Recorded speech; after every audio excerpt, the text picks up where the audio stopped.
ಬೆನ್ನಟ್ಟಿಕೊಂಡು ಸಾಗಿದಾಗ ಕಣ್ಮರೆಯಾಗಿ ಹೋಗಿದ್ದಾರೆ. ಕಾರಣ ಮತ್ತೇನಲ್ಲ, ನಮ್ಮ ಗುರುಗಳೇ ಅರ್ಥ ಮಾಡಿಕೊಂಡಿದ್ದಾರೆ ಒಂದು ವಿಚಾರವನ್ನು. ಏನದು?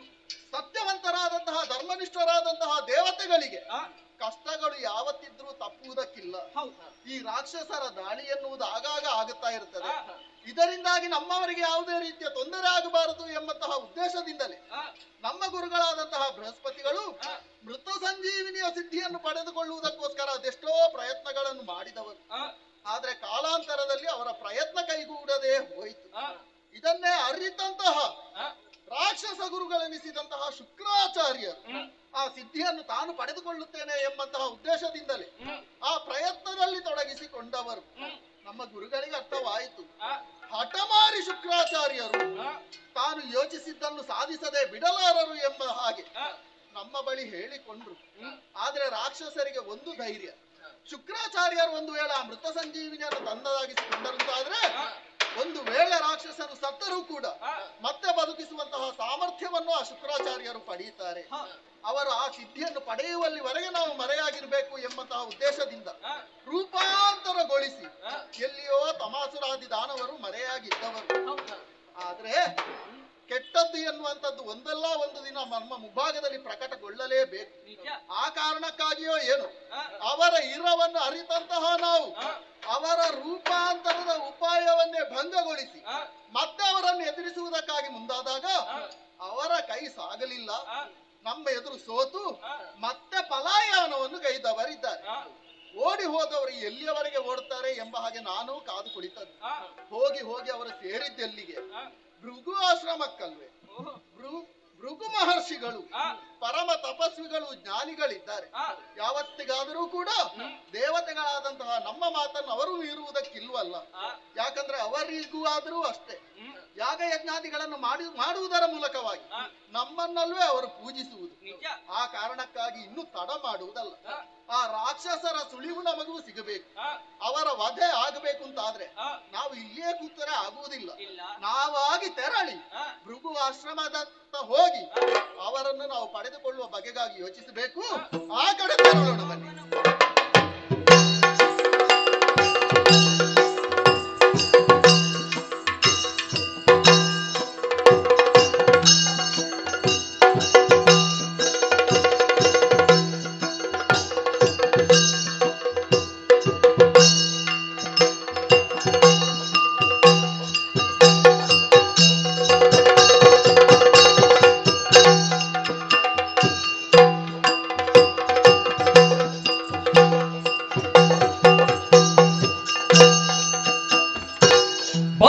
ದೇವೇಂದ್ರನ ಅದು ಖ್ಯಾತಿಯು ಬಲು ಚಾಂದದೊಳೆದಿರುಗೊಳ್ಳುತ್ತಲೇ ಹೊಂದಿಸಿ ಪೀಠವನದಲೇ ನಪರೂಪ ಹೊಂದಿಸಿ ಪೀಠವನದಲೇ ನಪರೂಪ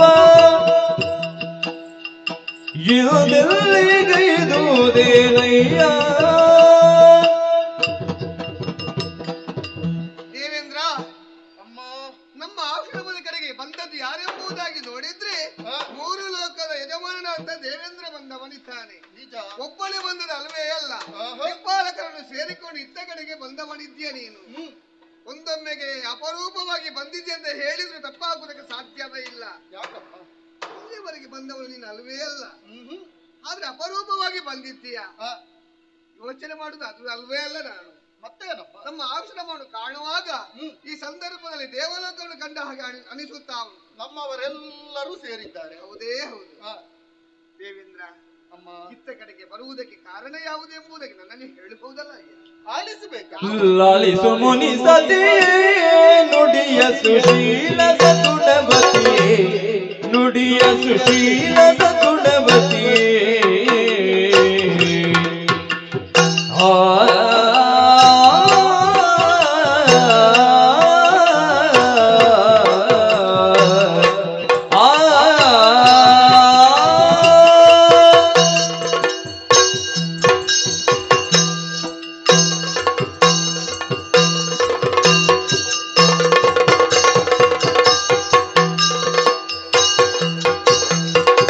ಲಾಲಿಸು ಮುನಿ ಸತಿ ನುಡಿಯ ಸುಶೀಲದ ಗುಣವತಿಯೇ ನುಡಿಯ ಸುಶೀಲದ ಗುಣವತಿಯೇ ಕೂಳಂದವನು ತಮ್ಮಾಲಯದಲ್ಲಿ ಕೂಳಂದವನು ತಮ್ಮಾಲಯದಲ್ಲಿ ಸಲ್ಲೀಲೆಯುಳಿರುವುದ ಕೇಳುತ್ತವನಿಗೆ ಲಾಲಿಸು ಮುನಿ ಸತಿ ನುಡಿಯ ಸುಶೀಲದ ಗುಣವತಿಯೇ ಲಾಲಿಸು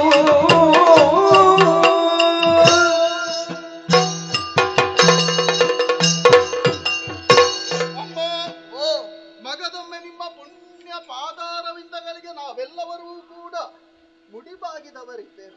ಎದ್ದೇಳಯ್ಯ. ಆಶ್ರಮ ಪ್ರದೇಶವಿದು. ಹೌದು. ನಾನು ಒಮ್ಮೆ ಸುತ್ತಲೂ ನೋಡುವುದಮ್ಮ.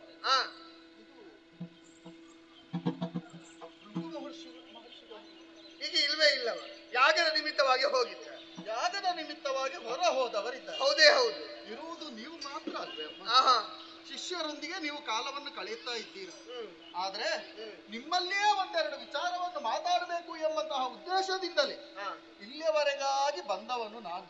ಅಂದ್ರೆ ಬೇರೊಂದು ಕಡೆಗೆ ಹೋಗುವನಲ್ವೇ ಅಲ್ಲ, ಉದ್ದೇಶ ಪೂರ್ವಕವಾಗಿ ಇಲ್ಲಿಗೆ ಆಗಮಿಸಬೇಕು ಎಂಬ ಹಾಗೆ ಬಂದವನೇ ಸರಿ. ಹೌದೇ? ಹೌದಮ್ಮ. ಕಾರಣವನ್ನು ಕೇಳಬಹುದಾ? ಇದು ಸದಾಕಾಲ ಯಾಗಯಜ್ಞಾದಿಗಳ ಮೂಲಕವಾಗಿ ದೇವರನ್ನು ಪೂಜಿಸುವಂತಹ ಪುಣ್ಯ ಸ್ಥಳವಿದು. ಹೌದು. ಯಜ್ಞ ನಾರಾಯಣನೇ ಇಲ್ಲಿ ನೆಲೆಯಾಗಿ ನಿಂತಹ ಪ್ರದೇಶವಿದು. ಆ ಕಾರಣದಿಂದಲಾಗಿ ಸದಾಕಾಲ ಧರ್ಮ ಕಾರ್ಯವೇ ಇಲ್ಲಿ ನಡೆಯಬೇಕಲ್ವೇ ತಾವು? ಹೌದೇ ಹೌದು. ಆದ್ರೆ ಕೆಲವೊಂದು ಗಳಿಗೆಯಲ್ಲಿ ಇಲ್ಲಿ ಏನೋ ವ್ಯತ್ಯಾಸಗಳಾಗುತ್ತಾ ಉಂಟು ಎಂಬ ಭಾವನೆಯೊಂದಿಗೆ ನನ್ನ ಮನಸ್ಸು ಚಂಚಲಗೊಳ್ಳುತ್ತಾ ಇದೆ. ನಮ್ಮ ಆಶ್ರಮದಲ್ಲಿ? ಈ ಆಶ್ರಮದಲ್ಲಿಯೇ ತಾಯಿ. ಯಾವುದು? ಕೆಲವು ದಿನಗಳ ಹಿಂದೆ ಇಲ್ಲಿಗೆ ಯಾರಾದ್ರೂ ಬಂದಿದ್ದಾರಲ್ಲ? ಇಲ್ಲಿಗೆ ಬರುವುದಕ್ಕೆ ತುಂಬಾ ಮಂದಿ ಬರ್ತಾರೆ. ನಿನಗೆ ಯಾರು ಬೇಕಂತ ಬೇಕಲ್ಲ? ಅಲ್ಲ, ನಿಮ್ಮ ಭಕ್ತರ ಬಗ್ಗೆ ನಾನು ಕೇಳುವುದಲ್ಲ, ಮತ್ತೆ ನಿಮ್ಮ ಶಿಷ್ಯ ಕಾರಣದ ಬಗ್ಗೆ ನಾನು ಪ್ರಶ್ನಿಸುವುದಲ್ಲ. ಅವರು ಬಂದು ಇಲ್ಲಿ ನಿಮ್ಮ ಸೇವೆಯನ್ನು ಮಾಡ್ತಾರೆ, ಅವರ ಸಮಯಕ್ಕಾಗುವಾಗ ಅವರು ಹೋಗುತ್ತಾರೆ. ಆದ್ರೆ ವಿಶೇಷವಾದಂತಹ ವ್ಯಕ್ತಿಗಳು ಯಾರಾದ್ರೂ ಇಲ್ಲಿಗೆ ಬಂದಿದ್ದಾರಾ ಅಂತ. ಅಂದ್ರೆ ನೀನು ಯಾರನ್ನು ಕೇಳುವುದು ಗೊತ್ತಾಗ್ಲಿಲ್ಲ. ನೇರವಾಗಿ ಹೇಳ್ತೇನೆ. ಯಾವುದು? ಕೂಳನಾದಂತಹ ತಮಾಸುರ ತನ್ನ ಬಳಗ ಸಹಿತಲಿ ನಮ್ಮನ್ನು ಎದುರಿಸುವುದಕ್ಕಾಗದೆ ರಣಕ್ಷೇತ್ರದಿಂದ ತಪ್ಪಿಸಿಕೊಂಡವ ನೇರವಾಗಿ ಭೃಗು ಆಶ್ರಮವನ್ನು ಸೇರಿದ್ದಾನೆ ಎಂಬಂತಹ ವರ್ತಮಾನ ನಮಗೂ ಬಂತಮ್ಮ. ಹೌದೇ? ಆ ಕಾರಣಕ್ಕಾಗಿಯೇ ಕೇಳ್ತಾ ಇರುವುದು. ಏನು? ಅಂತಹ ಕಳನಿಗೆ ನಿಮ್ಮ ಆಶ್ರಮದಲ್ಲಿ ಆಶ್ರಯ ಕೊಟ್ಟಿದ್ದೀರಲ್ಲಮ್ಮ, ಯಾಕೆ ಹೀಗೆ? ಈಗ ನೀನು ಹುಡುಗಿಗಳು ಬಂದದ್ದು ತಮಾಸುರ. ಎನ್ನ ಮರೆಯೊಳಿರುವ ಶಿಷ್ಯನ ನಿಲ್ಗೆ ಏನು ಮಗವ, ಶಿಷ್ಯನ ನಿಲ್ಗೆ ಏನು ಮಗವ,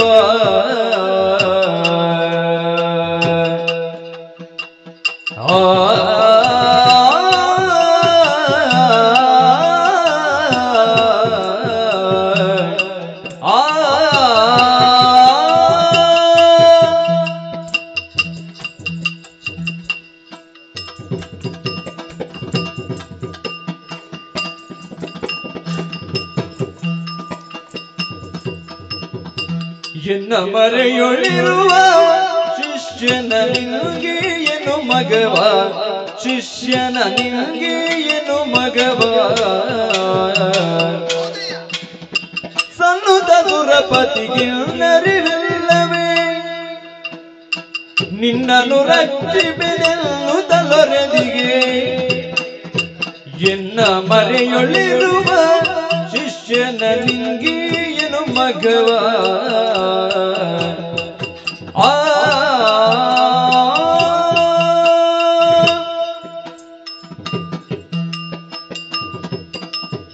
ಸುರಪ್ಪ ಅಮ್ಮ ಬಂದಂತ ನೀನು ನಿಂತಲ್ಲಿ ನಿಲ್ಲುವುದಿಲ್ಲ, ಅತ್ತ ಇತ್ತ ಎದುರು ನೋಡುತ್ತಾ ಇದ್ದೀಯ.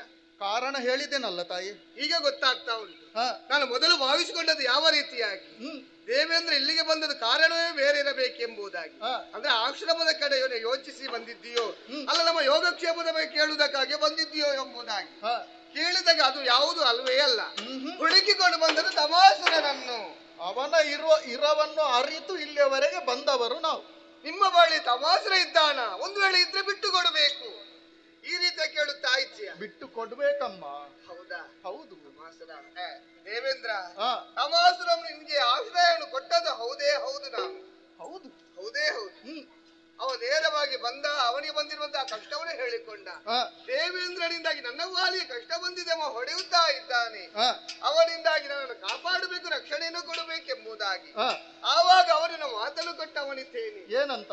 ತಮಾಸುರ ಯೋಚನೆ ಮಾಡಬೇಡ ನೀನು, ನನ್ನ ಮಗ ಬರುವ ತನಕ ನಿನಗೆ ಆಶ್ರಯವನ್ನು ನಾನು ಕೊಡುತ್ತೇನೆ ಎಂಬುದಾಗಿ ಮಾತು ಕೊಟ್ಟಿದ್ದೇನೆ.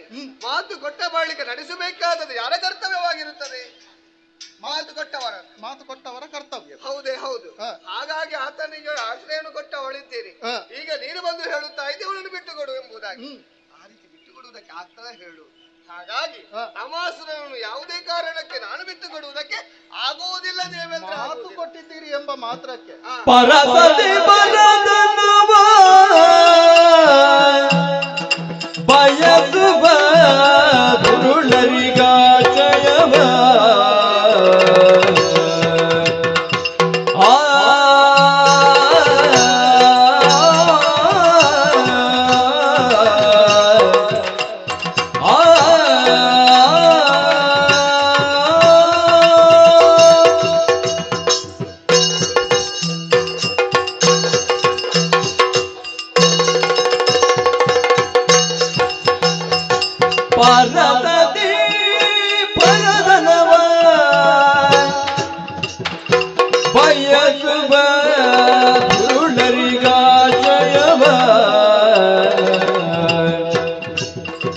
ಕರುಣಿಸುವುದು ಮುನಿವರರಿರುತ್ತಿದವೇ ಮರೆಯದೆ ಧರ್ಮವ ದುರುಳನೊಪ್ಪಿಸು ಪರಸತಿ ಪರಧನವ ಬಯಸುವ ದುರುಳರಿಗಾಶಯವ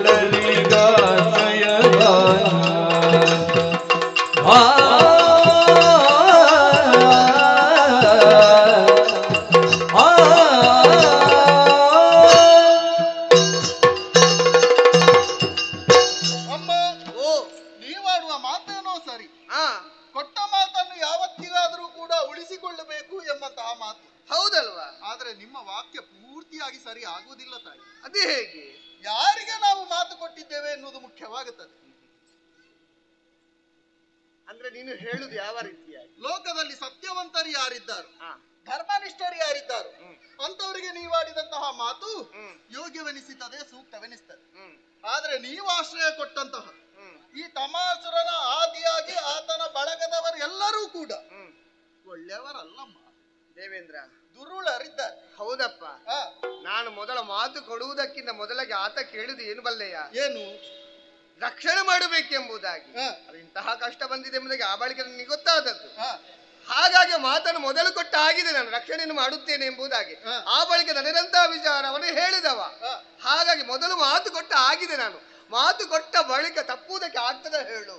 ಆದ್ರೆ ಅಮ್ಮ ಒಂದು ಉಂಟು. ಯಾವುದು? ಈಗ ನೀವು ಆಶ್ರಯವನ್ನು ಕೊಟ್ಟಿದ್ದೀರೇನೋ ಸತ್ಯ, ಆದ್ರೆ ಅವರ ನಡತೆ ಹೇಗಿರ್ತದೆ, ಅವರ ವ್ಯವಹಾರ ಹೇಗಿರ್ತದೆ ಎಂಬ ಹಾಗೆ ನೀವು ಸ್ವಲ್ಪ ಯೋಚಿಸಬೇಕಾಗುತ್ತದೆ.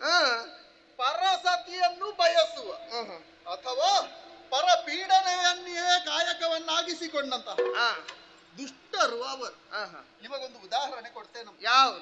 ಈ ವಿಷ ಸರ್ಪ ಒಂದಿರ್ತದೆ, ಏನು ಮಾಡುವುದಿಲ್ಲ ಎಂಬ ಹಾಗೆ ಯೋಚಿಸಿ ಅದಕ್ಕೆ ದಿನ ನಾವು ಹಾಲೆರೆಯುತ್ತಾ ಇದ್ರೆ ಒಂದಲ್ಲ ಒಂದು ದಿನ ಅದಕ್ಕೆ ತೊಂದರೆ ಎದುರಾದಾಗ ಅದು ಕಚ್ಚದೆ ಇರುವುದಕ್ಕೆ ಸಾಧ್ಯ ಉಂಟಮ್ಮ? ಹೌದಪ್ಪ. ಅದು ಕಚ್ಚುವಂತ ಸಂದರ್ಭದಲ್ಲಿ ಯಾವ ರೀತಿಯಾಗಿ ನಿಯಂತ್ರಣಕ್ಕೆ ತರಬೇಕು ಎಂಬುದಾಗಿ ಯೋಚನೆಯನ್ನು ಮಾಡಿರ್ತೇವೆ ನಾವು. ಹೌದು, ಹೌದೇ ಹೌದು. ಅದು ನಿಮ್ಮ ನಿಯಂತ್ರಣಕ್ಕೆ ಬಂದ್ರೆ ಒಳ್ಳೇದು. ಆದ್ರೆ ನಿಯಂತ್ರಣಕ್ಕೆ ಬಾರದೇ ಇರುವಂತಹ ಸರ್ಪವನ್ನಾದ್ರೂ ಅದರಿಂದ ನಿಮ್ಮನ್ನು ನೀವು ರಕ್ಷಿಸಿಕೊಳ್ಳುವುದಕ್ಕಾಗುತ್ತದೋ ಕೇಳುವುದು ನಾನು. ಅದುವೇ ಬಂದ ಬಳಿಕ ಲಾಭದ ಬಳಿಕ ನಾನು ಯೋಚನೆಯನ್ನು ಮಾಡುತ್ತೇನೆ, ಯಾವ ರೀತಿ ಅದನ್ನು ನಿಯಂತ್ರಣವನ್ನು ಮಾಡಬೇಕೆಂಬುದಾಗಿ. ಸರಿಯಾಗಿ ಅರಿತುಕೊಂಡವಳೆ ನಾನಾಗಿದ್ದೇನೆ. ನಿಮ್ಮ ಹಿತವಚನಗಳನ್ನು ಯಾವುದನ್ನು ಕೂಡ ಕೇಳಿಸಿಕೊಳ್ಳುವಂತಹ ವ್ಯವಧಾನ ಅವರಲ್ಲಿ ಇಲ್ಲ ತಾಯಿ. ಅದು ನೀನು ಯಾವ ರೀತಿಯಾಗಿ ಹೇಳುತ್ತಾ ಇದ್ದೆ, ನಾನು ಹೇಳುತ್ತೇನೆ ಕೇಳುತ್ತಾನೆ ಎಂಬುದಾಗಿ. ಯಾಕಂದ್ರೆ ಈ ಆಶ್ರಮಕ್ಕೆ ಬಂದ ಬಳಿಕ ಆತ ಬದಲಾವಣೆಯನ್ನು ಕಂಡಿದ್ದಾನೆ, ಅಂದ್ರೆ ಒಳ್ಳೆಯವಳಾಗುತ್ತಾ ಇದ್ದಾನೆ. ಹಾಗಿದ್ರೆ ಒಳ್ಳೆಯವಳು ಆಗಬಹುದವ? ನೀವು ಯೋಚನೆ ಮಾಡಿದ ಹಾಗೆ ಕೇವಲ ತನ್ನನ್ನು ತಾನು ರಕ್ಷಿಸಿಕೊಳ್ಳಬೇಕು ಎಂಬಂತಹ ಒಂದೇ ಉದ್ದೇಶವನ್ನು ಇರಿಸಿಕೊಂಡು ನಿಮ್ಮ ಮುಂಭಾಗದಲ್ಲಿ ಈ ತರನಾಗಿ ನಾಟಕವನ್ನಾಡುತ್ತಾ ಇದ್ದಾರೆ. ಒಂದು ಹೇಳಬೇಕ ದೇವೇಂದ್ರ, ಒಬ್ಬ ಆತನಿಗೆ ರಕ್ಷಣೆ ಕೊಡುವಂತಹ ಸಂದರ್ಭದಲ್ಲಿ ಆತ ಯೋಚನೆಯನ್ನು ಮಾಡಿರುತ್ತಾನೆ. ಒಂದು ವೇಳೆ ಈತನಿಗೆ ರಕ್ಷಣೆಯನ್ನು ಕೊಡಬಹುದಾ, ಒಂದು ವೇಳೆ ಈತ ರಕ್ಷಣೆಯನ್ನು ಕೊಟ್ಟರೆ ಅವನಿಗೆ ನಮ್ಗೆ ಯಾವುದೇ ತೊಂದರೆ ಬಂದ್ರೆ ಏನು ಮಾಡುವುದು, ಅದರ ಬಗ್ಗೆ ಯೋಚನೆ ಮಾಡಿ ರಕ್ಷಣೆಯನ್ನು ಕೊಡುತ್ತಾನೆ. ನಾನು ಕೂಡ ಹಾಗೆ ಆತನಿಗೆ ರಕ್ಷಣೆಯನ್ನು ಕೊಡುವಂತ ಸಂದರ್ಭದಲ್ಲಿ ಯೋಚನೆ ಮಾಡಿದ್ದೇನೆ. ರಕ್ಷಣೆಯನ್ನು ಕೊಟ್ಟ ಬಳಿಕ ನನಗೇನೋ ತೊಂದರೆ ಆದ್ರೆ ಯಾವ ರೀತಿ ಎದುರಿಸಬಹುದು ಅದನ್ನು ಸಹ ಕಂಡುಕೊಂಡೇ ರಕ್ಷಣೆಯನ್ನು ಕೊಟ್ಟ. ಹೇಳಿದ್ದು ಸರಿಯಮ್ಮ, ಆದ್ರೆ ಅವನ ಕುಹಕತನದ ಬಗ್ಗೆ ಯೋಚನೆ ಮಾಡಿ. ಭೃಗು ಮಹರ್ಷಿಗಳು ಇಲ್ಲದಂತಹ ಸಮಯದಲ್ಲಿಯೇ ಈ ಆಶ್ರಮವನ್ನು ಪ್ರವೇಶ ಮಾಡಿದ್ದಾನೆ. ನೀವು ಹಬ್ಬಲೇ ಇದ್ದೀರಿ. ಒಂದು ವೇಳೆ ಭೃಗು ಮಹರ್ಷಿಗಳ ಆ ಸಮಯದಲ್ಲಿ ಇಲ್ಲಿ ಇರ್ತಿದ್ರೆ ಖಂಡಿತವಾಗಿಯೂ ಇದಕ್ಕೆ ಅವಕಾಶವನ್ನು ಕೊಡ್ತಾ ಇರಲಿಲ್ಲ ಎನ್ನುವಂತಹ ವಿಶ್ವಾಸ ನನಗೂ ಉಂಟು. ಆದ್ರೆ ಒಂದು ವಿಚಾರ, ಬಂದವನವನು ಹೇಳಿದ ಏನು ಬಲ್ಲೆಯ, ಅಮ್ಮ ರಕ್ಷಣೆ ಮಾಡಬೇಕೆಂಬುದಾಗಿ ಅಮ್ಮ ಎಂಬುದಾಗಿ ಹೇಳಿದವನಿದ್ದಾನೆ. ಅವ ಅಮ್ಮ ಅಂತ ಹೇಳಿದ ಬಳಿಕ ಮಗ ಎನ್ನುವಂತ ಭಾವನೆಯನ್ನು ಕಂಡವಳಿದ್ದೇನೆ. ನೀವು ಆ ಭಾವನೆಯಲ್ಲಿ ಕಾಣಬಹುದಾದ್ರೂ ಕೂಡ ಅದನ್ನೇ ಅವರು ಆ ಭಾವನೆಯನ್ನು ಅವರು ಮುಂದುವರಿಸ್ತಾರೆ ಎಂಬ ಹಾಗೆ ಯಾವ ಕಾಲಕ್ಕೂ ನೀವು ವಿಶ್ವಾಸವನ್ನು ನನಗೆ ಭರವಸೆ ಉಂಟು, ಅವನಿಂದ ನನಗೆ ಯಾವುದು ತೊಂದರೆ ಆಗ್ಲಿಕ್ಕೆ ಇಲ್ಲ ಎಂಬುದಾಗಿ. ದುಷ್ಟರು ಯಾವತ್ತಿದ್ದರೂ ಕೂಡ ದುಷ್ಟ ವ್ಯವಹಾರವನ್ನೇ ಮಾಡುವವರು, ಯಾಕೆ ಸರಿಯಾಗಬಾರದು? ಅದನ್ನು ಉಳಿದವರು ಅನ್ಯ ಕಾರ್ಯವನ್ನು ಮಾಡುವುದಕ್ಕೆ ಸಾಧ್ಯವೇ ಇಲ್ಲ. ಓಹೋ, ಅದು ನೀನು ಹೇಳುದಲ್ವಾ? ಅದವರ ಗುಣವೂ ಅಲ್ಲ. ಅದು ಈಗ ಹೇಳಬೇಕ ದೇವೇಂದ್ರ, ಈಗ ನಿನ್ನ ಕೆಲಸ ಆಗಬೇಕು.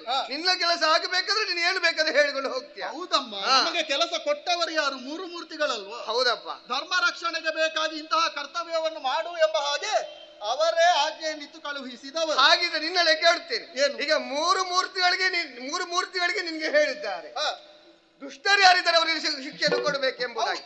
ಆದ್ರೆ ಒಂದು ವಿಚಾರ, ದುಷ್ಟರಾದವರು ಒಳ್ಳೆಯವರಾಗ್ತಾರೆ ಆದ್ರೆ ಅವರಿಗೆ ಕಷ್ಟವನ್ನು ಕೊಡಬೇಕೆಂಬುದಾಗಿ ಯಾರಾದ್ರೂ ಹೇಳಿದರೆ ದುಷ್ಟರಾದವರು ಒಳ್ಳೆಯವರ ಆಗುವುದಕ್ಕೆ ಉಂಟೆ ತಾಯಿ ಆಗ್ತಾರೆ ಎನ್ನುವಾಗಿ ನಾನು ಹೇಳುತ್ತಾ ಇದ್ದೇನಲ್ವ. ಈತ ಬೇರೆ ಯಾರನ್ನು ಹೇಳಲ್ಲ, ಈತ ಆಗ್ತಾನೆ. ಅದರಲ್ಲಿಯೂ ನಾನು ಮುಖ್ಯವಾಗಿ ತಮಾಸುರನ ಬಗೆಗಾಗಿಯೇ ಹೇಳುತ್ತೇನೆ. ಅವನನ್ನ ಅತ್ಯಂತ ಹತ್ತಿರದಿಂದ ಕಂಡವನು ನಾನು. ಈ ಆಶ್ರಮಕ್ಕೆ ಅವನು ಇತ್ತೀಚೆಗೆ ಬಂದಿರಬಹುದು, ಆದ್ರೆ ನಾಕಲೋಕಕ್ಕೆ ಅವ ಇತ್ತೀಚೆಗೆ ಬಂದದ್ದಲ್ಲ. ಅವನ ವ್ಯವಹಾರ ಏನು, ಅವನ ಗುಣ ಏನು ಎಂಬುದನ್ನು ಚೆನ್ನಾಗಿ ಅರಿತವ ನಾನು. ನೀನು ಕಂಡರೆ ಆಗಬೇಕು ಎಂಬುದಾಗಿ ಏನು ಇಲ್ವಲ್ಲ. ಯಾರು ಪ್ರಪಂಚದಲ್ಲಿ ಶಿಕ್ಷಾರ್ಹರಿದ್ದಾರೋ ಅಂತವರಿಗೆ ಶಿಕ್ಷೆಯನ್ನು ಕೊಡುವಂತಹ ಪಾಕಶಾಸನ ನಾನು. ಹೌದಾ? ಆ ಕಾರಣಕ್ಕಾಗಿ ಹೇಳುತ್ತಾ ಇದ್ದೇನೆ. ಏನು ಅಮ್ಮ, ಅಂತಹ ದುಷ್ಟರ ಸಹವಾಸ ಒಳ್ಳೇದಲ್ಲಮ್ಮ. ಅವರಿಗೆ ಆಶ್ರಯ ಕೊಡುವುದು ಸರಿ ಅಲ್ಲ ತಾಯಿ. ಅವರನ್ನು ಬಿಟ್ಟುಕೊಡಿ ಅಮ್ಮ, ಬಿಟ್ಟುಕೊಡಿ. ನೀನು ಎಷ್ಟು ಕೇಳಿಕೊಂಡರೂ ಕೂಡ ಆತನಿಗೆ ಆಶ್ರಯವನ್ನು ಕೊಟ್ಟ ಬಳಿಕ ಬಿಟ್ಟುಕೊಡುವುದಕ್ಕೆ ಆಗುವುದಿಲ್ಲ.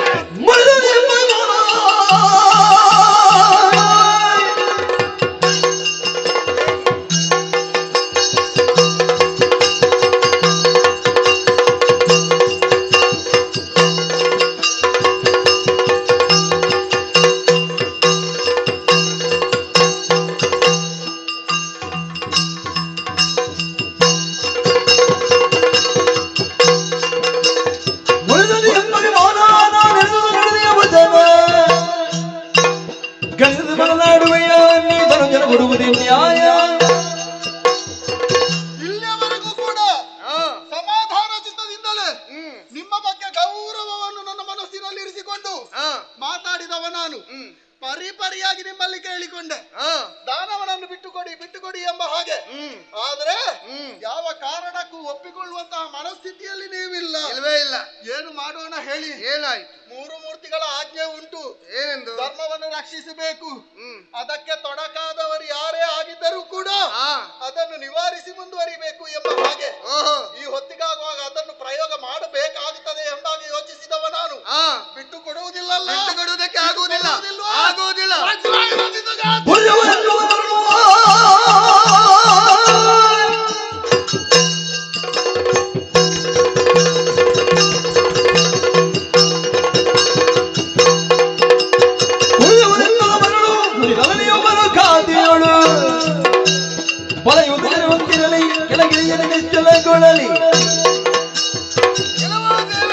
ಕೊಂದೇನು ಬಿಟ್ಟು ಕೊಡುವುದಕ್ಕೆ ಆಗುವುದಿಲ್ಲ ಎಂಬುದಾಗಿ ಹೇಳಿದರೂ ಕೂಡ ನನ್ನ ಮಾತನ್ನು ಕೇಳದೆ ಕೈಯಲ್ಲಿರುವಂತ ವಜ್ರಾಯುಧವನ್ನು ಎತ್ತಿಕೊಂಡಿದ್ದೀಯ. ನನ್ನ ಕರ್ತವ್ಯ ಪತಿವ್ರತೆ ಯೋಗ್ಯತೆಯನ್ನು ಅರಿಯದೆ ಯಾವ ರೀತಿಯಾಗಿ ವಜ್ರಾಯುಧವನ್ನು ಎತ್ತಿಕೊಂಡಿದ್ಯೋ, ಎತ್ತಿಕೊಂಡಂತ ನಿನ್ನ ವಜ್ರಾಯುಧ ಜೊತೆಯಲ್ಲಿ ನಿನ್ನ ಕೈ ಅಲ್ಲಿಗೆ ಸ್ತಂಭನವಾಗಲಿ.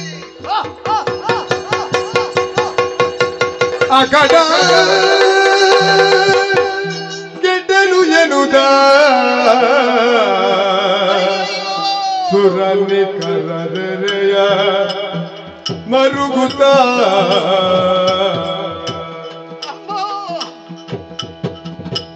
ಮುಗುದಿದಾದ ಪೊರೆಯನುದ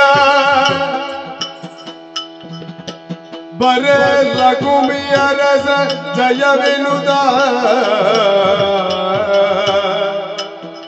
ಅಗಟ ಕೆಟ್ಟೆನು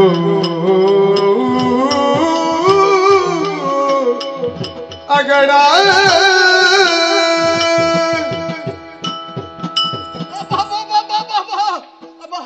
ಸ್ವಲ್ಪ ಎಳೀರಿ ದೇವತೆಗಳೇ, ಕೆಳಗೆ ಬರ್ತದ ಅಂತ ಒಮ್ಮೆ ನೋಡಿ ಪ್ರಯತ್ನ ಪಡಿ. ಆಗುವುದಿಲ್ಲ. ನಾವೆಷ್ಟು ಪ್ರಯತ್ನ ಪಟ್ಟರೂ ಆಗುವುದಿಲ್ಲ. ಹಾಗಾದ್ರೆ ಆ ಮುನಿಸತಿ ಆಡಿದಂತಹ ಮಾತು ಸತ್ಯವಾಯಿತೆ. ನನ್ನ ಕೈ ಸ್ತಬ್ಧವಾಗಿ ಹೋಯಿತೆ. ಅಯ್ಯಯ್ಯೋ, ತ್ರಿಮೂರ್ತಿಗಳಿದ್ದಂತಹ ಆಜ್ಞೆಯನ್ನು ನಡೆಸಿಕೊಡುವಂತಹ ಈ ಹೊತ್ತಿನಲ್ಲಿ ನಮಗೆ ಈ ರೀತಿಯಾಗಿ ಆಗಿ ಹೋಯಿತಲ್ಲ, ಈ ರೀತಿಯಾಗಿ ನಮಗೆ ಕಷ್ಟವು ಎದುರಾಯಿತಲ್ಲ. ನಮ್ಮನ್ನು ರಕ್ಷಿಸುವವರು ಯಾರಿದ್ದಾರೆ? ದುಷ್ಟ ಶಿಕ್ಷಣ ಎನ್ನುವಂತಹ ಕಾರ್ಯವನ್ನು ಮಾಡಬೇಕು ಎಂಬ ಹಾಗೆ ನಮಗೆ ಸೂಚಿಸಿದಂತಹ ಶ್ರೀಹರಿಯೇ ನಮ್ಮನ್ನು ರಕ್ಷಿಸುವವನಲ್ಲದೆ ಬೇರೆ ಯಾರೂ ಅಲ್ಲ. ಅವನನ್ನೇ ಧ್ಯಾನಿಸಬೇಕು. ಜಯ ಜಯ ಜಯ ಜಯ ಜಯ ಜಯ.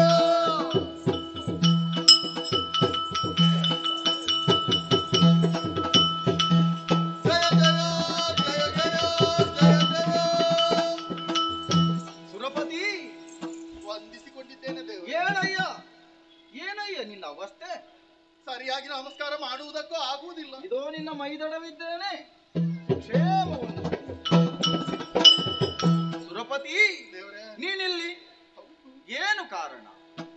ಏನು ಬಂದೆಯ ನಿರ್ಜರ ಪಾಲ ಮಾಲ ಬಂತಲಿ ಬೀಳಯ್ಯ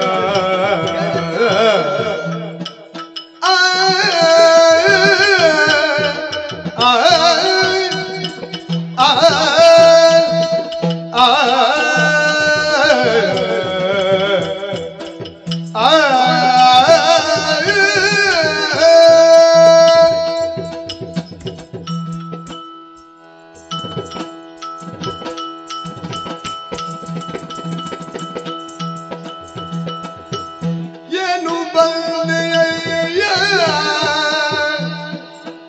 ನಿರ್ಜರ ಪಾಲ ಮಾನ ಬಂತನೆ ಬೀಳಯ್ಯ ಆನನ ರಸ ತಗ್ಗಿದ್ದೇನು ಕಾರಣವೆಂದು ಆನನ ರಸ ತಗ್ಗಿದ್ದೇನು ಕಾರಣವೆಂದು ದಾನವರು ಪಟಳ ಹೆಚ್ಚಿದೆ ನಿನಗಿಂದು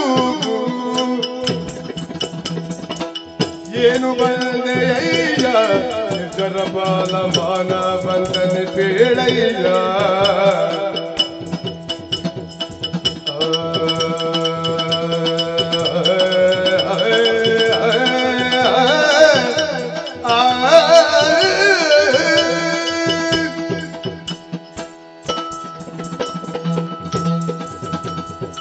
ಸುಮನಸರೊಡೆಯ ದೇವ, ಏನು ಬಂದೆ ಎನ್ನುವ ಹಾಗೆ ಕೇಳಲೇಬೇಕು. ಯಥಾರ್ಥವಾಗಿ ನಿನ್ನ ಸ್ತುತಿಗೆ ಒಲಿದು ಬಂದವ ನಾನಾದರೂ ನೀನಿರಬೇಕಾದಂತಹ ಜಾಗದಲ್ಲಿ ನನ್ನನ್ನು ಸ್ತುತಿಸಿದ್ದಲ್ಲವೇ ಅಲ್ಲ. ಸಗ್ಗದ ಸುಗ್ಗಿಯಲ್ಲಿದ್ದುಕೊಂಡು ಸುಮನಸರ ಮಗ್ಗಿಯೊಡನೆ ಹೆಗ್ಗಳಿಕೆಯಿಂದಲೇ ಸಮಸ್ತ ಲೋಕವನ್ನು ಪಾಲಿಸಲೇಬೇಕಾದ ಗುರುತರ ಹೊಣೆಗಾರಿಕೆಯುಳ್ಳವನಾಗಿ ಮುಂದುವರಿಯಲೇಬೇಕಿದ್ದವನು ನೀನು. ನೀವೇ ಕರ್ತವ್ಯ ವಹಿಸಿಕೊಟ್ಟವ. ಆದರೆ ಇಂದು ಹಾಗಲ್ಲ. ನೀನು ಈ ಮುನಿಪನ ಆಶ್ರಮದ ಬಳಿಯಲ್ಲಿಯೇ ಇದ್ದೀ. ಬಂದಿದಾನನವಿದೆ. ಇಂದಿರೇಶನಾದಂತಹ ನಾನೇ ಬಂದಿದ್ದೇನೆ. ಕುಂದುಕೊರತೆಗಳೇನಾದ್ರೂ ಒದಗಿ ಬಂತೆ ಪರಿಹರಿಸುವಲ್ಲಿ ನಾನಿದ್ದೇನೆ. ಧನುಜರ ಉಪಟಳ ಹೆಚ್ಚಾಯಿತೆ. ಏನಯ್ಯ ಹೇಳುವೆಯ? ಪರಮ ಪುರುಷ ಲಾಲಿಸೋ ಸೇವಕನೆಲ್ಲ ಕರುಣನಿಲ್ಲಲೆ ಪಾಲಿದು ಲಾಲಿಸು ಪಾಲಿಸು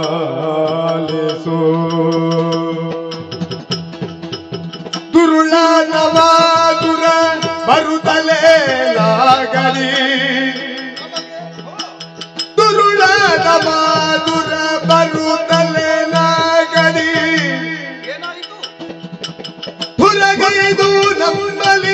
ಮನದೊಳೋಡಿದ ಸ್ವಾಮಿ ಪರಮ ಪುರುಷ ಲಾಲಿದು ದೇವ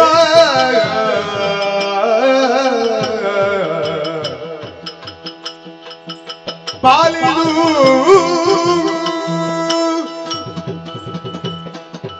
ಪುರುಷೋತ್ತಮ ಸುರಪತಿ ನಿಮ್ಮ ಮುಖ ದರ್ಶನವಾದ ತಕ್ಷಣದಲ್ಲಿಯೇ ನಿಮಗೆ ಎರಡೂ ಕೈ ಜೋಡಿಸಿ ನಮಸ್ಕರಿಸಬೇಕು ಎಂಬ ಹಾಗೆ ಭಾವನೆಯನ್ನು ನಾನು ಹೊಂದಿದವನಾಗಿದ್ದರೂ ಕೂಡ ಆ ಕ್ಷಣಕ್ಕದು ಸಾಧ್ಯವಾಗದೆ ಹೋಯಿತು. ಸ್ತಬ್ಧವಾಗಿದ್ದ ನಿನ್ನ ದೇಹವನ್ನು ನಾನೇ ಸರಿ ಮಾಡಿದವ. ಕರಸ್ಪರ್ಶವಾದ ಕೂಡಲೇ ದೇಹದಲ್ಲಿ ಹೊಸದಾದಂತಹ ಒಂದು ಚೈತನ್ಯವೇ ಮೂಡಿತೋ ಎಂಬ ಹಾಗೆ ಭಾಸವಾಗಿ ಮತ್ತೆ ನಿಮ್ಮ ಪಾದಮೂಲದಲ್ಲಿ ನಮಸ್ಕರಿಸಿದವನಿದ್ದೇನೆ ದೇವ. ಹೇಳಯ್ಯ, ನಮಗೆ ಒದಗಿದಂತಹ ಕಷ್ಟವನ್ನು ನಿವಾರಿಸುವಂತಹ ದೇವರ ದೇವ ನೀನು. ಆ ವಿಶ್ವಾಸದಿಂದಲೇ ನಿಮ್ಮನ್ನೇ ಸ್ಮರಿಸಿಕೊಂಡವರು ನಾವು. ಕಷ್ಟ ಬಂತು, ನಮ್ಮನ್ನು ಪಾಲಿಸಬೇಕು ದೇವರೇ. ಏನಾಯ್ತಯ್ಯ? ಪಾಲನಾ ಕರ್ತೃವಾದಂತಹ ನೀನಲ್ಲದೆ ಇದಕ್ಕೆ ಬೇರೆ ಯಾರೂ ಇಲ್ಲ. ಯಾರಿಂದ ದುರಿತ ಒದಗಿತು? ದುರುಳನಾದಂತಹ ತಮಾಸುರ ತನ್ನ ಸೇನೆಯನ್ನು ಒಡಗೂಡಿಕೊಂಡು 4 ಲೋಕಕ್ಕೆ ದಾಳಿಯನ್ನು ಮಾಡಿದ. ಅವನನ್ನು ಎದುರಿಸುವಂತಹ ಸಮಯದಲ್ಲಿ ನಮ್ಮ ಘಾತವನ್ನು ಸಹಿಸಿಕೊಳ್ಳಲಾಗದೆ ರಣಕ್ಷೇತ್ರದಿಂದ ಪಲಾಯನಗೈದ. ಹಾಗಾದ್ರೆ ದುರುಳರ ಅಟ್ಟುಳಿ ಇನ್ನಿಲ್ಲ ಎಂದಾಯ್ತಲ್ಲ? ಸ್ವರ್ಗಲೋಕದಲ್ಲಿ ಇಲ್ಲ ಸ್ವಾಮಿ. ಮತ್ತೆ ಆದರೆ ಅವರ ಆಪತ್ತು ಎನ್ನುವಂಥದ್ದು ಯಾವತ್ತಿಗೂ ಕೂಡ ನಮಗೆ ಎದುರಾಗಿ ಇರುವುದಕ್ಕೆ ಸಾಧ್ಯವಿಲ್ಲ ಎಂಬ ಹಾಗೆ ನಾವು ಯೋಚಿಸುವಂತಿಲ್ವಲ್ಲ. ದುರುಳರ ಕಡೆ ಒಂದು ಕಣ್ಣಿಡಬೇಕು ಎನ್ನುವುದನ್ನು ಮೊದಲೇ ನಾನು ಸೂಚಿಸಿದವ. ಕೆಟ್ಟ ಬೀಜವನ್ನು ಮೊಳಕೆಯಲ್ಲಿಯೇ ಒಡೆಯಬೇಕು ಎಂಬ ಹಾಗೆ ಯೋಚಿಸಿದವ ನಾನು. ಮೂಲದಲ್ಲಿಯೇ ಅದನ್ನು ನಾವು ಉಚ್ಚಾಟನೆ ಮಾಡಿದೆವು ಅಂತಾದ್ರೆ ಅದು ಬೆಳೆಯುವುದಕ್ಕೆ ಮತ್ತೆ ಸಾಧ್ಯವಿಲ್ಲ ಎಂಬಂತಹ ಉದ್ದೇಶದಿಂದ ಅವನು ಓಡಿದಲ್ಲಿಗೆ ನಾವು ಅಟ್ಟಿಸಿಕೊಂಡು ಹೋದವರು. ಭಲೇ. ಆದರೆ ಓಡಿ ಓಡಿ ಓಡಿ ಏನಾಯ್ತು? ನೇರವಾಗಿ ಭೃಗು ಆಶ್ರಮವನ್ನು ಸೇರಿಕೊಂಡ. ಮುನಿಪನ ಆಶ್ರಮದಲ್ಲಿ ಅವರ ಆಶ್ರಯ ಕೊಡುವುದಕ್ಕೆ ಸಾಧ್ಯವಿಲ್ಲ ಎಂಬ ಹಾಗೆ ನಾವು ಭಾವಿಸಿಕೊಂಡದ್ದು. ಲೋಕದ ಕಲ್ಯಾಣವನ್ನು ಬಯಸುವವರಲ್ಲಿ ಅವರು ಇದ್ದಾರೆ ಎನ್ನುವುದು ನಮ್ಮ ಜೊತೆಯಲ್ಲಿ ಕೈ ಜೋಡಿಸಿರುವವರು ತಾನು. ಆ ಕಾರಣದಿಂದಲೇ ನಾವು ಆ ರೀತಿಯಾಗಿ ಭಾವಿಸಿಕೊಂಡವರಾದರೂ ಕೂಡ ಆಶ್ರಮಕ್ಕೆ ಹೋದಾಗ ಅಲ್ಲಿಯ ಸ್ಪಷ್ಟ ಚಿತ್ರಣ ಗೊತ್ತಾದದ್ದು. ಏನಾಯ್ತು? ಭೃಗು ಮಹರ್ಷಿಗಳ ಪತ್ನಿ ಎನಿಸಿದಂತಹ ಖ್ಯಾತಿ ದೇವಿ ಆ ದಾನವರಿಗೆ ಆಶ್ರಯವನ್ನು ಕೊಟ್ಟಿದ್ದಾಳೆ. ವಚನಬದ್ಧಳಾಗಿದ್ದಾಳಂತೆ. ಬಿಟ್ಟುಕೊಡಿ ಬಿಟ್ಟುಕೊಡಿ ಎಂಬ ಹಾಗೆ ವಿಧ ವಿಧದಲ್ಲಿ ಕೇಳಿಕೊಂಡಂತಹ ಸಮಯದಲ್ಲಿಯೂ ಕೂಡ ವಚನಬದ್ಧಳಿದ್ದೇನೆ, ವಚನವನ್ನು ಮೀರುವುದಕ್ಕೆ ಯಾವ ಕಾರಣಕ್ಕೂ ಸಾಧ್ಯವಿಲ್ಲ ಎಂಬ ಹಾಗೆ ಹಠವನ್ನೇ ತೋರಿಸಿದಂತಹ ಕಾರಣದಿಂದ ಮಹರ್ಷಿ ಭೃಗು ಇದಕ್ಕೆ ಏನು ಅನ್ನಲಿಲ್ಲವೇ? ಅವರು ಇರ್ಲಿಲ್ವಲ್ಲ ಆಶ್ರಮದಲ್ಲಿ. ಯಾವುದೋ ಯಾಗ ನಿಮಿತ್ತವಾಗಿ ಆಶ್ರಮದಿಂದ ಹೊರ ಹೋದವರಿದ್ದಾರೆ. ಬರುವುದಕ್ಕಿನ್ನ ಅದೆಷ್ಟೋ ಸಮಯವಾಗುತ್ತದೆ ಎಂಬ ಹಾಗೆ ಹೇಳಿದವಳು ಆ ತಾಯಿ. ಆ ಕಾರಣದಿಂದಲಾಗಿ ಅವರಲ್ಲಿ ಪರಿಪರಿಯಾಗಿ ನಾವು ಬೇಡಿಕೊಂಡರೂ ಕೂಡ ದಾನವರನ್ನು ಬಿಟ್ಟು ಕೊಡುವುದಕ್ಕಾಗುವುದಿಲ್ಲ ಎಂಬಂತಹ ಒಂದೇ ಮಾತಿನ ಉತ್ತರ ಅವರಿಂದ ಬಂತು. ಏನು ಮಾಡೋಣ? ಒಂದೊಮ್ಮೆಗೆ ಸಿಟ್ಟು ಬಂತು. ಅವರನ್ನೇ ಶಿಕ್ಷಿಸಬೇಕು ಎಂಬ ಹಾಗೆ ಕರದಲ್ಲಿದ್ದಂತಹ ವಜ್ರಾಯುಧವನ್ನು ಎತ್ತಿದೆ ದೇವರೇ. ಇದಿಷ್ಟು ನಡೆದಂತಹ ವಿಷಯ ಶಾಪವಾಕ್ಯದಿಂದಲಾಗಿ ಸ್ತಬ್ಧವಾಗಿ ಹೋಗುತ್ತದೆ. ಇನ್ನು ನಮ್ಮನ್ನು ರಕ್ಷಿಸುವವರು ನೀವಲ್ಲದೆ ಬೇರೆ ಯಾರೂ ಇಲ್ಲ. ಅದಕ್ಕಾಗಿ ನಿಮ್ಮ ಪಾದ ಮೂಲವನ್ನೇ ಸೇರಿದ್ದೇವೆ. ಹೆದರಬೇಡವಯ್ಯ, ಅಸುರಕುಲ ಕುಠಾರಕನು ನಾನು ಹೌದು ಎನ್ನುವುದು ನಿಮಗೂ ಸ್ಪಷ್ಟವಿದೆ. ಹಾಗಾದರೆ ಆ ದುರುಳ ಆಶ್ರಯವನ್ನು ಹೊಂದಿದ್ದು ಖ್ಯಾತೀದೇವಿಯ ಪರಿಣಾಮ ಆಶ್ರಮದಲ್ಲಿ ಅದಕ್ಕೆ ಸರಿಯಾದ ವ್ಯವಸ್ಥೆಯನ್ನು ನಾನೇ ಮಾಡಬಲ್ಲೆ. ಸಗ್ಗವನ್ನೇರಿಕೊಳ್ಳಿ ನಿಶ್ಚಿಂತೆಯಿಂದ ಶುಭ ಪ್ರತೀಕ್ಷೆಯಲ್ಲಿರ್ತೇನೆ. ಸುಮನಸರಿಗೆ ಅಭಯವಾಕ್ಯವನ್ನು ಆಡಿದ್ದೇನೆ. ಹಾಗಾದರೆ ದುರುಳನು ಮುನಿಮಂದಿರದಲ್ಲೇ ಇದ್ದಾನೆ ಎಂದಾದ ಬಳಿಕ ಇಲ್ಲಿರುವುದೇಕೆ? ಅಲ್ಲೇ ಹೋಗೋಣ.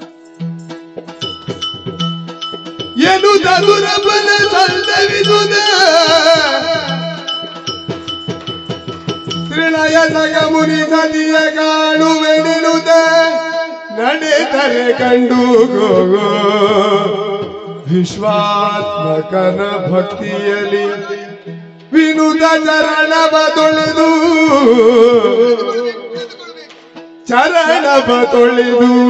ಪೂಜಿಸಿ ಮನದಿ ಸಂತಸ ತಳೆದು ಕರುಣವನದಿ ರಕ್ಷಿಸೆನು ತಲೆ ಮಣಿಗೆ ಸುರಪರ ಸಂತವಿಸುತ್ತ ಭಕ್ತಿಯಲ್ಲಿ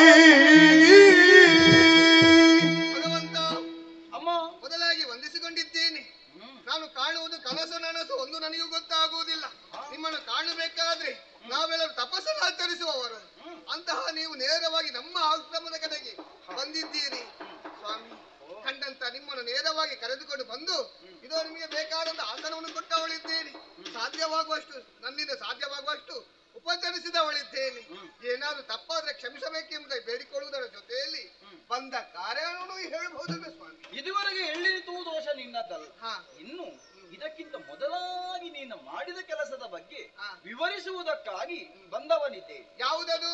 ಲೋಕವನ್ನು ಉಳಿಸಬೇಕು ಎನ್ನುವ ಆ ಇಚ್ಛೆಯುಳ್ಳವರಾಗಿಯೇ ನೀವು ನಿಮ್ಮ ಜೀವನವನ್ನು ಸವಿಸುವವರು. ಹೌದು. ರಕ್ಷಿಸಬೇಕು ಎನ್ನುವ ಹಾಗೆ ನೀನೀಗ ಕೇಳಿದ್ದರೂ ಅದು ನಿಮ್ಮ ಸ್ವಾರ್ಥಕ್ಕಾಗಿ ಅಲ್ಲ ಎನ್ನುವುದು ಗೊತ್ತಿದೆ. ಲೋಕದ ಸ್ವಾಸ್ಥ್ಯಕ್ಕಾಗಿ ನಾನು ಬಂದದ್ದು ಅದೇ ಉದ್ದೇಶ. ಯಾವುದು? ಅಮ್ಮ ಮುನಿನಲಾಮನ ಜಾಯಿ ಗುಣಶೀಲೆ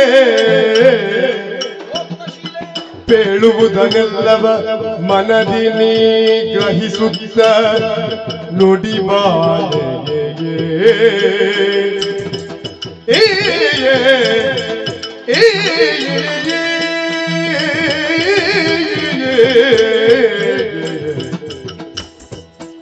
ಕೇಳು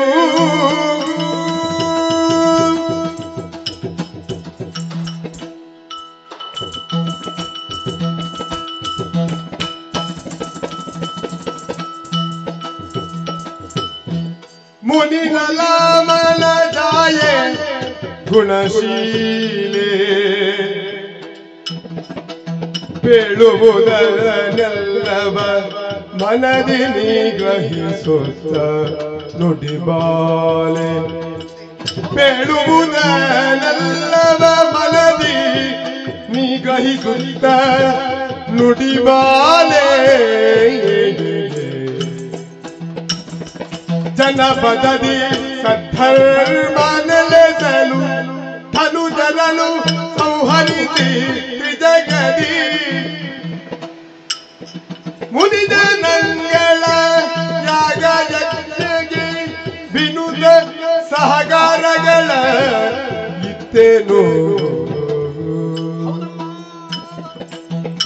ಜನಪದದಿ ಧರ್ಮ ನೆಲೆಸಲು ಧನು ಜನನು ಸಂಹರಿಸಿ ತ್ರಿಜಗದಿ ಮುನಿಜನಂಗಳ ಯಾಗ ಯಜ್ಞಕ್ಕೆ ವಿನುತ ಸಹಕಾರಗಳ ಇತ್ತೇನು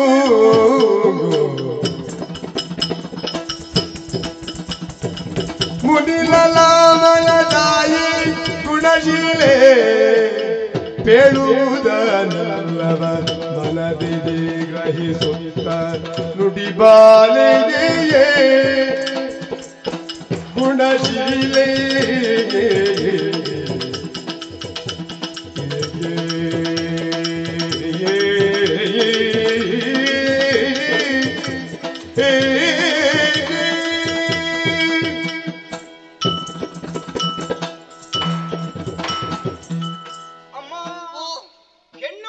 ಶೌಶೀಲ್ಯ. ಅಂತಹ ಶೀಲವನ್ನು ಹೊಂದದೇ ಇರುವವಳು ಹೆಣ್ಣಾಗುವುದಕ್ಕೆ ಸಾಧ್ಯವೇ ಇಲ್ಲ. ಆದ್ದರಿಂದಲೇ ಹೆಣ್ಣು ಸದಾ ಕಾಲವೂ ಸರ್ವಕಾಲದಲ್ಲಿಯೂ ಎಲ್ಲರ ಮುಂದೆಯೂ ಪೂಜಿಸಲ್ಪಡುವವಳು ಎನ್ನುವುದನ್ನು ನಾನು ನಿಮ್ಮಂತವರಿಗೆ ವಿವರಿಸಬೇಕಾದದ್ದಲ್ಲ. ಮಾನವ ಜೀವನ ಎನ್ನುವುದನ್ನು ಚೆನ್ನಾಗಿ ಅರ್ಥವಿಸಿಕೊಂಡು ಅದಕ್ಕನುಗುಣವಾದಂತಹ ಬದುಕನ್ನೇ ಸಾಗಿಸುವವರು ನೀವು. ಆದ್ದರಿಂದಲೇ ನಿಮ್ಮಿಂದಲಾಗಿ ಈ ಪ್ರಪಂಚ ಎನ್ನುವುದು ಸುಭೀಕ್ಷವಾಗಿ ನಡೆಯುತ್ತಾ ಇದೆ. ಜೀವರ ಸಂಬಂಧವಾದಂತಹ ದಾನ ಧರ್ಮಾದಿಗಳು ನೀವು ಮಾಡುತ್ತಿರುವಂತಹ ಜೀವ ದೇವರ ಸಂಬಂಧವಾದಂತಹ ಯಜ್ಞ ಯಾಗಾತಗಳಿಗೆ ಸಹಕಾರಿಯಾಗುವಂಥದ್ದು ಅಷ್ಟೇ ಅಲ್ಲ, ಜೀವಾತ್ಮ ಸಂಬಂಧವಾದಂತಹ ತಪಸ್ಸು ಕೂಡ ಸರ್ವರ ಏಳ್ಗೆಯನ್ನೇ ಬಯಸಿದ್ದೇ ಆಗಿದೆ. ಅಂತಹ ಕೃತಿಗಳನ್ನೆಸಗುತ್ತಿರುವಂತಹ ನಿಮಗೆ ಸದಾ ಕಾಲವು ಸಂರಕ್ಷಣೆಯನ್ನು ನೀಡುವಂತಹ ಹೊಣೆಗಾರಿಕೆ ನನ್ನದು. ಆ ಹೆಚ್ಚುಗಾರಿಕೆ ನನಗಿದ್ದುದರಿಂದಲೇ ಇಲ್ಲಿಯವರೆಗೆ ನಾನು ಬಂದವನು. ನೀನೇ ಅಂದೆ ತಾಯಿ, ತಪಸ್ಸನ್ನು ಮಾಡಿದರ ಫಲವಾಗಿ ಭಗವಂತ ಒಲಿಯುತ್ತಾನೆ ಎನ್ನುವ ಹಾಗೆಂದು ಈ ಸಂದರ್ಭದಲ್ಲಿ ನಿನ್ನ ತಪಸ್ಸಿಗೆ ನಾನು ಒಲಿದು ಬಂದದ್ದಲ್ಲ, ಮತ್ತೊಬ್ಬರ ತಪಸ್ಸಿನ ಮೂಲಕವಾಗಿ ಇನ್ನೂ ಹಲವರಿಗೆ ಕಾಣಿಸುವಂತ ಅವಕಾಶ ಉಂಟು ಎನ್ನುವುದೇ ಇದಕ್ಕೆ ಸಾಕ್ಷಿಯಾಗಿದೆ. ಅಮ್ಮ, ವರ್ಣಕುಟಿ ಅಂದ್ರೆ ಋಷ್ಯಾಶ್ರಮ ಎನ್ನುವುದು ಪ್ರಾರ್ಥನಾ ಮಂದಿರ ನಮ್ಮಂತವರಿಗೆ. ಸನಾತನವಾದಂತಹ ಧರ್ಮ ಏನುಂಟೋ ಅದನ್ನು ಉಳಿಸುವಲ್ಲಿ ಬೆಳೆಸುವಲ್ಲಿ ನಿಮ್ಮದು ಮಹತ್ತರವಾದ ಪಾತ್ರ ಈ ಜಗತ್ತಿನಲ್ಲಿ. ಆದರೆ ಏನು ಅಂತಹ ಪ್ರಾರ್ಥನಾ ಮಂದಿರ ಭಯೋತ್ಪಾದಕರ ತಾಣವಾಗಬಾರದು. ಇನ್ನು ಅದೇ ಆಯ್ತಲ್ಲ ತಾಯೇ, ಅಂದ್ರೆ ಎಂತಹ ಶೌಶೀಲ್ಯ, ನನ್ನನ್ನು ನೀನು ಆರಾಧಿಸುವಲ್ಲಿ ತೋರಿದಂತಹ ಗೌರವದಲ್ಲಿ. ಆದರೆ ನೀನು ಈ ಸಂದರ್ಭದಲ್ಲಿ ಎಸಗಿದಂತಹ ಕೃತಿ ಅದಕ್ಕೆ ಸಂಬಂಧವೇ ಇಲ್ಲದ ಹಾಗಾಯ್ತಲ್ಲ.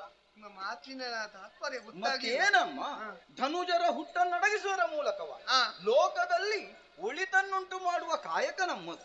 ಹಾಗಿರುವಾಗ ಅಂತಹ ಪ್ರವೃತ್ತಿಯನ್ನು ಹೊಂದಿದಂತಹ ಧನುಜರಿಗೆ ನೀನು ಆಶ್ರಯ ಕೊಟ್ಟಿದ್ದೀಯಲ್ಲ ನಿನ್ನ ಮನೆಯಲ್ಲಿ, ಇದೆಷ್ಟು ಸರಿ? ಹಾಗೆ ಅವರನ್ನು ಬಿಟ್ಟು ಬಿಡಮ್ಮ. ಅಂದ್ರೆ ನೀವು ಹೇಳುವ ದುಷ್ಟ ಆಶ್ರಯ ಕೂಡ ತಪ್ಪು ಎಂಬುದು. ಮತ್ತಿನ್ನೇನು? ದುಷ್ಟ ಶಿಷ್ಟರ ಭೇದ ಎನಗಿಲ್ಲ,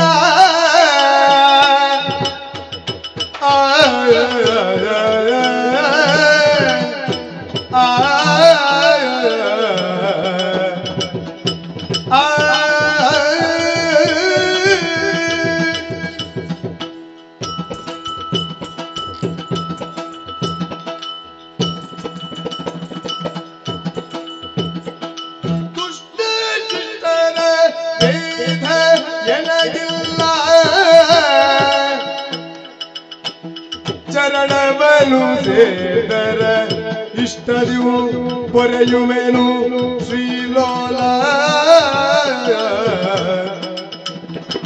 ದುಷ್ಟ ಶಿಷ್ಟರ ಭೇದವೆನಗಿಲ್ಲ, ಚರಣವನು ಸೇದರ ಇಷ್ಟದಿವು ಪೊರೆಯುವೆನು ಶ್ರೀಲೋಲ. ಸೃಷ್ಟಿಯಳು ಸಂಗದಿರಲಿ ಶ್ರೇಷ್ಠರಬ್ಬರು ಮೂರ್ಖ ಜನಗಳು, ಇಷ್ಟರಿತು ನಾನ ಭಯ ಇತಿಹೇ ಕಷ್ಟ ಬಂದರೆ ಸಹಿಸಿಕೊಳ್ಳುವೆ. ಸೃಷ್ಟಿಗಳು ಸತ್ಸಂಗದಿಂದಲೇ ಶ್ರೇಷ್ಠರಬ್ಬರು ಮೂರ್ಖ ಜನಗಳು,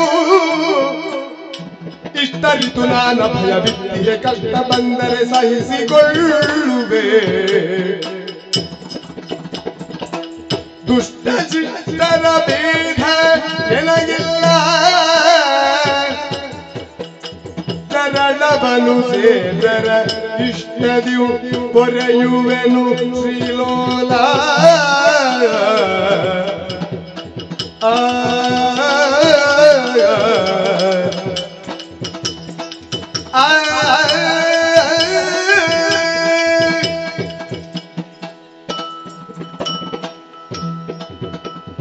ದೇವರೇ, ಜಾತಿದೇವಿ, ನೀವು ನನ್ನ ಬಗ್ಗೆ ಹೊಗಳಿದ ಮಾತುಗಳನ್ನು ಕೇಳುವಾಗ ಮನಸ್ಸಿಗೆ ಆನಂದವಾಯಿತು. ನಾನೇ ಭಾಗ್ಯವಂತಳು ಅಂತ ಹೇಳಿದ್ರೆ ತಪ್ಪಾಗುವುದಕ್ಕೆ ಸಾಧ್ಯವೇ ಇಲ್ಲ. ಹೊಗಳಿಕೆ ಎಲ್ಲವಮ್ಮ, ಅದು ಯಥಾರ್ಥವೇ ಹೌದು. ಆಗಬಹುದು ದೇವರೇ, ಆದಂತಹ ಭಾಗ್ಯ ನನ್ನ ಪಾಲಿಗೆ ದೊರಕಿದೆ ನೋಡಿ, ಅದೇ ನನ್ನ ಪುಣ್ಯ ಅಂತ ಹೇಳಬೇಕು. ಅದು ನೀವು ಪೂರ್ವದಿಂದಲೇ ಪಡೆದಂತಹ ಸುಕೃತ. ಆಗಬಹುದು. ಆದ್ರೆ ಈ ಸಂದರ್ಭದಲ್ಲಿ ನೀವು ಹೇಳುತ್ತಾ ಇದ್ದೀರಿ ದುಷ್ಟರಿಗೆ ನೀವು ರಕ್ಷಣೆಯನ್ನು ಕೊಟ್ಟವಳಿದ್ದೀರಿ, ತಪ್ಪು ಮಾಡಿದ್ದೀರಿ ಎಂಬುದಾಗಿ. ಹೌದಮ್ಮ, ಎಚ್ಚರಿಸಬೇಕಾದದ್ದು ನನ್ನ ಆದ್ಯ ಕರ್ತವ್ಯ. ದೇವರೇ, ನಿಂತಲ್ಲಿ ಎಲ್ಲವನ್ನು ತಿಳಿಯಬಲ್ಲಂತ ಯೋಗ್ಯತವಂತರು ನೀವು. ಆದ್ರೆ ಈ ಸಂದರ್ಭ ನನ್ನ ಬಳಿಗೆ ಬಂದು ಆತನನ್ನು ಬಿಟ್ಟು ಕೊಡಬೇಕು ಮಾಡಿದ್ದು ತಪ್ಪು ಎಂಬುದಾಗಿ ಹೇಳುತ್ತಾ ಇದ್ದೀರಲ್ವೇ? ಹೌದು. ಒಂದು ಮಾತು ಇಲ್ವೇ?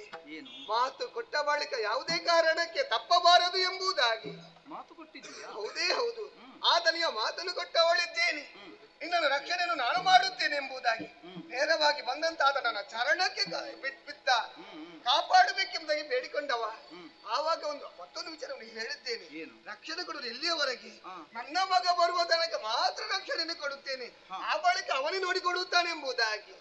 ಅದಕ್ಕಾಗಿ ರಕ್ಷಣೆಯನ್ನು ಕೊಟ್ಟಿದ್ದೇನೆ. ಮಗ ಬರುವಲ್ಲಿಯವರೆಗೆ ಯಾಕೆ ರಕ್ಷಣೆ ಕೊಡುವುದೇನು? ಮಗ ಬಂದ ಮೇಲೆ ಬಿಡುಕೊಡುವಂತಹ ಅವಕಾಶವಾದ್ರೂ ಏನು? ಅದು ಅವ ತೀರ್ಮಾನ ಮಾಡಿಕೊಳ್ಳುತ್ತಾನೆ, ಏನು ಮಾಡುವುದು ಎಂಬುದು ಅವನಿಗೆ ಬಿಟ್ಟದ್ದು. ಯಾರು? ಮಗನಿಗೆ ಬಿಟ್ಟು. ಹೌದು ದೇವರೇ, ಮತ್ತೊಂದು ಹೇಳಿದ್ದೀರಿ, ಈತ ಕೆಟ್ಟವನಾಗಿದ್ದಾನೆ, ಕೆಟ್ಟವನಾದಂತ ಆತನಿಗೆ ರಕ್ಷಣೆ ಕೊಡುವುದು ತಪ್ಪು ಎಂಬುದಾಗಿ. ದೇವರೇ, ಅವರು ಕೆಟ್ಟವರು ಇವರು ಒಳ್ಳೆಯವರು ಎನ್ನುವಂತ ಭೇದ ನಮ್ಗೆ ಇಲ್ಲವೇ ಇಲ್ಲ. ಒಂದು ವೇಳೆ ಅವರು ಕೆಟ್ಟವರಾದರೂ ಕೂಡ ಅವರು ಮತ್ತೆ ಒಳ್ಳೆಯವರನ್ನಾಗಿ ಮಾಡುವಂತ ಯೋಗ್ಯತೆ ನಮ್ಮಲ್ಲಿ ಉಂಟು. ಕೆಟ್ಟವರಾಗುವುದು ಯಾವ ರೀತಿಯಾಗಿ? ಕೆಟ್ಟವರ ಸಹವಾಸ ಮಾಡುವುದರಿಂದಾಗಿ ಅಲ್ವಿ? ಅದು ಈತ ಆಗಲ್ಲ ನೋಡಿ. ಆಶ್ರಮಕ್ಕೆ ಬಂದ ಬಳಿಕ ನಮ್ಮ ಸಹವಾಸದಿಂದ ಒಳ್ಳೆಯವನಾಗುತ್ತಾನೆ. ಹಾಗಾಗಿ ಹೇಳುತ್ತೇನೆ, ಆತನನ್ನು ಬಿಟ್ಟುಕೊಡುವುದಕ್ಕೆ ಆಗುವುದಿಲ್ಲ. ಒಂದು ವೇಳೆ ಇದರಿಂದ ನನ್ನ ಪಾಲಿಗೆ ಕಷ್ಟ ಬಂದರೂ ಕೂಡ ಅದನ್ನು ನಾನು ಎದುರಿಸುತ್ತೇನೆ, ಬಿಟ್ಟುಕೊಡುವುದಿಲ್ಲ. ಸಲ್ಲದು ತಾಯೇ, ಹಾಗೆ ಆಗ ಕೂಡ. ಯಾಕೆ ಕೂಡ? ನೋಡಮ್ಮ, ಈ ದುಷ್ಟರು ಅಂದ್ರೆ ಯಾವತ್ತೂ ಕೂಡ ಅಂತರಂಗದೊಳಗೆ ವಂಚನೆಯ ಕುರಿತಾಗಿಯೇ ಚಿಂತಿಸುವವರು.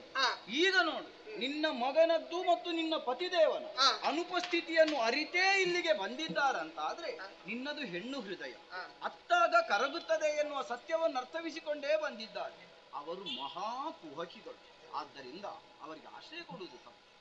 ಅಮ್ಮ ಅಂತ ಹೇಳಿದ್ದಾರೆ, ಮಗ ಎಂಬುದೇ ನಾನು ತಿಳ್ಕೊಂಡವಳಿದ್ದೇನೆ. ನಾನು ಅಮ್ಮ ಎನ್ನು ಹಾಗೆ ನಿನ್ನನ್ನು ಕರೆದಿದ್ದೇನಲ್ಲ, ನಿನ್ನ ಎತ್ತರ ನಿಮ್ಗಿಂತ ಮೊದಲಾಗಿ ಬಂದವನಲ್ಲ, ಅವನಲ್ವೇ ದೇವರೇ. ಅವ ಅಮ್ಮ ಅಂತ ಹೇಳಿದ ಬಳಿಕ ಮಗ ಎನ್ನುವಂತ ಭಾವನೆಯೇ ಕಂಡವಳಿದ್ದೇನೆ. ಮಗನಿಗೆ ಕಷ್ಟ ಬರುವಾಗ ತಾಯಿಯಾದರೂ ಸಹಿಸಿಕೊಳ್ಳುತ್ತಾಳೆ ಹೇಳಿ. ಅಮ್ಮ, ನನಗಿಂತಲೂ ಹೆಚ್ಚುಗಾರಿಕೆಯುಳ್ಳವನು ಅವನು. ಅಲ್ಲವೇ ಅಲ್ಲ, ಲೋಕದ ಅಧಿಪತಿಯಾದಂತಹ, ಲೋಕವನ್ನು ಉಳಿಸಬೇಕಾದಂತಹ ಹೊಣೆಯುಳ್ಳವನಾಗಿ ನಾನು ಕೇಳುತ್ತಾ ಇದ್ದೀನಿ. ಲೋಕದ ಜನರು ನಾಳೆ ಏನು ಹೇಳುವುದಕ್ಕಿಲ್ಲ. ಏನು? ಆಕೆ ಮಾತನ್ನು ಕೊಟ್ಟಿದ್ದಾಳೆ, ಆ ಬಳಿಕ ಮಾತನ್ನು ಮೀರಿದ್ದಾಳೆ ಎಂಬುದಾಗಿ ಜಗನ್ನಿಯಾಮಕನಾದಂತಹ ನಾರಾಯಣನೇ ಬಂದು ಆಡಿದ್ದಾನೆ, ಅದಕ್ಕೆ ಅವಳು ಬಿಟ್ಟು ಕೊಟ್ಟಿದ್ದಾಳೆ ಎನ್ನುವ ಹಾಗೆ ಲೋಕರಾಡುತ್ತಾರೆ. ಇಲ್ವೇ ಇಲ್ಲ, ಅದು ತಪ್ಪಾಗ್ತದೆ ದೇವರೇ. ಯಾವುದೇ ನಾವು ಒಂದು ಸಲ ಮಾತನ್ನು ಕೊಟ್ಟ ಬಳಿಕ ತಪ್ಪ ಕೂಡ ಇದು ನಿಮಗೂ ಗೊತ್ತಿದ್ದಂತ ವಿಚಾರ. ಹಾಗಾಗಿ ಹೇಳುತ್ತೇನೆ, ಬಿಟ್ಟು ಕೊಡುವುದೇ ಇಲ್ಲ. ನಾನು ವೈಕುಂಠವಾಸ. ಸತ್ವಗುಣ ಎನ್ನುವುದು ಅಲ್ಲಿಗೆ ಭೂಷಣ. ಯಾವಾಗ ಧರ್ಮವನ್ನು ಉಳಿಸುವಲ್ಲಿ ಮೆರೆಯುವವರಿಗೆ ಮಾತ್ರ ನಾವು ಸತ್ವಗುಣವನ್ನು ಹೊಂದಿ ವ್ಯವಹರಿಸಬಲ್ಲ. ಬಿಡುವುದಿಲ್ವೇ ತಾಯಿ? ಬಿಡುವುದಕ್ಕೆ ಆಗುವುದಿಲ್ಲ ಅಂತ ಹೇಳಿದ್ರು ಕೂಡ ಮತ್ತೆ ಮತ್ತೆ ಹೇಳುತ್ತಾ ಇದ್ರಿ ಬಿಡ್ಬೇಕು ಎಂದು. ದೇವರೇ ಈಗ ಹೇಳುತ್ತಾ ಇದ್ದೇನೆ ಕೇಳಿ. ನನಗೆ ಪತಿವೃತ್ತಿ ಆದಂತ ಹೆಣ್ಣಿಗೆ ಆಕೆಗೆ ಆತನ ಗಂಡನೇ ದೇವರಾಗಿರುತ್ತಾನೆ. ನೀವು ಲೋಕಕ್ಕೆ ದೇವರಾದರೆ ನನ್ನ ಪಾಲಿಗೆ ನನ್ನ ಗಂಡನೇ ದೇವರು. ನನ್ನ ಗಂಡ ಬಂದು ಹೇಳಿ ಬಿಟ್ಟು ಸೃಷ್ಟಿ ಸ್ಥಿತಿ ಲಯ ಮೂರಲ್ಲಿಯೂ ಅಧಿಕಾರವನ್ನು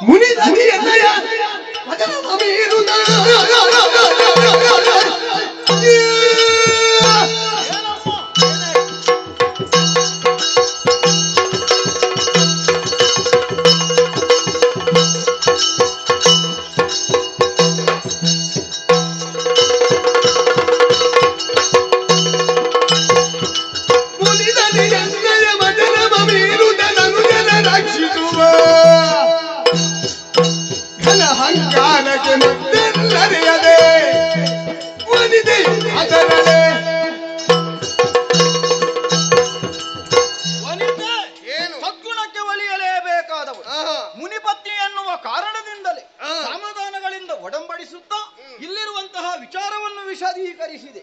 ಏನು ಮುನಿ ಹೃದಯ ಎನ್ನುವುದು ನಿನಗಿಲ್ಲವೇ ತಾಯಿ? ಮಾತೃ ಹೃದಯ ಜಾಗೃತಗೊಂಡು ಆತನನ್ನು ಸಲಹುವಲ್ಲಿ ನೀನು ಮುಂದಾಗಿದ್ದಿ. ಆತ ದುಷ್ಟನೇ ಹೌದು ಎನ್ನುವುದನ್ನು ಎಚ್ಚರಿಸಿದ ನಂತರ ಕೊಟ್ಟ ಮಾತು ಉಳಿಸುವಲ್ಲಿ ನಾನು ಯಾವತ್ತೂ ಹಿಂದುಳಿಯುವವಳಲ್ಲ ಎನ್ನುವ ಹಾಗಾಡುತ್ತೀಯ. ಏನು ಏನು ಏನು ನಾನೇ ಜಗತ್ತು. ಜಗತ್ತಿನ ಮನಸ್ಸು ಎನ್ನುವುದು ಚಕ್ರ ಸ್ವರೂಪವನ್ನು ಹೊಂದಿ ಸುದರ್ಶನ ಎನ್ನುವ ಅಂಕಿತದಿಂದ ನನ್ನಲ್ಲಿದೆ. ಕೇವಲ ಹರಿಶೋಭಾಯಮಾನವಾಗಿ ಕಂಗೊಳಿಸುವುದಕ್ಕೆ ಇರುವ ಆಯುಧಗಳಲ್ಲ. ನನ್ನ ಚಕ್ರ ಸುದರ್ಶನಕ್ಕೆ ಇತ್ತಾದ್ರೆ ಯಾರು ದುಷ್ಟರನ್ನು ರಕ್ಷಿಸುವಲ್ಲಿ ಮುಂದುವರಿಯುತ್ತಾರೋ ಅಂತವರ ತಲೆಯನ್ನು ತೆಗೆದೀತು. ಮತ್ತೊಮ್ಮೆ ಕೇಳ್ತೇನೆ, ಬಿಟ್ಟುಕೊಡುವುದಕ್ಕೆ ಆಗುವುದಿಲ್ಲ. ಪತಿವೃತ್ತಿ ಆದಂತಹ ಹೆಣ್ಣಿನ ಮೇಲೆ ನಿಮ್ಮ ಸುದರ್ಶನ ಚಕ್ರ ಯಾವ ರೀತಿ ಬರುತ್ತದೆ ಎಂಬುದಾಗಿ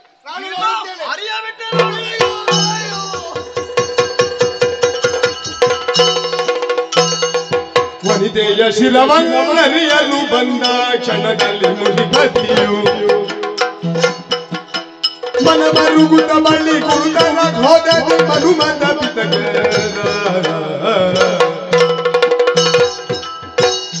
ಪರೋಪಕಾರಾರ್ಥಂ ಇದಂ ಶರೀರಂ ಎನ್ನುವಂತಹ ಧ್ಯೇಯವನ್ನಿರಿಸಿಕೊಂಡು ಸದಾಕಾಲ ಲೋಕದ ಹಿತವನ್ನು ಬಯಸುವವ ಈ ಭೃಗುಮುನಿ ಘನತರವಾದಂತಹ ಯಾಗವನ್ನು ಪೂರೈಸುವುದಕ್ಕೆ ಬೇಕಾಗಿ ಆಶ್ರಮವನ್ನು ತೊರೆದು ಹೋದವ ನಾನು. ಮರಳಿ ಆಶ್ರಮವನ್ನು ಸೇರಿದೆ. ಬಂದು ನೋಡಿದ್ರೆ ಆಶ್ಚರ್ಯವನ್ನೇ ಕಾಣುತ್ತಾ ಇದ್ದೇನೆ. ನಾ ಹೋಗುವಂತಹ ವೇಳೆಯಲ್ಲಿ ವೇದ ಘೋಷಗಳು ಮಂತ್ರ ಪಠನಗಳು ಕೇಳುತ್ತಾ ಇದ್ದವು. ಆದರೆ ಇಂದು ಹಾಗಲ್ಲ, ಎಲ್ಲವೂ ಮೌನ ಮುದ್ರೆಯಾಗಿದೆ. ನನ್ನ ಶಿಷ್ಯವೃಂದವು ಕಾಣುತ್ತಾ ಇಲ್ಲ. ಆಶ್ರಮವೇ ಸ್ತಬ್ಧವಾಗಿ ಹೋಗಿದೆ. ನನ್ನ ಆಗಮನವನ್ನು ಕಂಡು ನನ್ನನ್ನು ಎದುರು ನೋಡಬೇಕಾದಂತ ನನ್ನ ಮಡದಿ ಖ್ಯಾತಿ ಎಲ್ಲಿಯೂ ಕಾಣಿಸುತ್ತಾ ಇಲ್ಲ. ಎಲ್ಲಿದ್ದಾಳೆ ಇವಳು? ಖ್ಯಾತಿ ಖ್ಯಾತಿ ಖ್ಯಾತಿ, ಅಯ್ಯೋ ಅಯ್ಯೋ ಮಣಿದೆಯ ಮಮ ರಮಣಿ ಸತಿ ಗಡಲದೊಳಗೆ ನೀ ಜುಮಣಿ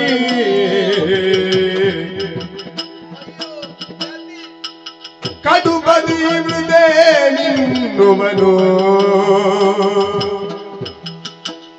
ತಲೆ ಕಡಿದ ಪಾಪಿ ಯಾರವನು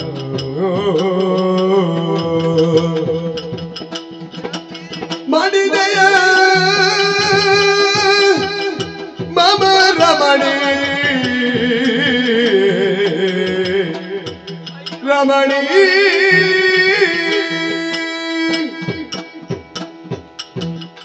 ಅಯ್ಯೋ ಖ್ಯಾತಿ ಖ್ಯಾತಿ, ಎಂತಹ ದುಸ್ಥಿತಿಯಲ್ಲಿ ನಿನ್ನನ್ನು ನಾನು ಕಾಡ್ತಾ ಇದ್ದೇನೆ. ಆಶ್ರಮದಲ್ಲಿರುವಂತಹ ಶಿಷ್ಯವೃಂದಕ್ಕೆಲ್ಲ ತಾಯಿ ಸ್ವರೂಪಿಯಾದಂತಹ ನೀನು ರಕ್ತದ ಮಡುವಿನಲ್ಲಿ ಮಲಗಿದ್ದೀಯ. ಏನಾಯ್ತೇ ನಿನಗೆ? ನಮಗ್ಯಾರು ದ್ವೇಷಿಗಳಿಲ್ಲ, ಈ ಆಶ್ರಮಕ್ಕೆ ಯಾರ ವೈರತ್ವವೂ ಇಲ್ಲ. ಹಾಗಿದ್ದರೆ ನಿನ್ನ ಶಿರವನ್ನು ಕತ್ತರಿಸಿ ಘಾಸಿಗೊಳಿಸಿದವರಾದರೂ ಯಾರು? ಹೇಳೇ ಮಾತೇ.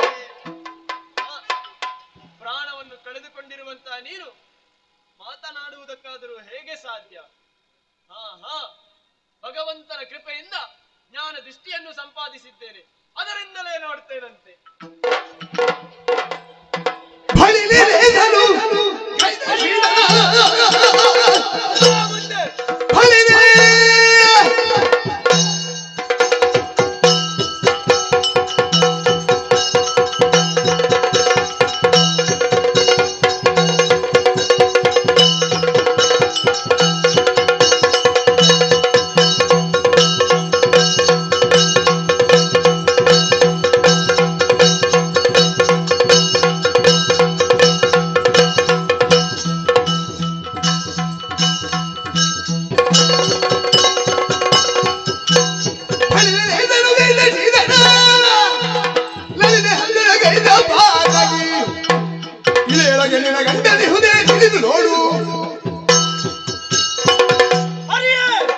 ಮರೆಯಲ್ಲಿ ಅಡಗಿದೆಯಾ? ಬಾ ಮುಂದೆ.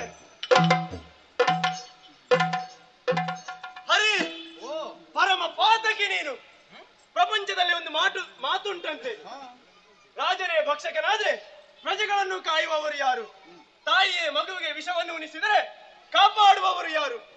ಬೇಲಿಯೇ ಎದ್ದು ಹೊಲವನ್ನು ಮೇಯುತ್ತಿದ್ದರೆ ಕಾಯುವವರು ಯಾರಿದ್ದಾರೆ ಎನ್ನುವ ಹಾಗೆ ಸದಾ ಕಾಲ ನಿನ್ನನ್ನು ಮನದಲ್ಲಿ ಧ್ಯಾನಿಸಿ ನಿನ್ನ ಮೂರ್ತಿಯನ್ನೇ ಪ್ರತಿಷ್ಠಾಪಿಸಿದವಳು ನನ್ನ ಮಡದಿ ಖ್ಯಾತಿ. ಅವಳ ಶಿರವನ್ನೇ ಕತ್ತರಿಸಿದೆಯಾ? ಪಾಪಿ, ಇಷ್ಟಾದರೂ ಕೂಡ ನಗುತ್ತಾ ಇದ್ದೀಯಾ? ನಗು ನಗು, ನೀನು ನಗುವುದಕ್ಕೂ ಕಾರಣ ಉಂಟು. ಯಾಕೆ? ಎಷ್ಟಾದರೂ ನೀನು ಮೇಲುಲೋಕದಲ್ಲಿರುವವನಲ್ವೇ? ಅಂದರೆ ಪರಮ ಪಾವನವಾದಂತಹ ವೈಕುಂಠದಲ್ಲಿರುವವ ನೀನು. ಮೇಲಿದ್ದವರು ಹಾಗೆ, ಕೆಳಗಿರುವವರನ್ನು ಕಂಡು ನಗುವುದೇ. ಆದರೆ ಒಂದು ಮಾತನ್ನು ನೆನಪಿಟ್ಟುಕೋ, ಕೆಳಗಿದ್ದವ ಬಿದ್ದರೆ ಏನಾಗುವುದಿಲ್ಲ, ಮೇಲಿದ್ದವ ಬಿದ್ರೆ ಪೂರ್ತಿ ಹೋಗ್ತಾನೆ. ನನ್ನ ಪತ್ನಿಯನ್ನು ಕೊಂದು ದೇವತ್ವವನ್ನು ನೀನು ನಾಶ ಮಾಡಿದೆ. ದೇವತ್ವದ ಬೆಲೆ ನಿನಗೆ ತಿಳಿದಿಲ್ಲ. ಇನ್ನು ಮುಂದಕ್ಕೆ ನೀನು ದೇವನಾಗುವುದಕ್ಕೂ ಯೋಗ್ಯನಲ್ಲ. ನಾನು ಆರ್ಜಿಸಿದಂತಹ ತಪಸ್ಸಿನ ಶಕ್ತಿ ಅದು ಸಾಮಾನ್ಯ ಎನ್ನುವ ಹಾಗೆ ಭಾವಿಸಬೇಡ. ಏನು ಬೇಕಾದರೂ ಮಾಡಿ ಏನು. ಇದು ಇನ್ನು ಮುಂದಕ್ಕೆ ನೀನು ದಶಾವತಾರಿಯಾಗು. ಅಷ್ಟೇ ಸಾಕಾಗುವುದಿಲ್ಲ ನಿನಗೆ. ನನ್ನನ್ನು ಪತ್ನಿ ವಿಹೀನನಾಗಿಸಿದೆಯಾ? ನನಗೆ ನೋವನ್ನು ಉಣಿಸಿದೆಯಾ? ಅದಕ್ಕಾಗಿ ಒಂದು ಜನ್ಮದಲ್ಲಿ ನೀನು ಕೂಡ ನಿನ್ನ ಪತ್ನಿಯನ್ನು ಕಳೆದುಕೊಂಡು ಹಪ್ಪಿಸಬೇಕು. ಒಂದಲ್ಲ, ಜನರ ನಿಂದನೆಗೆ ಒಳಗಾಗಿ ಎರಡೆರಡು ಬಾರಿ ಹೆಂಡತಿ ಹೆಂಡತಿ ಎನ್ನುವ ಹಾಗೆ ದುಃಖಿಸಬೇಕು. ಇದು ಭೃಗುಮುನಿಯ ಶಾಪ. ನೀನು ದಶಾವತಾರಿಯಾಗು, ದಶಾವತಾರಿಯಾಗು, ದಶಾವತಾರಿಯಾಗು. ತೆರಳಿ ಹೋಗಲು ಕಂಡು ಹರಿ ದುರ್ಲಲನು ಸಂಹರಿಸೇ ಮುಂದಕ್ಕೆ ಧರಿಸುವ ತಾರಗಳು ಪೂರಕ ಪರಿಣಮಿಸಲಿ ತೆರಳಿ ಹೋಗಲು ಕಂಡು ಶ್ರೀಹರಿಯೇ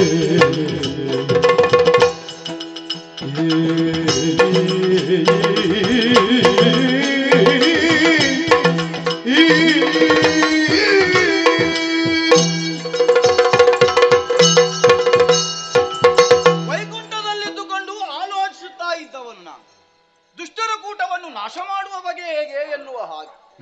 ಆ ಸಂದರ್ಭದಲ್ಲಿ ಅಲ್ವೇ ಸುರಪತಿ ನನ್ನ ಸ್ತುತಿವಾಕ್ಯವನ್ನಾಡಿ ಒಲಿದು ಬಂದೆ. ಒಲಿದು ಬರುವಲ್ಲಿ ಇಂತಹ ಒಂದು ಹಾದಿ ಉಂಟು ಎನ್ನುವುದನ್ನು ನಾನು ಆಲೋಚಿಸಿದ್ದೇ ಇಲ್ಲ. ಏನೇ ಇರಲಿ, ಎಲ್ಲವನ್ನು ಮಾಡಿಸುವವಳು ಆಕೆಯೊಬ್ಬಳೆ. ಆಕೆಯ ನಿರ್ದೇಶನವಿಲ್ಲದೆ ಯಾವುದೂ ನಡೆಯುವುದೇ ಇಲ್ಲ. ಆ ಮಹಾತಾಯಿಯೇ ಸಂಕಲ್ಪಿಸಿರಬೇಕು.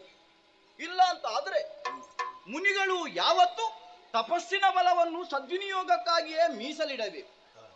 ಶಾಪವಾಕ್ಯವನ್ನು ಆಡುವುದರ ಮೂಲಕ ಅದು ವಿನಿಯೋಗಿಸಲ್ಪಡುತ್ತದೆ ಅಂದ್ರೆ ಅದು ಸುಮ್ಮನೆ ವ್ಯರ್ಥ ನಾಶವಾದ ಹಾಗಲ್ವೇ? ಹಾಗಾದರೆ ಭೃಗುವಾರ್ಜಿಸಿದಂತಹ ತಪಸ್ಸಿನ ಫಲ ನನಗೆ ಶಾಪವಾಕ್ಯವಾಗಿ ಆಡಿ ಬಂದರು. ಅದು ಸದ್ವಿನಿಯೋಗಕ್ಕೆ ಮೀಸಲಾಯಿತು ನೋಡಿ. ದುಷ್ಟರನ್ನು ವಧಿಸುವಲ್ಲಿ ನಾನಿದನ್ನು ಬಳಸಿಕೊಂಡರೆ ಹೇಗೆ? ನೀನು ಅನ್ಯಾಯವನ್ನು ಮಾಡುತ್ತಿರುವಂತಹ ದುಷ್ಟರ ಕೈಗೆ ಸಿಕ್ಕಿ ಪರಿತಪಿಸಬೇಕು ಎನ್ನುವ ಹಾಗೆ ಆಡಿದ. ದುಷ್ಟರ ಕೈಗೆ ಸಿಕ್ಕಿ ಪರಿತಪಿಸಬೇಕು ಅಂತಾದ್ರೆ ಮಾನವ ಮಾತ್ರನಾಗಿಯೇ ನಾನು ಹುಟ್ಟಬೇಕಲ್ವೇ? ಆದ್ರೆ ಇವನು ಆಡಿದ್ದೇನು? ದಶ ಅವತಾರಿಯಾಗು ಎನ್ನುವ ಹಾಗೆ. ಮನುಷ್ಯನೋರ್ವನು ಅವತಾರವನ್ನು ಹೊಂದುವುದಕ್ಕೆ ಸಾಧ್ಯ ಉಂಟು. ಹಾಗಾದರೆ ಭಗವಂತನಾದಂತಹ ನಾನು ಭುವಿಗಿಳಿದೆ ಅದು ಅವತಾರ ಎಂದಾಗುತ್ತದೆ. ಹಾಗಾದರೆ ಅವತಾರ ಆಡುವುದಕ್ಕೆ ಇವನ ಶಾಪವಾಕ್ಯವೇ ನಾಂದಿ ಆಯಿತಲ್ಲ. ಜಶವೇ ಮೊದಲಾಗಿ ದಶ ಅವತಾರಗಳನ್ನು ಹೊಂದು ಎನ್ನುವ ಹಾಗೆ ಕಟುವಾಗಿ ಆಡಿದರೂ ಆತನ ಅಂತರಂಗ ನನಗೆ ಸಹಕಾರಿಯಾಗಿಯೇ ನುಡಿದಿದೆ ಎಂದರ್ಥ. ಸರಿ ಸರಿ, ದುಷ್ಟರ ಕೂಟವನ್ನು ನಾಶ ಮಾಡುವುದಕ್ಕಾಗಿ ಒಂದೊಂದು ಅವತಾರವನ್ನು ಚೆನ್ನಾಗಿಯೇ ಬಳಸಿಕೊಳ್ಳುತ್ತೇನೆ.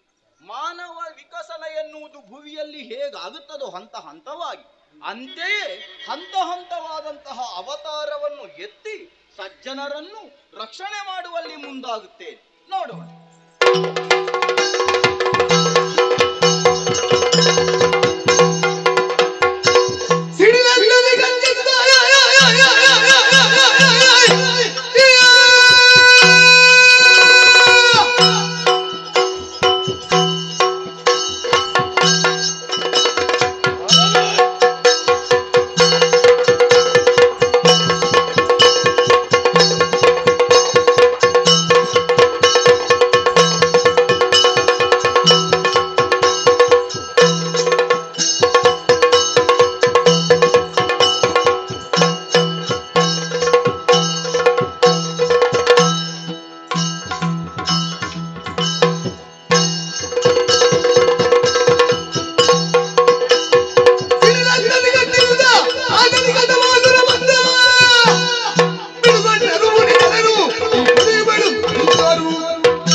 ಆಶ್ರಮದಲ್ಲಿ ಆಶ್ರಯವನ್ನು ಹೊಂದಿದವ ಈ ತಮಾಸುರ. ಆದ್ರೆ ಏನು ಮಾಡೋಣ ಹೇಳಿ? ಇನ್ನು ಮುಂದಕ್ಕೆ ಈ ಆಶ್ರಮದಲ್ಲಿ ನಿಲ್ಲುವಂತ ಭಾಗ್ಯವೇ ನಮಗೆ ಇಲ್ಲದಾಗಿ ಹೋಯಿತು. ಕಾರಣ ನಾರಾಯಣನಿಗೆ ಶಾಪ. ಆವಾಗಲೇ ಹೊರಟಿ ಬಂದಿದ್ದೇನೆ.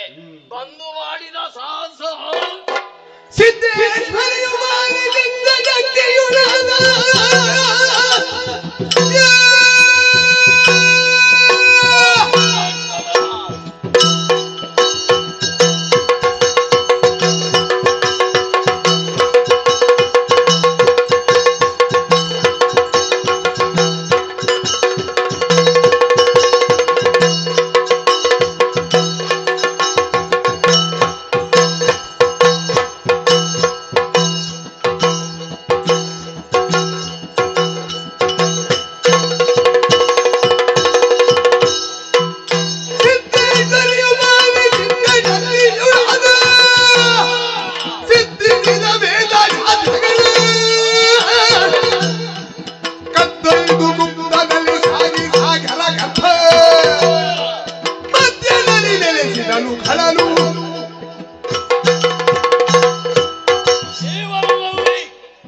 ಯಾವುದನ್ನಾದರೂ ಸಾಧಿಸಬೇಕು ಎನ್ನುವ ಉದ್ದೇಶವನ್ನು ಇರಿಸಿಕೊಂಡವ. ಹಾಗಾಗಿಯೇ ಸಿದ್ದೇಶ್ವರಿಯನ್ನು ಸಿದ್ಧಿಯ ಮೂಲಕವಾಗಿಯೇ ಒಲಿಸಿಕೊಂಡವ. ಮೋಹನ, ಕಾರಣ, ಸ್ತಂಭನ, ಆಕರ್ಷಣ ಮೊದಲಾದ ವಿದ್ಯೆಯನ್ನು ಆರ್ಜಿಸಿಕೊಂಡಿದ್ದೇನೆ. ಆ ಬಲದಿಂದಲೇ ನೇರವಾಗಿ ಸತ್ಯಲೋಕದೆಡೆಗೆ ಬಂದಿದ್ದೇನೆ. ವೇದ ಪುರುಷನು ಆ ಬ್ರಹ್ಮನಾದದ ಕಾರಣವೇ ವೇದ ಅವನಲ್ಲೇ ಇದೆ. ಈ ಹೊತ್ತು ವೇದವನ್ನು ಸೆಳೆದಿದ್ದೇನೆ. ಆ ಸರ್ವ ಧಾತುಗಳು ಕೂಡ ನನ್ನ ಕೈವಶವಾಗಿದೆ. ಹಾಗಿದ್ರೆ ತಡ ಯಾಕೆ? ಈಗಿಂದೀಗಲೇ ಇದನ್ನು ಹಿಡ್ಕೊಂಡು ಹೋಗಿ ನೇರವಾಗಿ ಶರದಿಗರ್ಭದಲ್ಲೇ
ಲಕ್ಷ್ಮೀನಾರಾಯಣ ಕಾಪಾಡು ಕಾಪಾಡು ಎಂದು ಅನುದಿನವೂ ನಿನ್ನನ್ನು ಬೇಡುತ್ತಾ ಇದ್ದೇನೆ.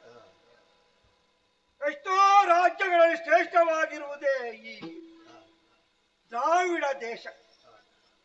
ದ್ರಾವಿಡ ದೇಶದ ಅಧಿಪತಿಯಾಗಿ ಮೆರೆಯುತ್ತಾ ನಾನಿದ್ದೇನೆ. ನನ್ನನ್ನು ಸತ್ಯವ್ರತರೆಂದು ಕರೆಯುತ್ತಾ ಇದ್ದಾರೆ. ನನ್ನ ಹಿರಿಯರು ಎಷ್ಟೋ ಮಂದಿ ಸುವಾಸನ ಹೇರಿದವರು, ಆಳಿದವರು, ನೆಗಳತೆಯನ್ನು ಪಡೆದವರು.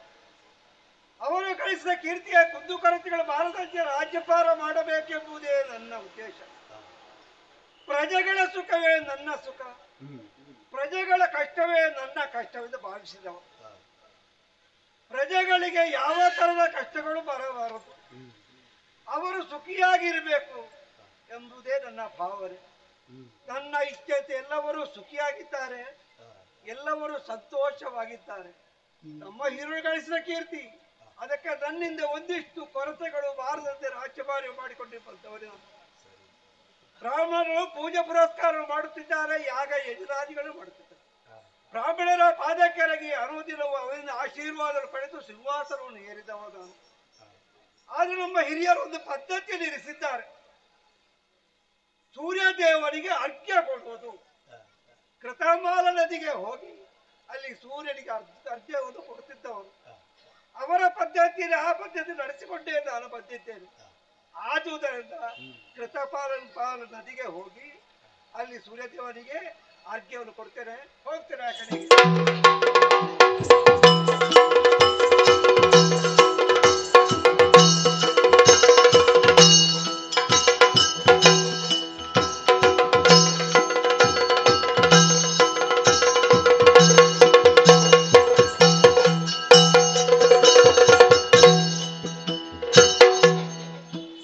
ಕೃತಮಾಲ ನದಿಯ ಬಳಿಗೆ ಬಂದೆ, ಸ್ನಾನವನ್ನು ಮಾಡಿದೆ, ಸಕಲ ವಸ್ತ್ರ ಭೂಷಿತನಾದೆ. ಆದ್ರೆ ಇಲ್ಲಿ ಅರ್ಘ್ಯ ಕೊಡುವಂತ ಸಮಯವಾಯ್ತಲ್ಲ, ಆದುದರಿಂದ ಈ ಸ್ನಾನ ಮಾಡಿ ಇಲ್ಲಿಯೇ ಸೂರ್ಯದೇವನ ಅರ್ಘ್ಯವನ್ನು ಕೊಡ್ತೇನೆ. ನೋಡೋಣ ನಮೋ ಸೂರ್ಯನಾರಾಯಣ. ಇದೇನು ಒಂದು ಮೀನು ಬಂದು ಬೊಗಸೆಯಲ್ಲಿ ಸೇರಿಕೊಂಡಿತ್ತಲ್ಲ, ಯಾಕೆ ಸೇರಿಕೊಂಡಿತ್ತೋ ಹೇಳುವುದಕ್ಕೆ ಸಾಧ್ಯ ಇಲ್ಲ. ಬೇಡ, ಮತ್ತೊಂದು ಕಡೆಯಿಂದ ಅದೇ ಮೀನು ಬಂದು ನನ್ನ ಬೊಗಸೆಯಲ್ಲಿ ಸೇರಿಕೊಂಡಿತ್ತಲ್ಲ, ಯಾಕೆ ಸೇರಿಕೊಂಡಿತ್ತೋ ಹೇಳುವುದಕ್ಕೆ ಸಾಧ್ಯ ಇಲ್ಲ. ಬಿಟ್ಟು ಬಿಡ, ಆ ಕಡೆಗೆ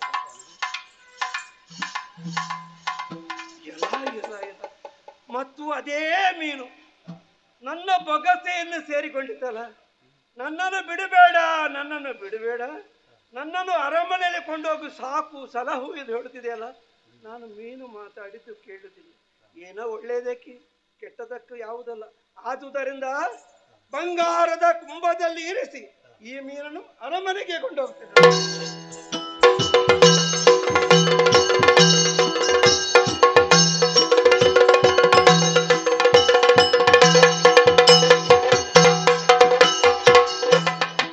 ಅಕ್ಷರವೇ ಅಕ್ಷರ. ಬಂಗಾರದ ಕುಂಭದಲ್ಲಿರಿಸಿ ಮೀನನ್ನು ಅರಮನೆಗೆ ತಂದೆ. ದುರಂತಕ್ಕೆ ಬೆಳೆಯುತ್ತಾ ಹೋಗಿತ್ತಲ್ಲ, ಏನು ಮಾಡೋದು? ಕೊಂಡೋಗಿ ಸರೋವರದಲ್ಲಿ ಹೆಂಗಿಸಿದೆ. ಅಲ್ಲಿಯೂ ಬೆಳೆಯುವುದಕ್ಕೆ ಪ್ರಾರಂಭಿಸಿತ್ತಲ್ಲ. ಓಹೋ, ಹೃದಯಾಕಾರವಾಗಿ ಬೆಳೆಯಿತು. ಹಾಗಾದ್ರೆ ಈ ಸರೋವರದಲ್ಲಿ ಕೂಡ ಅದಕ್ಕೆ ಆ ಕಡೆ ಈ ಕಡೆಗೆ ಅಸಾಧ್ಯವಾಗಿ ಹೋಗಿದೆ. ಏನು ಮಾಡೋಣ ನನಗೂ ಭಯವಾಗುತ್ತದೆ. ಏನೇ ಆಗ್ಲಿ, ಇಲ್ಲಿ ಸಮುದ್ರ ಇದೆಯಲ್ಲ, ಸಮುದ್ರದಲ್ಲಿ ಬಿಟ್ಟು ಬಿಡ್ತಾನೆ.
ಬಬಲು ಸಂಸ್ಕೃತಿಗೆ ಮಾಡಲು ನೀಡಿದೆನ ಭಯ.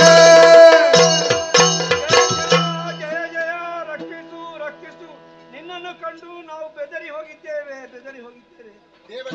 ನೊಂದಿದೆ ಸೂರ್ಯನೇ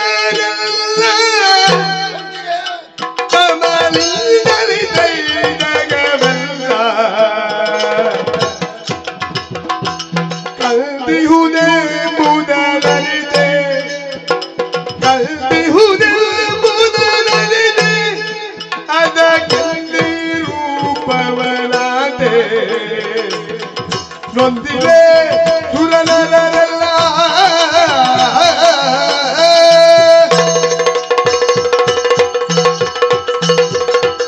ದೇವತೆಗಳು ಹಾಗೂ ನರರು ದುರುಳನಾದಂತ ತಮಾಸುರನಿಂದಾಗಿ ಎಲ್ಲವರೂ ನೊಂದವರಿದ್ದೀರೇ. ಕಂಗೆಟ್ಟು ಹೋಗಿದ್ದೇನೆ. ಕಣ್ಣೀರನ್ನು ಸುರಿಸುವುದನ್ನು ನಿಲ್ಲಿಸಿ ಅವನನ್ನು ವಧಿಸಿ ಆದಷ್ಟು ಬೇಗನೆ ನಿಮ್ಮನ್ನು ರಕ್ಷಿಸ್ತೇನಂತೆ. ಸತ್ಯರುತ, ಏನು ನನ್ನನ್ನು ನೋಡಿದ ಕ್ಷಣದಲ್ಲಿ ಕೈಗೊಳ್ತಾ ಇದ್ದೀಯ. ಕಳೆದುದ ತತ್ತರಿಸಿ ಹೋಗಿದ್ದೇನೆ. ಅಯ್ಯ, ಬೆದರದಿರು. ನೀನು ಸದಾ ಕಾಲವು ಸ್ಮರಿಸುತ್ತಿರುವಂತಹ ಶ್ರೀಹರಿಯೇ ನಾನು. ಶ್ರೀಹರಿಯೇ ನಿನ್ನನ್ನು ಕಾಣುವುದಕ್ಕಾಗಿಯೇ ಮೀನಾಗಿ ಈ ಕಡೆಗೆ ಬಂದೆ. ಹೌದೇ? ಅಯ್ಯ, ಮುಂದೆ ಸೃಷ್ಟಿಗೆ ಬೇಕಾದಂತ ಸಕಲ ಬೀಜ ಔಷಧಗಳನ್ನು ನೀನು ಸಿದ್ಧಪಡಿಸಿಟ್ಟುಕೊಳ್ಳಬೇಕು. 3 ಲೋಕವು ನಾಶವಾಗ್ತದೆ ಇಂದಿನಿಂದ 7 ದಿನದೊಳಗೆ ಪ್ರಳಯ. ಪ್ರಳಯ. ಹಾಗಾಗಿ ಮುಂದಿನ ಸೃಷ್ಟಿಗೆ ಬೇಕಾದಂತ ಸಕಲ ಬೀಜಾಔಷಧಗಳನ್ನು ಔಷಧಿ ಬೀಜಗಳನ್ನೆಲ್ಲ ಸಿದ್ಧಪಡಿಸಿಟ್ಟುಕೊಳ್ಳಬೇಕು. ಅಷ್ಟು ಮಾತ್ರವಲ್ಲದೆ ನೀನಿರುವಲ್ಲಿಗೆ ನೌಕೆಯೊಂದು ಬರಲು ಆ ನೌಕೆಯನ್ನು ಏರು. ನಾವೇ ಒಂದು ಇಲ್ಲಿಗೆ ಬರ್ತದೆ. ನಿಜ. ನಾನು ಏನು ಮಾಡಬೇಕು? ಏರುವುದು ಮಾತ್ರವಲ್ಲ, ನನ್ನ ಶೃಂಗದ ಅಗ್ರಭಾಗಕ್ಕೆ ಸಂಘದ ವಾಸುಕಿಯನ್ನು ತಂದು ಕಟ್ಟಬೇಕು. ಅಷ್ಟು ಮಾತ್ರವಲ್ಲ, ಸಪ್ತ ಋಷಿಗಳು ಬಂದು ಅವರ ಜೊತೆಯಲ್ಲಿ ನೀನು ನಾವೆಯನ್ನ ಏರು. ರಾತ್ರಿ ಕಾಲದಲ್ಲಿ ಸಪ್ತಋಷಿಗಳು ಬರ್ತಾರೆ. ನಿಜ. ನನಗೆ ವೇದಾಧ್ಯಾಯ ಕೆಲವೆಲ್ಲ ಹೇಳಿಕೊಡ್ತಾರೆ. ಮುಂದಿನ ಸೃಷ್ಟಿಗೆ ಗತಿ ಏನೆಂಬುದು ಹೇಳಿಕೊಡ್ತಾರೆ. ಎಲ್ಲವನ್ನೂ ನಿನಗೆ ಹೇಳಿಕೊಡುವವರಿದ್ದಾರೆ. ಅವರ ಜೊತೆಯಲ್ಲಿ ನಾವೆಯನ್ನ ಏರು. ದುರುಳನನ್ನು ನಾವು ವಧಿಸಿಕೊಡ್ತೇನೆ. ಜಯ ಜಯ ಜಯ ಜಯ ಜಯ ಜಯ. ಅಡಗಿ ಕುಳಿತನೆ ಸರದಿಯೊಳಗೆ ಅಡಗಿ ಕುಳಿತನೆ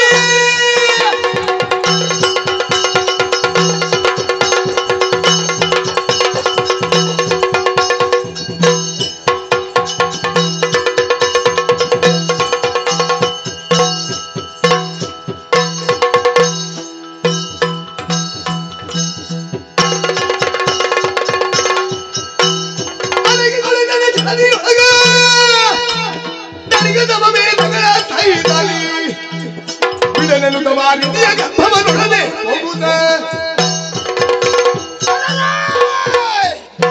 ಅಡಗಿ ಕುಳಿತರೆ ದೈತ್ಯ. ಇನ್ನು ತಡ ಮಾಡುವುದಲ್ಲ, ಈ ಶರದಿಯನ್ನು ಬಡಿಯುತ್ತಾ ಮುಂದುವರಿತೇನೆ.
ಏನು ಎನ್ನುವುದು ಮೂರು ಲೋಕದವರೇ ತಿಳಿದವರಿದ್ದಾರೆ. ಸಾಮಾನ್ಯ ಜಲಚರ ಪ್ರಾಣಿ ನೀನು. ಈ ಹೊತ್ತು ನಿನ್ನ ಮಾಂಸ ಖಂಡಗಳನ್ನು ಕಿತ್ತು ತಿನ್ನುವಾಗ ತಡೆಯುವುದಕ್ಕೆ ಆಗ್ತಾರೆ.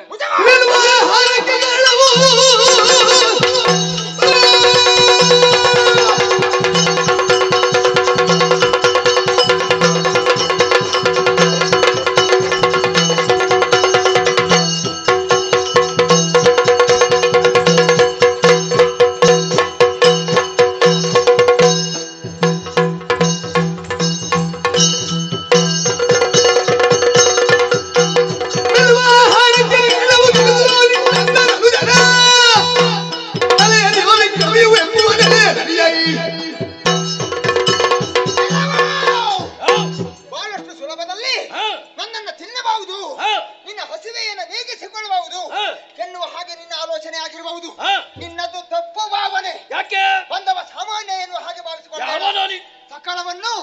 ಸಕಲ ಜೀವರಾಶಿಗಳನ್ನು ಸದಾ ಕಾಲವು ಪಡೆಯುತ್ತಿರುವಂತ ವೈಕುಂಠವಾಸಿ ಶ್ರೀಮನ್ನಾರಾಯಣ ನಾನು. ನೀನು ನಿನ್ನ ಬಿಡ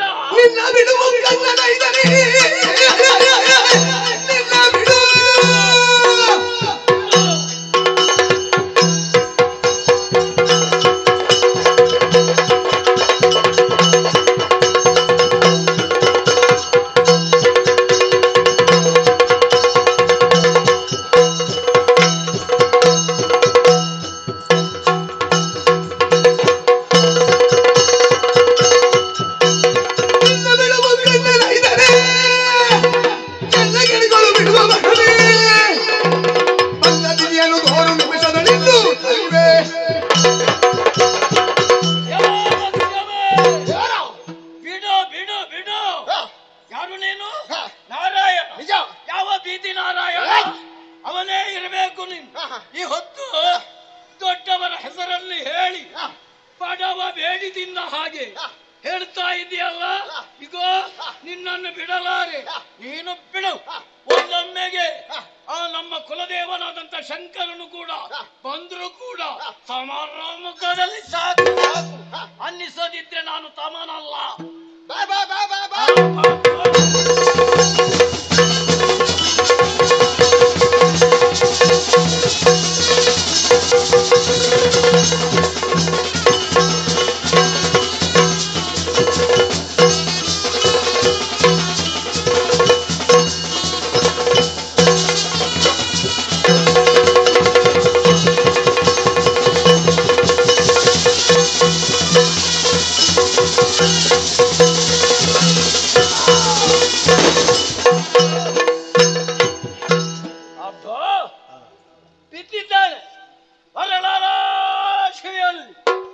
ಈ ಮೀನನ್ನೊಮ್ಮೆ ನೋಡಿದ್ರೆ ಅಕಳಿ ಸುರಿತಾ ಎಂತದು ಜೊಳ್ಳು. ಇಂಥ ಮೀನನ್ನು ತಿನ್ನದೇ ಇರುವವರು ಭಾಗ್ಯಹೀನರು. ಏನು ಮಾಡೋಣ? ಈ ಸಂದರ್ಭದಲ್ಲಿ ಜೀವ ಇದ್ರೆ ಮತ್ತೊಮ್ಮೆ ಇಂಥದ್ದು ಸಿಕ್ಕಿತ್ತು ಅಲ್ಲವೇ? ಪ್ರಾಣವೇ ಮುಖ್ಯ. ವೇದವನ್ನು ಹಿಡ್ಕೊಂಡು ನಮ್ಮೂರಿಗೆ ನಡೆಯುತ್ತೇನೆ ನಾನು.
ಆರತಿ ಸುಜನರ ತೋರೆಬಗೆ ಆರತಿ ದುರುಳರ ಶಿರ ತರಿದವಗೆ ಆರತಿ ವೇದೋದ್ಧಾರನಿಗೆ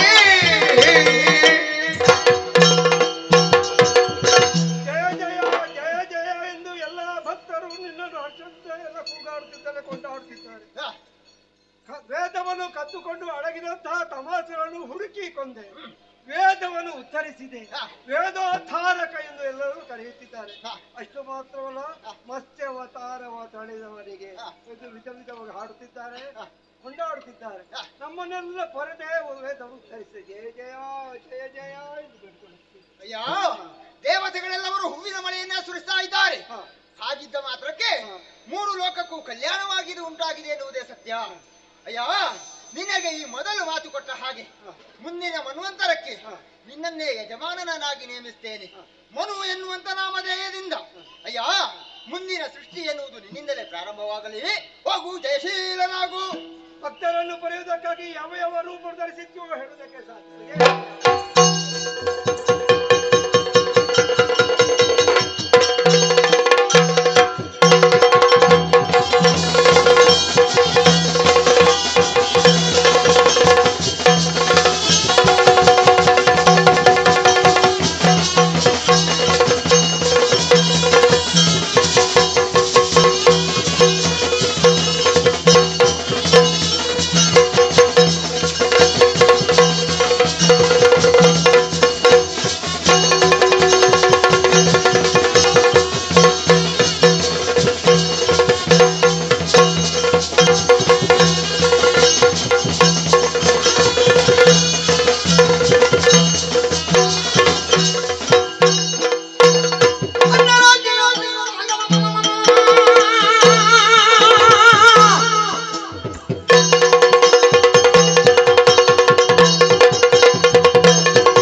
ನನಗೆ ಆಹಾರವಾಗಿ ಸಿಗಲಿ ಎಂಬುದಾಗಿ ಕೇಳಿದಾಗ ತಥಾಸ್ತು ಎಂಬುದಾಗಿ ಹೇಳಿದ್ದಾನೆ.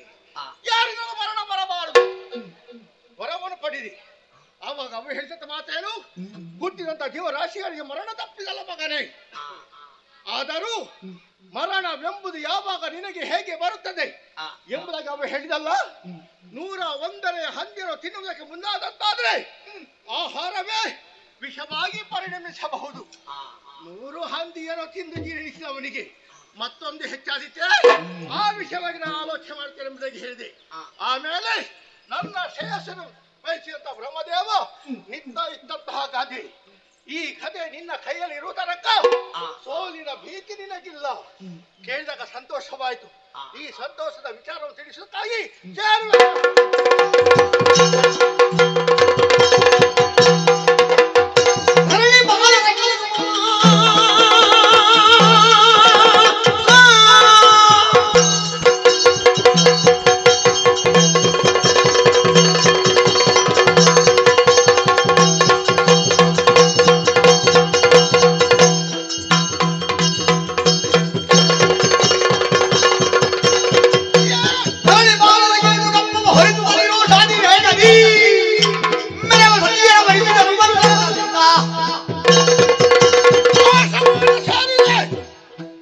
ಸಕಲ ವಿಚಾರವನ್ನು ತಿಳಿಸಿದಾಗ ಸಂತೋಷಗೊಂಡಂತ ನನ್ನ ಅಮ್ಮ ತನ್ನ 2 ಕೈಗಳ ತಪ್ಪೆ ಮುದ್ದಿಸಿಕೊಂಡಿದ್ದಾಳೆ. ನನ್ನ ಆಶೆ ಈಡೇರಿಸಿಕೊಡು ಮಗನೇ ಎಂಬುದಾಗಿ ಹೇಳಿದ್ದಾಳೆ. ಆಲೋಚನೆ ಮಾಡಿದ ಬೇರೆ ಏನಲ್ಲ, ನಾ ಕವನ ಶೂರಗೊಳ್ಳಬೇಕು.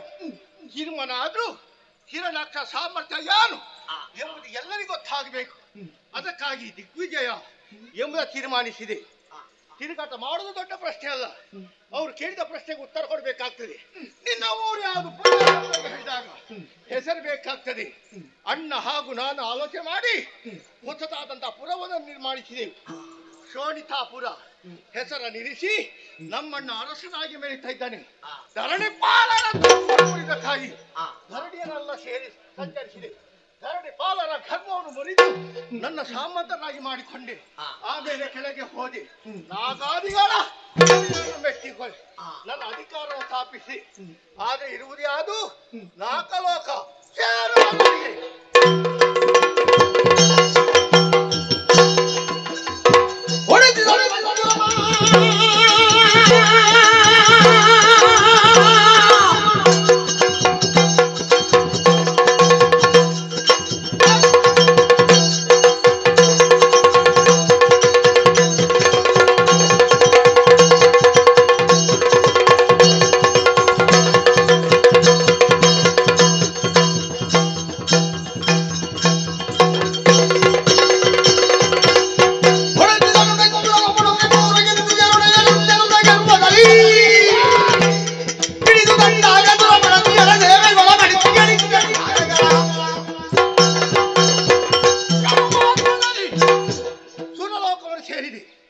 ವಿರೋಧಿಸಲಿಕ್ಕೆ ಮುಂದಾದಂತಹ ದೇವತೆಗಳನ್ನು ಸುರಪ್ಪನನ್ನು ರಣಕ್ಷೇತ್ರದಲ್ಲಿ ಸೋಲಿಸಿದೆ.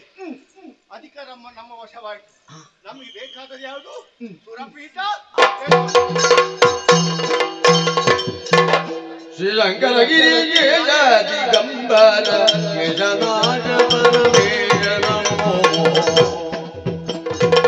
ಕೇಶವ ಪ್ರಿಯ ರಾಜ ತೇಜ ನಿರಗಮರ ಕೇಶವ ಪ್ರಿಯ ರಾಜ ತೇಜ ನಿರಗಮರ ಪನಹರಣ ಕಟಿಭೂಷ ನಮೋ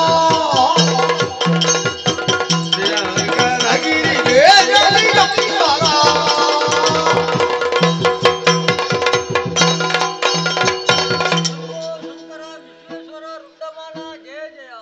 ಬಂದವರು ಯಾರು? ದೇವಭೂಮಿ ನಾರದನು ಬೆರುದಿಯ ಬಾಬನು ಬಿಳಿತ ಕನಗನು ಬಾಬನು ತಗೋಯಿದಿ ಮುನಿಪನ ಹಿಡಿಯುಕೊಳ್ಳೋ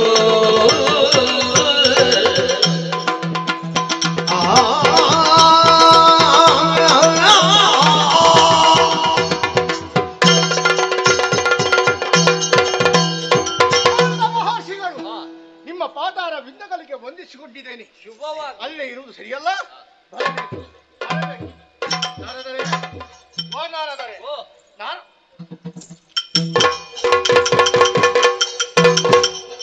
ಏನು ಅಪಮಾನ ಮಾಡ್ಲಿಕ್ಕೆ ಕಾಯ್ತಾ ಇರುವುದ?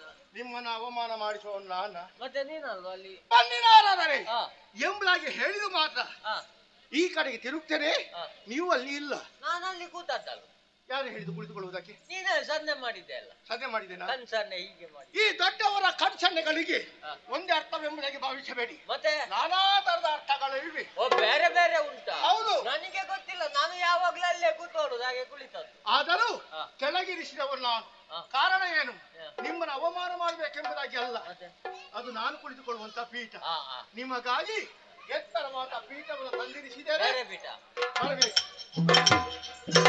ಇದು ತುಂಬಾ ಎತ್ತರ ಉಂಟಲ್ಲ. ಹೌದು. ಇಷ್ಟು ಎತ್ತರದಲ್ಲಿ ಕೂತ ಅಭ್ಯಾಸ ಇಲ್ಲ ಅಂತ. ಇಷ್ಟವರು ಕುಳಿತುಕೊಂಡವರು ನೀವಲ್ಲ, ತೊಂದರೆ ಇಲ್ಲ. ಹಾ. ನಾನಿದ್ದೇನಲ್ಲ, ನಿಮ್ಮ ಕೂತೊಳಿಸಿದಂತಾಯ್ತು. ತೃಪ್ತಿ ಆಯ್ತು. ಇನ್ನು ಅತಿಥಿ ಸತ್ಕಾರ. ಆಗ್ಲಿ. ಈಗ ನಿಮ್ಮ ಕಾಲಿಲಿಟ್ಟು ಕಾಲಿ ಕೆಳಗೆಲ್ಲ ಸ್ವಲ್ಪ ಮೇಲೆತ್ತಿ.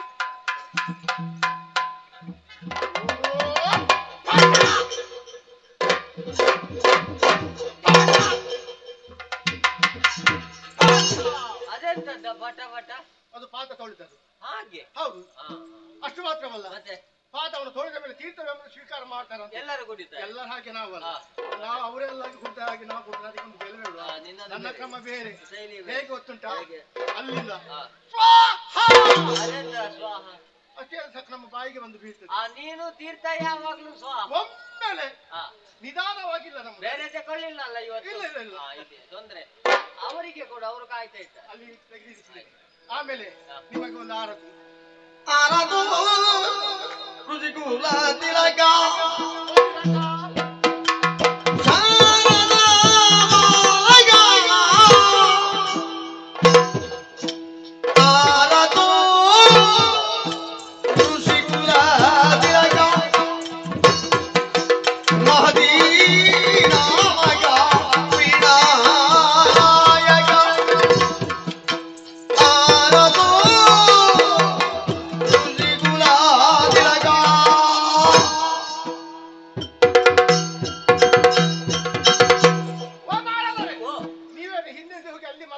ಹಿಂದೆ ಹೋಗದೆ ಪುಣ್ಯಕ್ಕೆ ಮುಖದಲ್ಲಿ ಮೀಸೆ ಇಲ್ಲ, ಇಲ್ಲದಿದ್ರೆ ಅದು ಸುಟ್ಟು ಹೋಗ್ತದ? ಮತ್ತೆಂತ? ನನಗೇ ಗೊತ್ತು. ಎಲ್ಲರೂ ಹೋಗುವಾಗ ಅತಿಥಿ ಸತ್ಕಾರ ಮಾಡ್ತಾರಂತೆ, ಪಾದಗಳನ್ನು ತೊಳಿತಾರಂತೆ, ತೀರ್ಥ ಸ್ವೀಕಾರ ಮಾಡ್ತಾರಂತೆ, ಮಂಗಳಾರತಿಯನ್ನು ಬೆಳಗ್ತಾರಂತೆ. ಇಷ್ಟವರಿಗೆ ಮಾಡಿದವ ನಾನಲ್ಲ. ಪ್ರಥಮ ಪೂಜೆ ಇದು. ಯಾಕೆ ಮಾಡಿದೆ? ಯಾಕೆ? ಅವರಿಗೆಲ್ಲ ಬೇಸರವಾಗಬಾರ್ದಲ್ಲ. ನಿನಗೆ ಬೇಕಾಗೆ ಅಲ್ಲ, ನೋಡುವವರಿಗೆ ಬೇಸರ ಆಗಬಾರ್ದು ಉದ್ದೇಶದಿಂದ ಮಾಡಿದ್ದೀರಿ. ಇಲ್ಲ ಮಾಡಿದಂತಹ ಸತ್ಕಾರಗಳಲ್ಲಿ ಕೊರತೆಗಳು ಕಂಡು ಬಂದಂತಾದ್ರೆ ಬೇಸರ ಮಾಡಬಾರ್ದು. ಕೊರತೆ ಇಲ್ಲ, ತೃಪ್ತಿ ಆಗಿದೆ. ಇಷ್ಟೇ ತನಕ ಈ ರೀತಿ ಇಲ್ಲಲ್ಲ. ಆದರೆ ಒಂದು ಪ್ರಶ್ನೆ, ಯಾವಾಗಲೂ ಬರುವವರು ನೀವಲ್ಲ, ಸದಾಕಾಲ ಸಂಚರಿಸಿಕೊಂಡು ಹೋಗುವವರು ನೀವು. ಇಂದು ಸುರ ಪೀಠವನ್ನೇರಿ ಕುಳಿತುಕೊಂಡಂತಹ ಸಮಯದಲ್ಲಿ ನಿಮ್ಮ ಆಗಮನವಾಗಬೇಕಾದ್ರೆ ಏನೋ ಒಂದು ಪ್ರಬಲವಾದ ಕಾರಣ ಉಂಟು. ಆದ್ದರಿಂದ ಕೇಳ್ತಿದ್ದೀನಿ, ಇತ್ತ ಬರುವುದಕ್ಕೆ ಕಾರಣವೇನು? ಅಷ್ಟು ಮಾತ್ರವಲ್ಲ, ನೋಡಿದಿದೆ ನನ್ನನ್ನು? ನೋಡಿದಿದೆ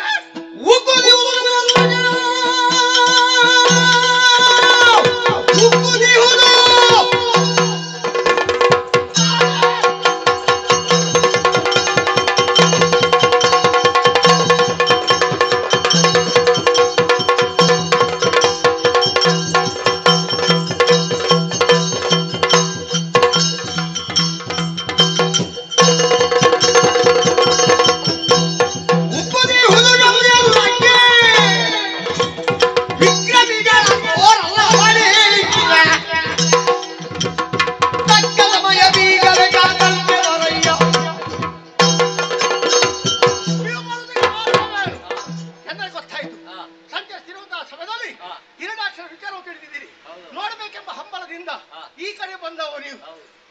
ಸ್ವರ್ಗ ಅಲ್ಲ, ಮರ್ತ್ಯ, ಭೂಲೋಕ ಎಲ್ಲವನ್ನು ಸ್ವಾಧೀನ ಮಾಡಿಕೊಂಡಿದ್ದೇನೆ. ಸುರ ಲೋಕವನ್ನು ಸ್ವಾಧೀನ ಮಾಡಿದವನು. ಆದ್ರೂ ಮನಸ್ಸಿಗೆ ಸಮಾಧಾನವಾಗಲಿಲ್ಲ. ನೋಡಿದಿದೆ ಕಟ್ಟಿದ್ದು ಸರಿಯಾಗಿ ಕಟ್ಟಿದ್ದು ಸರಿ ಅಂತ ಆಗ್ಲಿಲ್ಲ ಅಂತಲ್ಲ, ಎಲ್ಲ ಇವತ್ತು ಸರಿ ಆಗಿದೆ. ಆದ್ರೆ ಏನು ಮಾಡೋಣ? ಇಷ್ಟು ಹೋರಾಟ ಮಾಡಿದ್ರು ಕೂಡ ಇನ್ನೂ ಹೋರಾಡಬೇಕು ಎಂಬುದಾಗಿ ಹಂಬಲಿಸ್ತಾ ಇದೆ ಭುಜಗಳು. ಯಾರಿದ್ದಾರೆ? ಆಲೋಚನೆ ಮಾಡಿದಾಗ ಯಾರು ಇಲ್ಲ. ನನ್ನ ಎದುರು ನಿಲ್ಲುವಂತವರು ಯಾರು ಇಲ್ಲ. ಆ ಸಮಯದಲ್ಲಿ ಬಂದಿರಿ ಬಂದಿರಿ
ಏನದು ಹೊಗಳಿಕೆ ಅರ್ಥ ಇಲ್ಲ, ಅರ್ಥ ಇಲ್ವೋದಕ್ಕೆ? ಉದ್ಗಾರ ಮಾತ್ರ. ಹೌದಾ? ಸಹಬಾಸ್.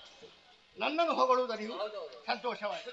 ಮೂರು ಲೋಕದಲ್ಲಿಯೂ ನಿನ್ನಿಗೆ ಯುದ್ಧವನ್ನು ಮಾಡುವುದಕ್ಕೆ ನಿನ್ನ ಮುಂದೆ ಯಾರೂ ಇಲ್ಲ ಹ, ಎನ್ನುವುದು ನನಗೆ ಸರಿಯಾಗಿ ಗೊತ್ತು. ಸರಿ. ನಿನ್ನನ್ನು ನೋಡಬೇಕು ಎಂಬುದಾಗಿಯೇ ಬಂದಂತಹ ನನ್ನಲ್ಲಿ ಈ ರೀತಿಯಾದಂತಹ ಸರಸದ ಮಾತು. ಅಲ್ಲಿ ಹೋರಾಡಿ ನಾರದ ಯುದ್ಧ ಮಾಡಿದಂತಹ ಪ್ರಸಂಗ ಒಂದು ಉಂಟ. ಇಷ್ಟವರೆಗೆ ಅಂತಹ ಪ್ರಸಂಗ ನಿರ್ಮಾಣವಾಗ್ಲಿಲ್ಲ. ಮತ್ತೆ ನಾವು ಹೊಸ ಪ್ರಾರಂಭ ಮಾಡೋಣ ಕಥೆಯೊಂದನ್ನು. ಹೇಗೆ ನಾರದರ ಕಾಳಗ ಪ್ರಸಂಗ?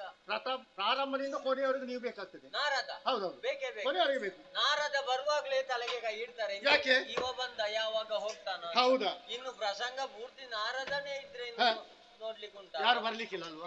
ಬೇಡ. ಹಾಗಾದ್ರೆ ಆ ಕಥೆ ಬೇಡ, ಪ್ರಸಂಗ ನಾವು ಹೋರಾಡೋಣ. ಇಲ್ವಾ? ಯಾಕೆ? ನಾನು ಯುದ್ಧ ಮಾಡಿದಂತಹ ಪ್ರಸಂಗ ಇಲ್ಲ, ಕೆಲವೆಲ್ಲ ಯುದ್ಧ ಮಾಡಿಸಿದಂತಹ ಪ್ರಸಂಗ ಉಂಟು. ಇನ್ನೊಬ್ಬ ಹೌದು, ಆದ್ರೂ ನಿನಗೆ ಒಂದು ಯುದ್ಧಕ್ಕೆ ಜನ ಬೇಕಲ್ಲ. ಒಬ್ಬ ಬೇಕು. ಅವ ಇದ್ದ ಭಾಸ್ಕರ. ಏಯ್, ಅವ ಬರ್ಲಿ ಭಾಸ್ಕರ ಅವ. ಇಲ್ಲ ಅಲ್ಲ, ಅವರು ಹೇಗೆ ತುಳಿತಾರೆ. ನಾನು ನಿನ್ನ ಅಪ್ಪಣೆ ಇಲ್ಲದೆ ಸೂರ್ಯಚಂದ್ರ ಬಂದಾರ ಅವ? ಅವರು ಇಲ್ಲ. ಹಾ. ಆಮೇಲೆ ಮೂರು ಮೂರ್ತಿಗಳು, ಹೌದು. ಬ್ರಹ್ಮದೇವ ಅವ್ನು ಅವರು ಬರ್ಲಿಕ್ಕಿಲ್ಲ. ವರವನ್ನು ಕೊಟ್ಟವ ಆಮೇಲೆ ಹರ ನಮ್ಮ ಕುಲದೇವ. ಗುರು. ಹೌದು. ಆಮೇಲೆ ವೈಕುಂಠವಾಸಿಯಾದಂತಹ ಶ್ರೀಹರಿ ಹ, ಅವ ಬರ್ಲಿಕ್ಕಿಲ್ಲ ಯಾಕೆ? ನಿನ್ನ ಮುಂದೆ. ಹೌದು, ಅವ ಏನಿಲ್ಲ. ಬರ್ಲಿಕ್ಕಿಲ್ಲ. ಆದ್ರೆ ಅದೇನು? ಆ ಹರಿಗೆ ಹ, ಇನ್ನೊಂದು ಹೆಸರು. ಹೆಸರು ಹ. ಏನದು? ದಿತಿಜ.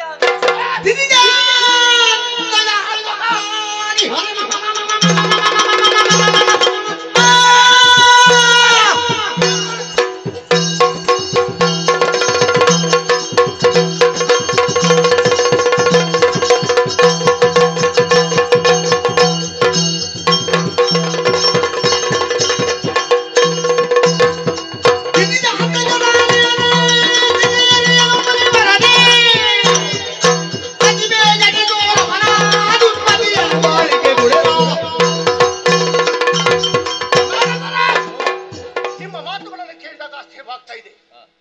ಬ್ರಹ್ಮದೇವ ಬರುವುದಿಲ್ಲ. ಇಲ್ಲ ಇಲ್ಲ ಹರ ನಮ್ಮ ಕುಲದೇವ, ಹಾ. ಅವನು ಭಕ್ತರನ್ನು ಹೋರಾಟ ಮಾಡುವುದಿಲ್ಲ. ಇಲ್ಲ. ಆಮೇಲೆ ಹರಿ ಕೂಡ ಬರಲಾರನು ಎಂಬುದಾಗಿ ಹೇಳಿದಿರಿ. ಹಾ. ಆಮೇಲೆ ಒಂದು ವಿಷಯ ಹೇಳಿದಿರಲ್ಲ, ಹಾ. ಅವನಿಗೆ ಒಂದು ಹೆಸರು. ಹೆಸರು ದಿತಿಜ ಹಂತಕ. ಹಾ. ದಿತಿಜರಿಗೆ ಹಂತಕ ನೀರುವಾನೆ. ಹಾ. ಇರುವುದಾದರೆ ಹಾ. ಅವ ಎಲ್ಲಿದ್ದಾನೆ? ತಾರಿಸಿ. ಕಂತು ಜನಗನ ತೆರಳಿಯೇ ಕಾಂತದಲ್ಲಿ ಇರುವನಾದನ ಪಂಥವಿರಲು ಮರೆಯದೇರಿ ನಿಂತಿರುವನೆ ಹರಿದಾರಿ ತತು ಮಾತ್ರ ನುಡಿಯು ಪಾಯವಿಂದು ನಡೆಸಿ ಕಾಂಬೆ ಹಗೆಯ ಎಂದು ತೋರ್ಬೇಕಂತು ಜನಗನ ಎಂದು ತೋರ್ಬೇಕಂತೂ ಜನಗಣ. ಮತ್ತೆ ಹೇಳುವ ಕೆಲಸ ಎಷ್ಟು ಚುಟುಕಾಗಿ ಮುಗಿಸಿದೆ, ಎಷ್ಟು ಚಂದ. ಹಾಗೆ. ಹೌದಪ್ಪ, ನೀನು ಮುಗಿಸಿದ್ದಿ. ಹಾ. ಹಾಗಾಗ್ತದ? ಯಾಕೆ ನಾವು ತೋರಿಸ್ಲಿಕ್ಕೆ ಆಗ್ತದ? ಹೇಳಿದ ಮೇಲೆ ತೋರಿಸಲೇಬೇಕು. ಎಲ್ಲಿದ್ದಾನೆ? ಎಲ್ಲಿ ನಿಮಗೆ ಗೊತ್ತು? ಅವ ಇಲ್ಲ ಅಲ್ಲ ಈಗ, ಮತ್ತೆ ಯಾಕೆ? ವೈಕುಂಠದಲ್ಲಿಲ್ಲ. ಈಗ ವೈಕುಂಠ ಇಲ್ಲದಿದ್ರೆ ಹಾ. ಎಲ್ಲಿಯಾದ್ರೂ ಒಂದು ಕಡೆ ಇರ್ಬೇಕಲ್ಲ. ಅವನ ಹೆಂಡತಿಯನ್ನು ಕರ್ಕೊಂಡು ಎಲ್ಲಿ ಏಕಾಂತದಲ್ಲಿದ್ದಾನು. ಏಕಾಂತದಲ್ಲಿ. ಹಾ. ಹಾಗಾದ್ರೆ ಅವನನ್ನು ನೋಡುವ ಬಗೆ ಹೇಗೆ? ಒಂದು ದಾರಿ ಉಂಟು. ಯಾವುದು? ನೀನು ಈಗಲೇ ಭೂಲೋಕಕ್ಕೆ ಹೋಗ್ಬೇಕು. ಭೂಲೋಕಕ್ಕೆ ಹೋಗ್ಬೇಕು. ಹೋಗಿ ಏನ್ ಮಾಡ್ಬೇಕು?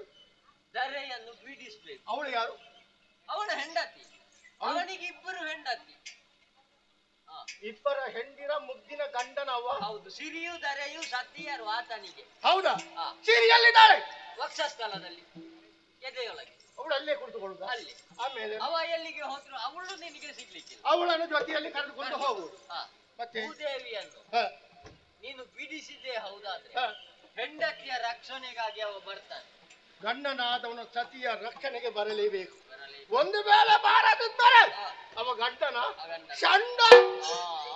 ಅದಕ್ಕೆ ಹ. ನಿನಗೆ ಹಂತ ಛಲ ಉಂಟ ಇರುವುದಾದ್ರೆ ಒಂದು ದಾರಿ ಯಾವುದು? ಭೂಲೋಕಕ್ಕೆ ಹೋಗ್ಬೇಕು. ಹೋಗಿ ಭೂದೇವಿಯನ್ನು ಪೀಡಿಸ್ತೇನೆ. ಪೀಡಿಸಿದ್ದೇ ಹೌದಾದ್ರೆ ಶ್ರೀಹರಿ ಬಂದೇ ಬರುತ್ತಾನೆ.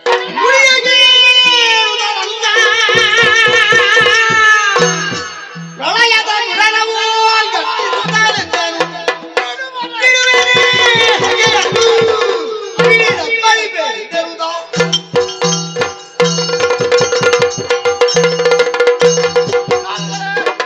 ನಿಮ್ಮ ನುಡಿಯನ್ನು ಕೇಳಿದಾಗ ಮನಸ್ಸಿಗೆ ಸಂತೋಷವಾಯಿತು. ಹರಿಯನ್ನು ಕಾಣುವುದಕ್ಕಾಗಿ ಒಂದು ದಾರಿಯನ್ನು ತೋರಿಸಿಕೊಟ್ಟಿದ್ದೀರಿ. ಧರೆ ಹೌದು ಅಲ್ಲಿ ಬಿಡಲಾರೆ, ಪೀಡಿಸ್ತೇನೆ. ಸರಿ. ಆ ಸಮಯದಲ್ಲಿ ಹರಿ ಬಂದಂತಾದ್ರೆ ಹಾ. ಕೈಯಲ್ಲಿರುವ ಮಾಡಿ ರಕ್ತ ಕಾರಿಸಿ ಕೊಲ್ಲದಿದ್ದರೆ ಹಾ. ಶಿರನಾಕ್ಷನೇ ನಾನಲ್ಲ. ನಾನು 13ಕ್ಕೆ ಬರ್ಬೇಕಾ 11ಕ್ಕೆ ಬರ್ಬೇಕಾ 16ಕ್ಕೆ ಬಾರಿಸ್ತೇನೆ ಮಕ್ಕಳಿಗೆ. ಬಾರಿಸ್ಲಿಕ್ಕಿಲ್ಲ. 11, 13, 16 ಹೌದು ಎಂತದಕ್ಕೆ ನೀವು ಬರುದು? ನಿಮ್ಮ ಯುದ್ಧ ಹೌದು ನಡೆಯುತ್ತದೆ. ನಡೀತದೆ. ದೊಡ್ಡವರ ಯುದ್ಧ ಎಷ್ಟು ದಿವಸ ಅಂತ ಹೇಳಲಿಕ್ಕೆ ಎಷ್ಟು ದಿವಸ ಅಂತ ಹೇಳುವುದಕ್ಕಾಗುವುದಿಲ್ಲ. ನಿರ್ಣಯ ಇರುವುದಿಲ್ಲ. ಹೌದೌದು. ಆ, ಅದು ಎಷ್ಟು ದಿವಸ ನಡೆಯುವಾಗ ಬರ್ಬೇಕಂತ. ಅಷ್ಟು ದಿವಸ ನಿಮಗೆ ಬೇಡ. ಹಾ. ಯಾಕೆಂದ್ರೆ ಹೇಳಿದ್ರೆ ಮೊದಲು ನೀವು ಹೇಳಿದಿರಿ ಹಾ. ದಿನ ನಿಶ್ಚಯ ಮಾಡುವುದಕ್ಕೆ ಆಗುದಿಲ್ಲ ಅಂತ. ಅದಕ್ಕಾಗಿ ಒಂದು ಕೆಲಸ ಮಾಡಿ, ಕೆಳಗೆ ಬರಬೇಡಿ. ಯುದ್ಧ ಪ್ರಾರಂಭವಾಗುವ ಸಮಯದಲ್ಲಿ ಹಾ. ಮೇಲೆ ನಿಂತುಕೊಂಡು ನೋಡಿ ಆನಂದಿಸಿ. ನಾನು ಹಗಲು ಬರೋದಕ್ಕೆ ಆಗದಿದ್ರೆ ರಾತ್ರಿ ಆದ್ರೂ ಒಂದೇ. ರಾತ್ರಿ ಬರಲೇಬೇಕು. ಹಾ. ಬಾರದಿದ್ದರೆ ಸರಿ ಹೋಗುವಂತ ಕಾರ್ಯದಲ್ಲಿ ಯಶಸ್ವಿ ಆಗುವಂತ ಅನುಗ್ರಹಿಸಿ. ಆದಷ್ಟು ಬೇಗ ಧರೆಯನ್ನು ಸೇರು, ಭೂದೇವಿಯನ್ನು ಪೀಡನೆ ಮಾಡು, ಹಾ. ಆಮೇಲೆ ಶ್ರೀ ಹರಿಯೊಡನೆ ಯುದ್ಧವನ್ನು ಮಾಡಿ ಹಾ. ಮಾಡಿ. ಹೀಗೆ ಅಲ್ಲಿ ನಿಲ್ಲಿಸಿದೇಕೆ ನೀವು? ಯುದ್ಧ ಮಾಡಿ ಆದಷ್ಟು ಬೇಗ ಸಾಯಿಲಿ ಅಂತ. ನಾನು ಸಾಯ್ಲಿಕ್ಕೆ ಕಾಯುವುದಲ್ಲ. ನೀನಲ್ಲ ಮತ್ತೆ ಹರಿ ಅವ ಯುದ್ಧ ನೀನು ಗೆಲ್ಲುವುದಂತಲೇ ನಿನಗೆ ಗೊತ್ತುಂಟು. ಮತ್ತೆ ನನಗೆ ಗೊತ್ತಿಲ್ಲ. ಹಾಗಾದ್ರೆ ಸಾಯುವುದವ ಅವ ಸಾಯಲೇಬೇಕು. ಹಾ. ನಿಮ್ಮ ಆಶೀರ್ವಾದ ಇದ್ರೆ ಸಾಕು. ಸರಿ ಹೋಗಿ ಬರ್ತೇನೆ. ಆದಷ್ಟು ಬೇಗ ಆಗಲಿ. ಆದಿ ನಿರೀಕ್ಷೆ ಅದೊಂದು ನಿರೀಕ್ಷೆ ಶುರು ಮಾಡಬೇಕು.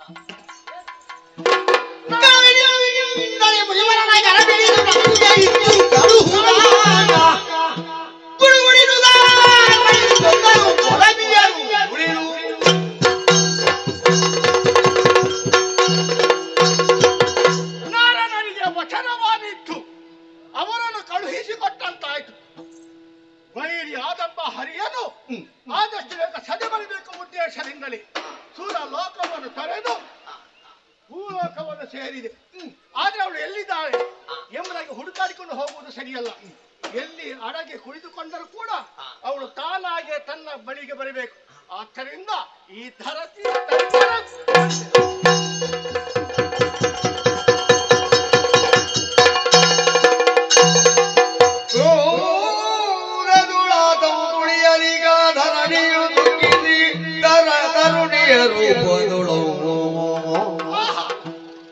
ಪಾದಗೆ ಎರಗುದನಿದಿರಿ ಮೋದದಿ ಸಂಭ್ರಾಂತಿಯೊಳ ಅವಳೊಡನಿದ್ದೆಂದೋ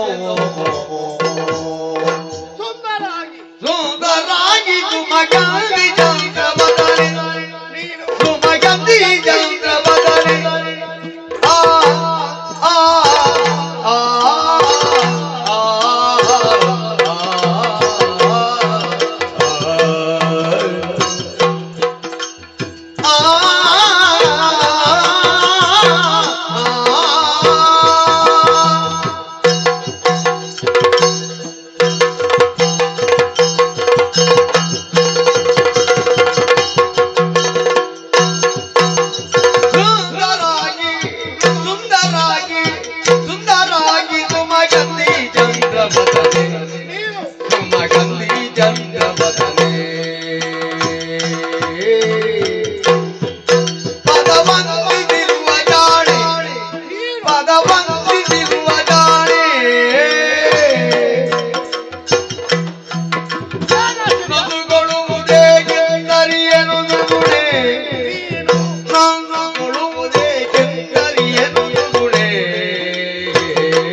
ನಾವು ಅವಳನ್ನು ನೋಡಿಕೊಂಡೇ ಇರಬೇಕು ಎಂಬುದಾಗಿ ಮನವು ಹಂಬಲಿಸುತ್ತಿರುವುದರೊಂದಿಗೆ ಅವಳ ಪರಿಚಯವನ್ನು ಮಾಡಿಕೊಳ್ಳಬೇಕು ಎಂಬುದಾಗಿ ಹಂಬಲಿಸ್ತಾ ಇದ್ದೆ. ಆದ್ದರಿಂದ ನೇರವಾಗಿ ಅವಳ ಬಳಿಗೆ ಹೋಗಿ ಅವಳಲ್ಲಿ ಮಾತಾಡ. ಸುಂದರಾಗಿ ಸುಮಗಂಧಿ ಚಂದ್ರವದನೆ ತ್ರಿಭುವನ ಮೋಹಿನಿ. ಏನು ಆಶ್ಚರ್ಯ ಇದು? ನಾನು ಎಷ್ಟು ಕರೆದರೂ ಕೂಡ ಅದಕ್ಕೆ ಪ್ರತ್ಯುತ್ತರ ಇಲ್ಲ. ಆ ಕಡೆ ಈ ಕಡೆ ತಿರುಗಾಡ್ತಿದ್ದಾಳಲ್ಲ, ಆಶ್ಚರ್ಯವೇ ಕಾಣ್ತಾ ಇದೆ. ಏನಾಗಲಿ, ಕಷ್ಟವಾದ ತೊಂದರೆ ಇಲ್ಲ. ಈ ಸಲ ಮಾತನಾಡಿಸಿಕೊಂಡು ಹೋಗುವುದೇ. ಬಾಯಿ ಬರ್ತದೆ. ಯಾರ ನೀನು ಮತ್ತೆ ಅಷ್ಟು ಕರೆದ್ರಿ ಮಾತಾಡ್ಲಿಲ್ಲ? ಹೊಗಳಿದ್ಯಾರನಂತ ಅರ್ಥವಾಗ್ಲಿಲ್ಲ. ಇಲ್ಲಿ ನಿನ್ನನ್ನು ಬಿಟ್ಟರೆ ಬೇರೆ ಯಾರಿದ್ದಾರೆ? ಹೌದೇ? ಸುಂದರಾಗಿ ಅಷ್ಟು ಚಂದದ ಹುಡುಗಿ ನೀನು, ಸುಂದರವಾದ ಅಂಗಗಳು ಹೊಂದಿದವಳು ನೀನು. ಆದ್ದರಿಂದ ಆ ಹೆಸರು ಸೂಕ್ತ ಎಂಬುದೇ ನನಗೆ ಗೊತ್ತಾಯ್ತು. ಏನು ಆಮೇಲೆ ಆಹಾ, ಏನು ಪರಿಮಳ, ಏನು ಪರಿಮಳ! ನಿನ್ನ ಶರೀರದಿಂದ ಬರುತ್ತಿರುವಂತ ಪರಿಮಳ, ತನುಗಂಧ ಹೂವಿನ ಪರಿಮಳ. ಅದಕ್ಕಾಗಿ ಸುಮಗಂಧಿ. ಆಮೇಲೆ ಚಂದ್ರವಾದನೆ ಅಂದ್ರೆ ಅಂಗಳದಲ್ಲಿ ಪೌರ್ಣಿಮೆಯ ದಿನದಂದು ಚಂದ್ರನ ಯಾವ ರೀತಿ ಶೋಭಾಯಮಾನವಾಗಿ ಗೋಚರಿಸ್ತಾನೋ ಹಾಗೆ ಅಗಲವಾದ ಮುಖವನ್ನು ಹೊಂದಿದವಳು ನೀನು. ಆ ಚಂದ್ರನ ಕಾಂತಿ ನಿನ್ನ ವದರದಲ್ಲಿ ತುಂಬಿ ತುಳುಕಾಡ್ತಾ ಇದೆ. ಆದ್ದರಿಂದ ಆ ಹೆಸರನ್ನು ಕೂಡ ಕರೆದೆ. ಆಶ್ಚರ್ಯ ಕಾಣ್ತಿದ್ದೇನೆ. ಇಷ್ಟವರೆಗೆ ನಿನ್ನನ್ನು ನೋಡಿದವ ನಾನಲ್ಲ, ನಿನ್ನ ಪರಿಚಯವನ್ನು ಮಾಡಿಕೊಳ್ಬೇಕೆಂಬ ಹಂಬಲ ನನಗಾಗಿದೆ. ಆದ್ದರಿಂದ ನಿನ್ನ ಹೆಸರೇನು, ನಿನ್ನ ಊರು ಯಾವುದು, ಅಪ್ಪಮ್ಮ ಯಾರು, ಇಲ್ಲಿಗೆ ಬರುವುದಕ್ಕೆ ಕಾರಣವೇನು ಹೇಳು. ನಾನು ಯಾರಲ್ಲಿ ಹೇಳಬೇಕಾದ್ದು? ನನ್ನಲ್ಲಿ ಪ್ರಶ್ನೆಗಳನ್ನು ಕೇಳಿ ಆ ಕಡೆ ಸಾಗಿದ್ರೆ ನಾನೇನು ಹೋಗುವವನಂತ ಆಲೋಚನೆ ಮಾಡಿದ್ದೆ. ಮತ್ತೇನು ತಿರುಗಾಟ ಮಾಡಿ ಆಯಾಸವಾಯ್ತು. ಸ್ವಲ್ಪ ಹೊತ್ತು ಅಲ್ಲಿ ವಿಶ್ರಾಂತಿ ಪಡೆಯೋಣ ಅಂತ ಹೋದದ್ದು ನಾನು. ಆದ್ರೆ ಆಶ್ಚರ್ಯ ಏನು, ನನ್ನನ್ನು ಕಂಡವ ಹೊಗಳೋದಕ್ಕೆ ಆರಂಭ ಮಾಡಿ. ಹೌದು, ಕವಿಯಾದದ್ದು ನೀನೇನದು ಸ್ಪಷ್ಟವಾಯಿತು. ಇಷ್ಟೆಲ್ಲ ಮಾತಾಡಿದಂತಹ ನೀ ಯಾರು ಅಂತ ಅರ್ಥವಾಗ್ಲಿಲ್ವಲ್ಲ? ಈಗ ನಾನು ಯಾರು ಅಂತ ಅರ್ಥವಾಗ್ಲಿಲ್ವಾ? ಖಂಡಿತ ಇಲ್ಲ. ಪಾಪ ಇಷ್ಟರೊಳಗೆ ಎಲ್ಲಿಯೋ ಮನೆಯಲ್ಲಿ ಕುಳಿತುಕೊಂಡವಳ ನೀನು. ಅದಕ್ಕೆ ಹೇಳಿದವರು ಹೇಳಿದಂತ ಒಂದು ಮಾತು, ಯಾವುದು? ಮನೆಯೊಳಗೆ ಯಾವಾಗಲೂ ಹೆಣ್ಣು ಮಕ್ಕಳು ಕುಳಿತುಕೊಂಡೇ ಇರಬಾರ್ದು. ದಿವಸಕ್ಕೆ ಒಂದು ಸಲವಾದರೂ ಬೆಳಗಿಲ್ಲದಿದ್ರೆ ಮುಸ್ಸಂಜೆ ಹೊತ್ತಿನಲ್ಲಿ ಒಮ್ಮೆ ತಿರುಗಾಟ ಮಾಡಬೇಕು. ಯಾಕೆ? ಆವಾಗ ಊರಿನಲ್ಲಿ ಯಾರೆಲ್ಲ ಗಟ್ಟಿ ವ್ಯಕ್ತಿಗಳಿದ್ದಾರೆ, ಅವರು ಮಾಡಿದಂತ ಸಾಧನೆ ಏನು ಎಂಬುದನ್ನು ತಿಳಿದುಕೊಳ್ಳುವುದಕ್ಕೆ ಸಾಧ್ಯವಾಗ್ತಾ ಇದೆ. ಗಣ್ಯ ವ್ಯಕ್ತಿಗಳೇ ಹೌದು, ನೀನಾರು ಅಂತ ಅರ್ಥವಾಗ್ಲಿಲ್ಲ. ನನ್ನ ವಿಷಯ ನಿನಗೆ ಗೊತ್ತಿಲ್ಲ. ನೀನು ವರ್ತಮಾನ ಕಾಲದಲ್ಲಿ ಸ್ವರ್ಗ, ಮರ್ತ್ಯ, ಪಾತಾಳ ಎಂಬ ತ್ರಿಭುವನಗಳನ್ನು ತನ್ನ ಆಧೀನದಲ್ಲಿ ಇರಿಸಿಕೊಂಡು ಮೇಲಿರುವಂತಹ ಏಕೈಕ ವ್ಯಕ್ತಿ ವೀರ ಹಿರಣ್ಯಾಕ್ಷರ. ವಾಸ್ತನಿನ ಕಂಬಳಕ್ಕೆ ಬಂದವರೆಲ್ಲರೂ ಶಾಪ ಹಾಕುದಾಯ್ತಲ್ಲ, ನಾನೇನು ಸಾಯ್ಲಿಕ್ಕಿರುವವನ? ಹಾಗ ಆಡಿದ್ದಲ್ಲ, ನನ್ನ ಬುದ್ಧಿಗೆ ಹೇಳಿಕೊಂಡದ್ದು. ಬುದ್ಧಿಗ ಆದಿತು. ಏನು ಹೇಳ್ಬೇಯ? ನನ್ನ ಪರಿಚಯ ಯಾರು? ನೀನು ಹಿರಣ್ಯಾಕ್ಷ.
ಏನು ಮಾಡುವುದಿಲ್ಲ, ಹತ್ತಿರ ಬರ. ಆದಿತು.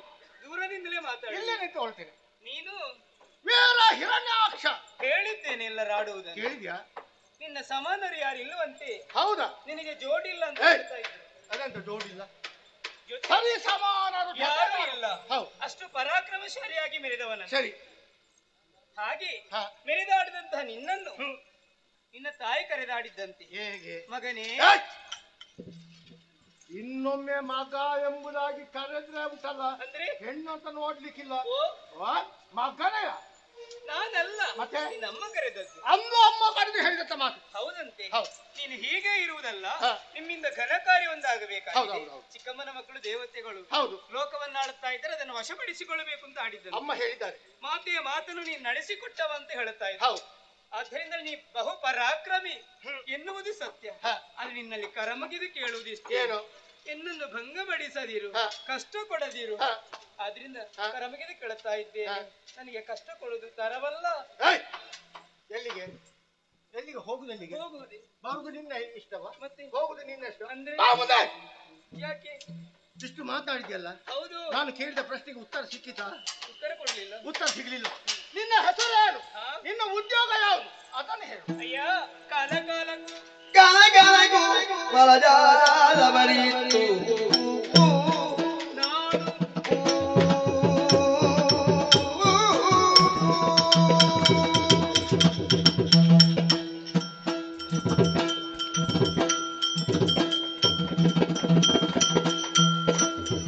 ಕಾಲ ಕಾಲ ಗಲಗಲಗು ಬಲಜಾಲ ಬರಿಯಿತು ಪಾಲಿಸುವೆನು ಪರಿಹರಿಸಿ ವಿಪತ್ತು ಮೇಲಾಗೋ ನದಿಗಳು ಧರ್ಮ ವಸ್ತುಗಳು ಮೇಲಾಗೋ ನದಿಗಳು ಧರುವ ವಸ್ತುಗಳು ಬಾಳುವದೈ ಉದೇವಿ ನಾನೆ ನೋಡು ಗಲಗಲಗು ಬಲಗಾಲ ಬಲಿತು ಪಾಲಿಸುವೆನು ಪರಿಹರಿಸಿ ವಿಪತ್ತು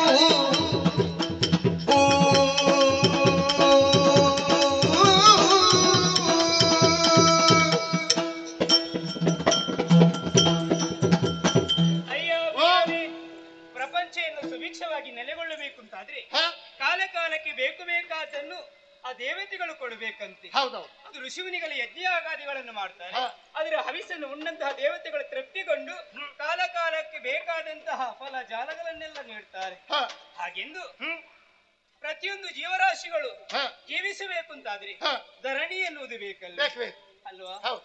ಅದರಿಂದ ಹೇಳುದು, ಅಂತ ಹುಟ್ಟಿದಂತ ಜೀವಿಗಳಿಗೆ ಬೇಕು ಬೇಕಾದನ್ನು ಕೊಟ್ಟು ಪರೆಯೋಳು ಅಂತ ಹೇಳಿದ್ರೆ ನಾನೇ ಆಗಿದ್ದೇನೆ. ಕೊಡುವುದಂದ್ರೆ ಯಾವುದನ್ನೆಲ್ಲ ಕೊಡ್ತೀನಿ ನೀನು? ಯಾವುದನ್ನಂತ ಹೇಳಿದ್ರೆ ಏನು? ಆಹಾರ, ಹಾ. ಗಾಳಿ, ಹಾ. ನೀರು, ಒಂದು ಜೀವಿಗೆ ಯಾವುದೆಲ್ಲ ಬೇಕು ಹಾ. ಅವೆಲ್ಲವನ್ನು ನೀಡುವವಳೇ ನಾನಿದ್ದೇನೆ. ಒಂದು ಮಾತು, ಏನು? ಪ್ರಪಂಚದಲ್ಲಿರುವಂತಹ ಜೀವರಾಶಿಗಳು ತನ್ನ ಮಕ್ಕಳು ಆ, ಎಂಬ ಭಾವನೆಯಿಂದ ನೋಡ್ತಿರುವವಳು ನೀನು. ನೀನು ಕೂಡ ಸೇರಿದೆ. ಏಯ್! ನನ್ನನ್ನು ಅಪ್ಪನೋ ಬಿಟ್ಟು ನಾನು ಹೊರಗೆ ಹೌದು, ನಿನ್ನೊಳಗೆ ನಾ ಸೇರಲಾರೇನು. ಅದು ಜೀವರಾಶಿಗಳಲ್ಲಿ ನೀನು ಒಬ್ಬನಲ್ವ? ನಿನ್ನ ಕೆಲವರು ಮಾತ್ರ ನಿಂಗೆ ಭಾವನೆ ಇರುವುದು, ಓಹೋ. ನಾನು ಅಲ್ಲ. ಗೊತ್ತಾಯ್ತಲ್ಲ? ಬಿಡೋಣ. ನೀನು ಕೊಡುತ್ತಿರುವಂತಹ ಆಹಾರ, ಗಾಳಿ ಇದನ್ನೆಲ್ಲ ಸೇವಿಸ್ತಾರೆ. ಹಾ. ಆಹಾರ ಸೇವಿಸಿದಂತಹ ಜೀವರಾಶಿಗಳ ಓ, ಆರೋಗ್ಯದಲ್ಲಿ ಏನಾದರೂ ವ್ಯತ್ಯಾಸಗಳು ಕಂಡು ಬಂದಂತಾದ್ರೆ ಅದಕ್ಕೆ ವ್ಯವಸ್ಥೆ ಏನುಂಟು? ತಾಯಿಯಾದವಳು ಮಕ್ಕಳನ್ನು ಯಾವ ರೀತಿಯಾಗಿ ಪಡೆಯಬೇಕೆನ್ನುವುದನ್ನು ಮನದಟ್ಟಾಗಿ ಮಾಡಿಕೊಂಡಿರ್ತಾಳೆ. ಹೌದು. ಅಂತೆಯೇ ಹಾ. ಎಲ್ಲಾದ್ರೂ ಆ ರೀತಿ ವಿಪರ್ಯಾಸಗಳು ಎದುರಾಯಿತು ಅಂತಾದ್ರೆ ಹಾ. ಅದನ್ನು ದೂರೀಕರಿಸಿ ಕೊಡುವವಳೇ ನಾನಿದ್ದೇನೆ. ಏನದು? ಬೇಕು ಬೇಕಾದಂತ ಔಷಧಿಯ ಸಸ್ಯಗಳು ನನ್ನನ್ನು ಒಳಗೊಂಡಿವೆ. ಹಾ. ಆದ್ದರಿಂದ ಹೇಳುತ್ತಾ ಇದ್ದೇನೆ, ಇಷ್ಟೆಲ್ಲ ನಾನು ಆಡಿದ್ರು ನಿನಗೆ ಯಾರು ಅಂತ ಅರ್ಥವಾಗ್ಲಿಲ್ಲ. ಔಷಧಿಯ ಕೊಡುವವಳು ನೀನು. ಹೌದು, ಆ ಗಾಳಿ, ಬೆಳಕು, ಹಾ. ಅನ್ನ, ಆಹಾರ, ಔಷಧಿ. ಹೌದು. ಆದ್ರಿಂದ ಹೇಳ್ತಾ ಯಾರ ಇದ್ದೀನಿ, ನೀನು? ಗೊತ್ತಾಗ್ಲಿಲ್ಲ. ಯಾರು? ನಿನಗೊಂದು ಕತೆ ಗೊತ್ತುಂಟು? ಯಾವ್ದು ಕತೆ? ಯಾವ ಕತೆ? ಹರಿಯ ಕತೆ. ಏಯ್! ನನಗೆ ಹರಿ ಕತೆ ಕೇಳುವಷ್ಟು ತಾಳ್ಮೆ ಇಲ್ಲ ನನಗೆ. ಹೌದೇ? ಹರನ ಕತೆ ಹೇಳ್ತೆ ಕೇಳ್ತೇನೆ. ಅವನಿಗೆ ಎಷ್ಟು ಮಡದಿಯರು ಅಂತ ನೀನು ಇಬ್ಬರಂತೆ. ಹೌದಲ್ಲ? ಹೌದು. ಒಬ್ಬಳು ಸಿರಿ ಅಂತೆ, ಸಿರಿ, ಮತ್ತೊಬ್ಬಳು ಧರೆ ಅಂತೆ. ಧರಣಿ. ಆ ಧರಣಿಯೇ ನಾನಾಗಿದ್ದೇನೆ.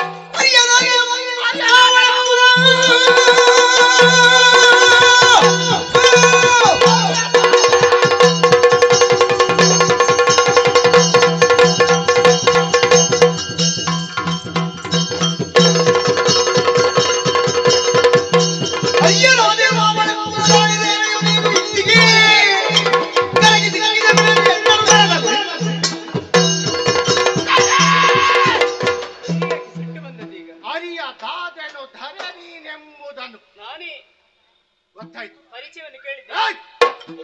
ಅರಸುತ್ತಿದ್ದಂತ ಬಳ್ಳಿ ಕಾಲ ಸಂದಿಗೆ ಸಿಲುಕಿದಂತಾಯ್ತು. ಅರ್ಥವಾಗಲಿಲ್ಲ. ನಿನ್ನನ್ನು ಪೀಡಿಸುವುದಕ್ಕೆ ಮುಂದಾದವನು ನಾನು. ಹೌದೇ? ನಿನ್ನ ಮೇಲೆ ದ್ವೇಷವಲ್ಲ, ಮತ್ತೆ ನನಗೆ ಬೇಕಾದುದು ನಿನ್ನ ಗಂಡ ಹಾರಿ. ಅವನೊಡೆ ಹೋರಾಟ ಮಾಡಬೇಕೆಂಬ ತೀರ್ಮಾನದಿಂದ ಬಂದಿದ್ದೇನೆ. ಆದ್ದರಿಂದ ಬೇಡ.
ಬಳಸಿ ನಾನು ಮಾತಾಡಿದ್ರೆ ನನ್ನನ್ನೇ ಪೀಡಿಸುವುದಕ್ಕೆ ಮುಂದಾಗುತ್ತಾ ಇದ್ದಾನಲ್ಲ.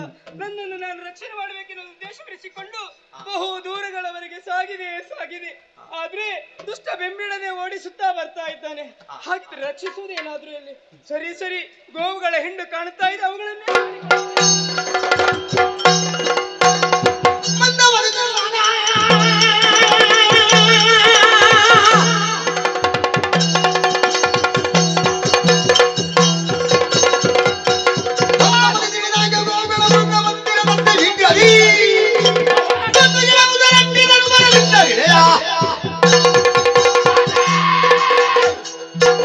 ಪೀಡಿಸಲಿಕ್ಕೆ ಮುಂದಾದಂತಹ ಸಮಯದಲ್ಲಿ ನನ್ನ ಕೈದು ತಪ್ಪಿಸಿಕೊಂಡು ಹೋಗಿದ್ದಾಳೆ.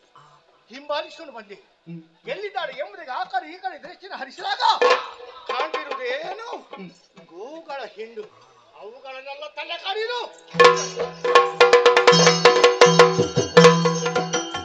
ಹರಿಯೇ ಇನ್ನೇನೆ ತಗುವೆ ಹರತೆಯ ಎಂದನು ಬಹುಪರಿ ದುರುಳನು ಬಾರಿ ಬರಿ ಮಗೆ ಪರಿಹರಿದೆಯನು ಕರಹರಿ ತಲಿ ಕೂರನ ಕರಗಳು ದಿವುಗದ ತೆರದಲ್ಲಿ ತ್ವರಿಯತಿ ಮುನಿಗಳ ಗಡನದಿ ಮರೆಯಾಗುತ್ತಲಿರಲೋ.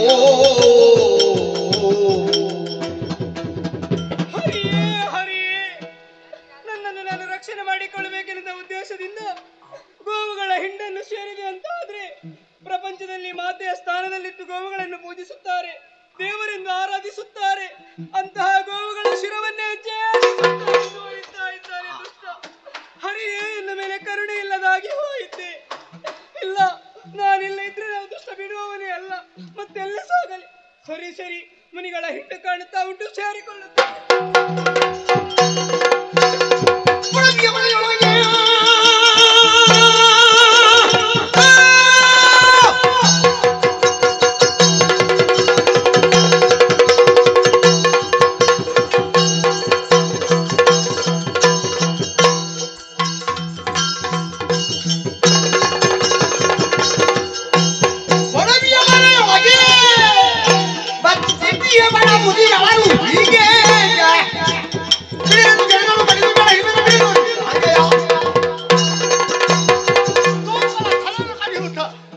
ಮುಂದೆಕೊಂಡು ಹೋದಾಗ ಅಲ್ಲಿಂದ ತಪ್ಪಿಸಿಕೊಂಡು ಹೋಗಿದ್ದಾಳಲ್ಲ, ಹಿಂಬಾಲಿಸಿಕೊಂಡು ಹೋದೆ. ಕಾಣ್ತಿರುವುದೇನು ಮುನಿ ಪತ್ನಿಯರೆಲ್ಲರೂ ಒಂದಾಗಿದ್ದಾರೆ, ಅವರೊಡನೆ ಸೇರಿಕೊಂಡಿರ್ಬೇಕು ಎಂಬುದಾಗಿ ನನ್ನ ಮನಸ್ಸು ಹೇಳ್ತಾ ಇದೆ. ಅವರೆಲ್ಲರ ತಲೆ ಕಡಿಯುತ್ತಾ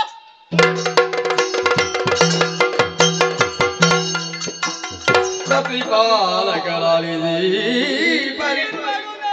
ದೈತ್ಯರು ಬಲು ಬೇಗತ್ತಳ ಭೂದೇವಿ ಲೋಕಗಳ ಜರಿದೆ ಎತ್ತೂದರು ಬಿಡದವನ ಕಾಡುತ್ತ ಅದೋ ಲೋಕಗಳ ಬೋಬೆಲಿರುತ್ತೆ ಇಳಿಗಳ ಮಕ್ಕಳಾಗ ಮಹಾರದ ದಳವ. ನನ್ನನ್ನು ನಾನು ರಕ್ಷಣೆ ಮಾಡಬೇಕೆನ್ನುವ ಹಾಗೆ ಋಷಿ ಮುನಿಗಳ ಸಾಲನ್ನು ನಾನು ಸೇರಿಕೊಂಡವಳು. ಆದ್ರೆ ಏನು ಮಾಡೋಣ, ಮುನಿಗಳು ಎನ್ನುವಂತಹ ಭಾವ ಅವನಲ್ಲಿ ಇಲ್ಲ. ಅವರ ಶಿರವನ್ನು ಛೇದಿಸುತ್ತಾ ಇದ್ದಾನೆ. ಋಷಿ ಪತ್ನಿಯರ ಹೊಟ್ಟೆಗೆ ತುಳಿದವ ಗರ್ಭಪಾತವನ್ನೇ ಮಾಡಿಬಿಟ್ಟ. ಪಂಚಮಹಾಪಾತಕಗಳನ್ನೇ ಮಾಡುತ್ತಾ ಮುಂದುವರಿದಿದ್ದಾನೆ ದುಷ್ಟ. ಲೋಕಲೋಕಗಳಿಗೆ ಸೇರಿದೆ, ಆದ್ರೆ ಅಲ್ಲಿಗೂ ಅವ ಬಂದನಲ್ಲ. ಹಾಗಿದ್ರೆ ಹರಿಯೇ ನಿನ್ನ ಮಡದಿಯನ್ನು ರಕ್ಷಿಸುವಲ್ಲಿ ನೀ ಮನಸ್ಸು ಮಾಡೆಯ ಸ್ವಾಮಿ. ನನ್ನ ಮೇಲೆ ಕರುಣೆಯೇ ಇಲ್ಲ ದೇವರೇ. ಇಲ್ಲ, ನಾನಿಲ್ಲಿ ನಿಂತಾದ್ರೆ ಮತ್ತೆ ಅಷ್ಟ ಬಿಡುವವನಲ್ಲ. ಹಾಗಿದ್ರೆ ಉಳಿದಿರುವುದು ಒಂದೇ ಒಂದು ದಾರಿ, ನೇರವಾಗಿ ರಸಾತಲವನ್ನು ಸೇರಿಕೊಳ್ಳುತ್ತೇನೆ.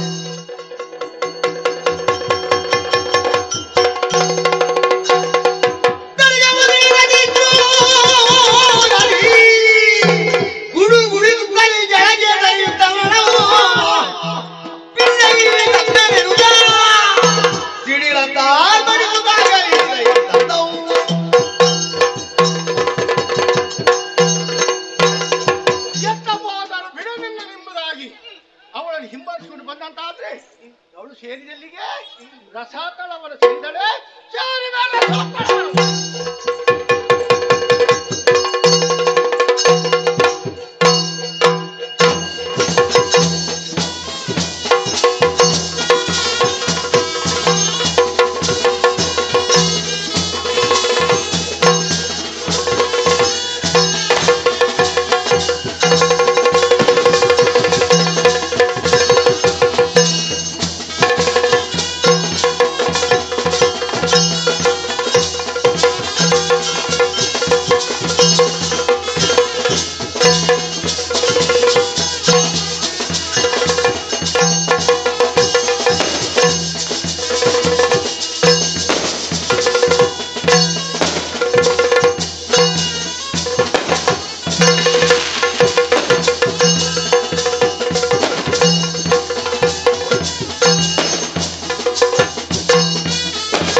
ರಕ್ಷಿಸುವುದಕ್ಕಾಗಿ ನನ್ನನ್ನು ವಿರೋಧಿಸಲಿಕ್ಕೆ ಮುಂದಾದೆಯಾ? ಯಾರು ನೀನು? ನಿನಗೂ ಅವಳಿಗಿರುವ ಸಂಬಂಧ ಏನು?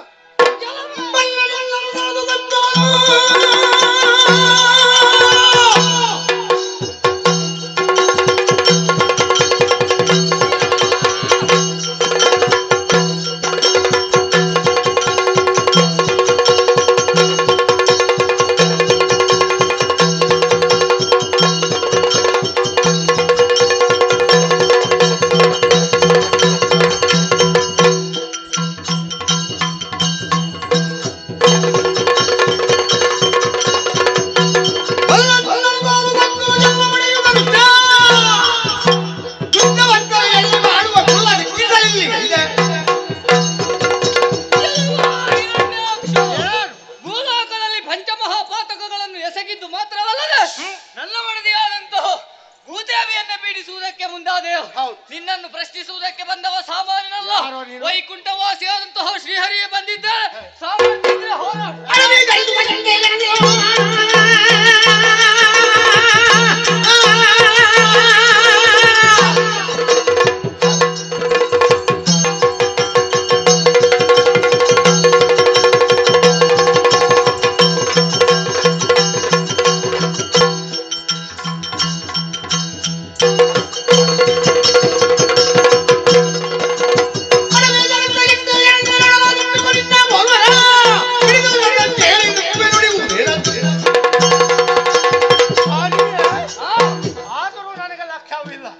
ನನ್ನ ಪಾಲಿಗೆ ನೀನು ಸಾಮಾನ್ಯ ಹಂದಿ.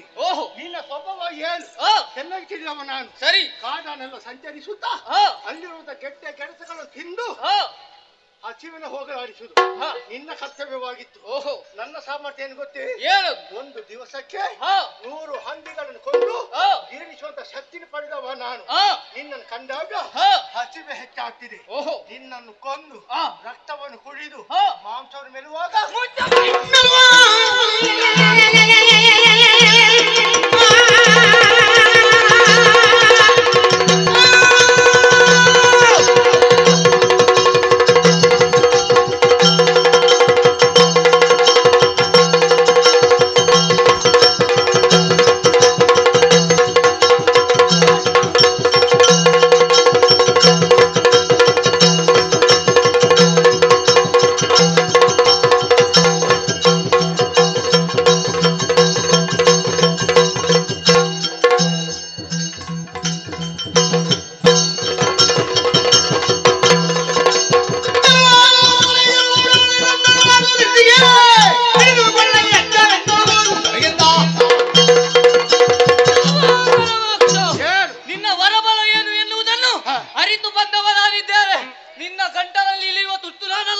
ನಿನಗೆ ಸಾಮರ್ಥ್ಯ ಉಂಟು, ನನ್ನಲ್ಲಿ ಹೋರಾಟ ಮಾಡು.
ಹಾಗೆಂದು ನಿನ್ನ ಮುಖವನ್ನು ನೋಡಿದೆ ಅಂತಾದ್ರೆ ಇನ್ನೇನು ಬಯಕೆ ಬಾಕಿ ಉಳಿದಿದೆ ಎನ್ನುವುದು ಸ್ಪಷ್ಟವಾಗಿ ತಿಳಿಯುವುದಕ್ಕೆ ಸಾಧ್ಯವಿದೆ.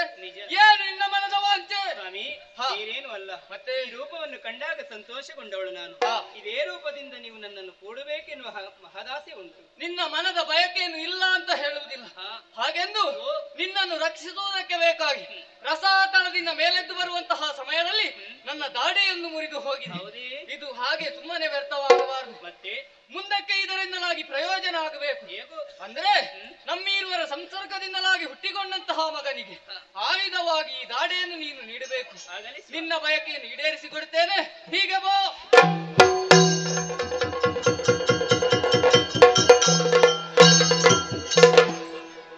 ಆತ್ಮೀಯ ಕಲಾಭಿಮಾನಿಗಳೇ, ಇಂದಿನ ಯಕ್ಷಗಾನದ ಸೇವಕರ್ತರಾದ ಶ್ರೀಯುತ ಪ್ರಖ್ಯಾತ್ ಶೆಟ್ಟಿ ಹಾಗೂ ನೆರೆದಿರುವಂತಹ ಎಲ್ಲಾ ಕಲಾಭಿಮಾನಿಗಳಿಗೂ ನಾವು ನಂಬಿಕೊಂಡು ಬಂದಂತಹ ಕಟೀಲು ಶ್ರೀ ದುರ್ಗಾ ಪರಮೇಶ್ವರಿ ಅಮ್ಮನವರು ಹಾಗೂ ಮೇಳದಲ್ಲಿ ವಾಸವಾಗಿರುವಂತಹ ಶ್ರೀ ಮಹಾಗಣಪತಿ ದೇವರು ಆಯುರ ಆರೋಗ್ಯ ಸಕಲ ಸೌಭಾಗ್ಯವನ್ನು ಕೊಟ್ಟು ಕರುಣಿಸಲೆಂದು ಬೇಡಿಕೊಳ್ಳುತ್ತಾ ಬರುವ ರಾತ್ರಿ ಶ್ರೀಯುತ ಗಣೇಶ್ ಸಂಗಯ್ಯ ಬೆಟ್ಟು ಇವರ ಸೇವಾಭಾಪ್ತು ತೋಡಾರ್ನಲ್ಲಿ ಅಗರಿ ಭಾಗವತ ವಿರಚಿತ ಶ್ರೀ ದೇವಿ ಮಹಾತ್ಮ ಎಂಬ ಪುಣ್ಯಕಥಾ ಭಾಗವನ್ನು ಆಡಿ ತೋರಿಸಲಿದ್ದೇವೆ. ಈ ಎಲ್ಲಾ ಕಾರ್ಯಕ್ರಮಕ್ಕೆ ಹೆಚ್ಚಿನ ಸಂಖ್ಯೆಯಲ್ಲಿ ಬಂದು ಭಾಗವಹಿಸಿ ಶ್ರೀ ದೇವಿಯ ಕೃಪೆಗೆ ಪಾತ್ರರಾಗಬೇಕೆಂದು ಕೇಳಿಕೊಳ್ಳುತ್ತಾ ಹಾಗೆ ಕ್ಷಣಕಾಲದ ಅಡಚಣೆಗೆ ಕ್ಷಮೆಯನ್ನು ಯಾಚಿಸುತ್ತಾ ಪುಣ್ಯಕಥಾ ಭಾಗವನ್ನು ಮುಂದುವರಿಸುವುದಕ್ಕೆ ಅಪ್ಪಣೆಯನ್ನು ಯಾಚಿಸ್ತಾ ಇದ್ದೇವೆ. ಯಕ್ಷಗಾನ ಗೆಳಿಗೆ ಈ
ಬ್ರಹ್ಮ ನಿರ್ಮಿತವಾದ ದಾನವರಿಗೆಂದೇ ಗುರುತಿಸಲ್ಪಟ್ಟಂತ ಮಹಾನಗರವಿದೆ. ಆದಿ ದೈತ್ಯರೆನಿಸಿಕೊಂಡು ಪ್ರಪಂಚದಲ್ಲಿ ಪ್ರಖ್ಯಾತಿಯನ್ನು ಪಡೆದ ದಿತಿಕುಲ ಗರ್ಭ ಸಂಜಾತ ಹಿರಣ್ಯ ಕಶಿಪು ಹಿರಣ್ಯಾಕ್ಷ ಯಾವನೋ ನಡೆದ ದಾರಿಯಲ್ಲಿ ಅನುಕರಣೆ ಮಾಡಿ ನಡೆದದ್ದಲ್ಲ. 1000 ಮಂದಿ ನಡೆಯುವ ದಾರಿಯಲ್ಲಿ ನಡೆದು 1001ನೇವನಾಗಿ ಬದುಕುವ ಬಾಳು ನನಗೆ ಬೇಡ. ನಾವೇ ಒಂದು ದಾರಿಯನ್ನು ಮಾಡಿದ ಕಾರಣ ನೋಡಿ ಹೇಳುವುದಕ್ಕೆ ತೊಡಗಿದ್ದಾರೆ. ದೈತ್ಯ ಕುಲ ಪುಂಗವನಾದ ಹಿರಣ್ಯ ಕಶ್ಯಪ ಮತ್ತೋರಣದಂತೆ ಮೆರೆಯುತ್ತಾ ಇದ್ದಾನೆ ಎನ್ನುವಂತಹ ಕೀರ್ತಿ ದಿಗಂತಗಳಲ್ಲಿ ಪಸರಿಸಿದೆ. ಏನು ಮಾಡುವ ಅನ್ಯೋನ್ಯವಾದ ಅನನ್ಯವಾದ ಸಹೋದರಿಯ ನನ್ನ ತಮ್ಮ ಯೌವನದ ಏರು ಹೊತ್ತಿನಲ್ಲಿರುವಾಗ ಕಪಟಿಗನಾದ ಹರಿ ಬಂದು ಅವನನ್ನು ವರಾಹ ರೂಪಿಯಾಗಿ ಕೊಂದು ಕೆಡಹಿದ. ನನ್ನ ತಾಯಿ ಕಣ್ಣೀರು ಸುರಿಸಿ ಓಲಗದ ಮುಂಭಾಗದಲ್ಲಿ ಹೇಳುವಾಗ ಒಮ್ಮೆಲೆ ಏರಿದ ಕೋಪ ತಂದೆ ಕಶ್ಯಪ ನಾಣೆ ಅಮ್ಮ ಸಿಂಧುಶಯನನ್ನು ಬಿಡುವುದಿಲ್ಲ ಎನ್ನುವುದಾಗಿ ಹೇಳಿ ಅಲ್ಲಿಂದ ಹೊರಟೆ. ಬ್ರಹ್ಮನ ಕುರಿತಾಗಿ ತಪಸ್ಸನ್ನಾಚರಿಸಿದೆ. ಅವನಿಂದ ಬೇಕಾದ ವರವನ್ನು ಪಡೆದೆ. ಈ ಪಾಪಿ ಎಲ್ಲಿದ್ದಾನೆ ಅಂತ ಮೂಲೆ ಮೂಲೆ ಸಂದು ಗೊಂದು ಹುಡುಕಿದೆ, ಸಿಗ್ಲಿಲ್ಲ. ರಣಹೇಡಿ ವೈಕುಂಠದ ತಡಿಯವರೆಗೂ ಹೋಗಿದ್ದೆ. ಶಿವಯೋಗಿಯಾಗಿ ಬಂದು ನನ್ನನ್ನು ಮಂಕು ಮರಳು ಮಾಡಿ ನನ್ನ ಹೊಟ್ಟೆಯ ಒಳಗೆ ಹೋದ. ಒಂದು ಸಮಾಧಾನ, ನನಗಾಗದವ ನನ್ನ ಹೊಟ್ಟೆಯ ಒಳಗಿದ್ದಾನಲ್ಲ, ಊರು ತಿರುಗಲಿಕ್ಕೆ ಆಗ್ಲಿಲ್ಲಲ್ಲ, ಹೊರಗೆ ಬರಲಿ ಪಾಪಿ, ಈ ನಿರೀಕ್ಷೆಯಲ್ಲಿದ್ದೇನೆ. ಬರುವಾಗ ನನ್ನದೇ ನಿರೀಕ್ಷೆಯಲ್ಲಿ ನನ್ನ ಮಡದಿಯಾದ ಕಯಾದು ಇದ್ದಳು. ನನ್ನೊಂದಿಗಿನ ಸಾಂಗತ್ಯದಿಂದ ಪಡೆದ ಮಗು ಪ್ರಹ್ಲಾದ. ಅದಕ್ಕಿಂತ ಮೊದಲೇ 3 ಮಕ್ಕಳಾಗಿದ್ದಾರೆ. ಲಾದ, ಸಂಹ್ಲಾದ, ಅನುಹ್ಲಾದ. ಇವ 4ನೆಯವ. ಏನೇ ಹೇಳಿ ಆ ಮಗುವಿನ ಚಂದವನ್ನು ನೋಡುವಾಗ ನಮಗೆ ಬೇರೆ ಬೇಕಾ ಸೌಖ್ಯ. ಸಲೆ ಸುಖದಲ್ಲಿ ಅವನಿಗೆ ಜಾತಕರ್ಮಗಳನ್ನೆಲ್ಲ ಎಸಗಿ ಈಗ ಹತ್ತಿರ 5 ವರ್ಷ ಆದ ಮೇಲೆ ನಾವು ಮೋಹದಲ್ಲಿ ಇಲ್ಲೇ ಇದ್ದೆವು ಎಂದಾದ್ರೆ ನೋಡುವುದಕ್ಕೆ ಮಾತ್ರ ಚಂದ ಇದ್ದಾನು, ಮನುಷ್ಯ ಚಂದ ಇರ್ಲಿಕ್ಕೆ ಎನ್ನುವ ಕಾರಣಕ್ಕಾಗಿ ಶುಕ್ರಾಚಾರ್ಯರ ಮಕ್ಕಳಾದ ನಮ್ಮ ಗುರುಗಳು ಷಂಡಾಮಾರ್ಕರಲ್ಲಿ ಒಬ್ಬರನ್ನು ಕರೆಯಿಸಿ ಅವನನ್ನು ಗುರುಮಠಕ್ಕೆ ಕಳುಹಿಸಿಕೊಟ್ಟಿದ್ದೇವೆ. ಆದ್ರೆ ಒಂದುಂಟು, ಆ ಮಗುವನ್ನು ಬಿಟ್ಟೇ ಇದ್ದವರಲ್ಲ ನಾವು. ಹೋಗುವಾಗ ನಾನು ಹೇಳಿದ್ದೇನೆ, ಮಡದಿಯಾದ ಕಯಾದು ಹೇಳಿದ್ದಾಳೆ, ಮಗುವಿಗೆ ಅಭ್ಯಾಸ ಇಲ್ಲ, ಅಭ್ಯಾಸ ಆಗುವವರೆಗೆ ಒಂದು ನಾಳೆಯ ದಿವಸ ಒಂದು ಕಳುಹಿಸಿಕೊಡಿ. ಗುರುಗಳು ಮರೆತ್ರ ಹೇಗೆ, ಹುಡುಗ ಇನ್ನೂ ಬರ್ಲಿಲ್ಲ, ಕಣ್ಣು ಹುಡುಕುತ್ತಾ ಉಂಟು, ಕೊರಳು ಉದ್ದಾಗಿದೆ, ಎಲ್ಲಿ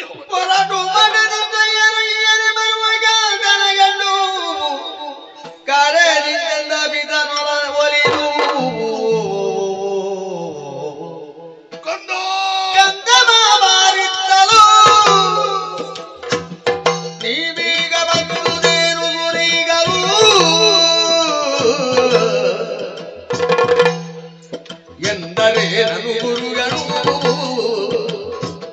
ನದು ನಗುತ್ತಿರುವುದೇಕೆ ಬೇರು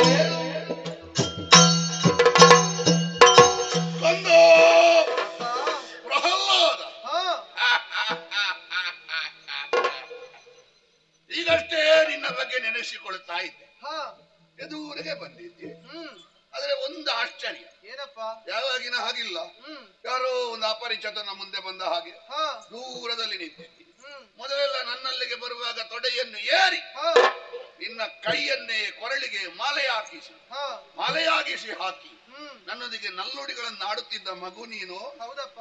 ಒಂದು ದಿವಸ ಗುರುಮಠಕ್ಕೆ ಹೋದ್ರೆ ಅಪ್ಪ ಮಗನ ಸಂಬಂಧ ಬೇರೆ ಆಗ್ತದ, ಹೋಗಿ ಅಷ್ಟು ದೂರ ನಿಂತುಕೊಂಡ.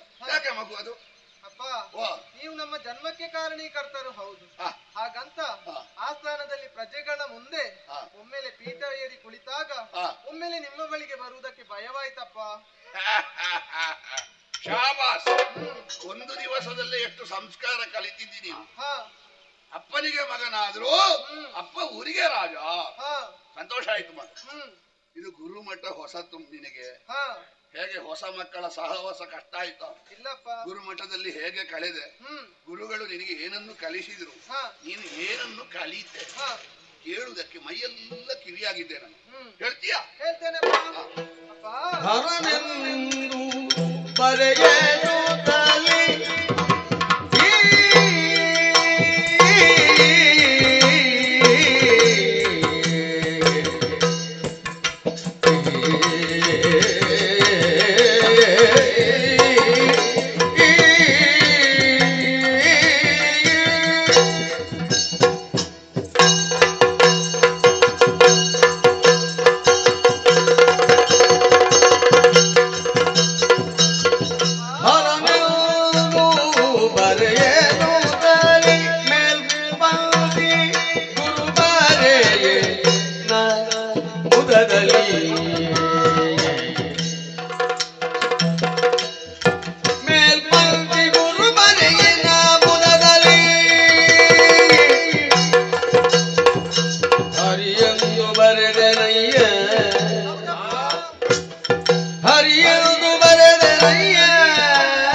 ತಲಿ ಮೊದಲಾಗಿ ಗುರುಮಠದ ಪರಿಸರವನ್ನು ಚೆನ್ನಾಗಿ ವೀಕ್ಷಿಸಿದರಪ್ಪ. ಅಷ್ಟು ಮಾತ್ರ ಅಲ್ಲ, ಅಲ್ಲಿರುವಂತಹ ಶಿಷ್ಯರನ್ನೆಲ್ಲ ನನಗೆ ಮೊದಲಾಗಿ ಪರಿಚಯಿಸಿದರು. ಗುರುಮಠದಲ್ಲಿ ಹೇಗೆ ಇರಬೇಕು ಎನ್ನುವಂತಹ ಸಂಸ್ಕಾರವನ್ನು ಹೇಳಿಕೊಟ್ಟವರು. ಆಮೇಲೆ ನಂತರ ವಿದ್ಯೆಯನ್ನು ಆರಂಭಿಸುವ ಮೊದಲು ಗಣೇಶನ ಸ್ತುತಿಯನ್ನು ಮಾಡುವುದಕ್ಕೆ ಹೇಳಿದರು. ವಿಘ್ನ ನಿವಾರಕ. ನಮ್ಮ ಗುರುಗಳೆಲ್ಲ ಹಾಗೆ, ಏನಾದ್ರೂ ಕ್ರಮ ಒಂದು ಬಿಡ್ಲಿಕ್ಕಿಲ್ಲ. ನಮ್ಮಲ್ಲಿ ಕೆಲವರು ಇದ್ದಾರೆ, ಎದುರಿನವ ಮಾಡಿಗೆ ಹಗ್ಗ ತಕೊಳ್ಳಿ ಒಂದು ಅಕ್ಷರ ಬಿಡ್ಲಿಕ್ಕಿಲ್ಲ. ಕಾರಣ ಏನೆಂಬುದಾಗಿ ಕೇಳಿದಾಗ ಆತ ವಿಘ್ನ ನಿವಾರಕ. ಆತನ ಪೂಜೆಯನ್ನು ಮೊದಲು ಮಾಡಿ ಯಾವುದೇ ಒಂದು ಕಾರ್ಯಕ್ಕೆ ನಾವು ಮುಂದಾದೆವು ಅಂತ ಆದ್ರೆ ನಂತರ ನಮಗೆ ವಿಘ್ನ ಯಾವುದು ಎದುರಾಗುವುದಿಲ್ಲ. ಹಾಗಾಗಿ ಗೆಳೆಯರ ಜೊತೆ ವಿದ್ಯೆಯನ್ನು ಆರಂಭಿಸುವ ಮೊದಲಾಗಿ ಮರಳನ್ನು ರಾಶಿ ಹಾಕುವುದಕ್ಕೆ ಹೇಳಿದ್ರು. ಮರಳಿನಲ್ಲಿ ನಾವು ಅಕ್ಷರವನ್ನು ಬರೆದು ಕಳಿತೇವಂತಾದ್ರೆ ಮರಳು ಕೈಗೆ ತಾಗಿ ರಕ್ತ ಬರ್ತದೆ. ರಕ್ತ ಬಂದಾಗ ನಮಗೆ ನೋವಾಗ್ತದೆ. ನೋವಾಗುತ್ತಾ ನಾವು ವಿದ್ಯೆಯನ್ನು ಕಲಿತೇವಂತಾದ್ರೆ ಮಸ್ತಕದಲ್ಲಿ ಭದ್ರವಾಗಿ ವಿದ್ಯೆ ಹಾಗೆ ಉಳಿಯುತ್ತದೆ. ಶಿಕ್ಷಣ ಮೂಲಕ ಕಲಿತ ಶಿಕ್ಷಣ ಗಟ್ಟಿಯಾಗ್ತದೆ. ಹಾಗಾಗಿ ಗುರುವರಿಯರು ಮೊದಲಾಗಿ ಮೇಲ್ಪಂಕ್ತಿಯಲ್ಲಿ 2 ಅಕ್ಷರಗಳನ್ನು ಬರೆದರು. 2 ಅಕ್ಷರ? ಒಂದು ದಿವಸದಲ್ಲಿ 2 ಅಕ್ಷರ ಕಲಿತ? ಹೌದಪ್ಪ. ಓದುವುದಕ್ಕೋ ಬರೆಯುವುದಕ್ಕೋ? ಬರೆಯುವುದಕ್ಕೂ ಓದುವುದಕ್ಕೂ. ಜಾಣ ಜಾಣ ಜಾಣ. ನೀನು ಒಂದು ದಿವಸದಲ್ಲಿ 2 ಅಕ್ಷರ ಕಲಿತ. 2 ವರ್ಷ ಹೋಗುವಾಗ ಎಷ್ಟು ಕಲಿಲಿಕ್ಕೆ?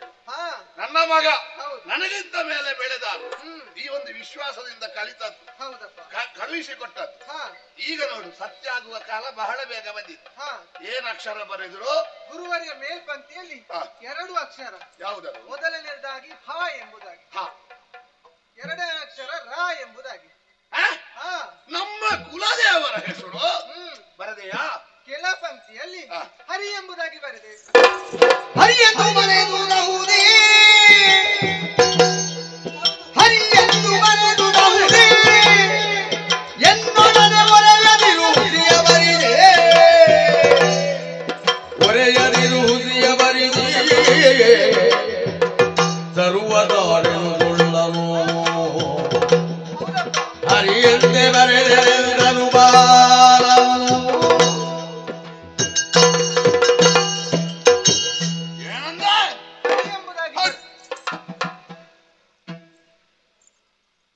ಹರಿಯೆಂದು ಬರೆದುವುದೇ, ಹರಿಯೆಂದು ಬರೆಯಬಹುದೇ? ಗುರುಗಳು ಹರ ಅಂತ ಬರೆದದ್ದಲ್ವ? ಹೌದು. ನಿನಗೆ ಬದಲು ಮಾಡ್ಲಿಕ್ಕೆ ಯಾರು ಹೇಳಿ? ಅವ ಹರಿ ಅಂತ ಬರೆದ.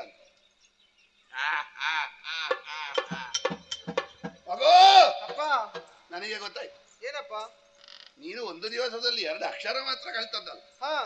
ಸುಳ್ಳು ಹೇಳೋದಕ್ಕೂ ಕಲಿತಿದ್ದು? ಇಲ್ಲಪ್ಪ. ಯಾಕೆ? ನಿನಗೆ ಯಾರೋ ಹೇಳಿದ ಆ ಶಬ್ದ ಕೇಳಿದ್ರೆ ನಿನ್ನ ಅಪ್ಪನಿಗೆ ಆಗುದಿಲ್ಲ, ಉಳಿದವರು ಹೇಳಿದ್ರೆ ತಲೆ ಕಡಿತಾನೆ. ಪ್ರೀತಿಯ ಮಗ ನಾನು ಹೇಳಿದ್ರೆ ಏನು ಮಾಡ್ತಾರೆ ಅಪ್ಪಯ್ಯ? ಸುಳ್ಳು ಹೇಳುದಲ್ವ? ಅಪ್ಪ ನಾನು ನಿಮ್ಮ ಮಗ ಅಲ್ವಾ, ಸುಳ್ಳು ಹೇಳುವುದಕ್ಕುಂಟ? ಸಹಜವಾಗಿ ಹರಿ ಎಂಬುದಾಗಿ ಬರ್ತದೆ. ಮೂರು ಮೂರು ಮಾತು, ಮೂರು ಮೂರು ಮಾತಿಗೆ ನೂರು ನೂರು ಮಾತು ನಿಜವಾಗಿ ಹಾಗೆ ಬರದೆ, ಹೌದಪ್ಪ. ಹಾಗೆ ಬರದೆ. ಹರ ಹರಿ ಬಾಲಗಾಗಿ ಹರ ಹರಿ ಬಾಲಗಾಗಿ ಹರಿಯಂದೊರೆಯರೆಂದವರಾರು ಪರಿಗಿಸೆ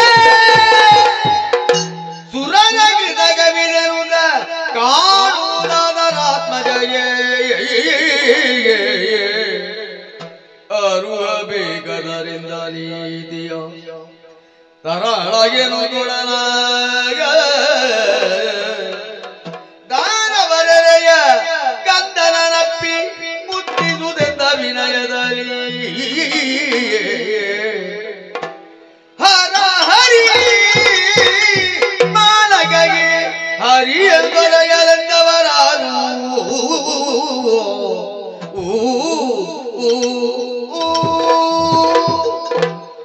ಹರ ಹರ ಹರ ಹರ ಹರ ಹರ. ಇಲ್ಲಿಯವರೆಗೆ ಯಾವುದೇ ಪ್ರಾಣಿಯ ಹೆಜ್ಜೆಯನ್ನಾದರೂ ಅಡಗಿಸುವ ಆನೆಯಂತೆ ಬದುಕಿದ ಹಿರಣ್ಯ ಕಶ್ಯಪ ಅಡಿ ತಪ್ಪಿ ಮುಗ್ಗರಿಸಿದಂತಾಯ್ತು. ಅಡಿ ತಪ್ಪುವುದಕ್ಕೆ ಕಾರಣ ಮತ್ತೊಂದು ಆನೆ ಆದರೆ ದೊಡ್ಡ ವಿಷಯ ಅಲ್ಲ, ಇನ್ನು 5ರ ಆಸುಪಾಸಿನಲ್ಲಿರುವ ಹುಡುಗ ಅವ ಹೇಳಿದ ಒಂದು ಶಬ್ದ ನಮ್ಮ ಇಲ್ಲಿಯವರೆಗಿನ ಧ್ಯೇಯೋದ್ದೇಶದ ಸೌಧವನ್ನೇ ಪುಡಿ ಮಾಡಿಬಿಟ್ಟಿತು. ನಮ್ಮ ಶೋಣಿತಾಪುರದಲ್ಲಿ ನಿಷೇಧಿತವಾದಂತಹ ಶಬ್ದ ಅದು. ಯಾರು ಹೇಳಕೂಡದು. ಆ 2 ಅಕ್ಷರ ಯಾರಾದರೂ ಹೇಳಿದ್ರೆ ಅವರ ತಲೆಗೆ ಶಾಸನ. ಅಂತಲ್ಲಿ ಎಲ್ಲಿಯೂ ಇಲ್ಲದ ಈ ಒಂದು ಅಕ್ಷರ, 2 ಅಕ್ಷರ ಒಂದು ಶಬ್ದ ಎಲ್ಲಿಂದ ಈ ಬಾಲಕನಿಗೆ?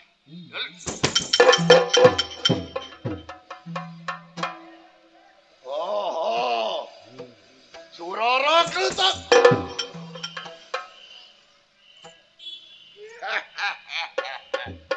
ಜೀವಗಳ್ಳರು. ನನ್ನ ಮಗನ ತಲೆಯಲ್ಲಿ ಕುಳಿತುಕೊಳ್ಳುವುದು ಬಿಡಿ, ನನ್ನ ಹೆಸರು ಹೇಳಿದ್ರೆ ಆ ದಿಕ್ಕಿಗೆ ತಲೆ ಹಾಕಿ ಮಲಗುವುದಿಲ್ಲ ಅವುಗಳು.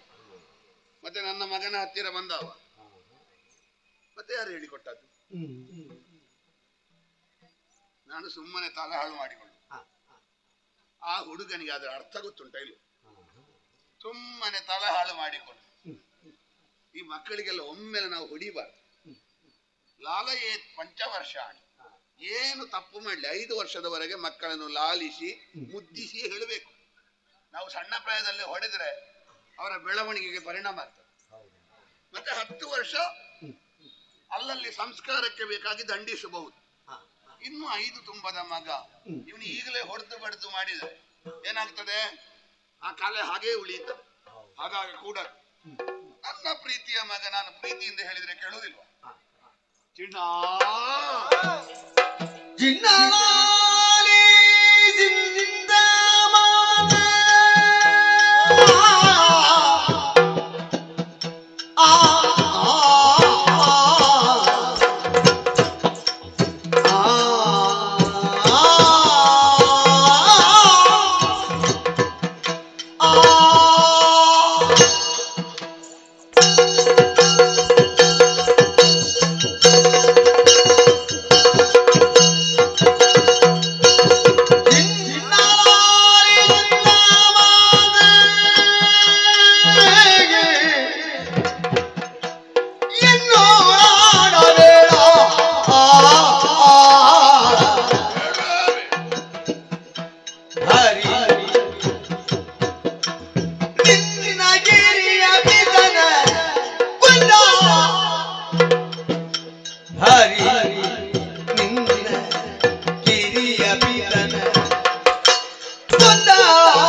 ಅಕ್ಷರದ ಒಂದು ಶಬ್ದ. ಹಾ ಆ ಹೆಸರಿನ ಹಿಂದೆ ಒಬ್ಬ ವ್ಯಕ್ತಿ ಇದ್ದಾನೆ. ಅವನಿಗೆ ಯಾವುದೆಲ್ಲ ಪ್ರಿಯವೋ ಹಾ ಅದು ಶೋಣಿತಾಪುರದಲ್ಲೇ ಇಲ್ಲ. ನೋಡಿದ್ಯಾ ನಮ್ಮ ಊರಿನಲ್ಲಿ ತುಳಸಿ? ಹಾ ನೋಡಿದ್ಯಾ ಎಲ್ಲಿಯಾದ್ರೂ ಹರಿವಾಣ ಅಂತ ಹೇಳುವುದು? ಹರವಾಣ. ಯಾಕೆ ಹಾ ನಮಗೆ ಅಷ್ಟು ಕೋಪ ಉಂಟು. ಅವ ಮಾಡಿದ ಅನ್ಯಾಯ, ಅವ ಮಾಡಿದ ಕೆಟ್ಟ ಕೃತ್ಯ, ಅದಕ್ಕೆ ಇತಿಮಿತಿ ಇಲ್ಲ ಮಗು. ಉಳಿದವರಿಗೆ ಬಿಡು, ನಮ್ಮ ಮನೆಗಾದ ಅನ್ಯಾಯ. ನನಗೊಬ್ಬ ತಮ್ಮ, ನಿನಗೊಬ್ಬ ಚಿಕ್ಕಪ್ಪ ಇದ್ದ. ಹೌದಪ್ಪ. ಹಿರಣ್ಯಾಕ್ಷ ಬಂಗಾರದ ದೃಷ್ಟಿಯವ. ಅಂದ್ರೆ ಕಣ್ಣು ಮಾತ್ರ ಬಂಗಾರದ ವರ್ಣ ಅಂತಲ್ಲ, ಭವಿಷ್ಯತ್ತಿನಲ್ಲಿ ಬಹುದೊಡ್ಡ ಮೌಲ್ಯಯುತವಾದ ದೃಷ್ಟಿಯನ್ನು ಇರಿಸಿಕೊಂಡವ. ಸಾಧನ ಮಾಡಿದ, ಲೋಕಗಳೆರಡನ್ನು ವಶಪಡಿಸಿ ದೇವಲೋಕದ ಮೇಲೆ ತನ್ನ ಪಾದದ ರೇಖೆಯನ್ನು ಒತ್ತಿದ. ಅದನ್ನು ಸಹಿಸಲಿಕ್ಕಾಗಲಿಲ್ಲ ಈ ಮತ್ಸರಿಗೆ. ಅಸೂಯೇವ ನಂಜಿನ ಬುರುಡೆ ಶ್ವೇತಾವರಾಹ ಅಂತೆ. ಯಾವ ಕೆಸರಿನಿಂದ ಎದ್ದು ಬಂದಿದ್ದಾನೆ ಯಾರಿಗೂ ಗೊತ್ತು. ಬಂದನಂತ ಇನ್ನ ಚಿಕ್ಕಪ್ಪನನ್ನು ಕುತ್ತಿಕೊಂದನಂತ. ಅವ ಹೇಳ್ತಿದ್ರೆ, ಮಗು ನಿನ್ನ ಅಪ್ಪನಿಗೆ 4 ಕೈ ಇದ್ದ ಹಾಗಾಗುತ್ತಿತ್ತು. ನನ್ನ ಬಲವನ್ನೇ ತೆಗೆದವ. ನನ್ನದು ಬಿಡು. ನಿನ್ನ ಚಿಕ್ಕಮ್ಮನನ್ನು ನೋಡಿದ್ಯಾ? ವೃಷದ್ಭಾನು ಅಂತ ಅವಳ ಹೆಸರು. ಈಗಲೂ ಕಣ್ಣೀರು ಸುರಿಸ್ತಾ ಇದ್ದಾಳೆ. ಅವನಿಗಿರುವ 9-10 ಮಕ್ಕಳು ತಂದೆ ಇಲ್ಲದೆ ತಬ್ಬಲಿಗಳಾಗಿದ್ದಾರೆ. ಈಗ ನಾವು ನೋಡಿಕೊಳ್ಳುವುದಿಲ್ಲ ಅಂತಲ್ಲ, ಆದ್ರೆ ಅಪ್ಪನ ಪ್ರೀತಿಯನ್ನು ಮತ್ತೊಬ್ಬ ಕೊಡ್ಲಿಕ್ಕೆ ಸಾಧ್ಯ ಉಂಟು? ಬಿಡ. 9 ತಿಂಗಳು ಒಬ್ಬ ಮಗುವನ್ನು ಹೊತ್ತರೆ ಆ ಮಗನನ್ನು ಕಳೆದುಕೊಳ್ಳುವಾಗ ತಾಯಿಗೆ ಹೇಳತೀರದ ವೇದನೆ ಆಗುತ್ತದೆ. ಒಂದು ಪ್ರಾಯ ಪ್ರಬುದ್ಧನಾಗಿರುವ ಮಗು ತಾಯಿ ಜೀವಂತ ಇರುವಾಗಲೇ ಸತ್ರೆ ಹೇಗಾದೀತು? ನಿನ್ನ ಅಜ್ಜಿ, ನಮ್ಮ ತಾಯಿ, ನಮ್ಮನ್ನು 9 ತಿಂಗಳು ಹೊತ್ತದ್ದಲ್ಲ ಮಗು, 100 ವರ್ಷ ವರ್ಷ ಗರ್ಭದಲ್ಲಿ ಪೋಷಿಸಿದಳು. ಅಂತವಳಿಗೆ ಯೌವನದಲ್ಲಿ ಹೊಳೆಯುವ ಮಗ ಅರ್ಧಾಯುಷ್ಯದಲ್ಲೇ ಹೋದ ಅಂತಾದ್ರೆ ಹೇಗಾದೀತು ಮಗು? ನಿನ್ನ ಅಜ್ಜಿಯ ಕಣ್ಣೀರು ನಮ್ಮ ಬದುಕಿನ ಬಲಕ್ಕೆ ದೊಡ್ಡ ಕೊಡಲಿಯೇಟು. ನಿನ್ನ ತಮ್ಮಂದಿರಾದಂತಹ ಹಿರಣ್ಯಾಕ್ಷನ ಮಕ್ಕಳಿಗೆ ಇರೋ ಅನಾಥ ಸ್ಥಿತಿ, ಇದೆಲ್ಲ ತಂದುಕೊಟ್ಟ ಮಹಾಪಾಪಿ. ಅವನನ್ನು ನಾವು ಭಜಿಸಿದ್ರೆ ಏನಾಗ್ತದೆ? ಕೊಡಲಿ ಕಾವು ಕುಲಕ್ಕೆ ಮೂಲ ಅಂತ ಆಗ್ತದೆ. ನಮ್ಮನ್ನು ಕಡಿಯುವ ಕೊಡಲಿಯ ಕಾವನ್ನು ನಾವೇ ಕೊಟ್ಟ ಹಾಗಾಗ್ತದೆ. ಹಾಗಾಗಿ ಮಗು, ಇನ್ನೊಂದ್ಸಲ ಆ ಹೆಸರನ್ನು ಹೇಳಬೇಡ. ಅವ ಪಾಪಿ, ಅವ ದುಷ್ಟ, ನೀಚ, ಭ್ರಷ್ಟ, ತೆಗೆದು ಹಾಕಿದ. ದುಷ್ಟನನ್ನು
ಭೂದೇವಿಯನ್ನು ಕೆಣಕುವುದಕ್ಕೆ ಮುಂದಾದ. ಹಾ. ಹಾಗಿರುವಾಗ ಹಾ. ಶ್ರೀಹರಿಯು ವರಹ ರೂಪ ಬಂದು ಅದಕ್ಕೆ ಶ್ರೀ ಅಂತದಕ್ಕೆ ಕರ್ಮ ಹರಿ ಅಂತ ಹೇಳಿ ಹರಿಯು ಬಂದು ಹಾ. ವರಹ ರೂಪದಿಂದ ಹಾ. ಚಿಕ್ಕಪ್ಪನನ್ನು ಕೊಂದು ಮುಗಿಸಿದ. ಹ್ಮ್. ಹಾಗಾಗಿ ಅಂತಹ ದುಷ್ಟನನ್ನು ಕೊಂದದ್ದು ಲೋಕಕ್ಕೆ ಒಳ್ಳೆಯದಾಯ್ತಪ್ಪ. ಇಲ್ಲಿ ಬಾ.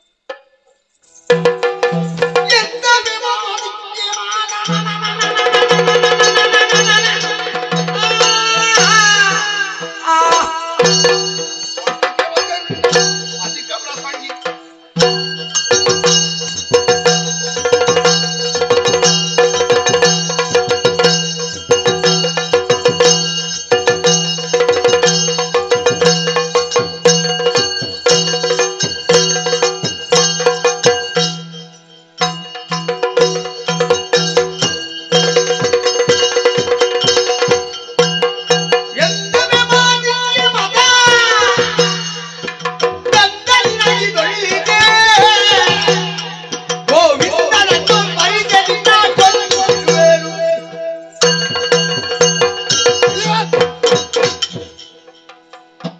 ಅವನ್ ನನಗೆ ಬುದ್ಧಿ ಹೇಳಲಿಕ್ಕೆ ಬಂದವ. ದೊಡ್ಡ ಬೃಹಸ್ಪತಿ ಅಪ್ಪ ನೀನು. ಒಂದು ದಿವಸ ಗುರುಮಠಕ್ಕೆ ಹೋದದ್ದು, ದುಷ್ಟರನ್ನು ಕೊಂದು. ನಿನಗೆ ಬಹಳ ಗೊತ್ತುಂಟ, ಬಹಳ ಗೊತ್ತುಂಟು. ನಾನು ಓದಿದ ಪುಸ್ತಕದ ಪಟ್ಟಿ ನೋಡಿದ್ಯಾ ಪಾಪಿ ನೀನು? ನನಗೆ ಬಂದು ಹೇಳಿದ್ದಾನೆ ದಿಷ್ಟಿ ಎಂತದ್ದು ಪಂಚಮಹಾವಾತಕ.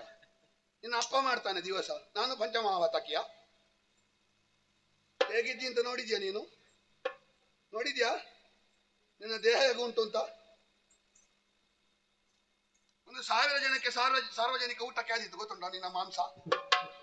ನಿಮ್ಮ ಮಗ ನನ್ನ ಮಗ ಅಂತ ನನ್ನ ಅನ್ನ ಮಾತ್ರ ತಿನ್ನುವುದಲ್ಲ, ನಮ್ಮ ಸ್ವಭಾವವನ್ನು ಒಪ್ಪಿಕೊಳ್ಬೇಕು. ನಮ್ಮ ಸ್ವಭಾವ ಆಗುದಿಲ್ಲ. ನಮ್ಮ ಅನ್ನ ದಿವಸಕ್ಕೆ 5 ಸಲ ತಿನ್ನುವುದಿಲ್ವ ನೀನು? ಹೊತ್ತು ಸಿಗುವಾಗ ತಿನ್ನುವುದು, ನಿದ್ದೆ ಮಾಡುದು. ಪಾಪಿ ದುಷ್ಟರನ್ನು ಕೊಂದು ನಾಲಿಗೆ ಸಿರಿಯನು. ಇನ್ನೊಂದು ಸಲ ನನ್ನ ಎದುರಿನಲ್ಲಿ ಗೋವಿಂದ ಅಂತ ಶಬ್ದ ಬಂದ್ರೆ ನೀನು ಇಲ್ಲಿಯವರೆಗೆ ನಿನ್ನ ಅಪ್ಪನನ್ನು ಮಾತ್ರ ನೋಡಿದ್ದು. ಮಗನಿಗೆ ಅಪ್ಪನ ಪ್ರೀತಿ ಮಾತ್ರ ನೋಡಿ ಗೊತ್ತಿದ್ರೆ ಲೋಕಕ್ಕೆ ತೋರಿಸುವ ಮುಖ ಗೊತ್ತಿರುವುದಿಲ್ಲ. ಇದರ ಒಳಗೊಬ್ಬ ಹಿರಣ್ಯ ಕಶ್ಯಪ ಇದ್ದಾನೆ. ಅವ ಹೊರಗೆ ಬಂದ್ರೆ ನನಗೆ ನೀರು ಹಾಲು ಕುಡಿದು ಗೊತ್ತಿಲ್ಲ ಮಗು, ರಕ್ತ ಕುಡಿದೇ ಗೊತ್ತಿರುವುದು. ಒಳಗಿರುವ ದೈತ್ಯನನ್ನು ಹೊರಗೆ ತರಬೇಡ. ಗೋವಿಂದ ಅಂತ ಹೇಳಿದ್ರೆ ಕೊಂದನು ಕೊಂದರು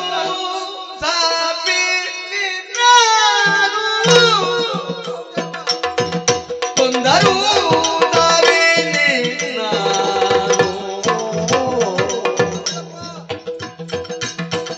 ಸಿಂಧು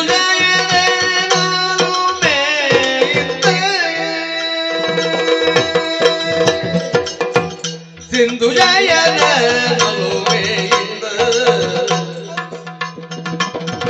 ಬಂದುದಲ್ಲ ಬರಲಿ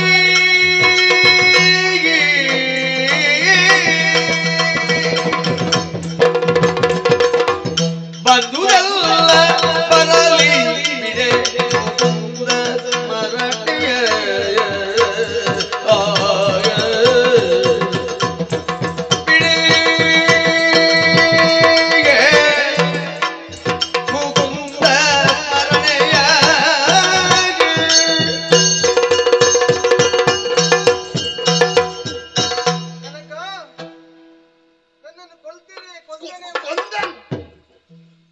ಗೋವಿಂದ ಗೋವಿಂದ ನನ್ನನ್ನು ಕೊಲ್ಲುವುದಕ್ಕೆ ಪ್ರಯತ್ನ ಪಟ್ಟರು ಕೂಡ ಹಾ. ನಾನು ಸಾಯಲಾರೆ.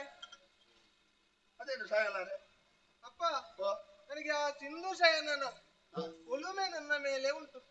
ಹಾಗಿರುವಾಗ ಬಂದುದೆಲ್ಲವ ಬರಲಿ, ಈ ಪ್ರಾಣ ಹಿಂದೆ ಮಣ್ಣಾಗಿ ಹೋಗಲಿ, ಮುಕುಂದನ ಸ್ಮರಣೆಯನ್ನು ನಾನು ಬಿಡಲಾರೆ ಬಿಡಲಾರೆ ಬಿಡಲಾರೆ.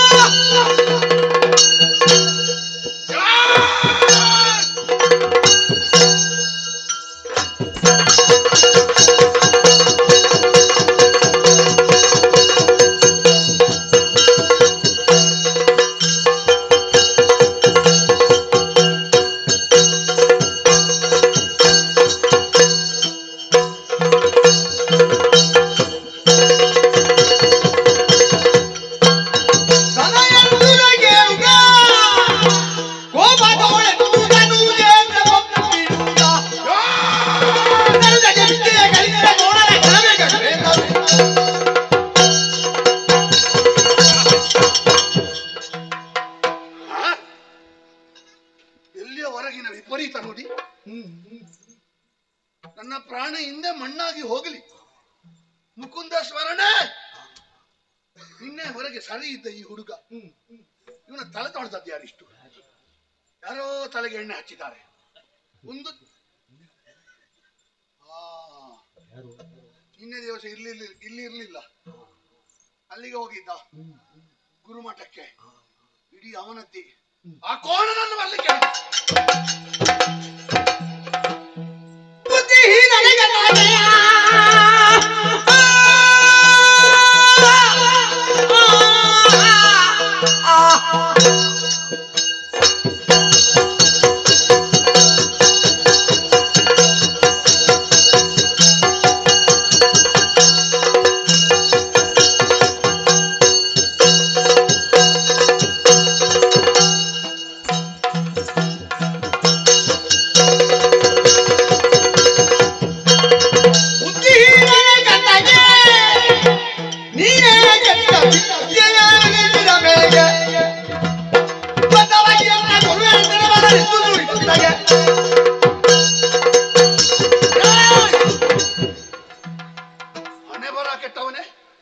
ಬ್ರಾಹ್ಮಣನ ಜಾತಿಯಲ್ಲಿ ಹುಟ್ಟಿದ ಕರ್ಮಚಾಂಡಾಲ. ಓ ನರಪೇತಾಲ, ನೀನು ಇಷ್ಟು ಮಾಡ್ತೀಯಲ್ವಾ ಅಡ್ಡದಲ್ಲಿ ಕುಳಿತುಕೊಂಡು? ಅವತ್ತು ಕಳುಹಿಸಿಕೊಡುವಾಗ ಏನು ಹೇಳಿದ್ದು ನಾನು? ಮರೆಯದಿರಿ ಈ ಮಾತಾ. ಯಾರನ್ನು ನಾನು ಪ್ರೀತಿಸ್ತೇನೆ, ಯಾರನ್ನು ನಾನು ದ್ವೇಷಿಸ್ತೇನೆ, ಇದು ನಿನಗೆ ಪ್ರಜ್ಞೆ ಉಂಟೇ ಇಲ್ವಾ? ಬುದ್ಧಿಹೀನನೆ ಕಂದಗೆ ಸರಿಯಿದ್ದ ಮಗು ಇಡೀ ಹಾಳು ಮಾಡಿದ್ಯಲ್ವಾ? ಮನೆ ಬರ ಕೆಟ್ಟವ, ನಿನ್ನ ಕಾಲು ಹಿಡಿದು ಒಬ್ಬೊಬ್ರು ಹೋಗ್ಲಿಕ್ಕೆ ನೀನೇ ಸರಿ ಇಲ್ಲ, ಮತ್ತೆ ನಿನ್ನ ಆಶೀರ್ವಾದ. ಬೇಡಿ ತಿಂದು ಅವನ ಹತ್ತಿರ ಕೋಣ ಕೇಳಿದ ಹಾಗೆ ಮಗನನ್ನು ಹಾಳು ಮಾಡಿದ ನೀನು ರಾಜನ ಮಗನನ್ನೇ ಬಿಡ್ಲಿಲ್ಲ, ಇನ್ನು ಊರೆಷ್ಟು ಉದ್ಧಾರ ಮಾಡ್ತಿ? ನಿನ್ನ ತಲೆ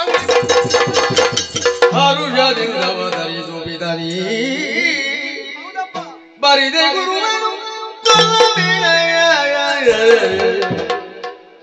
ಎನಗುರಿಲ್ಲವದರುವದ ಹರಿಯೆಂದು ಬರೆಯುವರೆಗೆ ದೊರಗಿದಾಗಿ ಬುದ್ಧಿ ಮೂರದಿ ವಿರಜಿದ ಪುಣ್ಯಗಳ ಬಲದಿ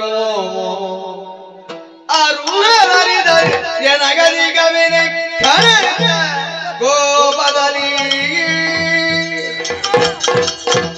ಇವನ ತಲೆ ಬೀಳ್ಬೇಕು ಅದೇ ಬೆಟ್ಟಿಗೆ. ಜನಕ, ನಾನು ಮಾಡಿದ ತಪ್ಪಿಗೆ ಗುರುಗಳನ್ನು ಶಿಕ್ಷಿಸುವುದಕ್ಕೆ ಮುಂದಾಗುತ್ತಾ ಇದ್ದೀನಿ. ನಿನ್ನದು ತಪ್ಪಿಲ್ಲ ಮಗು, ಇಡೀ ಹಾಳು ಮಾಡಿದ್ದು ಇವ ಒಬ್ಬ ಇದ್ರೆ ಸಾಕು, ಕೊಳೆತ ಹಣ್ಣಿನ ಹಾಗೆ ಇಡೀ ಬುಟ್ಟಿ ಹಾಳು ಮಾಡ್ತಾನೆ. ಗುರುಗಳನ್ನು ಹಲ್ಲೆ ಮಾಡುವುದಕ್ಕೆ ಹೋದ್ರೆ ಬ್ರಹ್ಮಹತ್ಯಾ ದೋಷ ಎಂಬಂತಹ ಪಾತಕ ನಮ್ಮನ್ನು ಅಂಟಿಕೊಡುತ್ತದೆ. ನೀನೊಮ್ಮೆ ಸುಮ್ಮನಿರು.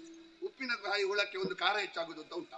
ನಾವು ಯಾವಾಗಲೂ ಮಾಡುದು. ಅಪ್ಪ, ಹರಿನಾಮ ಸ್ಮರಣೆಯನ್ನು ಪಠಿಸುವುದಕ್ಕೆ ಗುರುಗಳು ಹೇಳಿಕೊಟ್ಟದಲ್ಲ, ಮತ್ತೆ ಇದು ನನ್ನ ಪೂರ್ವ ಜನ್ಮದ ಸುಕೃತದ ಫಲದಿಂದಾಗಿ ನನ್ನ ಬಾಯಲ್ಲಿ ಬರುತ್ತಾ ಉಂಟು. ಯಾವುದರಿಂದ? ಪೂರ್ವ ಜನ್ಮದ ಸುಕೃತದ ಫಲ ಅಪ್ಪ. ಪೂರ್ವ ಜನ್ಮದ ಸುಕೃತದ ಫಲ ಈಗ ಹಣ್ಣಾಗಿದ? ಹಣ್ಣಾದ ಮೇಲೆ ಅಲ್ಲಿ ಇದ್ರೆ ಕೊಳೆಯುವುದಿಲ್ವಾ?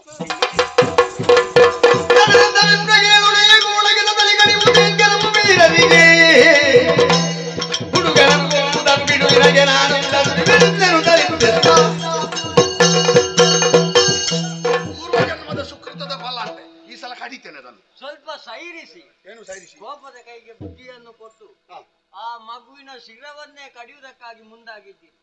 ಸುಮ್ಮನೆ ಯಾಕೆ ಶಿಶು ಹತ್ಯೆ ಮಾಡ್ತಾ ಇದ್ದೀರಿ? ಯಾಕೆ ಆ ಮಂಗನ ಮರಿಯ ಶಿರವನ್ನು ಕಡಿಯುವುದು? ಯಾವ್ದು ಮಂಗನ ಮರಿಯ ಅವ ಮಂಗನ ಮರಿಯಾದ್ರೆ ನನ್ನ ಮಗ ಅಲ್ವಾ? ಅವ ಮಂಗನ ಮರಿಯಾದ್ರೆ ನಾನು ದೊಡ್ಡ ಮನೆ ಬರ ಕೆಟ್ಟ ಮನೆ. ನಿನ್ನದೆಲ್ಲ ಯಾರಲ್ಲಿ ನಿನ್ನದು? ಆಗ ಕೋಣ ಅಂತ ಹೇಳಿದ ಸಾಲ ಸಿರಿಸು. ಇಲ್ಲ, ನಾನು ಈ ನಾಲಿಗೆಯಲ್ಲಿ ಹಾಗೆ ಹೇಳಿಯೇನ ನಿಮಗೆ? ಹಿಂದಿನಿಂದ ಹೇಳ್ತಿ ಕಾಣ್ತದೆ. ಹಿಂದಿನಿಂದ ನಿಮ್ಮ ಬಗ್ಗೆ ಹಾಗೆ ಒಂದು ನಾನು ಮತ್ತೆ ಮಂಗನ ಮರಿ ಇದ್ದ ಹೇಳಿದ ಅವನಿಗೆ ನನ್ನ ಮರಿ ಅಲ್ವವ? ನೋಡಿ, ಮಂಗನಿಗೆ ನಾವು ಯಾಕೆ ಹಾಗೆ ಹೇಳ್ತೇವೆ? ಚಪಲ ಬುದ್ಧಿ. ಎಷ್ಟೇ ಹೇಳಿದರೂ ಕೇಳದೆ ಇದ್ರೆ ಮಂಗ ಅಂತ ನಾವು ಹಾಗೆ ಮರಿ ಅಲ್ವಾ ಸಣ್ಣವ. ಮಂಗ ಅನ್ನೋದಕ್ಕಿಂತ ಮಂಗನ ಮರಿ ಹಾಗೆ ನನಗೆ ಹೇಳಿದ್ದಲ್ಲ, ನಿಮಗೆ ಅವನ ಚಪಲ ಬುದ್ಧಿಗೆ ಹೇಳಿದ್ದು. ವಿಳಾಸ ಹೇಳಿದ್ದಲ್ಲ. ಇಲ್ಲ, ಕೆಲವರೆಲ್ಲ ಹೇಳಿಕೊಂಡು ಹೌದು ಸಿಡಿಲ ಮರಿ. ಸಿಡಿಲ ಮರಿ. ಅವನ ಅಪ್ಪ ಸಿಡಿಲು ಅಂತ ಅರ್ಥ ಅರ್ಥ ಅಲ್ಲ, ಅದು ಬಿರುದು. ಮತ್ತೆ ಬಿರುದು ಕೊಡುವವರಿಗೂ ಅದ್ರ ಅರ್ಥ ಗೊತ್ತಿರುವುದಿಲ್ಲ ಕೆಲವೆಲ್ಲ. ದೊಡ್ಡ ವಿಷಯ ಅಲ್ಲ. ಗೊತ್ತಿದ್ದವರು ಮತ್ತೆ ವಿಸ್ತಾರ ಮಾಡಿದ್ರೆ ಆಯ್ತಲ್ಲ. ಇರ್ಲಿ, ಇದೇನು ಅವನನ್ನು ಕಡಿಯದಿದ್ರೆ ಆಗ್ಲಿಕ್ಕಿಲ್ಲ. ಬೇಡ ಬೇಡ ಬೇಡ, ಯಾಕೆ ಸುಮ್ಮನೆ ನೀವು ನಿನ್ನೆ ಹೀಗಿರ್ಲಿಲ್ಲ, ಹಿರಣ್ಯಕಶಿಪುವನ್ನು ಹೊರಗೆ ಹೀಗಿರ್ಲಿಲ್ಲ ಅಂತ ಹೇಳಿದ್ರೆ ಇವತ್ತು ಏನಾದ್ರು ತಕೊಂಡು ಮಾತಾಡುದಂತ ಭಾವಿಸಿದ್ಯಾ? ಹಾಗಲ್ಲ, ಮತ್ತೆ ನೀವು ಒಂದು ಮಾತಾಡುವಾಗ ತಕೊಂಡು ಮಾತಾಡ್ಲಿಕ್ಕೆ ಇಲ್ಲ ಅಂತ ಹೇಳುದ ನೀನು? ಒಳಗಿದ್ದ ಹಿರಣ್ಯಕಶಿಪುವನ್ನು ಹೊರಗೆ ಅವ ತಂದದ್ದು ಹೊರಗೆ, ಒಳಗಿದ್ದ ಹಿರಣ್ಯಕಶ್ಯಪ ಅವ ಹೊರಗೆ ತಂದ. ಒಳಗೆ ಇರ್ಲಿ, ಒಳಗೆ ಇರ್ಲಿ. ಇದಕ್ಕೆ ಯಾರು ವ್ಯವಸ್ಥೆ ಮಾಡುದು? ನಾನಿದ್ದೇನೆ. ನಾನು ಯಾರು? ಗುರು. ಈಗ ನೀನು ಹಿರಣ್ಯಕಶ್ಯಪ ಮಾಡುವಷ್ಟು ಆಗಿದ್ಯಾ? ಮತ್ತೆ ಹಿರಣ್ಯಕಶ್ಯಪ ನಿಮ್ಮದೇ, ನೀವಿರುವ ತನಕ. ನಾನು ಗುರು. ನೀನು ಇಷ್ಟು ಹೇಳಿದ ಮೇಲೆ ಇನ್ನು ನೀರು ಕೊಟ್ಟು ಆಲೋಚನೆ ಮಾಡ್ತೇನೆ. ನೀವಿರುವ ತನಕ ನಿಮ್ಮದೇ ಅಂತ ಹೇಳಿದ್ರೆ ಏನೋ ಒಂದು ಹುನ್ನಾರ ಮಾಡಿದ್ದಿಂತ ದೇವರಲ್ವಾ? ನೀವಿರುವಾಗ ನಾವು ಯೋಚನೆ ಮಾಡ್ಲಿಕ್ಕೆ ಉಂಟ? ಇನ್ನು ಮತ್ತೆಂತದ್ದು? ಹಿರಣ್ಯಕಶ್ಯಪ ಒಳಗಿರ್ಲಿ ನಾನಿದ್ದೇನೆ ಅಂತ ಹೇಳಿದ್ರೆ ಅದರ ಅರ್ಥ ಎಂತದ? ಒಳಗೆ ಇರ್ಲಿ. ನಿಮಗೆ ಸಿಟ್ಟು ಬಂದದ್ದು ಈಗ ಹರಿ ಹರಿ ಎನ್ನುವುದು ಉಚ್ಚಾರಿಸುವುದು. ಇನ್ನು ಮುಂದೆ ಇವ ಹರಿ ಅಂತ ತಪ್ಪಿಯೂ ಹೇಳುವುದು. ನೀನೇ 3 ಸಲ ಹೇಳಿದ್ದಿ. ಇಲ್ಲ, ಅದು ಅವ ಹೇಳಿದ ಅದು ಇದು ಇನ್ನು ಹರ ಅನ್ನುತ್ತಾನೆ. ಯಾರು ಮಾಡುದು? ನಾನೇ. ಎಲ್ಲಿ ಕರೆದುಕೊಂಡು ಹೋಗ್ತೇನೆ ನಾನು ಗುರುಮಠಕ್ಕೆ. ಹೌದಾ? ಇನ್ನೊಮ್ಮೆ ಹರ ಎಂಬುದಾಗಿ ಉಚ್ಚರಿಸುವ ಹಾಗೆ ನಾನು ಮಾಡ್ತೇನೆ. ನಾನು ಗುರು. ನನ್ನ ಕಾಲು ಹಿಡಿದು ಹೋಗ್ತಾರೆ ಅಲ್ವಾ, ಎಲ್ಲರೂ ಹರ ಅಂತಲೇ ಉಚ್ಚರಿಸುವುದು. ಹೌದಾ? ನಿಮ್ಮ ಆಜ್ಞೆ ಅಲ್ವಾ? ಒಂದೇ ಇರುದಲ್ವಾ? ಹಿಂದೆ ಒಂದು ಗೂ ಇಲ್ಲಲ್ಲ? ಇಲ್ಲ ಇಲ್ಲ ಇಲ್ಲ, ನಿಶ್ಚಿಂತೆಯಿಂದ ಇಲ್ಲ. ಸರಿ ಮಾಡ್ತೀರಲ್ಲ? ನಾನು ಗುರು ಅಲ್ವಾ?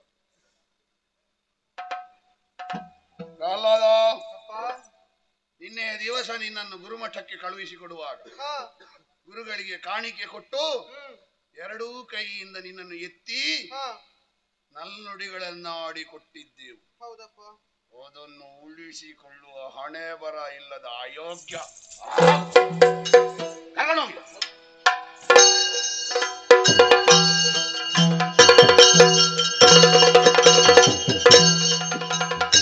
ಬಂದು ಗುರು ಮರ ಮಡಗೆ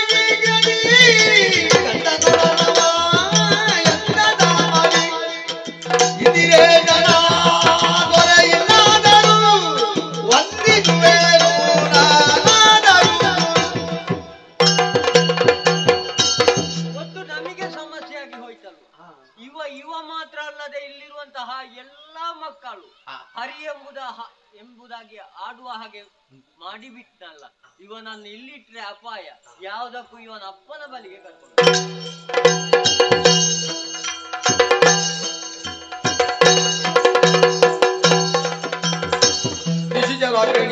ಕೇಳಯ್ಯ ನಿನ್ನ ಶಿಶಿನ ಬಳ್ಳಿ ಬೇಡಯ್ಯ ಅಸುರೇಂದ್ರ ನಿನಗದ ರಾಮರ ರಘುವಂತನೆ ತಗಿದ ತಾನಿತು.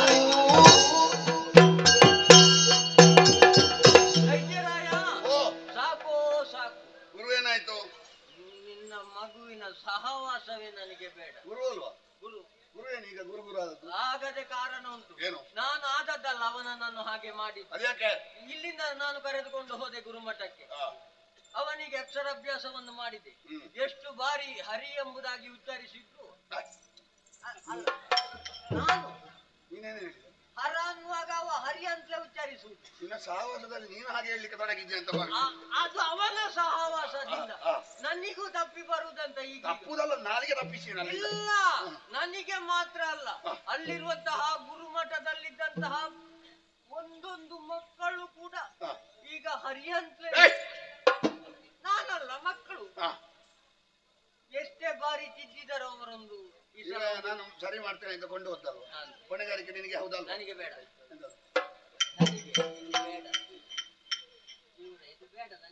ಅಲ್ಲ, ಅದು ಸಣ್ಣ ವಿಷಯಕ್ಕೆಲ್ಲ ಅದನ್ನು ಕೆಳಗಿಡುದು ಯಾಕೆ? ನನಗೆ ಗುರು ಬೇಡ, ಗುರು ಪಟ್ಟವು ಬೇಡ, ಅದನ್ನು ಬೇಡ. ಅದನ್ನು ಇಟ್ಟುಕೊಳ್ಳಿ. ಬೇಡ, ಅದನ್ನೊಂದು ಇಟ್ಟುಕೊಳ್ಳಿ. ಅದು ನನಗೆ ಬೇಡ.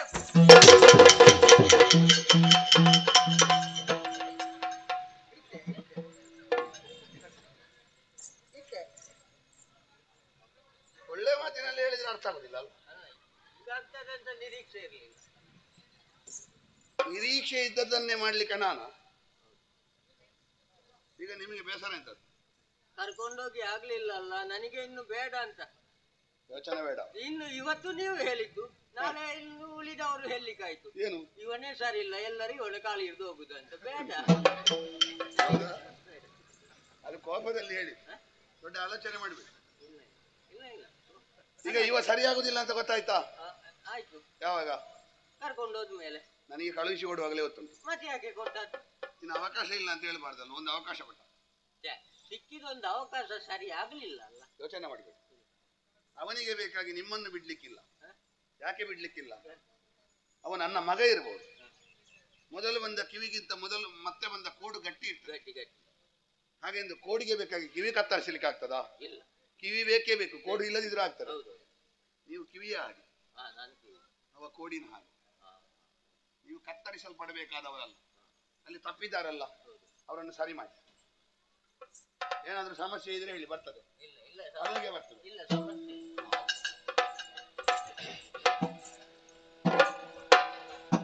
ಒರೆದ ನುಡಿಯುವುದು ಖುಷಿಯೋ,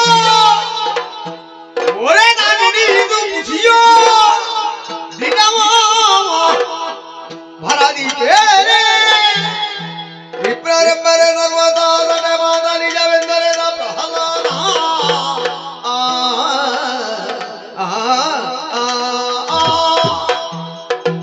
ಪ್ರಹ್ಲಾದ, ಗುರುಗಳು ಹೇಳಿದ್ದು ಕೇಳಿದೆಯಲ್ಲ? ಹೌದಪ್ಪ. ಅವರು ಹೇಳಿದ್ದು ಸತ್ಯವೋ ಸುಳ್ಳು? ವಿಪ್ರರು ಯಾವತ್ತು ಸುಳ್ಳನ್ನು ಹೇಳುವುದಿಲ್ಲಪ್ಪ. ಅವರು ಹೇಳಿದ ಮಾತು ದಿಟ್ಟವಪ್ಪ. ಅವರು ಹೇಳಿದ್ದು ದಿಟ್ಟ. ಅವರು ಹೇಳಿದ್ದು ನಿಜ.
ನೀನಪ್ಪನ ನಾನಪ್ಪನ?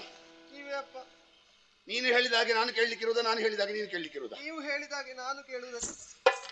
ಬಾಯಲ್ಲಿ ಹಾಕಿದ್ರೆ ಬೆನ್ನಿನಲ್ಲಿ ಬರಬೇಕು ಪಾಪಿ. ಕೇಳ್ತೀಯಲ್ವಾ? ಕೇಳ್ತೇನೆ. ಕೇಳ್ತೇನೆ. ಕೇಳ್ತೇನೆ. ನೋಡಿ, ಕೇಳ್ತಾನೆ. ವಿಷಯ ಆದ್ರೆ ಮಾತ್ರ ಪೆಟ್ಟು ಕಾಯುದಲ್ವಾ? ಇಲ್ಲದ್ರೆ ಕಬ್ಬಿಣ ಬಾಗುದಿಲ್ಲ. ನೀನಲ್ಲ, ನಿನ್ನ ಅಪ್ಪನಾನೆ ಹಾಗಲ್ಲ, ಒಂದು ಮಾತಿಗೆ ಹೇಳೋದು ಅದು. ಯಾರು ಕೇಳಬೇಕು, ವಿಷಯ ಆಗದೆ ಬೆಣ್ಣೆ ಕರಗದು. ನಾನು ಹೇಳಿದಾಗ ಕೇಳ್ತೇನೆ. ನೋವಾಯ್ತಾ ಮಗು? ಸ್ವಲ್ಪ. ದೊಡ್ಡ ವಿಷಯ ಅಲ್ಲ. ಪೆಟ್ಟು ನಿನಗಾದ್ರೆ ಉರಿ ಅವನಿಗೆ ತಾಗಬೇಕು. ಅಮ್ಮನಲ್ಲಿ ಹೇಳು, ಎಣ್ಣೆ ಹಚ್ಚಿ ಆಳು. ಇನ್ನು ಅಭ್ಯಾಸ ಆಯ್ತು ಅಂತ ದಿವಸ ತಗೊಳ್ಬೇಡ ಎಣ್ಣೆ.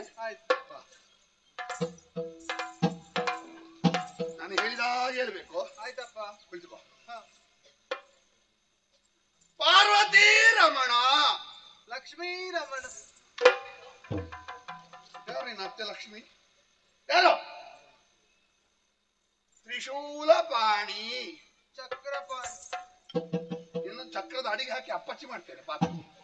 ಚಕ್ರ ಎಂತದ ಚಕ್ರ? ನಿಮಗೆ ನಾನು ಹೇಳಿದಾಗ ಹೇಳಲಿಕ್ಕೆ ನಾಲಿಗೆಗೆ ದನ ಮೆಟ್ಟಿದ. ಹೇಳು, ಏನಾಯ್ತಾ? ನೀವು ಇಷ್ಟಿಷ್ಟು ಉದ್ದ ಈಗಲೇ ಕೊಟ್ರೆ ಆಗ್ತದೆ? ಅದಕ್ಕೆ ಸಣ್ಣ. ನಿಮಗೆ ಉದ್ದದಾಗುದಿಲ್ವಾ? ಕಷ್ಟ ಆಗ್ತದೆ. ಇದ್ದದಾದ್ರೆ ಸುಧಾರಿಸ್ತಿ ಅಲ್ವಾ ಪಾಪಿ? ಉದ್ದದಾಗುದಿಲ್ವಾ ನಿನಗೆ? ನಿನಗೆ ಇದ್ದದ್ದೇ ಹುಡುಕುದು ಕಾಣ್ತದೆ. ಕಷ್ಟ ಆಗ್ತದೆ. ಎರಡೇ ಅಕ್ಷರ, ಒಂದು ಶಬ್ದ, ಸುಲಭ ಉಂಟು. ಮತ್ತೆ ಮಗ ಹೇಳಿದ್ದು ಸರಿ ಉಂಟು. ಈ ಸಣ್ಣ ಸಣ್ಣ ಮಕ್ಕಳಿಗೆ ಇಷ್ಟಿಷ್ಟು ಉದ್ದ ಹೇಳಿದ್ರೆ ಅವರಿಗೆ ಅರ್ಥ ಆಗ್ತದೆ. ಮೊದಲನೇ ಅಕ್ಷರ ಹಾ ಬರ್ತದೆ, ಬರದೆ ಹೇಳುವ ಹಾಗೆ ಹೇಳ್ಬೇಕು. ಮೊದಲನೇ ಅಕ್ಷರ ಹ, ಎರಡನೇ ಅಕ್ಷರ ರಾ. ಬಂತು ಬಂತು ಬಂತು. ತಪ್ಪು ಇವನದ್ದಲ್ಲ, ಒಂದೊಂದು ಗುರುಗಳಿದ್ದಾರೆ. ಅಯ್ಯೋ, ಇಲ್ಲಿಗೆ ಬಂದ್ರೆ ದೇವರೇ ಗತಿ. ಎಷ್ಟೆಷ್ಟು ಆ ಮಕ್ಕಳಿಗೆಲ್ಲ ಹೊತ್ತು ಕಳುಹಿಸುವುದು. ಈ ಕೆಲವೆಲ್ಲ ಮಕ್ಕಳು ಗುರುಮಠಕ್ಕೆ ಹೋಗುದು ನೋಡ್ಬೇಕು, ಅದು ಮಕ್ಕಳು ಹೋಗುದ ತಂದೆ ತಾಯಿ ಹೋಗುದ ಅಂತ ಗೊತ್ತಾಗುದಿಲ್ಲ. ಬೆಳಿಗ್ಗೆ ಎದ್ದು ಒಂದು ಮಾಡುವ ಅವಸ್ಥೆ ನೋಡ್ಬೇಕು, ಇಡೀ ತಲೆ ಕೆಳಗೆ ಕಾಲ ಮೇಲೆ. ಮೊದಲನೇ ಅಕ್ಷರ ಹ, ಎರಡನೇ ಅಕ್ಷರ ರ. ಈಗ ಒಟ್ಟು ಸೇರಿಸಿ ಹೇಳ್ಬೇಕು ಮಗು. ಆಯ್ತು. ಹರ ಹರಿ ಹರ ಹರಿ ಹರ. ಹರಿ. ಯಾರಲ್ಲಿ ಕಟುಕರು?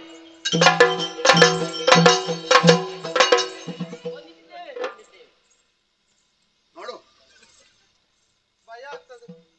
ಓ ಯಾಕೆ ಭಯ ಆಗುದು? ಅದು ಸೌತೆಕಾಯಿ ಕಡಿಯುವ ಕತ್ತಿ ಅಲ್ಲ. ನೋಡು ಮೀಸೆ ನೋಡು, ತಿರುವೇಶದವರು ಮೀಸೆ ಕಟ್ಟಿ ಬಂದದ್ದಲ್ಲ. ಕಟಕರು ನಾನು ಹೇಳಿದ್ರೆ ಒಂದು ತುಂಡು ಮಾಡಿ ಅಂತ ಹೇಳಿದ್ರೆ 4 ತುಂಡು ಮಾಡ್ತಾರೆ. ಕಡ್ತು ಕಂದಾರು. ಕಣ್ಣು ನೋಡು ಅವಳು, ಬೆಳಿಗ್ಗಿನಿಂದ ಸಂಜೆವರೆಗೆ ಕೆಂಪಿ. ನಾನು ಹೇಳಿದಾಗೆ ಕೇಳ್ತೀಯ, ಅವರ ಕೈ ಕೊಡಬೇಕು. ಅವರನ್ನು ನೋಡುವಾಗ ಭಯ ಆಗ್ತದೆ. ಹೌದಾ? ಕೊಡುದು ಬೇಡವಾ? ನೀವು ಹೇಳಿದಾಗ ಹೇಳ್ತೇನೆ. ಹರನೂ ಅಲ್ಲ ಬ್ರಹ್ಮನೂ ಅಲ್ಲ, ನಾನೇ ದೇವರು. ನಾರಾಯಣನೇ ದೇವರು. ನಾಲಿಗೆ ಸೀಳಿ ನರಿನಾಯಿಗೆ ಹಾಕಿಯನು. ಇನ್ನು ಅಪ್ಪನ ಹೆಸರು ಹೇಳು. ಓಂ ನಮೋ ಹಿರಣ್ಯ ಕಶ್ಯಪಾಯ. ಓಂ ನಮೋ ನಾರಾಯಣಾಯ. ನಿನ್ನ ಅಪ್ಪ ನಾರಾಯಣನ? ನಿನ್ನ ಅಪ್ಪ ನಾರಾಯಣನ ನಾನು ಹೇಳು. ಓಂ ನಮೋ ಹಿರಣ್ಯ ಕಶ್ಯಪಾಯ. ಓಂ ನಮೋ ವಾಸುದೇವ. ಹೇಳು. ನನಗೆ ಕಳಿಸಲಿಕ್ಕೆ ಬಂದ್ರೆ ನೋಡು, ಕೊನೆಯ ಅವಕಾಶ. ಹೇಳದಿದ್ರೆ ಅವರ ಕೈಗೆ ಓಂ ನಮೋ ಹಿರಣ್ಯ ಕಶ್ಯಪಾಯ. ಓಂ ನಮೋ ನಾರಾಯಣಾಯ. ಇವನನ್ನು ಹಿಡಿದುಕೊಂಡು ಹೋಗಿ ನಿರ್ಜನವಾದ ಕಾಡಿನಲ್ಲಿ ಇವನ ತಲೆ ಕಡಿದು ರಕ್ತದ ಗುರುತವನ್ನು ಕತ್ತಿಗೆ ಸೇರಿಸಿ ನನಗೆ ನೋಡಿ.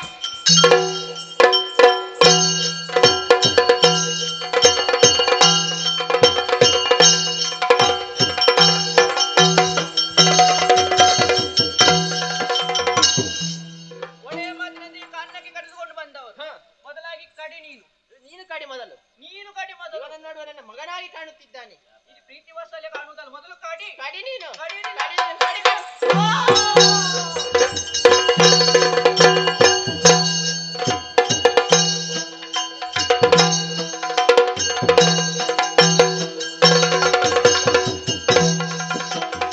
ತಪ್ಪದು ತಪ್ಪದು.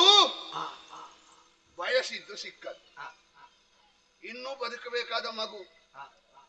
ಆವೇಶ ಸ್ವಲ್ಪ ಹೆಚ್ಚಾಯ್ತಾ ಅಂತ. ಆದ್ರೆ ಏನು ಮಾಡ್ಲಿಕ್ಕೆ ಆಗುದಿಲ್ಲ ನೋಡಿ. ನಾವು ಎಂತದ್ದು ಹೇಳಿದ್ರು ಕೇಳುವುದಿಲ್ಲ ಅಂತ ಕಟುಕರ ಕೈಗೆ ಕೊಟ್ಟು ಕಳುಹಿಸಿದ್ದೇನೆ ನಾನು. ನಿಷ್ಠಾವಂತರು. ಈಗ ತಲೆ ಕಡ್ದು ಅರ್ಧ ದಾರಿಗೆ ತಲುಪಿರಬಹುದು ಅವರು. ಮತ್ತೆ ಅವರವರೇ ಕಾಡಿದುಕೊಂಡು ಸತ್ತಲ್ಲಿಂದ ಸತ್ತು ಹೋಗ್ಲಿ ಕೆಟ್ಟವರು. 28 ದಿವಸ ಆಗುವಾಗ ಬರ್ತಾರೆ, ನನ್ನ ವೇತನ ಕೊಡಿ ನನ್ನ ವೇತನ ಕೊಡಿ ಅಂತ. ನನ್ನ ವೇತನ ಪಡೆದು ಅವರ ವೈಯಕ್ತಿಕ ದ್ವೇಷ ತೀರಿಸಿಕೊಳ್ಳುವುದ? ಅವನನ್ನು ಬೆಂಕಿಗೆ ಹಾಕಿ.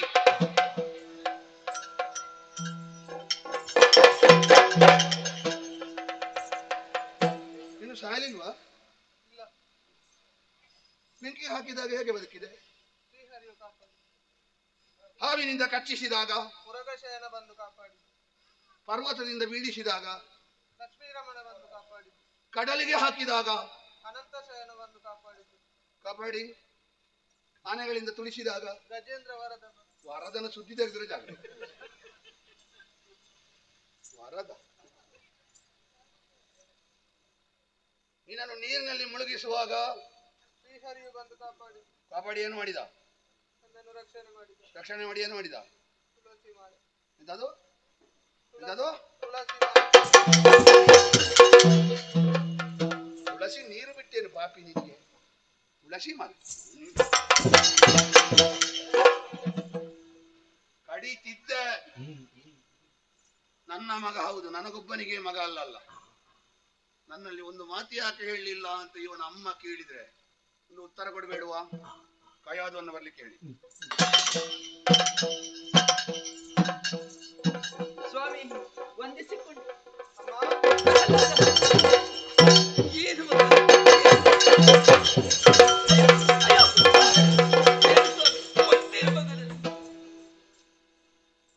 ಕಯಾದೋ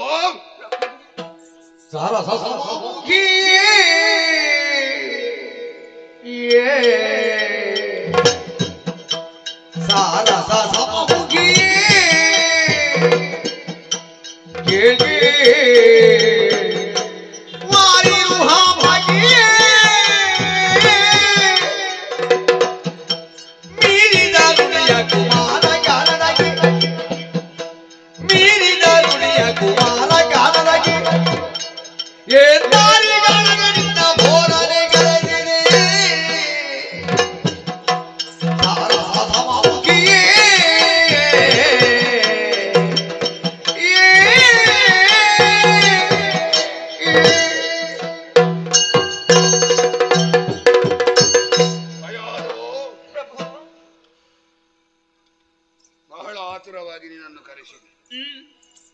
ಬಹುಮುಖ್ಯ ವಿಷಯವೊಂದನ್ನು ಹೇಳಬೇಕು ಅಂತ ಕರೆಸಿದೆ. ಏನದು? ನಿನ್ನ ಮುಖ ನೋಡುವಾಗ ಹೇಳುವುದೋ ಬೇಡವೋ ಈ ಗೊಂದಲ. ಯಾಕೆ ಪ್ರಭು? ಒಳ್ಳೆಯ ವಿಷಯ ಅಲ್ವೇ? ಅಂದ್ರೆ ದುಃಖದ ವಿಷಯವನ್ನು ನಿನಗೆ ಸಹಿಸಿಕೊಳ್ಳುವುದಕ್ಕೆ ಕುಡಿತ. ಕಷ್ಟವೋ ಸುಖವೋ ಏನಿದ್ದರೂ ಸತಿಪತಿಯರು ಅದನ್ನು ಹಂಚಿಕೊಂಡು ಮುಂದುವರಿಯಬೇಕು. ಪತ್ಯಾರ್ಧ ಸತ್ಯ ಅಲ್ವೇ ನಾನು? ನನ್ನಲ್ಲಿ ತಿಳಿಸಲೇಬೇಕು ನೀವು. ಸಹಿಸಿಕೊಳ್ಳಬಲ್ಲೆ? ಖಂಡಿತ. ಮೀರಿದ ನುಡಿಯನ್ನು ಯಾರು?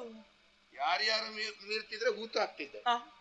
ಮೀರಿದ ನುಡಿಯ ಕುಮಾರಕ ಗುರುಮಠಕ್ಕೆ ನಾವಿಬ್ಬರೂ ಒಮ್ಮನಸಿನಿಂದ ಕಳುಹಿಸಿಕೊಟ್ಟವರಲ್ವೇ? ಹೌದು. ಬಂದವರಲ್ಲಿ ಕೇಳಿದೆ, ಏನು ಕಲಿಸಿದರು ಗುರುಗಳು, ಮತ್ತೇನ ಕಲಿತೆಯೋ ನೀನು? ಮುಖಕ್ಕೆ ಹೊಡೆದ ಹಾಗೆ ಹೇಳಿದ, ಹರಿ ಎಂದು ಬರೆದೇನಯ್ಯ. ಹೌದೇ? ಬೈದೆ, ಭಂಗಿಸಿದೆ, ತಿದ್ದಿದೆ, ತೀಡಿದೆ, ಹೊಡೆದೆ, ಓದಿದೆ. ಒಂದು ಸಲವು ಹರ ಅಂತ ಹೇಳಲಿಲ್ಲ. ಸಣ್ಣ ಮಗನಲ್ವೇ, ದೊಡ್ಡವನಾದಾಗ ತಿದ್ದಿಕೊಂಡ. ಅಲ್ಲಿಯವರೆಗೆ ಬೆಳೆದ ಹರಿವೃಕ್ಷಕ್ಕೆ ಏನು ಮಾಡ್ತೀವಿ? ಈಗಲೇ ಸರಿಯಾಗಬೇಕು. ಬೆಳೆಯುವ ಸಿರಿ ಮೊಳಕೆಯಲ್ಲೇ ತಪ್ಪಿದ್ದು ಮತ್ತೆ ಬೆಳೆಯುವಾಗ ಸರಿ ಆಗ್ತದ. ಹಾಗಾಗಿಯೇ ನೀನನ್ನು ಕರೆಸಿ. ನಾನೇನು ಮಾಡಬೇಕು? ನೀನೇನು ಮಾಡಬಲ್ಲೆ? ಮಗನನ್ನು ತಿದ್ದಿ ಸರಿದಾರಿಗೆ ತರ್ತೇನೆ ನಾನು. ಹೌದೇ? ನಾನು ಪ್ರಯತ್ನ ಮಾಡ್ತೇನೆ. ನೀನು ಪ್ರಯತ್ನ ಮಾಡಿದಾಗಲೂ ಪ್ರಯೋಜನ ಆಗಲಿಲ್ಲ ಎಂದಾದರೆ ನಿಮ್ಮ ಮಾತನ್ನು ನಾನು ಕೇಳ್ತೇನೆ. ಏನೋ ನೀವು ಹೇಳಿದ ಹಾಗೆ ನಾನು ನಡೀತೇನೆ. ಹಾಗಾದ್ರೆ ನಿನ್ನಲ್ಲಿ ಒಂದು ಪ್ರಶ್ನೆ ಉಂಟು. ಏನು? ನಿನಗೆ ಹೆಣ್ತನ ದೊಡ್ಡದು, ತಾಯ್ತನ ದೊಡ್ಡದು?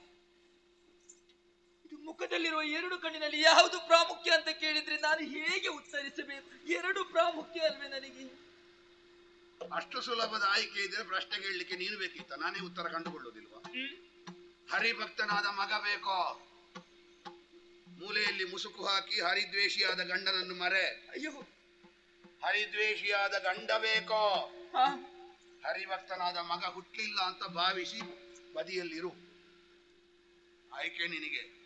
ನನಗೆ ಗಂಡನೇ ಬೇಕು. ನನಗೆ ಗಂಡನೇ ಸರ್ವಸ್ವ. ನೀವು ಬೇಕು ಪ್ರಭು, ನನಗೆ ನೀವು ಬೇಕು. ಅಯ್ಯಾದು ಅಳಬೇಡ. ನಿನಗೆ ಅಳ್ಲಿಕ್ಕೆ ಆಗ್ತದೆ. 14 ಲೋಕದ ಸಾರ್ವಭೌಮ 4 ಮಂದಿಗಳ ಸಮ್ಮುಖದಲ್ಲಿ ಅಳ್ಲಿಕ್ಕೆ ಆಗುದಿಲ್ಲ. ನನಗೆ ಮಗನ ಮೇಲೆ ಮಮತೆ ಇಲ್ಲ ಅಂತಲ್ಲ. ತಲೆ ಎತ್ತಿದರೆ ದೇವಲೋಕ ನಡಗುತ್ತದೆ, ಕಣ್ಣು ಬಿಟ್ರೆ ಭೂಲೋಕ ಅದರ್ತದೆ, ಕಾಲಿಟ್ರೆ ಪಾತಾಳ ಅದರ್ತದೆ. ನನ್ನ ಮಗ ನನ್ನ ಮಾತನ್ನು ಧಿಕ್ಕರಿಸ್ತಾನೆ ಅಂತಾದ್ರೆ ನಾನು ಬದುಕಿ ಪ್ರಯೋಜನ ಉಂಟೇನೆ? ನೀನು ಪ್ರಯತ್ನ ಪಟ್ಟು ಅವ ಹರ ಅಂತ ಒಂದು ಸಲ ಹೇಳಿದ್ರೆ ನಾನು ಹೇಳಿಸ್ತೇನೆ. ನನ್ನಷ್ಟು ಸಂತೋಷ ಪಡುವ ಮತ್ತೊಬ್ಬ ಇಲ್ಲ. ನಂದನನಾಗಿ ಹುಟ್ಟಿ ಆನಂದ ಕೊಟ್ಟ ಅಂತ ಭಾವಿಸ್ತೇನೆ. ಆದೀತು. ಅವೊಮ್ಮೆ ಹರ ಅಂತ ಹೇಳಿದ್ರೆ ಸಹ ನಾ ಹೇಳಿಸ್ತೇನೆ. ನನ್ನ ಮಗನಿಂದ ನಾನು ಹೇಳಿಸ್ತೇನೆ. ನಿನ್ನ ಮಾತೃತ್ವ ಸಾರ್ಥಕ ಆಯ್ತು. ಒಂದೇ ಒಂದು ಸಲ ಅವ ಹರ ಅಂತ ಹೇಳಿ, ಒಂದು ವೇಳೆ ಹೇಳದೇ ಇದ್ರೆ ಈಗ ಏನು ಸ್ವಾಮಿ ಇದು? ವಿಷ ಕುಡಿಯಲಿ? ನೀನು ಯಾಕೆ ಕುಡಿಬೇಕು? ನಿಮ್ಮನ್ನು ವಿರೋಧಿಸುವಂತಹ ಪುತ್ರನ್ನು ಹಡೆದಿದ್ದೇನಲ್ಲ ನಾನು, ಆ ತಪ್ಪಿಗೆ ಬೇಕಾಗಿ ಕುಡಿಯುತ್ತೇನೆ. ಅದೇ ಹೌದಾದ್ರೆ ಮೊದಲನ 3 ಮಕ್ಕಳು ಯಾಕೆ ಹರಿವಿರೋಧಿಗಳಾದರು? ತಪ್ಪು ನಿನ್ನ ಗರ್ಭದಲ್ಲಿರುವುದಲ್ಲ, ತಪ್ಪು ಪ್ರಹ್ಲಾದನ ಮನಸ್ಸಿನಲ್ಲಿರುವುದು. ಅದು ಕರಟಿ ಹೋಗಬೇಕು. ಅವ ಒಮ್ಮೆ ಹರ ಅಂತ ಹೇಳಿದ್ರೆ ಆ ಬಂಗಾರದ ತಂಬಿಗೆ ಹಾಲು ಕೊಡು. ಹೇಳದೇ ಇದ್ರೆ ಈ ವಿಷ ಕೊಟ್ಟು ಕೊಲ್ಲು. ನನ್ನ ಅಜ್ಜೆ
ಹಾಗಾದ್ರೆ ಅದಕ್ಕಿಂತಲೂ ನಿಕೃಷ್ಟಳಾಗಿ ಹೋಗಬೇಕೇ ನಾನು? ಇಲ್ಲ, ನನ್ನಿಂದ ಇದು ಸಾಧ್ಯವಿಲ್ಲ, ಸಾಧ್ಯವಿಲ್ಲ. ನವಮಾಸ ಪರ್ಯಂತರ ಉದರದಲ್ಲಿರಿಸಿದೆ, ದಶಮಾಸದಲ್ಲಿ ಈ ಪ್ರಪಂಚದ ಬೆಳಕನ್ನು ತೋರಿಸಿಕೊಟ್ಟೆ. ನನ್ನ ಈ ತೋಳನ್ನೇ ತೊಟ್ಟಿಲನ್ನಾಗಿಸಿ ಹಾಡಿದೆ, ಪಾಡಿದೆ, ತೂಗಿದೆ. ಅಂತಹ ನನ್ನ ಮಗನನ್ನು ನಾನು ನನ್ನ ಕೈಯಾರೆ ಅಲಿಸಬೇಕು ಎಂದಾದರೆ ಇದು ಹೇಗೆ ಸಾಧ್ಯ? ನಾನು ಯಾಕೆ ಯೋಚಿಸಬೇಕು? ನನ್ನವರೊಂದು ಅವಕಾಶವನ್ನು ಕೊಟ್ಟಿದ್ದಾರಲ್ಲ, ಕೈಯಾದು ನಿನ್ನ ಮಗನನ್ನು ತಿದ್ದಿ ಸರಿದಾರಿಗೆ ತರುವಂತಹ ಪ್ರಯತ್ನವನ್ನು ನೀನು ಮಾಡಬೇಕು. ಅದು ಅಲ್ಲ ಅಂತಾದ್ರೆ ಈ ವಿಷವನ್ನು ಆತನಿಗೆ ಕೊಡಬೇಕು ಎನ್ನುವ ಹಾಗೆ. ನನ್ನ ಮಗನಲ್ವೇ ಆತ? ಈ ಹೆತ್ತವೆಯ ಮಾತನ್ನು ಕೇಳಲಾರನೆ ನನ್ನ ಮಗ? ಖಂಡಿತ ಕೇಳುವುದಕ್ಕೆ ಸಾಧ್ಯವಿದೆ. ನೋಡೋಣ, ಆತನನ್ನೇ ಕರೆದು ಒಂದೆರಡು ಹಿತ ನುಡಿಗಳನ್ನು ಆತನಿಗೆ ಆಡಬೇಕು, ಪ್ರಯತ್ನಿಸ್ತಾ ಇರುತ್ತೆ. ಪ್ರಹ್ಲಾದ ಮಗನೇ,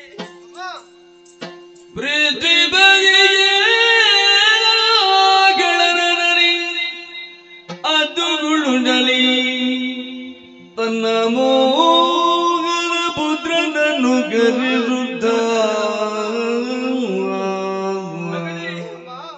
ಬಿಗಿದ ಬುದ್ಧ ಮುಂಡಾಡಿ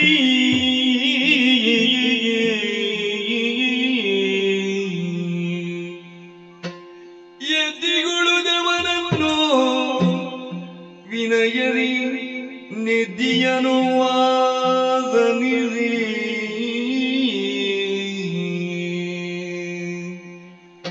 ಬಿಡದುರೆ ಮೊತ್ತ ನೀಯುದ್ದ ಒಡನೆ ಹೂವನೊಳೆಂದಳಿಂದಿಲ್ದು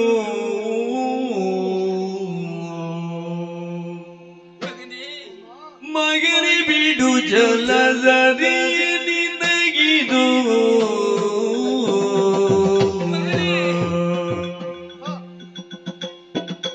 ಮಗನೇ ಬಿಡು ಜಲ ಸರಿ ನಿನಗಿದು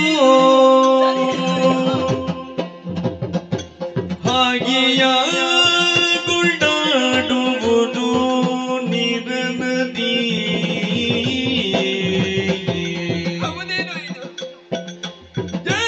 ಜಗದಿಯೊಳಗಿಯ ಜನರು ಬಯ್ಯರಿರುಗುಣ ನಿನಗೆ ಜಗದಿಯೊಳಗಿಯ ಜನರು ಬಯ್ಯರೇ ಸುಗುಣ ನಿನಗೆ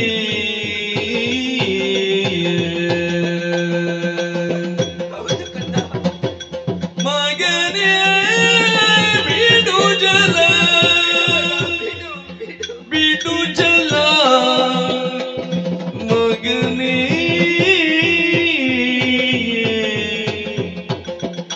ಮಗನೇ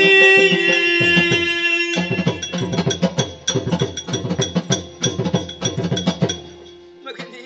ಅಮ್ಮ, ಪ್ರಹ್ಲಾದ, ಅಮ್ಮ, ಏನು ಮಗ ಇದು? ಏನಾಯ್ತಮ್ಮ? ನೀನು ಹುಟ್ಟಿದಂತಹ ಸಂದರ್ಭದಲ್ಲಿ ಈ ಅರಮನೆಯಲ್ಲಿ ಎಲ್ಲರಿಗೂ ಆಹ್ಲಾದವಾಯಿತು ನೋಡು. ಹಾಗಾಗಿ ನಿನಗೆ ಪ್ರಹ್ಲಾದ ಎನ್ನುವ ಹಾಗೆ ಹೆಸರಿರಿಸಿದವರು ನಾವು. ಪ್ರೀತಿಯಿಂದ ಸಾಕಿ ಸಲಹಿಕೊಂಡು ಬಂದವರಿದ್ದೇವೆ. ಸುಜ್ಞಾನಿ ನೀನಿದ್ದೀಯ. ಹೌದಮ್ಮ. ಆದರೆ ಈ ಸಂದರ್ಭದಲ್ಲಿ ಅಜ್ಞಾನಿಗಳಂತೆ ವರ್ತಿಸುತ್ತಾ ಇದೆಯಲ್ಲ. ಯಾಕಮ್ಮ? ನಿನ್ನಪ್ಪ ಎಲ್ಲ ವಿಚಾರವನ್ನು ನನ್ನಲ್ಲಿ ತಿಳಿಸಿದವರಿದ್ದಾರೆ. ಅಪ್ಪನಿಗೆ ವಿರುದ್ಧವಾಗಿ ನೀನು ವರ್ತಿಸುತ್ತಾ ಇದ್ದೀಯಂತೆ, ಛಲವನ್ನೇ ಮಾಡುತ್ತಾ ಇದ್ದೀಯಂತೆ ನೀನು. ಯಾಕೆ ಮಗನಿ ನಿನಗೆ ಛಲ? ಈ ಛಲವನ್ನು ಬಿಡಬಾರದೆ? ನೀ ಮಾಡುತ್ತಿರುವಂತಹ ಈ ಛಲ ಹೇಗಾಯಿತು ಗೊತ್ತೇ? ಏನು ಅರಿಯದಂತಹ ಹಾಲ ಹಸುಳೆ ಎಂದು ತಾಯಿಯ ಬಳಿಗೆ ಬಂದು ಪಾನಂಗಳದಲ್ಲಿ ಕಾಣುತ್ತಿರುವಂತಹ ಚಂದ್ರಮನನ್ನು ನೋಡಿ, ಅಮ್ಮ ನನಗದು ಬೇಕು, ಅದನ್ನು ತಂದು ಕೊಡಮ್ಮ ಎನ್ನುವ ಹಾಗೆ ಕೇಳುತ್ತದೆಯಂತೆ. ಅದಕ್ಕೆ ಹಠ ಅಂತ ಹೇಳ್ತಾರೆ ನೋಡು. ಅದೇ ಬುದ್ಧಿ ತಿಳಿದಂತಹ ಮಗನವರು ಬಂದು, ಅಮ್ಮ ನನಗ ಆ ಚಂದ್ರಮ ಬೇಕೇ ಬೇಕು, ಅದನ್ನು ನೀನು ತಂದು ಕೊಡಲೇಬೇಕು ಎನ್ನುವ ಹಾಗೆ ಆಡಿತ್ತು ಅಂತ ಆದ್ರೆ ಅದನ್ನು ಛಲ ಅಂತ ಹೇಳ್ತಾರೆ. ಅದೇ ರೀತಿಯಾದಂತಹ ಛಲವನ್ನೇ ನೀನು ಮುಂದುವರಿಸುತ್ತಾ ಇದ್ದೀಯಂತೆ. ನೀನೇನು ತಿಳಿಯದವನಲ್ವಲ್ಲ. ಅಪ್ಪನಿಗೆ ವಿರೋಧಿಯಾಗಿರುವವ ಶ್ರೀಹರಿ ಆ ಶ್ರೀಹರಿಯ ನಾಮವನ್ನು ಯಾರು ಈ ಅರಮನೆಯಲ್ಲಿ ಉಚ್ಚರಿಸುವ ಹಾಗಿಲ್ಲ. ಹೌದಮ್ಮ. ಹೆಚ್ಚೇಕೆ ಪೂಜಾ ಸಾಮಗ್ರಿಯಾದಂತಹ ಹರಿವಾಣವನ್ನು ಯಾರು ಹರಿವಾಣ ಎನ್ನುವ ಹಾಗೆ ಇಲ್ಲಿ ಆಡಬಾರದು, ಹರವಾಣ ಎನ್ನುವ ಹಾಗೆ ಹೇಳಬೇಕು. ಹೌದಮ್ಮ. ನೀರು ಹರಿಯುತ್ತದೆ ಎನ್ನುವ ಹಾಗೆ ಯಾರು ಉಚ್ಚರಿಸಕೂಡದು, ನೀರು ಹರಿಯುತ್ತದೆ ಎನ್ನುವ ಹಾಗಲೇ ಆಡಬೇಕು. ಯಾರಾದರೂ ಅದನ್ನು ವಿರೋಧಿಸಿ ಮುಂದುವರಿದರು ಅಂತಾದ್ರೆ ಅವರಿಗೆ ಘನಘೋರವಾದಂತಹ ಶಿಕ್ಷೆಯೇ ಕಾದಿರಿಸಿದೆ ನೋಡು. ಹೌದಮ್ಮ. ಹಾಗಿರುವಾಗ ನಿನ್ನನ್ನು ಸುಮ್ಮನೆ ಬಿಡುವುದಕ್ಕುಂಟಿ? ಇಲ್ಲ ತಾಯಿ. ಅದೆಷ್ಟೋ ಪ್ರಯತ್ನವನ್ನು ಪಟ್ಟರಂತೆ, ಹೊಡೆದರಂತೆ, ಬೈದರಂತೆ, ದಂಡಿಸುವುದಕ್ಕೆ ಮುಂದಾದರಂತೆ. ಆದರೂ ನೀನು ಅಪ್ಪನ ಆಡಿದಂತಹ ಮಾತುಗಳನ್ನು ಕೇಳೋದಕ್ಕೆ ಮುಂದಾಗುತ್ತಾ ಇಲ್ಲ. ಮಗನೇ, ನಿನ್ನ ತಾಯಿ ನಾನು, ನನ್ನ ಮಾತನ್ನು ನೀನು ಕೇಳುತ್ತಿ ಎನ್ನುವಂತಹ ಭರವಸೆಯಿಂದ ನಿನ್ನಲ್ಲಿ ಆಡುತ್ತಾ ಇರುವುದು. ಏನಮ್ಮ? ಮಗನೇ, ಆ ಹರಿಯ ನಾಮವನ್ನು ಸ್ಮರಿಸದಿದ್ದರೆ ನಿನಗೆ ಏನು ಕೊರತೆ ಇದೆ? ಅಲ್ಲ, ಆ ಸಿರಿಯ ರಸ ನಿನಗೆ ಏನು ನೀಯುತ್ತಾನೆ? ಅದನ್ನಾದರೂ ಈ ತಾಯಿಯಲ್ಲಿ ಹೇಳಬಾರದೆ ಮಗ. ಹಿಂದೆಯನ್ನಯ ಬಿದನು ಬಾಗುಬರಿಯಿಂದ ಗೊಲ್ಲೆಲೆದವನು ಗೈಯಲೋ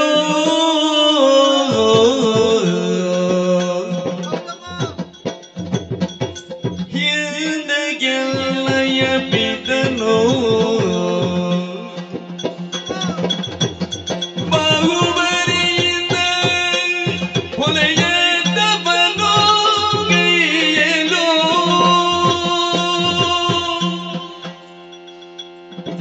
ನೋಡು ಬಿಡಿಸಿದರಾರು ನೋಡು ಬಿಡಿಸಿದರಾರು ಹರುವುದು ಎನ್ನ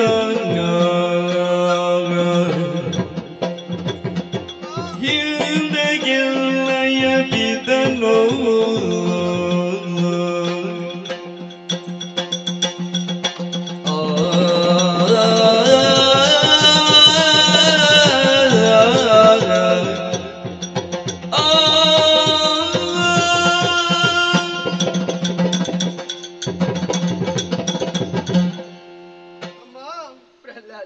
ಹರಿಯ ನಾಮಸ್ಮರಣೆಯಿಂದ ನಿನಗೆ ಏನು ಲಾಭ? ಹರಿಯು ನಿನಗೆ ಏನು ಕೊಡುವನು ಎಂಬುದಾಗಿ ಕೇಳುತ್ತಾ ಇದ್ದೀಯ. ನನ್ನ ತಂದೆಯವರ ವಿಚಾರವನ್ನು ಪೂರ್ತಿಯಾಗಿ ಅರ್ಥವಿಸಿಕೊಂಡವಳು ನೀನು. ಎಷ್ಟು ಪರಿಪರಿಯಾಗಿ ನನ್ನನ್ನು ಕೊಲ್ಲುವುದಕ್ಕೆ ಪ್ರಯತ್ನ ಪಟ್ಟಿದ್ದಾರೆ. ಅಮ್ಮ, ಮದ್ದಾನೆಗಳನ್ನು ತುಳಿಸುವುದಕ್ಕೆ ಪ್ರಯತ್ನ ಪಟ್ಟಾಗ ಗಜೇಂದ್ರ ವರದನಾಗಿ ಬಂದು ನನ್ನನ್ನು ಹರಿಯು ಕಾಪಾಡಿದ. ಸರ್ಪಗಳಿಂದ ಕಚ್ಚಿಸುವಾಗ ಉರಗಶಯನಾಗಿ ಬಂದು ಶ್ರೀಹರಿಯು ನನ್ನನ್ನು ಕಾಪಾಡಿದ. ಅಮ್ಮ, ಎತ್ತರವಾದಂತಹ ಪ್ರಪಾತದಿಂದ ನನ್ನನ್ನು ತಳ್ಳುವಾಗ ಕಡಲ ಮಧ್ಯೆ ಶ್ರೀಹರಿಯು ಉಭಯ ತೋಳುಗಳಿಂದ ಚತುರ್ಭುಜಧಾರಿಯಾಗಿ ನನ್ನನ್ನು ಎತ್ತಿ ಶ್ರೀಹರಿಯು ರಕ್ಷಣೆ ಮಾಡಿದ ತಾಯಿ. ಕಡಲ ಮಧ್ಯೆ ನನಗೆ ಹರಿದರ್ಶನವಾಯಿತಮ್ಮ. ಇವರ ವಿಚಾರವನ್ನು ಬಿಟ್ಟು ಬಿಡೋಣ. ಲೋಕದಲ್ಲಿ ಮಕ್ಕಳನ್ನು ಸಾಕಿ ಸಲಹಬೇಕಾದವಳು ತಾಯಿಯಲ್ಲದೆ ಅನ್ಯರು ಯಾರಿದ್ದಾರೆ? ಹೊತ್ತು ಹೆತ್ತು ಸಾಕಿ ಸಲಹಿದವನು ನೀನು. ನಿಜ. ಲೋಕದಲ್ಲಿ ಒಂದು ಮಾತುಂಟು ತಾಯಿ, ಏನು? ಕೆಟ್ಟ ಮಕ್ಕಳಾದರೂ ಹುಟ್ಟಬಹುದಂತೆ, ಕೆಟ್ಟ ತಾಯಂದಿರು ಹುಟ್ಟುವುದಕ್ಕೆ ಸಾಧ್ಯವೇ ಇಲ್ಲಂತೆ. ಇಲ್ಲಪ್ಪ. ತಂದೆಯು ಈ ರೀತಿ ನಮ್ಮನ್ನು ಶಿಕ್ಷಿಸುವಾಗ ನೀನಾದರೂ ಬಂದು ರಕ್ಷಿಸಿದ್ಯಾ ತಾಯಿ? ಏನು ಮಗನೇ ಇದು? ಹಾಗಾಗಿ ಹೇಳ್ತಾ ಇದ್ದೇನೆ, ಈ ಹೊತ್ತಿಗೆ ನನ್ನ ಪ್ರಾಣವನ್ನು ಬಿಡು ಎಂಬುದಾಗಿ ಹೇಳ್ತಾಯಿ. ಪ್ರಾಣವನ್ನು ಬಿಡುತ್ತೇನೆ. ಅದನ್ನು ಬಿಟ್ಟು ಶ್ರೀಹರಿಯ ನಾಮಸ್ಮರಣೆಯನ್ನು ಬಿಡುವುದಕ್ಕೆ ಆಗುವುದಿಲ್ಲ ತಾಯೇ, ನನ್ನಿಂದ ಆಗುವುದಿಲ್ಲ. ನಾಡಿದ ನುಡಿಯ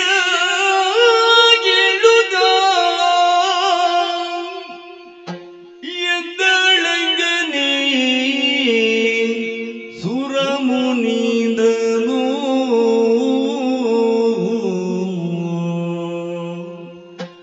ಹಿಂದೆ ಬಂದನೊಡನೆ ಬೀಳಿದ ಮಾತು ದಿಟವಾಯ್ತು.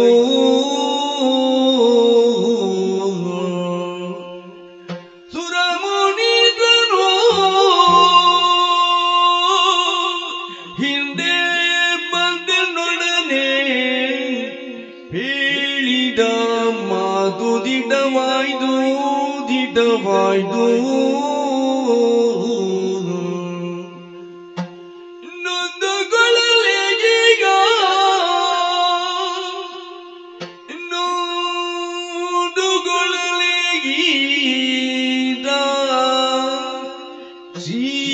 ಗೋವಿಂದ ನಡಿದಾವನೆಯ ದೇವಗ ಈದ ಶ್ರೀ ಗೋವಿಂದ ನಡಿದಾವನೆಯ ಸೇವಗ ಎಂದು ಕೊಟ್ಟರೆ ವಿಜವ ಕುಳಿದರಿ ಸುಖದೋಳಿರು ನಿರ್ಮ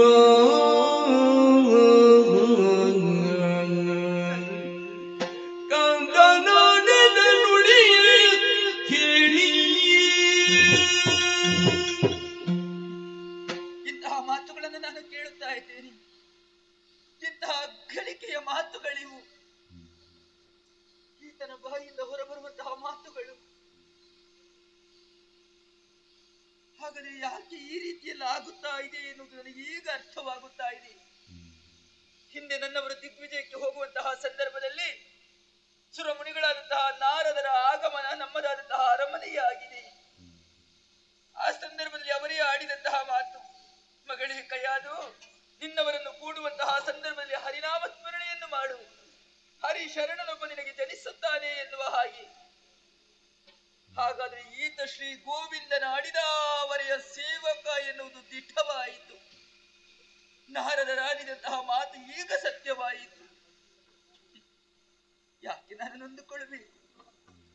ನಾನು ನೊಂದುಕೊಳ್ಳುವುದರಲ್ಲಿ ಅರ್ಥವಿದೆ. ಈತನನ್ನ ಗೋವಿಂದನೇ ಕಾಪಾಡುತ್ತಾನೆ ಎನ್ನುವ ಹಾಗೆ. ಎಷ್ಟೇ ಕಷ್ಟವನ್ನು ಕೊಟ್ಟರೂ ಆತನನ್ನು ಕಾಪಾಡುವುದಕ್ಕೆ ಶ್ರೀಮನ್ನಾರಾಯಣನಿದ್ದಾನೆ. ಅದೇ ರೀತಿ ಈ ಪ್ರಪಂಚದಲ್ಲಿರುವಂತಹ ಒಂದು ಹುಲ್ಲುಕಡ್ಡಿಯಾದರೂ ಅತ್ಯಂತ ಸಂಚರಿಸಬೇಕು ಅಂತ ಆದ್ರೆ ಆ ಭಗವಂತನ ಅನುಗ್ರಹ ವಿಶೇಷ ಎನ್ನುವುದು ಬೇಕಂತೆ. ಭಗವಂತನ ಕರುಣೆ ಉಂಟು ಅಂತ ಆದ್ರೆ ಮೂಕನಾದರೂ ಮಾತನಾಡುವುದಕ್ಕೂ ಸಾಧ್ಯವಿದೆ, ಕುಂಟನಾದರೂ ಎತ್ತರವಾದಂತಹ ಗಿರಿಯನ್ನು ಏರುವುದಕ್ಕೂ ಸಾಧ್ಯ ಉಂಟು. ಅದೇ ರೀತಿ ಬೆಟ್ಟದ ಮೇಲಿರುವಂತಹ ವೃಕ್ಷಗಳಿಗೆ ನೀರನ್ನಿತ್ತು ಪೋಷಿಸಿದವರು ಯಾರಿದ್ದಾರೆ? ಅಲ್ಲ, ಕಲ್ಲಿನ ಅಡಿಯಲ್ಲಿ ಬೆಳೆಯುವಂತಹ ಕಪ್ಪಿಗೆ ಆಹಾರವನ್ನಿತ್ತು ಪೋಷಿಸುವವರಾದರೂ ಯಾರಿದ್ದಾರೆ? ಎಲ್ಲವ ಶ್ರೀಮನ್ನಾರಾಯಣನ ಲೀಲೆಯಂತೆ ನಡೆಯುತ್ತಾ ಇದೆ. ಹಾಗಾದರೆ ನನ್ನ ಮಗನನ್ನು ಕಾಪಾಡುವುದಕ್ಕೆ ಆ ಶ್ರೀಮನ್ನಾರಾಯಣನಿದ್ದಾನೆ. ನಾನು ನನ್ನ ಪತಿಯ ಮಾತನ್ನು ಈಡೇರಿಸಿ ಕೊಡಬೇಕು ಎನ್ನುವ ಹಾಗೆ ವಿಷವನ್ನಿತ್ತೆ ಅಂತಾದ್ರೆ ಅದು ಇವನಿಗೆ ಅಮೃತವಾಗಿ ಕಾಣುವುದಕ್ಕೆ ಸಾಧ್ಯ ಉಂಟು. ಅಲ್ಲ, ಅದನ್ನು ಕುಣಿಯುವ ಸಂತೋಷದಿಂದ ಬದುಕುವುದಕ್ಕೆ ಸಾಧ್ಯ ಉಂಟು ಎನ್ನುವುದನ್ನು ಮನಗಂಡವಳು ನಾನು. ಅತ್ತ ಪತಿಯ ಮಾತನ್ನು ಮೀರಿ ನಡೆಯಬಾರದು. ಆ ರೀತಿಯನ್ನಾಗಿ ನಾನು ಮುಂದುವರಿಯಬೇಕು. ನೋಡೋಣ ಬನ್ನಿ. ಅಮ್ಮ, ಯಾವಾಗಲೂ ನಿನ್ನ ಬಳಿಗೆ ಬರುವಾಗ ಅಪ್ಪಿ ಮುದ್ದಾಡುವುದು ಮಾತ್ರವಲ್ಲ, ತಿನ್ನುವುದಕ್ಕೂ ಕುಡಿಯುವುದಕ್ಕೂ ಏನೋ ಕೊಡುವವಳು ತಾಯಿ. ಹೌದು. ಇಂದು ಯಾಕಮ್ಮ ಸುಮ್ಮನಿದ್ದೀಯಾ? ಮಗನೇ, ಅಮ್ಮ, ಪರಿಸ್ಥಿತಿ ಆ ರೀತಿಯಾಗಿ ಇಲ್ಲ ನೋಡು. ಯಾವತ್ತೂ ನಿನ್ನ ದಾರಿಯನ್ನೇ ಕಾಯುತ್ತಾ ಇದ್ದವಳು ನಾನು. ಬರುವಂತಹ ಸಂದರ್ಭದಲ್ಲಿ ನಗುಮುಖದಿಂದಲೇ ನಿನ್ನ ಅಪ್ಪಿ ಮುದ್ದಾಡುತ್ತಾ ಇದ್ದೆ. ಮೊದಲಾಗಿ ಕೇಳುವುದೇ ನಿನಗೆ ತಿನ್ನುವುದಕ್ಕೆ ಏನು ಬೇಕು, ಕುಡಿಯುವುದಕ್ಕೆ ಏನು ಬೇಕು ಎನ್ನುವ ಹಾಗೆ. ಇವತ್ತು ಕೇಳಿದ್ದಿಲ್ಲ, ಯೋಚಿಸಬೇಡಪ್ಪ. ಇಗೋ, ಏನಮ್ಮ ಇದು? ಹಾಲಲ್ಲ, ಇದು ಹಾಲಾಹಲ. ಶ್ರೀಹರಿಯ ನಾಮಸ್ಮರಣೆಯನ್ನು ಮಾಡುತ್ತಾ ಕುಡಿ ಮಗನೇ. ಆಗಲಿ ತಾಯಿ.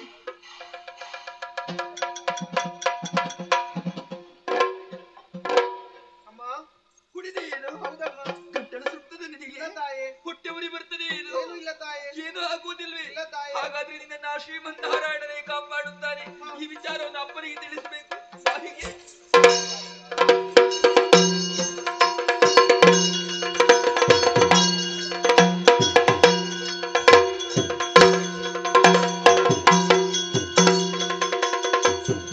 ವಿನೋದದ ಸಿರಿಗೆ ಸ್ವರ್ಗದ ಸಿರಿ ತೊತ್ತು. ಈ ಒಂದು ಮಾತು ಮಕ್ಕಳ ಆಟ ಪಾಠ ನೋಡುವುದರ ಮುಂದೆ ಸ್ವರ್ಗವಾದ್ರೂ ಕಾಲಡಿಯಲ್ಲಿ. ಆದರೆ ಹಿರಣ್ಯ ಕಶ್ಯಪನ ಹರಿದ್ವೇಷದ ಮುಂದೆ ಸುತ ವಿನೋದದ ಸಿರಿಯೇ ತೊತ್ತು. ಸುತ ವಿನೋದದ ಸಿರಿಯನ್ನಾದ್ರೂ ಬಿಟ್ಟೇನು, ಹರಿಯ ವೈರ ಬಿಡ್ಲಿಕ್ಕಿಲ್ಲ. ಯಾವಳು ಕರುಳಿನಿಂದ ಹಡೆದಳೋ ಅವಳ ಕೈಯಿಂದಲೇ ವಿಷ ಕೊಡಿಸಿದ್ದೇನೆ. ಒಬ್ಬ ಮಗ ಸತ್ರು ದೊಡ್ಡ ವಿಷಯ ಅಲ್ಲ. ನಾನು ಬೆಳೆಸಿದ ಹರಿದ್ವೇಷದ ಗಿಡ ಬೆಳೆದು ಮರ ಆಗಲಿ, ಮರ ಆಗಲಿ.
ಬದುಕಿದೆಯೋ? ಹೌದಪ್ಪ. ಯಾರ ಬಲ ಮಾಡಿದಗೆ? ಎನಗೆ ಬಲವೋ ಬರಗೇಳೈ ಜನಗ ನಿನಗೊಬ್ಬನದು ಎಳಿದರಿರೋ ನಿನಗೆ ಎನಗೆ ಸಜರಾಜರಗೆ ತ್ರೈ ಜಗಗೆ ಅಣುಮಯ ಗರಿಬೋಣನ ಶ್ರೀವನಿದೆಯರನೇ ಬಲವೀ ಬಲ ಶ್ರೀವನಿದೆಯರದ ಬಲವಿ ಬಲ ಬಾಯ್ ಬಲದೊಳೇನ ಗುಡಿಂದ ರಗಲದ ನಗು ನಗುದ ಎನಗೆ ಬಲ ಒಬ್ಬನದು ಜನಕ ಯಾರ ಬಲದಿಂದ ಬದುಕಿದೆ ಎಂಬುದಾಗಿ ಹೇಳುತ್ತಾ ಇದ್ದೀಯ. ಎನಗೆ ನಿನಗೆ ಅಷ್ಟು ಮಾತ್ರ ಅಲ್ಲ, ಈ ತ್ರೈ ಜಗಕ್ಕೆ ಚರಾಚರಕ್ಕೆ ಅಣು ರೇಣು ತೃಣ ಕಾಷ್ಟ ಸ್ಥಾವರ ಜಂಗಮಾದಿಗಳಲ್ಲಿ ಐಕ್ಯವಾಗಿರುವುದು ಆ ಮಹಿಮಾನ್ವಿತನ ಬಲ ಅಪ್ಪ. ಹಾಗಿರುವಾಗ ಆ ವನಿತೆಯರಸನ ಬಲದ ಮುಂದೆ ಒಂದು ಹುಲ್ಲು ಕಡ್ಡಿಯು ಅಲುಗಾಡಬೇಕಾದ್ರೆ ಅವನ ಅಪ್ಪನೇ ಬೇಕು. ಹಾಗಿರುವಾಗ ಎನಗೆ ನಿನಗೆ ಬಲ ವನಿತೆಯರಸನದಪ್ಪ.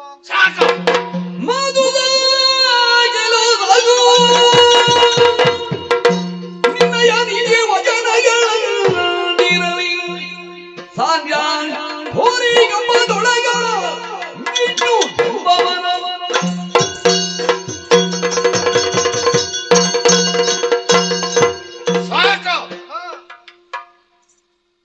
ನನ್ನ ಬದುಕಿನ ಸಂಜೆಯವರೆಗೆ ಹರಿದ್ವೇಷದಿಂದಲೇ ಬದುಕಿ ಬಂದಿದ್ದೇನೆ. ಜೀವನದ ಕೊನೆಯಲ್ಲಿ ಮಗನಾದ ನಿನ್ನ ಮಾತು ಕೇಳಿ ಪಥ ಬದಲಿಸುವಂತ ದುರ್ಬಲ ಅಲ್ಲ ಹಿರಣ್ಯಕಶ್ಯಪು. ನಿನಗೆ ನೀತಿ ಬೋಧೆ ಹೇಳಲಿಕ್ಕುಂಟ? ನಿನ್ನ ಮಗನಿಗೋ ನಿನ್ನ ಮೊಮ್ಮಗನಿಗೋ ಹೇಳು. ನಿನ್ನ ಮಾತು ನಾನು ಕೇಳಲಿಕ್ಕೆ ನಿನ್ನ ಮಗ ಅಲ್ಲ, ನೀನು ನನ್ನ ಮಗ. ನಿನ್ನದು ಹರಿಭಕ್ತಿಯೋ? ನೀನು ಎಣಿಸಿದ್ದಕ್ಕಿಂತ ಹೆಚ್ಚು ಬಾರಿ ದ್ವೇಷದಿಂದ ನಾನು ಎಣಿಸಿದ್ದೇನೆ. ನೀನಾದ್ರೂ ಕೆಲವು ಸಲ ಹರಿಯನ್ನು ಮರೆಯಬಹುದು, ನಾನು ಮರೆಯಲಿಲ್ಲ. ಅವ ಸಿಗಬೇಕು ನನಗೆ. ಈ ಹಂಬಲದಿಂದ ಎಷ್ಟು ಹುಡುಕಿದ್ರು ನನಗೆ ಸಿಕ್ಕಿರ್ಲಿಲ್ಲ. ಇನ್ನ ಎಳೆಗಣ್ಣುಗಳಿಗೆ ಕಂಡನೆ ಶಾಬಾಸ್, ನನಗೆ ಅವ ಬೇಕು. ನನ್ನನ್ನು ಅವ ಎದುರಿಸಬೇಕು, ಅವನನ್ನು ನಾನು ನೋಡಬೇಕು. ಹೊರಗೆ ಒಳಗೆ ಮೇಲೆ ಕೆಳಗೆ ರಾತ್ರಿ ಹಗಲು ಕೈ ಆಯುಧ ಪ್ರಾಣಿ ಮನುಷ್ಯ ಯಾವುದರಿಂದಲೂ ಮರಣ ಇಲ್ಲ. ಅವ ಬಂದ ಎಂದಾದ್ರೆ ಅದನ್ನು ಮೀರಿದವ ಅಂತ ಒಪ್ಪಿಕೊಳ್ತೇನೆ. ಎಲ್ಲ ಕಡೆ ಇದ್ದಾನ? ಎಲ್ಲ ಕಡೆ ಇದ್ದಾನೆ. ಗೌರಿತಾಪುರದಲ್ಲಿ ಇದ್ದಾನ? ಇದ್ದಾನೆ. ನಿನ್ನಲ್ಲಿದ್ದಾನ? ನನ್ನಲ್ಲಿಯೂ ಇದ್ದಾನೆ. ನನ್ನಲ್ಲಿದ್ದಾನ? ನಿಮ್ಮಲ್ಲಿಯೂ ಇದ್ದಾನೆ. ಈ ಆಸ್ಥಾನದಲ್ಲಿದ್ದಾನ? ಆಸ್ಥಾನದಲ್ಲಿಯೂ ಇದ್ದಾನೆ. ಇದ್ದಾನೆ? ಇದ್ದಾನೆ. ಈ ಕಂಬದಲ್ಲಿದ್ದಾನೆ? ಅಪ್ಪ, ಮುಕುಂದ ಈ ಕಂಬದಲ್ಲಿದ್ದಾನೆ. ಅದೇ ಇಲ್ಲಿ ವಾಸ್ತು ಸರಿ ಇಲ್ವಾ? ಗೋವಿಂದ ವಜ್ರ ಕಂಬದಲ್ಲಿದ್ದಾನೆ. ಮಂಗನೇ ಕಂಬದಿಂದ ಕಂಬಕ್ಕೆ ಹಾಕ್ತಾನವ. ಆ ಕಂಬದಲ್ಲಿ ಇದ್ರೆ ನನ್ನ ತಲೆಯಲ್ಲಿದ್ದ ಕಿರೀಟ ಕೊನೆಯವನಾದ್ರೂ ನಿನಗೆ. ಆ ಕಂಬದಲ್ಲಿ ಇಲ್ಲದೆ ಇದ್ರೆ ನಿನ್ನ ತಲೆ ನನ್ನ ಕಾಲಡಿಗೆ. ಇದಾನಲ್ಲ? ಇದಾನಲ್ಲ?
ಮಯಿ ಆರಲಿಯ ಶಾಂತಾಕಾರಂ ಭುಜಗಶಯನಂ ಪದ್ಮನಾಭಂ ಸುರೇಶಂ ವಿಶ್ವಾಧಾರಂ ಗಗನ ಸದೃಶಂ ಮೇಘವರ್ಣಂ ಶುಭಾಂಗಂ ಲಕ್ಷ್ಮೀಕಾಂತಂ ಕಮಲನಯನಂ ಯೋಗಿ ಭೃಗ್ಯಾನ ಗಮ್ಯಂ ವಂದೇ ವಿಷ್ಣುಂ ಭವಭಯಹರಂ ಸರ್ವಲೋಕೈಕ್ಯನಾಥಂ ಜಯಜಂ ಜಯ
ಅನಿರೀಕ್ಷಿತವಾಗಿ ಬಂದಿದ್ದೀನಿ.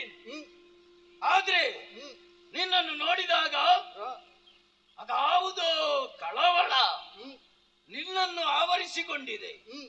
ಇಂದ್ರ, ಈ ಕಳವಳ ಯಾಕೆ ಎನ್ನುವ ಹಾಗೆ ನಾನು ಲಕ್ಷ್ಯವನ್ನು ಹರಿಸಿದರೆ ಹಿಂದಕ್ಕಾದ್ರೆ ರಣಧಾರುಣಿಯಲ್ಲಿ ನಿನ್ನನ್ನು ಖಂಡಿಸಿದ್ದೇನೆ ಎನ್ನುವಂತಹ ಕೊರಗು ನಿನ್ನಲ್ಲಿ ಆವರಿಸಿಕೊಂಡಿದೆ.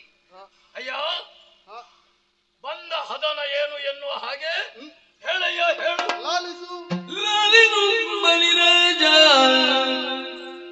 ಪೀಟಿ ವಿಜಾಲ ಬಾನು ತೇಜ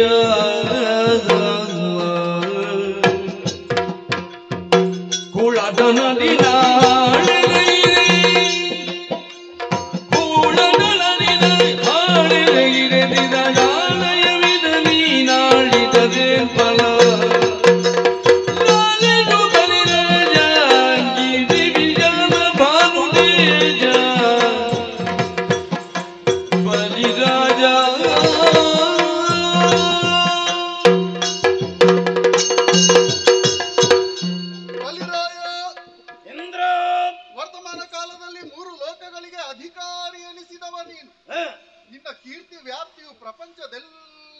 ಪಸರಿಸಲ್ಪಟ್ಟಿದೆ. ಆದರೆ ಏನು ಮಾಡೋಣ ಹೇಳು? ಏನು? ಸ್ವರ್ಗಲೋಕವನ್ನು ವಶಪಡಿಸಿಕೊಂಡವ ನೀನಾದ್ರೂ ಕೂಡ ಬರೀದಾದಂತಹ ಸ್ವರ್ಗಲೋಕವನ್ನು ನೀನು ಆಳಿಕೊಂಡಿದ್ದೀಯ. ಏನು ಮಾಡೋಣ? ಸಿಕ್ಕಿದ್ದನ್ನು ಉಳಿಸಿಕೊಳ್ಳುವ ಭಾಗ್ಯ ನಿನಗಿಲ್ಲ. ಹೌದು, ಒಪ್ಪಿಕೊಳ್ತೇನೆ. ನಾನು ಉಳಿಸಿದ್ದೇನು ನೋಡು ಅದನ್ನು. ನನ್ನ ಮೂರ್ಖತನದಿಂದ ಎಲ್ಲಾ ಸಂಪತ್ತನ್ನು ಕಳೆದುಕೊಂಡದ್ದೇನೋ ಸತ್ಯವೇ. ಮೂರ್ಖತನ ಗೊತ್ತಾಗುವುದು ಮತ್ತೆ. ಹೌದಣ್ಣ. ಆದರೂ ನನ್ನ ಅಣ್ಣನ ಬಗ್ಗೆ ಯೋಚನೆ ಮಾಡಿ ನೇರವಾಗಿ ಅದಕ್ಕೊಂದು ಪರಿಹಾರವನ್ನು ಕಂಡುಕೊಳ್ಳಬೇಕು ಎಂಬ ಹಾಗೆ ಯೋಚನೆ ಮಾಡಿದವನ. ಯಾವ ಅಣ್ಣ? ಕಳೆದು ಹೋದಂತಹ ಸಂಪತ್ತನ್ನೆಲ್ಲವನ್ನು ಕೂಡ ಮತ್ತೆ ಪಡೆಯುವುದು ಹೇಗೆ ಎಂಬ ಹಾಗೆ ಯೋಚನೆ ಮಾಡುವ ಶರಾಧಿ ಬಂಧನದ ಮೂಲಕವಾಗಿ ಅದನ್ನು ಸಾಧಿಸುವುದಕ್ಕಾಗುತ್ತದೆ ಎಂಬ ಹಾಗೆ ಶ್ರೀಹರಿ ಆಡಿದಂತಹ ಮಾತು.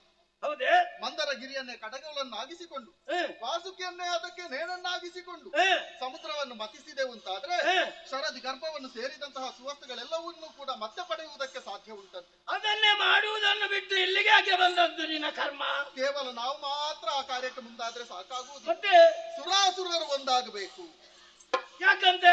33 ಕೋಟಿ ದೇವತೆಗಳು 66 ಕೋಟಿ ರಾಕ್ಷಸರು ಸೇರಿದ್ರೆ ಮಾತ್ರ ಈ ಕಾರ್ಯ ಸಾಫಲ್ಯವನ್ನು ಹೊಂದುವುದಕ್ಕೆ ಸಾಧ್ಯ. ಹೇಳುವುದಕ್ಕೆ ನಿನಗೆ ಸುಲಭ ಆಯ್ತು, ಆದ್ರೆ ನಮ್ಮ ಕೋಟಿಯ ಬಗ್ಗೆ ನಾವು ಯೋಚನೆ ಮಾಡಬೇಕು. ಇದು ನಾನು ಹೇಳಿದ ಮಾತಲ್ಲ, ಇದು ಶ್ರೀಹರಿ ಹೇಳಿದ ಮಾತು. ನಮ್ಮ ದೇವರು ಹೇಳಿದ ಮಾತಲ್ಲ. ಇಲ್ಲಿಗೆ ಬರ. ಹೌದು. ಹೌದಾ? ಹೌದು. ಆ ಶರದಿ ಮತನ ಮಾಡಿದ್ರೆ ಏನು ವಿಶೇಷ ಉಂಟದ್ರಲ್ಲಿ? ಕೇವಲ ಕಳೆದು ಹೋದ ಸ್ವತ್ತುಗಳು ಮಾತ್ರ ಮೇಲೆ ಬರುವುದಲ್ಲ, ಮತ್ತೆ ವಿಶೇಷವಾದಂತಹ ಅಮೃತ ಜರಾಮರಣ ವರ್ಜಿತವಾದಂತಹ ಅಮೃತ ನಮಗೆ ದೊರಕುತ್ತದೆ. ಹೌದೇ? ಉತ್ತಮವಾದ ಬೇಯ. ಅದಕ್ಕಾಗಿ ಸುರಾಸುರರು ಒಂದಾಗಬೇಕು, ಶರದಿ ಮತನವನ್ನು ಮಾಡಬೇಕು ಎಂಬ ಹಾಗೆ ಶ್ರೀಹರಿಯೇ ಆಜ್ಞೆ ಇತ್ತು ನನ್ನನ್ನು ಇಲ್ಲಿಯವರೆಗೆ ಕಳುಹಿಸಿ ಕೊಟ್ಟಿದ್ದಾನೆ. ದೇವರು ಹೇಳಿದ್ದಾರೆ ಎಂದಾದ ಬಳಿಕ ಯೋಚನೆ ಮಾಡಲೇಬೇಕು. ಯೋಚಿಸುವುದಕ್ಕೂ ಆದ್ರೆ ನಾನು ನೇರವಾಗಿ ನಿನಗೆ ಅಭಯ ಪ್ರದಾನ ಮಾಡುವುದಕ್ಕಾಗುವುದಿಲ್ಲ ಇಂದ್ರ. ಯಾಕೆಂದ್ರೆ ನನ್ನನ್ನು ಅನುಸರಿಸಿದಂತಹ ದೈತ್ಯ ಕುಲ ಇಲ್ಲಿ ಇದೆ, ನಿಮ್ಮ ಬೆಂಬಲವಾಗಿದೆ. ನನ್ನನ್ನು ನಂಬಿದವರು ಅವರಲ್ಲಿ ಕೇಳಬೇಕೋ ಬೇಡವೋ? ಕೇಳಬಹುದು. ಯಾರಲ್ಲಿ?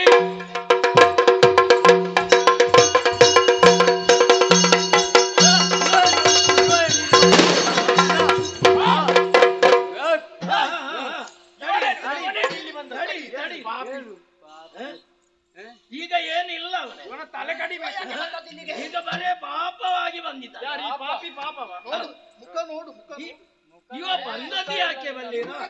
ಏನೇನು ಮಾಡಿತ್ತು? ಮುಖದಲ್ಲಿ ಸುಖವೇ ಇಲ್ಲ. ಇಲ್ಲಿ ಅವಸರ ಮಾಡಬೇಡಿ. ಆದ್ರೆ ಅವ ಬರುವರೆ ಕಾರಣ ಇದೆ. ಅಂದ್ರೆ ನಮ್ಮ ದೇವರು ಕಳುಹಿಕೊಟ್ಟದ್ದು ಶ್ರೀಮನ್ನಾರಾಯಣ. ಯಾಕೆ? ಕಳೆದು ಹೋದಂತಹ ಸುವಸ್ತುವನ್ನು ಮತ್ತೆ ಪಡೆಯುವಲ್ಲಿ ಯತ್ನವನ್ನು ಮಾಡಬೇಕು. ಆದ್ದರಿಂದಲೇ ಶರದಿ ಮತನ ಮಾಡಬೇಕು. ಸುರಾಸುರರು ಸೇರಿ ಎನ್ನುವ ಹಾಗೆ ದೇವರು ಹೇಳಿದ್ರಂತ. ಅವರಟ್ಟಿದ್ದು ನಮ್ಮಲ್ಲಿಗೆ, ಹಾಗಿರುತ್ತ ಅವನಿಗೆ ಹೊಡೆಯುವುದಲ್ಲ ನಾವು. ಹೇಗೆ? ಶರದಿ ಮತನ ಮಾಡುವುದೇ ಬಿಡುವುದೇ?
ಅಲ್ಲ, ಆ ದೇವರ ಮಾತನ್ನು ಕೇಳಿ. ಇವನನ್ನು ಯಾವುದೇ ಕಾರಣಕ್ಕೂ ನಾವು ನಂಬುವುದಕ್ಕಾಗುದಿಲ್ಲ. ಇವ ದೊಡ್ಡ ಕಪಟಿ. ಈಗ ಸಮುದ್ರವನ್ನು ಮತಿಸಿರುವೆಂದಾದರೆ ಸಕಲ ಸುವಸ್ತುಗಳೆಲ್ಲ ಮೇಲೆ ಬರ್ತದೆ. ಆಗ ಇವನಿಗೆ ಒಂದು ಪ್ರಯೋಜನ ಸಿಗ್ತದೆ. ಕೊನೆಯದಾಗಿ ಅಮೃತ ಬರ್ತದೆ. ಅದನ್ನು ನಾವು ಕುಡಿದೆವೆಂದಾದರೆ ನಮಗೆ ಪ್ರಯೋಜನ ಆಗ್ತದೆ. ಹೇಗೆ ನಮಗೆ ಮರಣವೇ ಬರುವುದಿಲ್ಲ. ಹಾಗಾಗಿ ನನ್ನದು ಸಂಪೂರ್ಣ ಒಪ್ಪಿಗೆ ಇದೆ. ಅಣ್ಣ, ನಮ್ಮವರ ಒಪ್ಪಿಗೆ ಉಂಟು. ಆದ್ರೆ ಮುಂದುವರಿಯುವುದು ನಿನ್ನನ್ನು ನಂಬುವುದೇ ಹಾಗೆ. ನೀನು ಮಾತಾಡುವುದು ಕೊರಳಿನ ಮೇಲೆ. ಹೌದು. ಹಾಗಾಗಿ ಇಂದ್ರ ಭರವಸೆ ಬೇಕು ನನಗೆ. ಕರ ತಟ್ಟಿ ನಂಬಗೆ ಕೊಡಬೇಕು. ಬಂದಂತಹ ಸುವಸ್ತುಗಳಲ್ಲಿ 2 ಪಾಲು ನಮಗೆ, 1 ಪಾಲು ದೇವತೆಗಳಿಗೆ ಒಪ್ಪಿದ್ದೇನೆ. ಈಗ ಭರವಸೆ ಅಲ್ವಾ? ಹಾಗಿದ್ರೆ ಇಲ್ಲೇನು ಕೆಲಸ?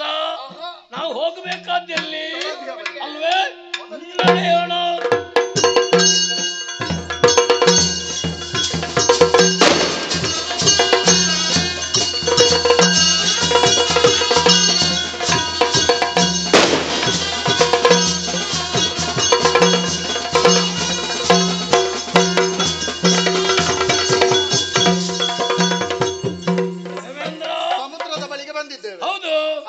ನಿರ್ದೇಶನ ಕೊಟ್ಟಂತ ದೇವರು ಬೇಕಲ್ಲ ನಮಗೆ. ಮತ್ತೆ ಅವರ ಮುಂದಾಳತ್ವದಲ್ಲಿ ನಡಿಬೇಕು. ಸರಿ, ದೇವರೆಲ್ಲಿದ್ದಾರೆ? ಹರಿಯೇ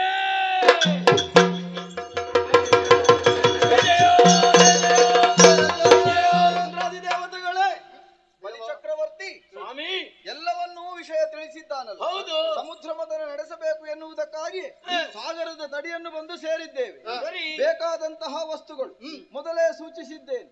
ಮಹೇಂದ್ರ ಪರ್ವತವೇ ಬೇಕು. ಎಲ್ಲವರು ಸೇರಿ ಅದನ್ನು ಸರಿ ದೇವರೇ.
ಆಲೋಚಿಸಬೇಡಿ, ನಾನಿದ್ದೇನೆ.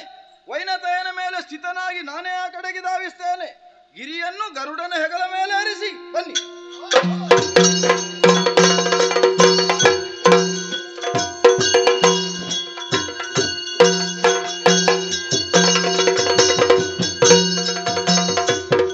ಪರ್ವತವನ್ನು ತಂದಾಯ್ತು. ಮತಿಸಬೇಕು ಅಂತಾದ್ರೆ ಹಗ್ಗ ಬೇಕು. ಹಗ್ಗ ಬಳಸಬೇಕು. ವಾಸುಕಿಯನ್ನು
ಸೇರಿ ಸಮುದ್ರಕ್ಕೆ ಅದನ್ನು ಇಳಿಸಿವೆ.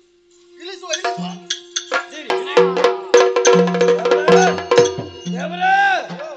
ಪರ್ವತ ಮುಳುಗುತ್ತದೆ. ಹೌದು. ಕಾರಣ ಏನು? ಬೇರೆ ಏನಲ್ಲ. ಯಾವುದೇ ಕಾರ್ಯವನ್ನು ಮಾಡಬೇಕು ಅಂತಾದ್ರೆ ಮೊದಲು ವಿಘ್ನೇಶ್ವರನ್ನು ಸ್ತುತಿ ಮಾಡಬೇಕು. ಎಲ್ಲರೂ ಒಕ್ಕೊರಳಿನಿಂದ ಅವನನ್ನೇ ಪ್ರಾರ್ಥಿಸಿ ಜಯ ಜಯ ವಿಘ್ನೇಶ. ಏನು ಇನ್ನೂ ಮುಳುಗುವ ಹೌದು. ಆಲೋಚಿಸಬೇಡಿ, ಅದಕ್ಕೊಂದು ವ್ಯವಸ್ಥೆಯನ್ನು ನಾನೇ ಮಾಡ್ತೇನೆ.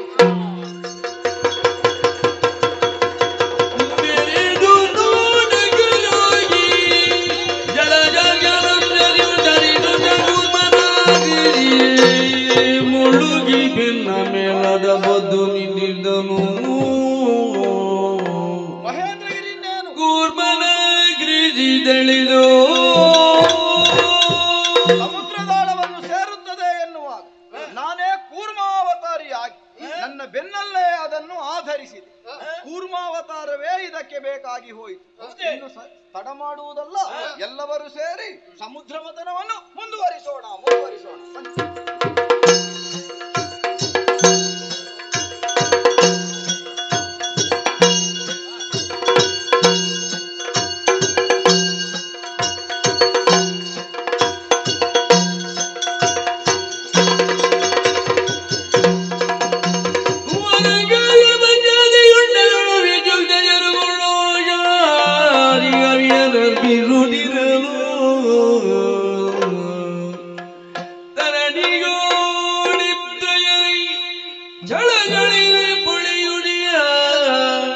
ತೇಜವೇನಿದು ಎನ್ನುವುದಾಗ ವರಗಾರ್ಯ ಪದ್ಯಾದಿ ಗುಂಡಗಳು ಸ್ವರ್ಗಾಧಿಪತ್ಯವನ್ನು ಪಡೆಯಬೇಕು ಎನ್ನುವಂತ ಉದ್ದೇಶದಿಂದ ಶತದ್ವರವನ್ನೇ ಕೈಗೊಂಡವ ನಾನು ದೀಕ್ಷಾಬದ್ಧನಾಗಿದ್ದೇನೆ. ಆದ್ರೆ ಅದೇನು ಆ ಕಡೆ ದಿವ್ಯ ಪ್ರಕಾಶವೊಂದು ಗೋಚರವಾಗುತ್ತಾ ಇದೆ ಅಲ್ಲ.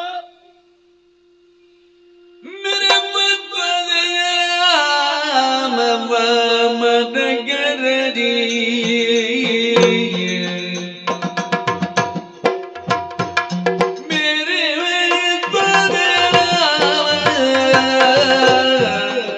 ವಾಮನಗರಡಿ ಬಿರಿದಿಯ ಜಾತ್ರ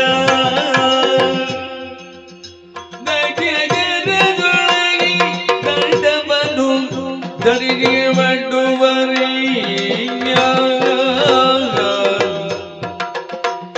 ದಕ್ಕಿನ ಕರದೊಳಗಿ ದಂಡವನ್ನು ಜರಿರ ಮಾಡುವರಿ ಗರಿಯರೆಯುವುದ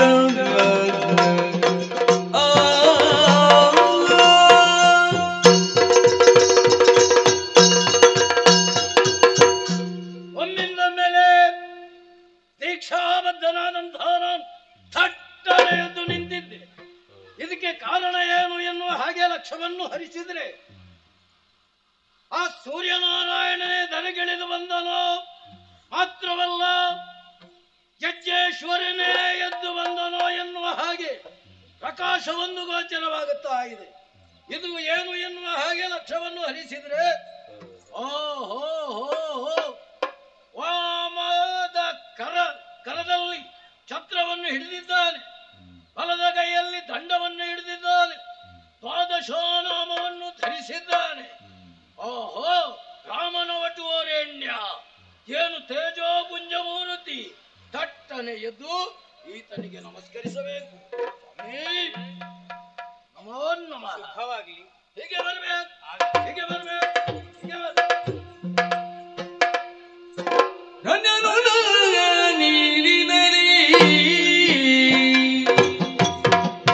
ಪರದುರ್ನದ ಭೋಗವಗಲಿ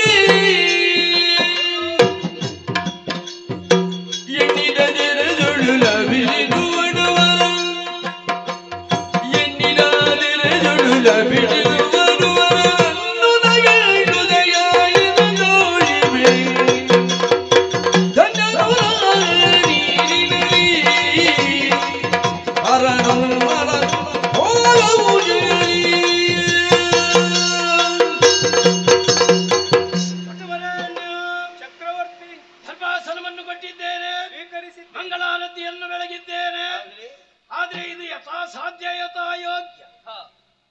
ಆದ್ರೆ ಈ ಸಂದರ್ಭದಲ್ಲಿ ನಾನು ಧನ್ಯನಿದ್ದೇನೆ. ಓಹೋ, ನಿನ್ನಂತವರನ್ನು ಕಾಣಬೇಕು ಎನ್ನುವ ಹಾಗೆ ನನ್ನ ಮನಸ್ಸು ಹಾತೊರೆಯುತ್ತಾ ಇತ್ತು.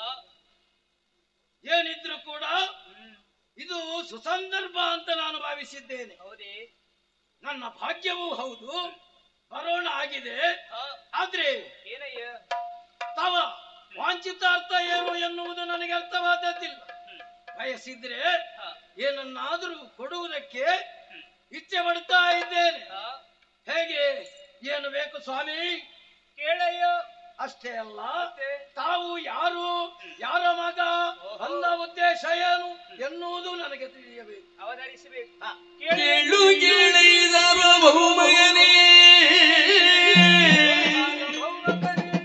ಸಂಕೀರ್ತಿತ ಗುಣ ಶೀಲಭೂದುರಮಯನೇ ಧಾರ್ಮಿಕನೇ ಬೀಳು ಬಿನ್ನು ಜಪವೇ ಮುನಿವ ಬಾಲಂಬ ಮರನೆ ಬಬಡುರ ಕೇಳಿ ಬಂದಿಯ ನಿನ್ನ ಧರ್ಮದ ಜಾಲ ಮಾತುಗಳೆಲ್ಲ ನಂಬಿಕೋ ಕೀಳು ಹೇಳಿ ಸಾರ್ವಭೌಮಗನೇ ಸಂಗೀತ ಗುಣ ಶೀಲ ಪುರುರ ಪ್ರಿಯನೇ ಧಾರ್ಮಿಕನೇ ಕೇಳು ಕೇಳಿ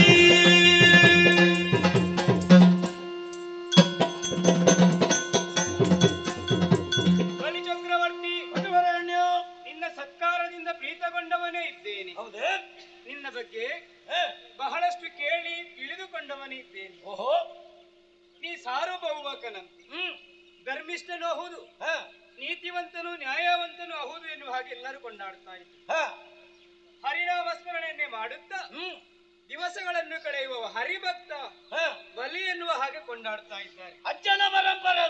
ಅದರಲ್ಲೂ ನೀನು ಧಾರ್ಮಿಕನೇ ಇದ್ದೀಯಾ ಎನ್ನುವಂಥದ್ದು ಎಲ್ಲರೂ ಆಡುವಂತಹ ಮಾತು. ಇದನ್ನೆಲ್ಲ ಕೇಳಿದಾಗ ಮನಸ್ಸಿಗೆ ಸಂತೋಷವಾಯಿತು. ಹೌದೇ? ಕಾರಣ ನಿನ್ನ ಪರಂಪರೆ ಅಂತದ್ದು. ಈ ಹಿಂದೆತ್ತಿದ್ದಂತಹ ಹಿರಣ್ಯಕಶ್ಯಪು ಹರಿಯನ್ನು ವಿರೋಧಿಸುವುದರ ಮೂಲಕವಾಗಿ ಹರಿಯ ಪದವನ್ನೇ ಸೇರಿಕೊಂಡವರಂತೆ. ಕಣ್ಣಿಗೆ ಕಂಡದ್ದು ಹರಿ ವಿರೋಧ, ಆದ್ರೆ ಅಂತರಾಳದಲ್ಲಿ ಇದ್ದದ್ದು ಹರಿಭಕ್ತಿ ಎನ್ನುವುದು ಲೋಕಕ್ಕೆ ತಿಳಿದ ಮಾತು. ಮತ್ತೆ ನಿಮ್ಮ ಅಜ್ಜ ಜೀವನದುದ್ದಕ್ಕೂ ಹರಿನಾಮ ಸ್ಮರಣೆಯನ್ನು ಮಾಡುತ್ತಾ ತನ್ನ ಜೀವನದಲ್ಲಿ ಯಾವುದು ಬೇಕವೆಲ್ಲವನ್ನು ಸಂಪಾದಿಸಿಕೊಂಡವನಿದ್ದಾನೆ. ಅಂತಹ ಪರಂಪರೆಯನ್ನು ಹೊಂದಿದಂತಹ ನೀನು ಬಲಿಚಕ್ರವರ್ತಿ, ನೀನು ಧಾರ್ಮಿಕನೂ ಹೌದು, ಧರ್ಮಿಷ್ಠನೂ ಹೌದು, ಹರಿಭಕ್ತನು ಸರಿ. ಯಾಗವೊಂದನ್ನು ಮಾಡ್ತಾ ಇದ್ದೇನಂತ ವಿಚಾರವನ್ನು ತಿಳಿದೆ.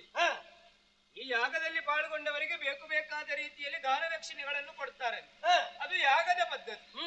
ಹಾಗೆಂದು ನಿನ್ನ ಈ ಹೊಗಳಿಕೆಯ ನುಡಿಗಳನ್ನು ಕೇಳಿ ಆ ಕೀರ್ತಿಯತ್ತಂತಹ ನಿನ್ನ ಮಾತುಗಳು, ನೀ ನಡೆದು ಬಂದ ಹಾದಿಯು ಎಲ್ಲವನ್ನು ಚೆನ್ನಾಗಿ ಅರಿತೆ ನಿನ್ನ ಬಳಿಗೆ ಬಂದದ್ದು.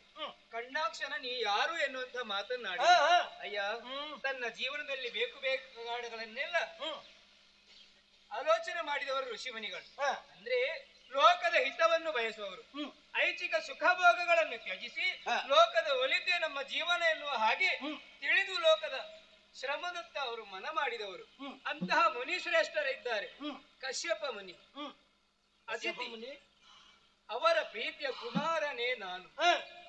ವಾಮನ ಎನ್ನುವ ಹಾಗೆ ಎಲ್ಲರೂ ಕೊಂಡಾಡ್ತಾ ಇದ್ದಾರೆ. ಹೌದೇ? ಹಾಗೆಂದು ಇಲ್ಲಿಗೆ ಬರುವುದಕ್ಕೆ ಕಾರಣ ಇದೆ. ಯಾಗದಲ್ಲಿ ಪಾಲ್ಗೊಂಡೆವು ಅಂತಾದ್ರೆ ಬೇಕಾದಂತಹ ದಾನ ನೀ ಕೊಡಬಲ್ಲೆ, ಆದ್ದರಿಂದಲೇ ಅದನ್ನು ಪಡೆದುಕೊಂಡು ಹೋಗೋಣ ಅಂತ ಇಲ್ಲಿವರೆಗೆ ಧಾವಿಸಿದ್ದೇನೆ.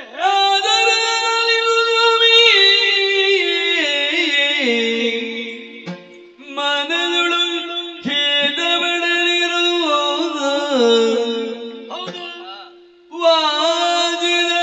ವಾಜಿನಾಥವಸಾರದಿ ಗುಣುಡಿರ್ಬೇನೆ ಒಟ್ಟು ಬರನು ನಗುಣ ಆದರಾರಿಗೂ ಸ್ವಾಮಿ. ರಾಮಣ ಒಟ್ಟುವೆ ಚಕ್ರವರ್ತಿ, ನಿನ್ನ ಮಾತನ್ನು ಕೇಳುತ್ತಿರುವಾಗ ಬಾಲಕನಾದರೂ ಕೂಡ ಚಿಂತನೆ ಬಹಳ ಬಹಳಷ್ಟು ಇದೆ ಎಂದು ನಿನ್ನ ಮಾತಿನ ಮುಖಾಂತರವಾಗಿ ಅರ್ಥವಾಯಿತು. ಈ ಸಂದರ್ಭದಲ್ಲಿ ನೀನು ಬಂದದ್ದು ನನ್ನ ಭಾಗ್ಯ ಅಂತ ನಾನು ಭಾವಿಸ್ತೇನೆ. ಅಯ್ಯ, ನಿನ್ನ ಅಪೇಕ್ಷೆ ಏನು ಅದನ್ನು ನನ್ನಲ್ಲಿ ಹೇಳಿಕೊಂಡ್ರೆ ಖಂಡಿತವಾಗಿ ನಡೆಸಿಕೊಡುವುದಕ್ಕೆ ಸಿದ್ಧಹಸ್ತನೂ ನಾನು. ಆದ್ದರಿಂದ ತಮ್ಮ ವಾಂಛಿತಾರ್ಥ ಏನು ಎನ್ನುವ ಹಾಗೆ ತಿಳಿಸಿದರೆ ನಡೆಸ್ತೇನೆ ನಾನು. ಮೇದಿನಿಯ ನನ್ನ ಬದಲು ಮೇದಿನಿಯ ನನ್ನ ಬದಲು ಮೂರಡಿಯನ್ನು ಗರುಣಿರು ಮೋದ ಮಾಡುವಿರು ಜೀವನಾವಧಿವೃದ್ಧಿಯಾಗುವುದು. ಮೇದಿನಿಯ ನನ್ನ ಬದಲು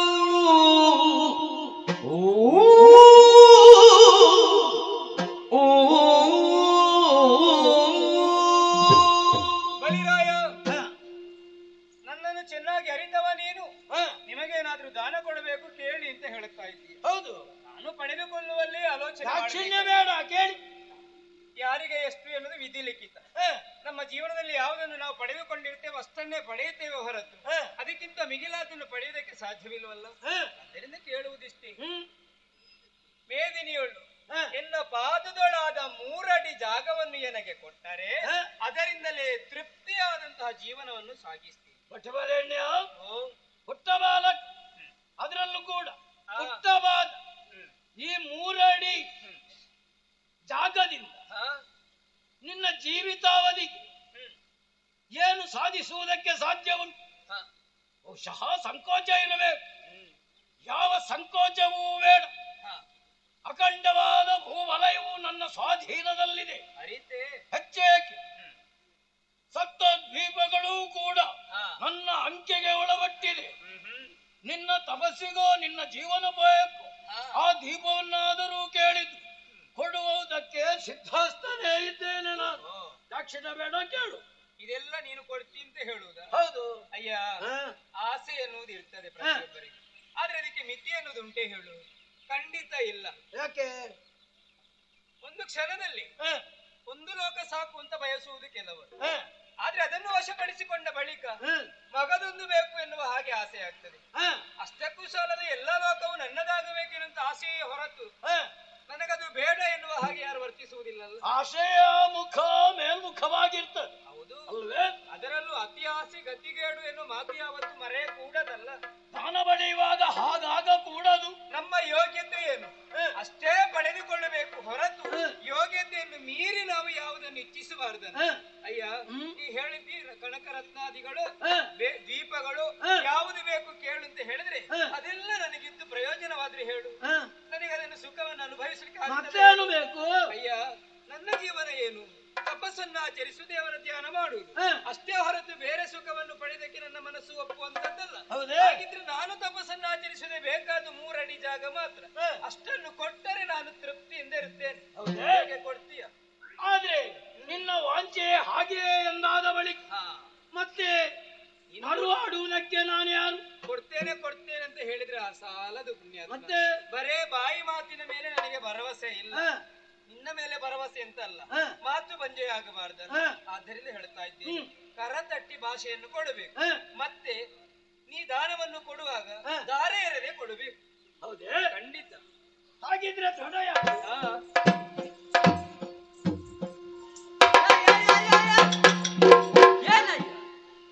ಗುರುಗಳೇ, ಏನು ನೀವೇನು ಅವಸರದಿಂದ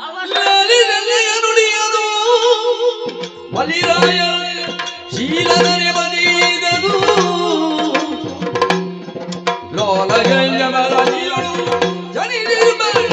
ಬಾಲದಿರಮರೆಯಳು ಲಾಲಿಯ ನಯ ನುಡಿಯನು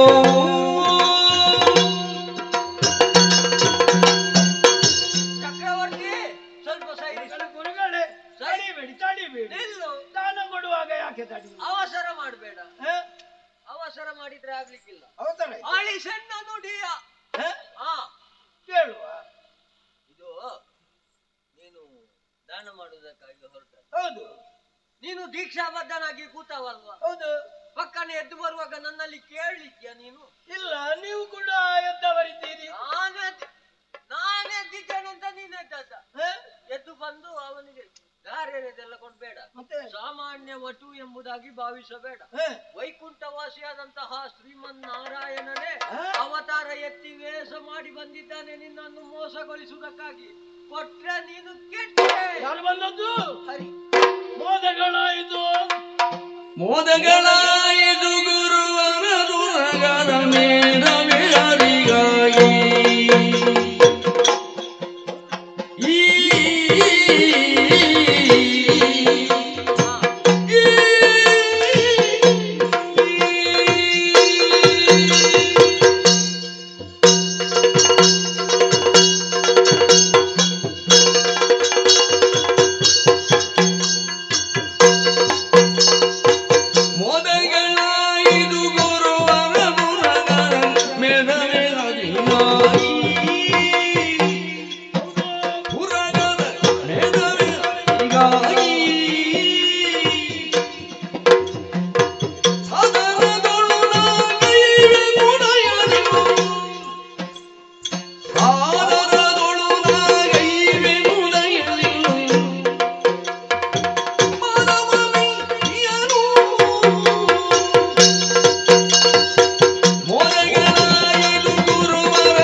ಇದಕ್ಕಿಂತ ಸಂತಸ ಇನ್ನೊಂದಿಲ್ಲ ಗುರುದೇವ.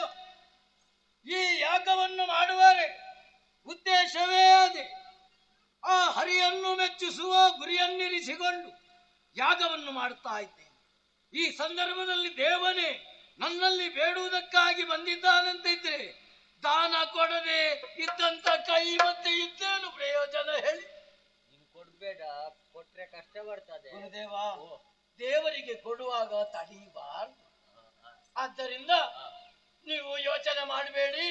ನಾನು ಆಗಿದೆ ಭಾಷೆ, ದಾನ ಕೊಟ್ಟೇನು, ಗುರುವಾಕ್ಯವನ್ನಾದರೂ ಮೀರಿಯೇನು. ಮೀರ್ತ್ಯಾ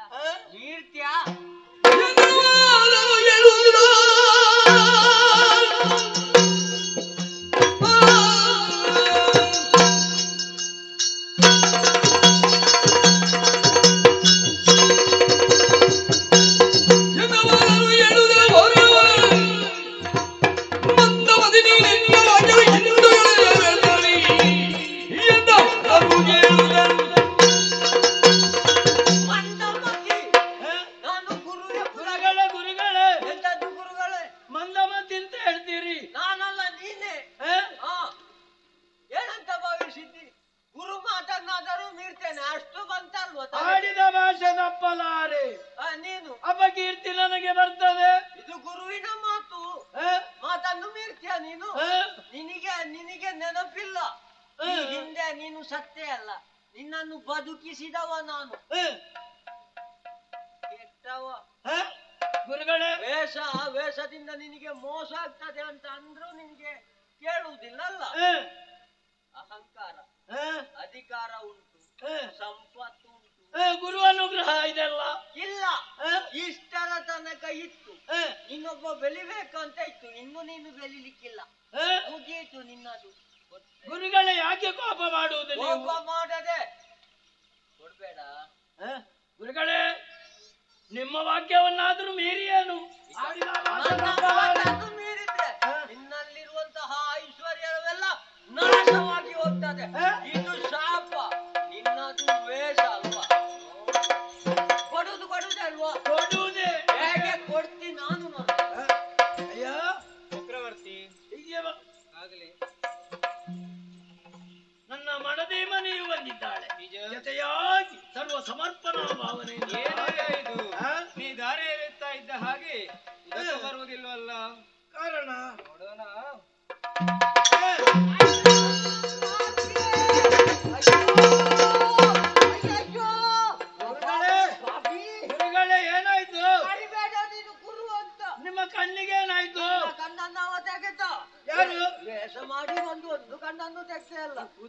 ಇದ್ದದ್ದೇ 2 ಕಣ್ಣು, ವೇಷ ಮಾಡಿದ್ಯಲ್ವಾ ಅಪ್ಪ, ನೀನು ಮೆಚ್ಚಿಕೊಂಡದ್ದೆ. ಇನ್ನು ಆ ವೇಷ ತೆಗಿಬೇಕಿತ್ತು. ಚಕ್ರವರ್ತಿ ಗುರುಗಳೀಗ ಹೀಗಾಗುವುದಕ್ಕೆ ಕಾರಣ ಉಂಟು. ಉದಕ ಬರಬಾರದೆನ್ನಂತ ಉದ್ದೇಶವಿರಿಸಿಕೊಂಡು ಹಾಕಿದ್ದೆಂತದಕ್ಕೆ ಅದರೊಳಗೆ ಮಂಡುಕವಾಗಿ ಕುಳಿತ ಸರ್ಪೆಯಿಂದ ಚುಚ್ಚಿದೆ. ಬೇಕಾ ಗುರುಗಳಿಗೆ? ಕಣ್ಣು ಹೋಯ್ತಲ್ಲ. ಹೌದು. ಇನ್ನು ಮುಂದೆ ಹೀಗಲ್ಲ, ಒಕ್ಕಣ್ಣ ಗುರುಗಳೆನ್ನುವ ಹಾಗೆ ಪ್ರಸಿದ್ಧಿಯನ್ನು ಪಡೆಯುತ್ತಾರೆ. ನನ್ನ ಗುರುಗಳು ಒಕ್ಕಣ್ಣ ಗುರುಗಳು. ಹೌದಯ್ಯ, ಸಮಯ ಮೀರಬಾರದು. ಹೌದು. ಅತಿ ಶೀಘ್ರವಾಗಿ ದಾರ ಎರೆದು ಕೊಡು. ಸ್ವೀಕರಿಸುತ್ತೇನೆ.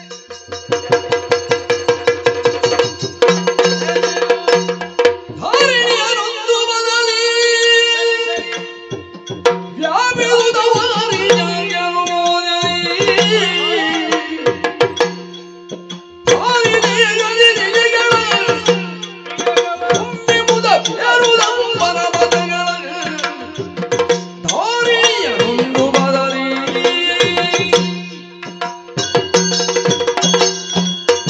ಅಯ್ಯೋ ಬಲಿ ಚಕ್ರವರ್ತಿ, ನೀ ದಾರ ಎರೆದು ದಾನ ಕೊಡುತ್ತಿದ್ದಂತಹ ವೇಳೆಯಲ್ಲಿ ಇದು ವಿಶ್ವರೂಪವನ್ನೇ ತಾಳಿದ್ದೇನೆ, ವಿಶ್ವಾಕಾರನಾಗಿ ಬೆಳೆದವನಿದ್ದೇನೆ. ನೀ ಕೊಟ್ಟ ಮಾತಿನಂತೆ ದಾನವನ್ನು ನಾ ಪಡೆಯುತ್ತಾ ಇದ್ದೇನೆ. ನನ್ನದಾದಂತಹ ಈ ಪುಟ್ಟ ಪಾದದಿಂದ ಕೆಳಗಿನ 7 ಲೋಕವನ್ನು ವ್ಯಾಪಿಸಿದ್ದೇನೆ. ಇನ್ನೊಂದು ಪಾದದಿಂದ ಮೇಲಿನ 7 ಲೋಕವನ್ನು ವಶಪಡಿಸಿಕೊಂಡಿದ್ದೇನೆ. ಹಾಗಿದ್ದರೆ ಇನ್ನುಳಿದಿರುವುದು ಒಂದು ಪಾದ, ಎಲ್ಲಿಡಬೇಕು ಹೇಳು. ಧರೆಯನೆಲ್ಲವನುಳೆದು ಎನ್ನನು ವರುಣ ಬಾಯಲಿ ಬಿಗಿದೆಯಾದರೂ ಹರಿಯೇ ನಿನಗರ್ಬಿಳಿದ ಮೂರಡಿಯನ್ನು ಕೊಡುದಿಯನು ಸುರನರಾದಿಗಳಿಗೆ ದುರ್ಲಭ ಪರಮ ಬಲ ಪಡಿದಿ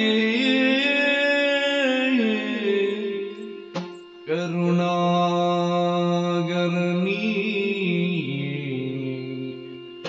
ಎಲ್ಲಯ ಜಿರದೊಳಿರೈ ಪಾದ ಪಂಕಜವ ಎಲ್ಲಯ ಜಿರದೊಳಿರಿದೈ ಪಾದ ಪಂಕಜ ಹರೆಯನೆಲ್ಲವನಳೆದು ಶ್ರೀಗರಿ ಹರಿಯೇ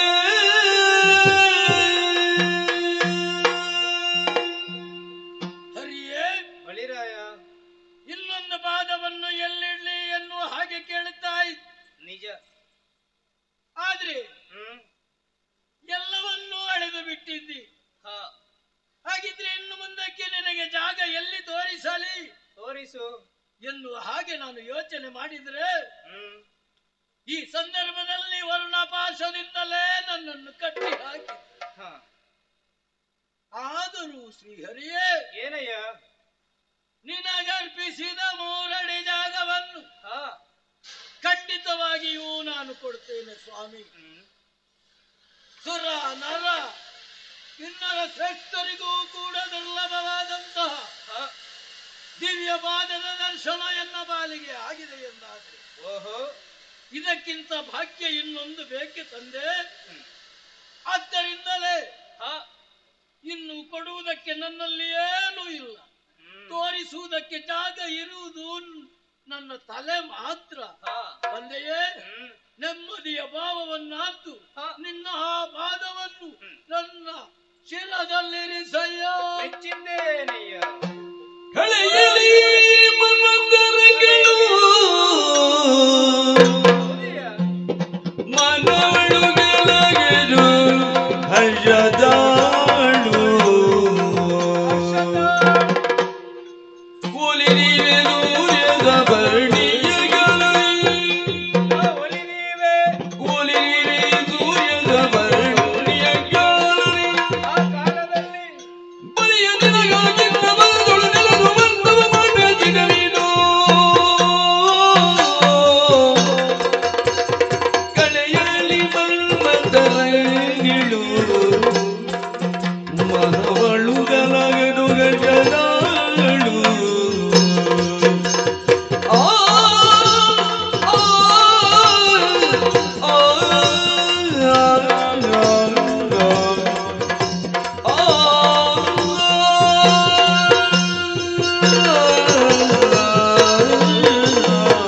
ಬಲಿಚಕ್ರವರ್ತಿ, ನಿನ್ನ ಧರ್ಮನಿಷ್ಠೆಗೆ ಬಹಳಷ್ಟು ಸಂತೋಷಗೊಂಡವನೇ ಇದ್ದೇನೆ. ಧನ್ಯನಾದೆ. ಅಯ್ಯ, ಆಡುವಾಗ ಸತ್ಯವನ್ನು, ಆಚರಿಸುವಾಗ ಧರ್ಮವನ್ನು, ಪೂಜಿಸುವಾಗ ದೇವರೆಂದು ಭಾವಿಸಿದ ನೀನು ಉನ್ನತವಾದಂತಹ ಪದವನ್ನು ಏರುವುದಕ್ಕೆ ಸಾಧ್ಯವಾಯಿತಯ್ಯ. ಆದ್ರೆ ನಿನ್ನ ಅಂತರಂಗದಲ್ಲಿ ಗುಡಿಯೊಂದನ್ನು ನಿರ್ಮಿಸಿ ಅದರಲ್ಲೇ ನನ್ನನ್ನು ಪ್ರತಿಷ್ಠಾಪಿಸಿ ಅನವರತವು ನನ್ನ ಧ್ಯಾನಾಸಕ್ತನಾದಂತಹ ನೀನು ನಿನ್ನ ಆರಾಧ್ಯ ದೇವ ನಾನು. ನಾ ಪೂಜಿಸಿದ ದೇವ ವೇಷ ಮಾಡಿ ಮೋಸ ಮಾಡಿದ ಎನ್ನುವ ಹಾಗೆ ಅನ್ಯತಾ ಭಾವಿಸಬಾರದು. ಹೀಗಾಗುವುದಕ್ಕೆ ಕಾರಣ ಉಂಟಯ್ಯ. ಮನ್ವಂತರಕ್ಕೊಬ್ಬ ದೇವೇಂದ್ರ. ಈ ಶಾಸನ ಮೂರು ಮೂರ್ತಿಗಳಾದಂತಹ ನಾವೇ ಮಾಡಿದ್ದು. ಅದನ್ನು ಯಾವ ಶಾಸಕರು ಬಂದರು ಬದಲಾಯಿಸುವುದಕ್ಕೆ ಸಾಧ್ಯವೇ ಇಲ್ಲ. ಅದರಂತೆ ನಡೆದುಕೊಂಡು ಹೋಗಬೇಕು. ಈ ಮನ್ವಂತರಕ್ಕೆ ದೇವೇಂದ್ರನೇ ಸ್ವರ್ಗದ ಅಧಿಪತಿಯಾಗಿದ್ದಾನೆ. ಹಾಗೆಂದು ವಿಶ್ವಜಿತ್ ಯಾಗ ಮಾಡುವುದರ ಮೂಲಕ ಸ್ವರ್ಗವನ್ನು ಪಡೆಯಬೇಕೆನ್ನುವಂತಹ ಉದ್ದೇಶ ನಿನ್ನದಿತ್ತು. ಆದ್ರೆ ಅದು ಮಂಜೆಯಾಗ್ತದ ಎನ್ನುವ ಹಾಗೆ ನನ್ನ ಮನಸ್ಸು ಈಗ ಕೊರೆಯುತ್ತಾ ಉಂಟು ತಂದೆ. ಅಯ್ಯ, ಕಳವಳಗೊಳ್ಳಬೇಡ, ದುಃಖಿಸಬೇಡ. ನಿನ್ನ ಇಚ್ಛೆ ಏನಿದೆಯೋ ಆ ಯಾಗ ಪೂರ್ಣಗೊಂಡಿದೆ ಎನ್ನುವುದಕ್ಕೆ ನನ್ನ ದಿವ್ಯ ದರ್ಶನವೇ ನಿನಗೆ ಆದದ್ದು. ಹಾಗಿದ್ರೆ ನನಗೆ ಸ್ವರ್ಗ ಇಲ್ವೇ? ಇದೇ ಮಗನೇ, ಆದ್ರೆ ಇವಾಗಲ್ಲ. ಬರುವ ಸೂರ್ಯ ಸಾವರ್ಣಿ ಆ ಮನ್ವಂತರದಲ್ಲಿ ನಿನಗೆ ಇಂದ್ರ ಪದವಿ ಸದಾ ಸಿದ್ಧವಾಗಿದೆ. ಅಲ್ಲಿಯವರೆಗೆ ನೀನು ಕಾಲವನ್ನು ಕಾಯುತ್ತಾ ಇರಬೇಕು ಮಗನೇ. ಮತ್ತೊಂದು ಮಾತು ಕೇಳುತ್ತೇನೆ, ನಿನ್ನ ಮನದ ಇಂಗಿತ ಏನಾದ್ರೂ ಉಂಟೆ ಹೇಳು. ಅಂದ್ರೆ ಅಯ್ಯ, ಪ್ರಹ್ಲಾದನಿಗೆ ಮೊಮ್ಮಗನಾಗಿದ್ದೇನೆ, ಹರಿಭಕ್ತನೆಂದೇ ಖ್ಯಾತಿ ಗಳಿಸಿದ್ದೇನೆ ನಿಜ. ಆದ್ರೆ ಹರಿಭಕ್ತನ ಜೀವನ ಹೀಗಾಯ್ತಲ್ಲ ಎನ್ನುವ ಹಾಗೆ ಲೋಕಪವಾದ ನನ್ನ ಬಾಲಿಗೆ ಬರಬಾರದು. ಖಂಡಿತ ಇಲ್ಲ. ನಾನು ಗಳಿಸಿದಂತಹ ಕೀರ್ತಿ ಸೂರ್ಯ ಚಂದ್ರನು ಇರುವ ತನಕ ಉಳಿಯಬೇಕು ತಂದೆ. ಅದೇ ಕೊನೆಯ ಬೇಡಿಕೆ ನನ್ನದು. ಚಕ್ರವರ್ತಿ, ನಿನ್ನ ಅಂತರಂಗ ನುಡಿಗಳನ್ನು ಚೆನ್ನಾಗಿ ಅರ್ಥವಿಸಿಕೊಂಡವನೇ ಇದ್ದೇನೆ. ಅಯ್ಯ, ನೀನಾಡಿದಂತೆ ನಾ ಬೇಡಿದಂತೆ ಮೂರನೇ ಸ್ಥಳವನ್ನು ನೀ ತೋರಿಸಿದ್ದು ನಿನ್ನ ಶಿರವನ್ನು. ಹೌದು, ಶಿರಕ್ಕೆ ನಾ ಪಾದವನ್ನು ಊರಿದ ಕ್ಷಣವೇ ನೀನು ಪಾತಾಳ ಲೋಕವನ್ನು ಸೇರುವವನೇ ಇದ್ದೀಯ. ಆ ಸಂದರ್ಭದಲ್ಲಿ ಅಲ್ಲಿ ನಿನಗೆ ದ್ವಾರಪಾಲಕನಾಗಿ ನಾನೇ ಇರ್ತೇನೆ. ಗದಾಧರ ಎನ್ನುವಂತಹ ನಾಮಧೇಯದಿಂದ ನಿನಗೆ ರಕ್ಷಣೆಯನ್ನು ಕೊಡುತ್ತೇನೆ. ಅಯ್ಯ, ಧನ್ಯ. ವರ್ಷಕ್ಕೊಂದು ಬರುವಂತಹ ಬಲಿಪಾಡಿದ ದಿವಸ, ಆ 3 ದಿವಸಗಳಲ್ಲಿ ನೀನು ಭೂಲೋಕಕ್ಕೆ ಬಂದು ನಿನ್ನ ಪ್ರಜಾವರ್ಗದವರನ್ನು ಕಂಡು ಸಂತೋಷಗೊಳ್ಳಬಹುದು. ಆ ದಿನವೇ ದೀಪಾವಳಿ ಎನ್ನುವ ಹಾಗೆಲ್ಲರೂ ಕೊಂಡಾಡ್ತಾರೆ. ಅಂತಹ ಶುಭ ಮುಹೂರ್ತಕ್ಕಾಗಿ ನೀನು ಕಾಯ್ತಾ ಇರಬೇಕು. ಇದು ನಿನ್ನ ಬೇಡಿಕೆಯಂತೆ ನಿನ್ನ ಮನದ ಇಚ್ಛೆಯನ್ನು ಈಡೇರಿಸಿಕೊಡುತ್ತೇನೆ.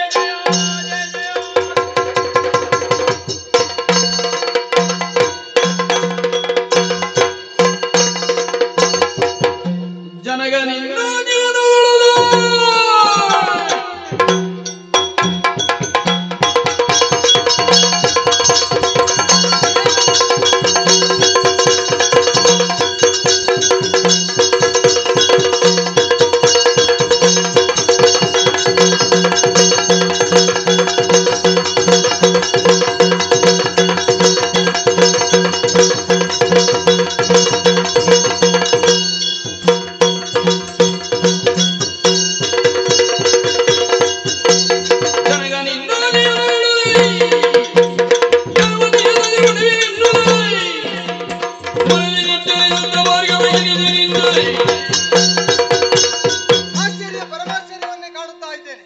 ಪರಶು ವಿದ್ಯೆಯನ್ನು ಕಲಿಯುವುದಕ್ಕೆ ಬೇಕಾಗಿ ಕೈಲಾಸಕ್ಕೆ ತೆರಳಿದವ ನಾನು. ಬಂದು ಆಶ್ರಮವನ್ನು ನೋಡಿದರೆ ತಂದೆ ತಾಯಿಯರು ಚಿಂತಾಕ್ರಾಂತರಾಗಿದ್ದಾರೆ. ವಿಚಾರವೇನೆಂತ ತಿಳಿದಾಗ ಬೇಟೆಗೆಂದು ಬಂದಂತ ಕೃತವೀರ್ಯ ಸುತ್ತ ಕಾರ್ತವೀರ್ಯ ಆತನನ್ನು ಆತಿಥ್ಯಕ್ಕೆ ಮನೆಗೆ ಕರೆದಾಗ ಭೋಜನವನ್ನು ಸಿದ್ಧಪಡಿಸಿದ ಸುರದೇನುವನ್ನು ಎಳೆದುಕೊಂಡು ಹೋಗಿದ್ದಾನೆ. ತಂದೆ ತಾಯರಿಗೆ ಧೈರ್ಯದ ಮಾತನ್ನು ಹೇಳಿ ಬಂದಿದ್ದೇನೆ. ದೇನುವನ್ನು ಮರಳಿ ತರ್ತೇನೆ ಎಂಬುದಾಗಿ ತಡೆ ಮಾಡುವುದಿಲ್ಲ.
ಬಂದದಿಂದಲೇ ವಿಪ್ರರೂಪದಿ ಆ ವಿಪ್ರರೂಪದಿ ಹಿಂದೆ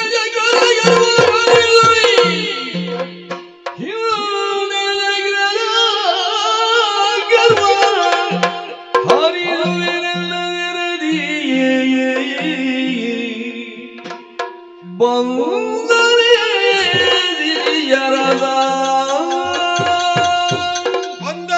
ಸಿರಿಯರಸ ವಿಪ್ರರೂಪದೆ.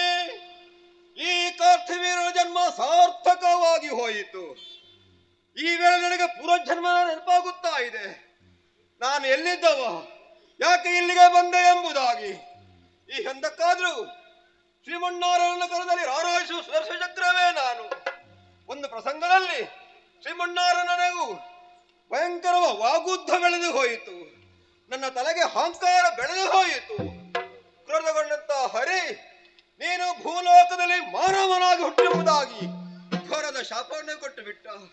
ತಪ್ಪಿನ ಅರಿವಾಗಿ ಹೋಯಿತು. ಪಾದವನ್ನು ಹಿಡಿದು ಕ್ಷಮೆಯನ್ನು ಬೇಡಿಕೊಂಡೆ. ದಯಾಳುವ ಆತ ನನಗೆ ವಿಶಾಪವನ್ನು ಗರುಡಿಸಿದ. ನೀನು ಭೂಲೋಕದಲ್ಲಿ ಹುಟ್ಟಲೇಬೇಕು. ಮುಂದೆ ನಿನ್ನನ್ನು ಪುನಃ ಇಳಕ್ಕೆ ಕರೆತರುವುದಕ್ಕಾಗಿ ನಾನೇ ಇಳಗೆ ಹಿಡಿದು ಬರ್ತೇನೆ ಎಂಬುದಾಗಿ ರಾಕಾವತಿ ಹಾಗೂ ಅವರ ಮಗನಾಗಿ ಭೂಮಿಯಲ್ಲಿ ಅವತರಿಸಿದ್ದೇನೆ. ಕಾರ್ತಿವೆಂಬ ವಿಧಾನನ್ನೆಲ್ಲ ಮೆರೆಯುತ್ತಾ ಇದ್ದೇನೆ. ಪ್ರಕೃತ ಚಕ್ರವರ್ತಿಯಾಗಿ ಮೆರೆಯುತ್ತಾ ಇದ್ದೇನೆ. ಯದುವಂಶನ ಬೆಳಗಿದ್ದೇನೆ. ನನ್ನ ದೇವರು ಭಾರ್ಗವರಾಮನಾಗಿ ಇಲ್ಲಿಗೆ ಉದಿಸಿ ಬಂದಿದ್ದಾರೆ. ಜಮಗ್ನಿರ ಮಗನಾಗಿ. ಹಾಗಂತ ದೇವರು ಬನ್ನಿ ಎನ್ನುವಾಗ ಹೋಗಿ ದೇವರ ಪಾದಕ್ಕೆ ಅಡ್ಡ ಬಿದ್ದು ನಮಸ್ಕಾರ ಮಾಡೋದಕ್ಕೆ ಆಗ್ತದೆ? ಖಂಡಿತ ಸಾಧು ಅಲ್ಲ. ಬಂದರೇನಾಯಿತು?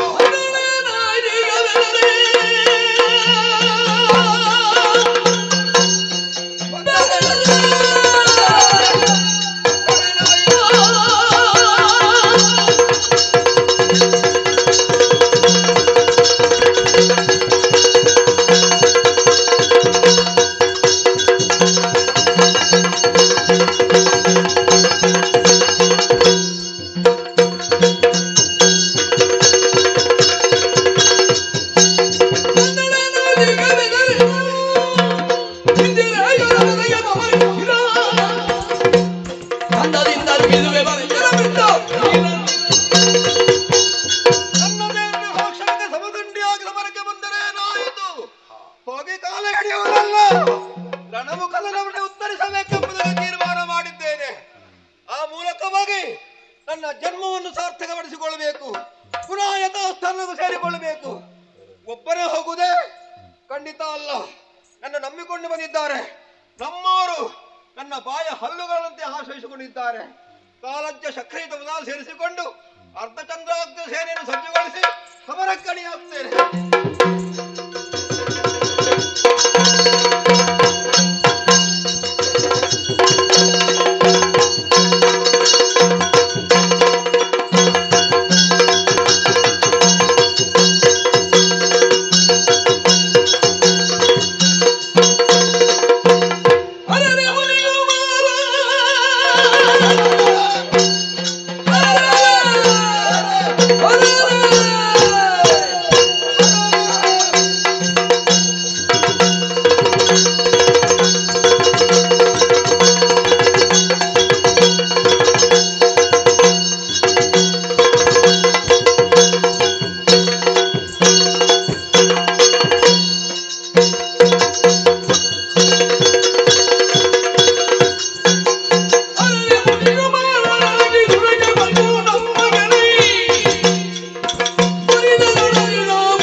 ಕೈಯಲ್ಲಿ ದರ್ಬೆ ಕುಶ ಸವಂತಗಳು ಹಿಡಿಯಬೇಕಿತ್ತು. ಬದಲಾಗಿ ಹರಿತವಾದ ಆಯುಧ ಪರುಷನ್ನು ಹಿಡಿದು ಯುದ್ಧಕ್ಕೆ ಬಂದಿದೆಯಲ್ಲ, ಆದರೆ ಎಚ್ಚರಿಸ್ತಾ ಇದ್ದೇನೆ. ನೀನು ಮಾಡುವಂತ ಉದ್ಯೋಗ ಇದಲ್ಲ. ಪುನಃ ಮನೆಗೆ ಮರಳು.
ಮಾಡಿದ ತಪ್ಪಿಗೆ ಶರಣಾಗುವುದಕ್ಕೆ ಬೇಕಾಗಿ ಸಾಮದಿಂದ ಕೇಳ್ತಾ ಇದ್ದೇನೆ, ದೇನುವನ್ನು ಬಿಟ್ಟುಕೊಡು.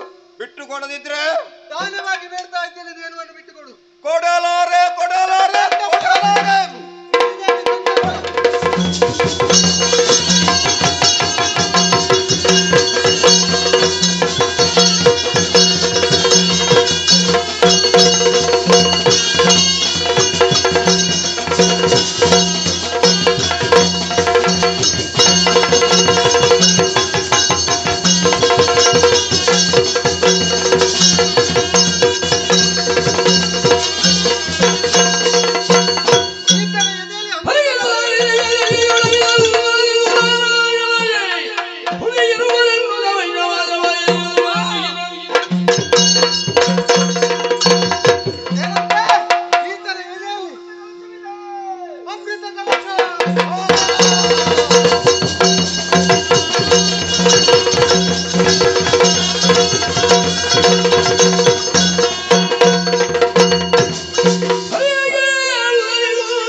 ಇನ್ನು ಮುಂದೆ ಬ್ರಾಹ್ಮಣರಿಗೆ ಕೊಡತಕ್ಕಂಥ ದಾನ ಧರ್ಮಾದಿಗಳನ್ನು ಅವರಿಗೆ ಇತ್ತ ಹಾಗಾಯಿತು.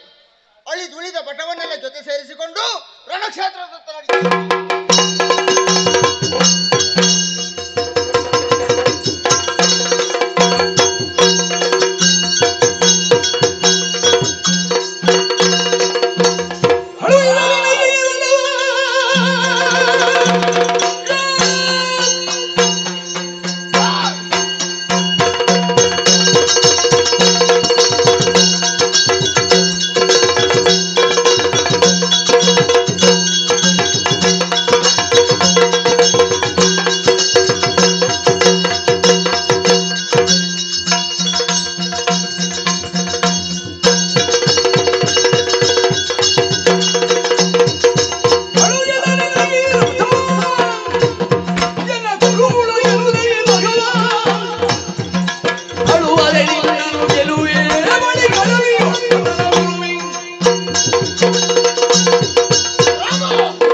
ಅಂತಃಪುರಕ್ಕೆ ಹತ್ತಿದವ ಈ ರಾಮ.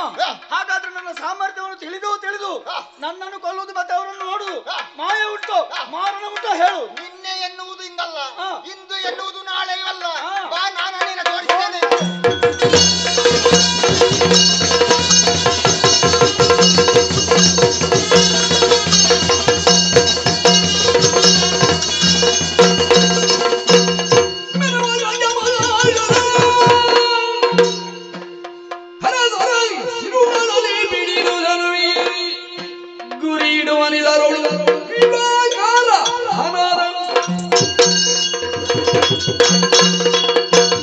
ಅಡಿಗಡಿಗೆ ಸೋಲಿನ ಅನುಭವ, ಇನ್ನು ಯುದ್ಧವೇ ಬೇಡ ಎಂಬಂತ ತೀರ್ಮಾನದಲ್ಲಿರುವಂತಹ ವೇಳೆಗೆ ಹಾಗೆ ಆಗಮಿಸಿದವರು ಅಗಸ್ತ್ಯರು ಉಪದೇಶ ಮಾಡಿದ್ದಾರೆ. ಆದಿತ್ಯ ಹೃದಯ ಸ್ವೀಕರಿಸಿದ್ದೇನೆ. ನವೋಲ್ಲಾಸ ಹೆಚ್ಚಾಗುತ್ತಾ ಇದೆ. ಹಾಗಾಗಿ ಇಂದ್ರ ಕಳುಹಿದಂತಹ ಧನುವನ್ನು ಹಿಡಿದು ಇವನ ಇದರಲ್ಲಿ ವಿಶ್ವಾಕಾರ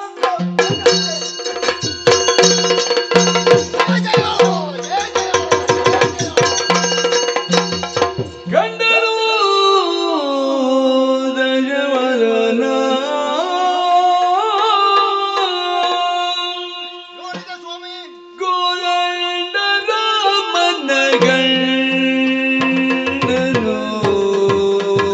ದಶವದನ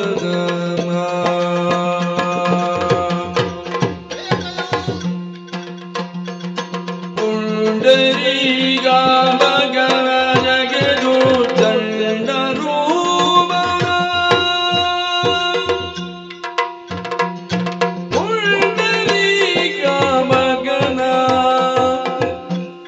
ಜಗದು ದಂಡ ರೂಪನ ಅಖಂಡ ಬಲ ಬ್ರಹ್ಮಾಂಡ ಗೋಣಿಯ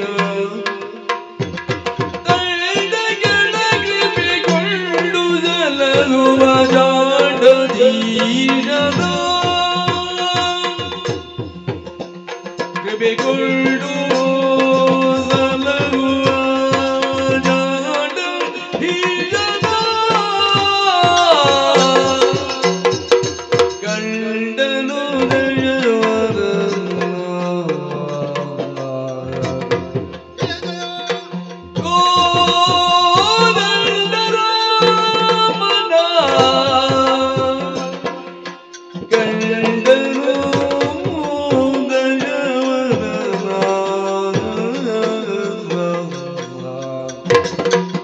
ಗಂಡನು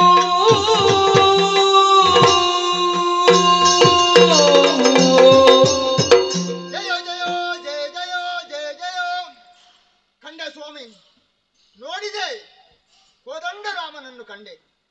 ಪುಂಡರೀಕಾಂಬಕನನ್ನು ನೋಡಿದೆ. ಇವನು ಸಾಮಾನ್ಯ ಮಾನವನಲ್ಲ. ಕ್ಷೀರಾಬ್ಧಿ ಶಯನ ವೈಕುಂಠವಾಸಿಯಾದ ಶ್ರೀಮನ್ನಾರಾಯಣ ಎನ್ನುವುದರಲ್ಲಿ ಯಾವುದೇ ಸಂದೇಹವಿಲ್ಲ.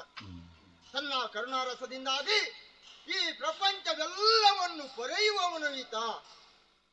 ಇವ ಆಡಿಸುವವನು.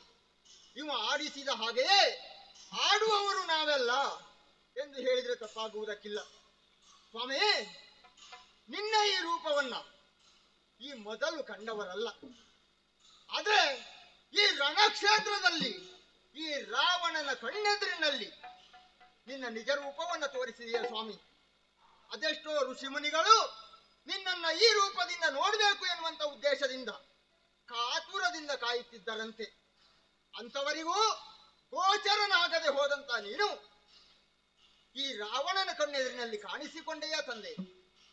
ಪ್ರಪಂಚದಲ್ಲಿ ಎಲ್ಲವರು ರಾವಣನ ಕಡೆಗೆ ಬೆಕ್ಕನ್ನು ಮಾಡಿ ತೋರಿಸುವುದಿತ್ತು. ರಾವಣ ಕೆಟ್ಟವ, ಶ್ರೀಲಂಪಟ ಎನ್ನುವ ಹಾಗೆ.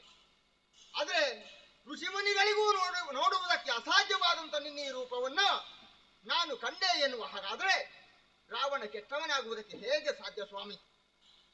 ಅದನ್ನು ಬಿಡು. ನನ್ನ ಯೋಗ್ಯತೆಯಲ್ಲಿ ನನಗಾಗಿ ಸಂಪಾದನೆ ಮಾಡಿದುದು ಏನು ಇಲ್ಲ ಸ್ವಾಮಿ. ನನ್ನವರು ಬದುಕಬೇಕು ಎನ್ನುವ ಹಾಗೆ ಆಲೋಚನೆ ಮಾಡಿ ದೇವಲೋಕದಿಂದಲೂ ಸಂಪತ್ತನ್ನು ತಂದು ಲಂಕೆಯಲ್ಲಿರಿಸಿದವ ನಾನು. ಅದು ನನಗಾಗಿ ಅಲ್ಲ, ಇಲ್ಲ ನನ್ನ ಹೆಂಡತಿ ಮಕ್ಕಳಿಗಾಗಿ ಅಲ್ಲ, ನನ್ನ ಪ್ರಜೆಗಳು ಸಂತೋಷದಿಂದಿರಬೇಕು. ಇದಕ್ಕೂ ಕಾರಣ ಉಂಟು ಸ್ವಾಮಿ. ಒಂದು ಕಾಲದಲ್ಲಿ ಕುಬೇರನ ವಶದಲ್ಲಿದ್ದಂತ ಲಂಕೆಯಲ್ಲಿ ಅಸುರರಿಗೆ ಬದುಕುವುದಕ್ಕೆ ಅಸಾಧ್ಯವಾಗಿತ್ತು. ಹಾಗೆಯೇ ಅಸುರರು ನನ್ನ ಎದುರಿನಲ್ಲಿ ಪ್ರಪಂಚದಲ್ಲಿ ಎದ್ದು ಕಾಣಬೇಕು ಎನ್ನುವಂತ ಒಂದೇ ಒಂದು ಉದ್ದೇಶದಿಂದ ನನ್ನವರಿಗಾಗಿ ಬದುಕಿದವ ಸ್ವಾಮಿ. ಸಾಕು ಸ್ವಾಮಿ, ಇಲ್ಲಿಗೆ ಹೆಸರು ಮಾಡಿದ್ದು ಸಾಕು. ಪ್ರಪಂಚದಲ್ಲಿ ಹೆಸರು ಬಂದದ್ದಾದ್ರೂ ಒಂದೊಮ್ಮೆಗೆ ಒಳ್ಳೆಯ ಹೆಸರು ಬಂದ್ರು, ಮತ್ತೊಮ್ಮೆ ಬರುವುದು ಕೆಟ್ಟ ಹೆಸರು ಎನ್ನುವುದಾಗಿ ಈಗ ನನಗೆ ಅನುಭವ ಆಗ್ತಾ ಇದೆ. ಸಾಕು ಸ್ವಾಮಿ, ಈ ಜೀವನವೇ ಇಲ್ಲಿಗೆ ಸಾಕು. ನಿನ್ನ ಚರಣ ಸೇವೆಯನ್ನು ಮಾಡಬೇಕು ಎನ್ನುವ ಹಾಗೆ ಕಾತುರದಿಂದ ಕಾದುಕೊಂಡಿದ್ದವ ಅಂತವನಿಗೆ ಮನೆ ಅಂಗಳಕ್ಕೆ ಬಂದು ನನ್ನಲ್ಲಿ ಬಂದು ಸೇರು ಸೇರು ಎನ್ನುವ ಹಾಗೆ ಕೈಬೀಸಿ ಕರೆಯುತ್ತಾ ಇದ್ದೀಯ. ಬರುವುದಕ್ಕೆ ಸಿದ್ಧನಿದ್ದೇವೆ ಸ್ವಾಮಿ. ಈ ಸಮಯದಲ್ಲಿ ಕೋದಂಡರಾಮನಾಗಿ, ರಘುವಂಶನಾಥನಾಗಿ, ರಣರಂಗ ಶೂರನಾಗಿ ನನ್ನ ಎದುರಿನಲ್ಲಿ ಕಾಣಿಸಿಕೊಂಡೆಯ ತಂದೆ. ಸಾಕು ಸ್ವಾಮಿ, ನನ್ನ ಜೀವನ ಸಾರ್ಥಕವಾಯಿತು. ರಾಮನಾಥ ನೀನಲ್ಲಿದ್ದೀಯ, ರಾವಣನಾದಂತ ನಾನು ಇಲ್ಲಿದ್ದೇನೆ. ರಾಮನಾಥ ನೀನು ಅಲ್ಲಿದ್ದೀಯ ಎನ್ನುವ ಮಾತ್ರಕ್ಕೆ ವೈಕುಂಠ ಎನ್ನುವುದು ನಿನ್ನಲ್ಲಿ ಸ್ಥಿರವಾಗುಂಟು. ಅಲ್ಲಿರಬೇಕಾದವ ಸ್ವಾಮಿ, ನಾನು ಇಲ್ಲಿದ್ದೇನೆ. ಆದಷ್ಟು ಬೇಗನೆ ನಿನ್ನ ಪದ ಮೂಲಕ ನನ್ನನ್ನು ಸೇರಿಸಿಕೊಳ್ಬೇಕು. ಜಯ ಜಯ ಜಯ ಜಯ ಜಯ ಜಯ. ಮೊದಲಿನ ರಾಮನಾಗಿ ಸ್ವಲ್ಪ ವರ್ತಿಸ್ತೇನೆ. ಸಾಗು ಸಾಗು ಬೇಡ ಜಲಬಡ ಬಲು ಯೋಗಿ ನೋಡು. ಸಾಗು ಸಾಗು ಬೇಡ ಜಲಬಡ ಮೂರು ಲೋಕ ವೀರ ನಿನ್ನಾರು ಮನೆಯ ನೋಡಿ ಸುಮರವಾರವಿಲ್ಲ ಬೆರುದಿರುವ ವೀರ ಬಡು ಬಡಾಯ ಗಣ್ಯ. ಸಾಗು ಸಾಗು ಬೇಡ ಜಲಬಡ. ರಾವಣ ಅಂತ ನೀನು ರಾವಣೇಶ್ವರ ಎಂಬಂತ ನೆಗಲ್ತೆಯನ್ನು ಹೊತ್ತವ. ನಿನ್ನ ಸಾಮರ್ಥ್ಯ ಏನು ಎಂಬುದನ್ನು ತಿಳಿಬೇಕಾದ್ರೆ ಸಾಮಾನ್ಯರಿಗೂ ಸಾಕಾಗ್ತದೆ. ಯಾಕೆ ದೇವತೆಗಳೆಲ್ಲರೂ ನಿನ್ನ ಹೆಸರನ್ನು ಎತ್ತಿದ್ರೆ ಸಾಕು, ಗಡಗಡನೆ ನಡುಗುವವರು. ಅಂತಹ ವೀರತ್ವವನ್ನು ಸಂಪಾದನೆ ಮಾಡಿದವ ನೀನಾಗಿದ್ದಿ.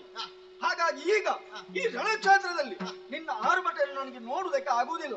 ಹಾಗಾಗಿ ನಿನಗೊಂದು ಕಿವಿ ಮಾತು, ಕದ್ದು ತಂದಂತಹ ಎನ್ನ ಬಡದಿ ಜಾನಕಿಯನ್ನು ಮರಳಿ ಒಪ್ಪಿಸು.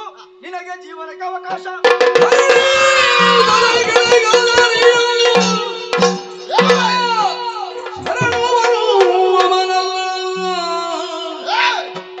ಮಿಕ್ಕಿನಲ್ಲಿಯುವುದನಗಿಂದು ಇಳೆಯ ನಂದನೆಯ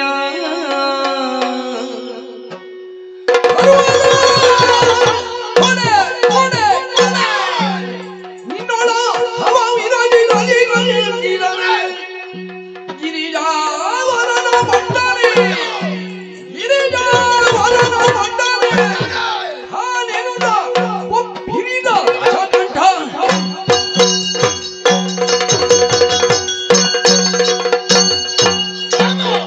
ಏನು ಅರೆ ಕ್ಷಣ ಸುಮ್ಮನೆ ಕುಳಿತದ್ದು. ನಿನ್ನ ಬಾಯಿಂದ ಯಾವ ಮಾತು ಬರ್ತದೆ ಎನ್ನುವ ಒಂದು ನಿರೀಕ್ಷೆಯಲ್ಲಿ ನಿರೀಕ್ಷೆ ನೀನು ಆಡಿದ್ದೇನು, ಮರಳಿ ಒಪ್ಪಿಸು. ಮರಳಿ ಸೀತೆಯನ್ನು ನಿನಗೆ ಒಪ್ಪಿಸಬೇಕು. ಹೌದು. ಅಂಬರವೇ ಖುಷಿಯಲ್ಲಿ, ಸಮುದ್ರದ ನೀರೇ ಉಕ್ಕಿ ಬರಲಿ, ಭೂಮಿಯೇ ಬಾಯಿ ತೆರೆಯಲಿ, ನಿನಗೆ ಸೀತೆಯನ್ನು ಕೊಡುವವ ನಾನಲ್ಲ. ಯಾಕೆ ಮಿಕ್ಕಿದ ಸಿರಿ ಎನ್ನುವುದು ನನಗೆ ಬೇರೆಯೇ ಉಂಟು. ಇದೆಲ್ಲ ಶಾಶ್ವತವಾದದಲ್ಲ, ಅದನ್ನ ಬಯಸಿದವ ನಾನು. ಹಾಗಿದ್ದ ಮೇಲೆ ನಿನಗೆ ಸೀತೆಯನ್ನು ನಾನು ಕೊಡ್ತೇನೆ.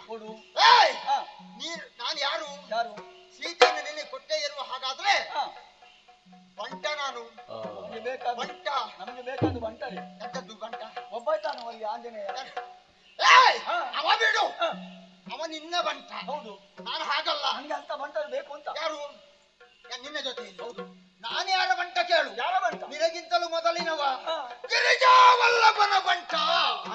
ನಿನಗೆ ಸೀತೆಯನ್ನು ಕೊಟ್ಟೆ ಎನ್ನುವ ಹಾಗಾದ್ರೆ ಗಿರಿಜಾವಲ್ಲಭನ ಬಂಟನಲ್ಲ. ಯಾವ ಕಾಲಕ್ಕೂ ನಿನಗೆ ಸೀತೆಯನ್ನು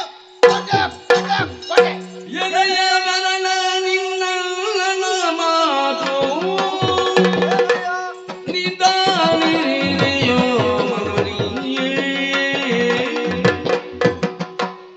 ಅಂಗನೇ ಜುಬೇಲನು ಕೆಳಗಿದನು ಮದೀನ ನಲ್ಲವೇ ಜಗದೀ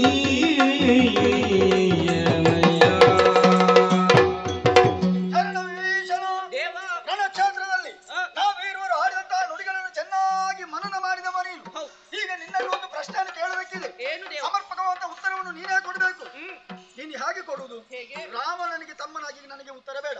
ಕುಂಭ ಶ್ರವಣನಿಗೆ ಸಹೋದರನಾಗಿ ಸರಿಯಾದಂತಹ ಉತ್ತರವನ್ನು ನನಗೆ ಕೊಡಬೇಕು. ದುಷ್ಟ ದುರಾತ್ಮನೆಂದು ಎಣಿಸಿ ಇವನನ್ನು ಕೊಲ್ಲುವುದು ಅಥವಾ ಜೀವನಕ್ಕೆ ಅವಕಾಶವನ್ನು ಕೊಡುವುದು. ದುಷ್ಟ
ಲಂಕೆಯನ್ನು ಬಿಟ್ಟು ಬಂದು ನಿಮ್ಮ ಪಕ್ಷವನ್ನು ಸೇರಿದವ ನಾನು. ಹೌದು. ಅಂದಿನಿಂದ ಇಂದಿನವರೆಗೆ ನನಗೆ ಎಲ್ಲವೂ ನೀವೇ ಎಂದು ತಿಳಿದವನು ನಾನು.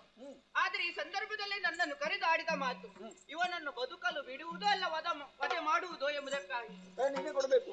ದೇವಾ, ಇವನು ಈ ಭೂಮಿಯಲ್ಲಿ ಬದುಕುವುದು ವ್ಯರ್ಥ. ಯಾಕೆ ಹೇಳಿ? ಇವನಿಗೆ ಎಷ್ಟು ಬುದ್ಧಿ ಮಾತು ಹೇಳಿದರು ಕೇಳುವವನು ಇವನಲ್ಲ. ಈ ಹಿಂದೆ ತಾಯಿಯಾದ ಕೈಕಸದೇವಿ ಕೂಡ ಅತ್ತಿಗೆಳಂತಹ ಮಂಡೋದರಿ ನಾನು ಕೂಡ ಇವನಿಗೆ ಬುದ್ಧಿ ಮಾತನ್ನು ಹೇಳಿದವನಿದ್ದೆ. ಬುದ್ಧಿ ಮಾತವನ್ನು ಕೇಳಿದವನು ಇವನಲ್ಲ. ಅಧರ್ಮದ ಪಥವನ್ನೇ ಹಿಡಿಯುತ್ತಾ ಮುಂದಾಗ್ತಾ ಹೋಗುತ್ತಾ ಇದ್ದಾನೆ. ಹಾಗಾಗಿ ಇವನ ವಧೆಯೇ ಸರಿ ಸರಿ.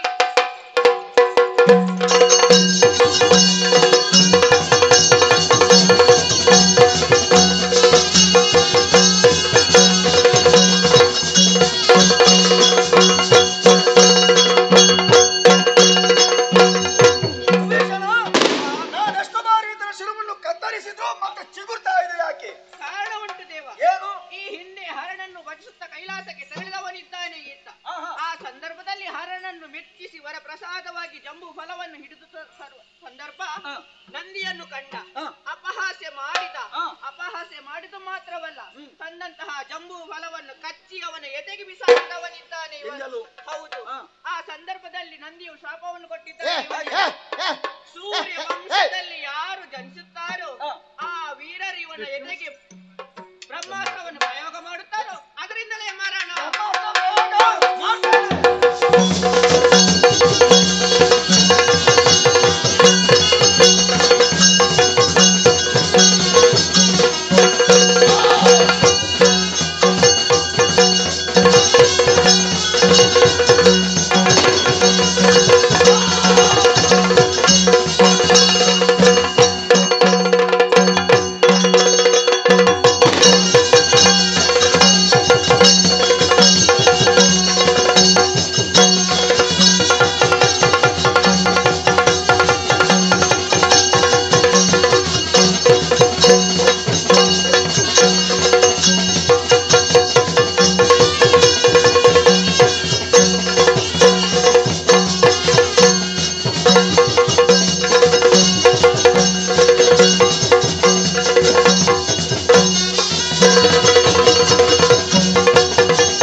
ಆಹುತಿಯ ಸಂದರ್ಭದಲ್ಲಿ ನೀವೆಲ್ಲವರು ಭಾಗಿಯಾಗಬೇಕು ಅನ್ನುವಂತೆ ಆಮಂತ್ರಣವನ್ನು ಕೊಟ್ಟು ಕಳುಹಿಸಿದವರಿದ್ದಾರೆ.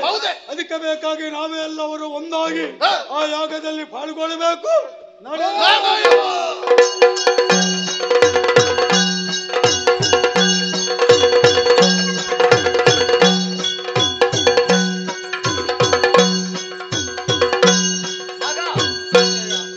ಎಲ್ಲರೂ ಬರ್ತಾ ಇದ್ದಾರೆ.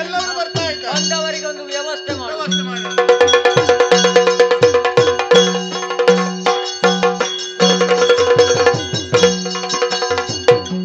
ಎಲ್ಲ ನಿಮ್ಮ ಮನೆ. ನಮ್ಮ ಮನೆ ಅಲ್ಲ, ನಿಮ್ಮದೇ ಮನೆ. ಒಂದು ವ್ಯವಸ್ಥೆ ಉಂಟು,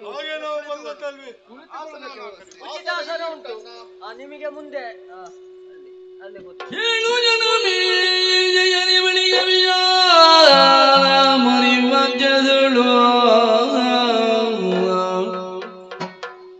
ನಿಮ್ಮದ ಬಾಲ ಭೀಮಯ್ಯನರಿಗ ಬೀರವ ಜನರಲ್ಲಿ ಬಾಳನೇ ಬರಿಯನಿಬ ಭೂಮಾನ ಇದರೊಳು ಅಗ್ರ ಪೂಜರ ಬೇಳಿರೆ ನೆಗೆಯ ನುಡಿದನು ವೇದ ಸಮ್ಮತವ ಕೇಳು ಜನಮೇ ಜಯನೇ. ಅಜ್ಜಯ್ಯ, ನಮ್ಮ ತಂದೆಯವರಾದಂತಹ ಪಾಂಡು ಚಕ್ರವರ್ತಿಗಳಿಗೆ ಸ್ವರ್ಗದಲ್ಲಿ ಯೋಗ್ಯವಾದಂತಹ ಸ್ಥಳ ಸಿಕ್ಕಿಲ್ಲ ಎನ್ನುವ ಉದ್ದೇಶಕ್ಕಾಗಿ ನಾರದರು ಬಂದು ಆಡಿದ ಮಾತಿನ ಪ್ರಕಾರವಾಗಿ ರಾಜಸೂಯ ಯಾಗವನ್ನು ಕೈಗೊಂಡಿದ್ದೇವೆ. ಇಂದು ಪೂರ್ಣಾಹುತಿಯ ದಿನ, ವಿಶೇಷವಾದಂತ ಸಭೆ. ಇಂಥ ವಿಶೇಷವಾದಂತ ಸಭೆಗೆ ಅಗ್ರಪೀಠಕ್ಕೆ ಯೋಗ್ಯವಾದಂತಹ ವ್ಯಕ್ತಿಗಳು ಯಾರು ಎನ್ನುವ ಜಿಜ್ಞಾಸೆ ನನ್ನಲ್ಲಿ ಹುಟ್ಟಿಕೊಂಡಿದೆ. ಯಾರಂತ ನೀವೇ ಸೂಚಿಸಬೇಕು. ಕಂದಗೇಳಂಬರದೊಳಗಿರುವ ಮರಗಳು ಇಂದರಿ ಮಳಲ ಮಂದಿಯಲಿ ಇಂದು ಜಗನ ಈ ಭೂಮಿಗೆ ಪೂಜಾ ಪಾತ್ರ ಗೋವಿಂದನಲ್ಲದೆ ಬೇರಿನುಂಟೆ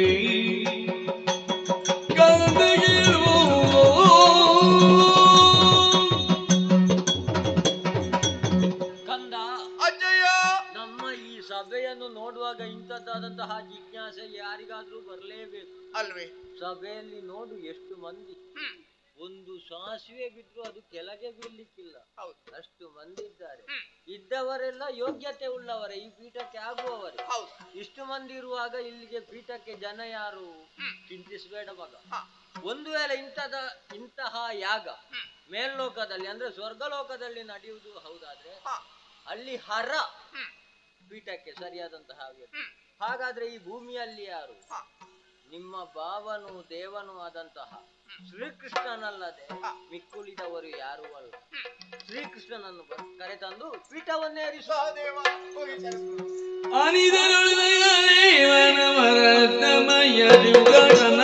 ಭೂಮಿ ಬರ ಮಧ್ಯದಳು ವಿನಯರಿಗೆ ಇಟ್ಟು ಬಿದ್ದ ಮರಗರಣ ದಿವ್ಯದನಗೆ ಗುಳ್ಳೆದು ಗುಳ್ಳೆ ಬಿಡಿ ಬಗೆಯಲಿ ಅರಿದಳು ಜಗದೇವ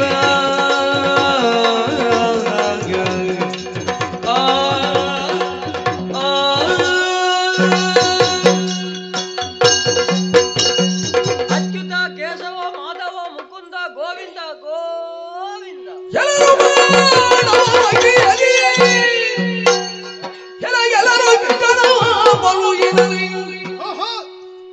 ಕೆಲರು ಹರಿಭಂಜನಲ್ಲಿ ಕೆಲರನು ಜಿದರ ಭೀದಿಯಲಿ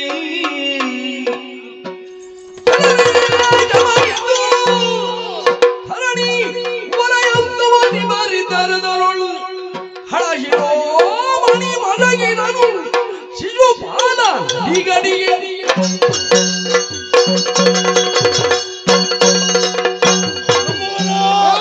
ವಿದ್ವಜ್ಜನ ಪರಿವ್ಯಕ್ತಿತವಾದಂತಹ ರಾಜಸೂಯಾಧ್ವರನ ಸಭೆ, ಮಹಾಸಭೆ, ಇದಕ್ಕಾಮಂದುಗಳು ಸೇರಿದಂತಹ ಸಭೆಯಲ್ಲಿ ಅಗ್ರಪೀಠ ಯಾರಿಗೆ ಕೊಡುವುದು ಅನ್ನುವಂತ ಹುಟ್ಟಿಕೊಂಡಂತ ಜಿಜ್ಞಾಸೆ ಧರ್ಮರಾಯನಲ್ಲಿ ಹತ್ತಿರಕ್ಕೆ ಬಂದಂತ ಭೀಷ್ಮಾಚಾರ್ಯ ಏನೋ ಪಿಸುಗುಟ್ಟಿದ ಆ ಸಮಯದಲ್ಲಿ ಒಮ್ಮಿಂದೊಮ್ಮೆಲೆ ಪ್ರಶಾಂತವಾದಂತಹ ಸರೋವರಕ್ಕೆ ಕಲ್ಲೊಂದನ್ನು ಎಸೆದಾಗ ಯಾವ ರೀತಿಯ ತರಂಗಗಳು ಇರ್ತದ ತದ್ರೀತಿಯ ಸಭೆಯ ಮಧ್ಯದಲ್ಲಿ ಒಮ್ಮಿಂದೊಮ್ಮೆಲೆ ಗುಸು ಗುಸು ಶಬ್ದ ಯಾಕೆಂತ ಸುತ್ತ ದೃಷ್ಟಿ ಹಾಯಿಸಿ ನೋಡಿದ್ರೆ ಎಲ್ಲವರು ಕೂಡ ಕಣ್ಣೆದ್ದು ಕುರುಡರಾಗಿ ಕಿವಿದ್ದು ಕಿವಿಡರಾಗಿ ಬಾಯಿದ್ದು ಮೂಕರಾಗಿ ಸುಮ್ಮನೆ ಕುಳಿತವರಿದ್ದಾರೆ. ಯಾಕೆಂತ ಈಗ ಅರ್ಥ ಆಯ್ತು. ಕೆಲವರು ಪಾಂಡವ ಮೈತ್ರಿಯಲ್ಲಿ, ಕೆಲವರು ಕೃಷ್ಣನ ಬಲುಹಿನಲ್ಲಿ, ಕೆಲವರು ಹರಿಪಕ್ಷದಲ್ಲಿ, ಕೆಲವರು ಇದು ಏಕೆಂದು ಸುಮ್ಮನೆ ಕುಳಿತಿದ್ರು ಕೂಡ ಅವನ ಪತಿ ಶಿಶುಪಾಲ ಸುಮ್ಮನೆ ಉಳಿಯುವವನೇ ಅಲ್ಲ. ಇವನನ್ನು ಈ ಪೀಠಕ್ಕೆ ಕರೆತಂದವ ಯಾರು?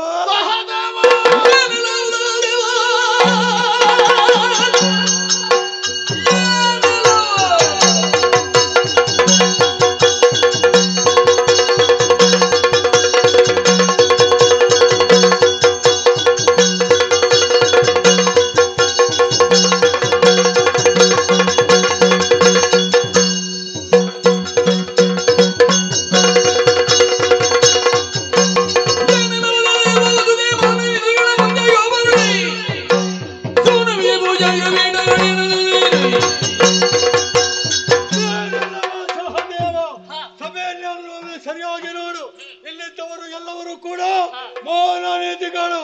ಇಂಥ ಮೌನನಿಧಿಗಳ ಮುಂದೆ ಕೇವಲ ಗೋಪರ ಸೂರ್ಯವಿಗೆ ಪೂಜಾಗ್ರ ಪೀಠ ಕೊಟ್ಟೇ ಅಲ್ಲ. ಯಾಕೆ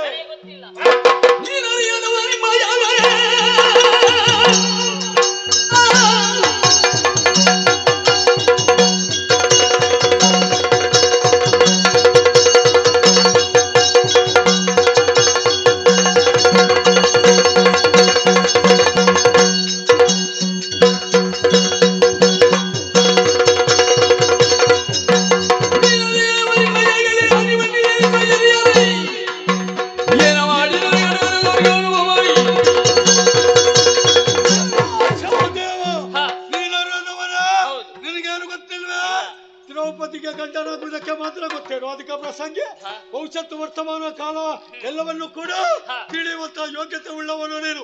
ಮುಂದೇನಾಗ್ತದೆ, ಏನಾದಿತ್ತು ಅನ್ನುವಂಥದ್ದು ತಿಳಿಯಪಡಿಸುವಂತ ಯೋಗ್ಯತೆ ನಿನ್ನಲ್ಲಿದ್ರು ಕೂಡ ಅದನ್ನು ನೀನು ಹೇಳಿದ್ದೇ ಇಲ್ಲ.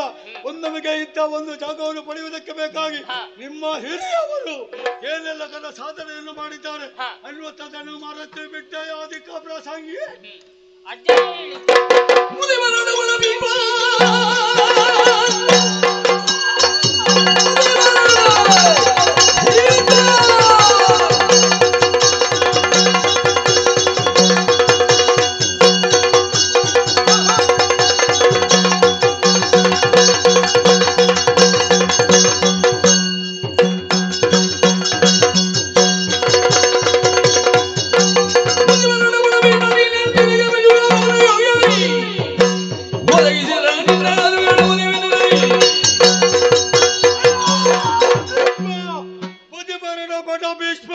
ನಿನಗೆ ಅಕಾಧಿಕ ಪ್ರಸಂಗ. ಊರು ದೂರ ಕಾಡು ಹತ್ತಿರ ನಿನಗಾಗಿದೆ. ಸರಿಯಾಗಿ ನಿಚ್ಚಾಗಿ ನಿಲ್ಲುವುದಕ್ಕೆ ಕೊಡ್ತದೇನೋ. ಬೆನ್ನು ಬಾಗಿದೆ, ಚರ್ಮ ಸುಕ್ಕು ಕಟ್ಟಿದೆ, ನಿನ್ನ ಹಲ್ಲೆಲ್ಲ ಬೀಳುವುದಕ್ಕೆ ಸಿದ್ಧವಾಗಿದೆ. ಆದ್ರೂ ಕೂಡ ಯಾವುದನ್ನು ಮಾಡಬೇಕು ಅನ್ನುವಂಥದ್ದು ಎಲ್ಲವನ್ನು ಬರತ್ತು. ಈಗ ಅಪರ ಸೋಲು ಅಂದ್ರೆ ಕೃಷ್ಣನನ್ನು ತಂದು ಕುಳಿಸಿದೆಯಲ್ಲ, ಒಂದು ವೇಳೆ ಕುಳಿತುಕೊಳಿಸಬೇಕು ಅನ್ನುವಂಥ ಆಸೆ ನಿನಗೊಟ್ಟುತ್ತಾರೆ. ನಿನ್ನ ಮನೆಯೊಳಗೆ ಕರ್ಕೊಂಡು ಹೋಗಿ ಪಾದ ಸೇವೆ ಮಾಡುವುದು ಅಥವಾ ನೀರು ಕುಡಿಯುವುದು ಮಾಡಬಹುದಿತ್ತು. ನಮ್ಮ ಜನರಿಗೆ ನೀನು ಮಾಡಿದ್ದು ತಪ್ಪು ತಪ್ಪು ತಪ್ಪು. ಬೇರೆ ಜನ ಇಲ್ಲ.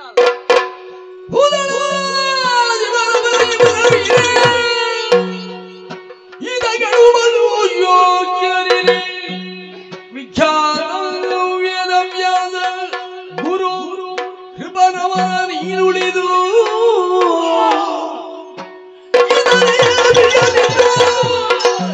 ಹಿಟ್ಟಂಗದು ಕೊಡುವರೆ ಬೇರೆ ಕೊಡುವರು ಪುದಳೆ ಮುಂದೆ ಮನ್ನಿಬು ಚಿತ್ರವಲ್ಲ.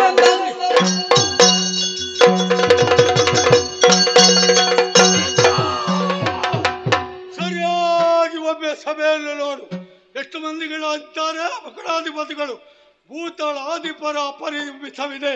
ಇಂಥ ಸಭೆಯಲ್ಲಿ ಯೋಗ್ಯತೆ ಉಳ್ಳವರು ಯಾರು ನಿನಗೆ ಸಿಕ್ಕದಾಗಿ ಹೋದರೆ ಎಲ್ಲಿವ ಅಲ್ಲಿ ನೋಡು. ಜನ್ನದಾರ ಹಾಕಿದವರು ಒಂದು ಪಂಕ್ತಿಯಲ್ಲಿ ಎಲ್ಲವರು ಕುಳಿತವರಿದ್ದಾರೆ. ಅದರಲ್ಲಿ ಪ್ರಾಮುಖ್ಯತೆಯನ್ನು ಪಡೆದಂತಹ ವ್ಯಾಸರು ವ್ಯಾಸರನ್ನೇ ಕರೆತಂದು ಕುಳಿತುಕೊಳ್ಳಿಸಬಹುದಿತ್ತು. ಆಕ್ಷೇಪ ನಾವು ಮಾಡ್ತಾ ಇರಲಿಲ್ಲ. ಬಿಡು, ಅವರನ್ನು ಇಲ್ಲದಿದ್ರೆ ಏನಂತೆ. ಆಮೇಲೆ ಶರದ ಮುಖದಿಂದಲೂ ಒಂದೊಮ್ಮೆ ಗೆಲೆಗಳನ್ನು ಪಡೆದಂಥ ಗುರು ದ್ರೋಣಾಚಾರ್ಯರು ಅವರನ್ನು ಕರೆತಂದು ಕುಳಿತುಗೊಳಿಸಿದ್ರೆ ನಾವು ಯಾವ ಕೂಡ ಮಾತಾಡ್ತಾ ಇರಲಿಲ್ಲ. ಬೇಡ, ಸಾಕ್ಷಾತ್ ಪರಮೇಶ್ವರನು ಎನ್ನುವಂತೆ ಅವರ ಮಗ ಅಶ್ವತ್ಥಾಮಾಚಾರ್ಯರಿದ್ದಾರೆ, ಅವನನ್ನು ಕುಳಿತುಗೊಳಿಸಬಹುದಿತ್ತು. ಅದನ್ನೂ ನೀನು ಮಾಡಿದ್ದಿಲ್ಲ. ಅವರವರು ಯಾಕ ನೋಡಲ್ಲಿ ಮಕುಟಾಧಿಪತಿಗಳ ಎತ್ತರವಾದಂತ ಪೀಠದಲ್ಲಿ ಕುಳಿತಿದ್ದಾರೆ. ಜಲದಂಕಮಲ್ಲನೆಂದೆನಿಸಿದಂತ ಕೌರವೇಶ್ವರ ಅವನನ್ನು ಕುಳಿತುಗೊಳಿಸುತ್ತಿದ್ದರೆ ನಾವು ಎಲ್ಲರೂ ಕೂಡ ಬೆಂಬಲವನ್ನು ವ್ಯಕ್ತಪಡಿಸ್ತಾ ಇದ್ದೆವು. ಅದನ್ನು ನೀನು ಮಾಡಿದ್ದಿಲ್ಲ. ಈ ಪೀಠದಲ್ಲಿ ಕುಳಿತುಕೊಳ್ಬೇಕು ಅಂತಾದ್ರೆ ಏನು ಯೋಗ್ಯತೆ ಇವನಿಗೊಟ್ಟು? ಸ್ನಾತಕ ವೃತ್ತಿಯಲ್ಲ, ವೃತ್ತಿಜ ನೀತನಲ್ಲ, ಆಚಾರ್ಯನಲ್ಲ, ಮಹಿತಾಳಾಧಿಪನಲ್ಲ, ಗುರುವಲ್ಲ. ಸೂರನೇ ಪೊರೆಯುತ್ತಾನೆ ಪ್ರಿಯನೆಂದು ಗೋತು ಕೊಡುವರೆ ಬೇರೆ ಕೊಡುವುದು ಭೂತಲೇಶ್ವರ ಮುಂದೆ ತಪ್ಪು ತಪ್ಪು ತಪ್ಪು.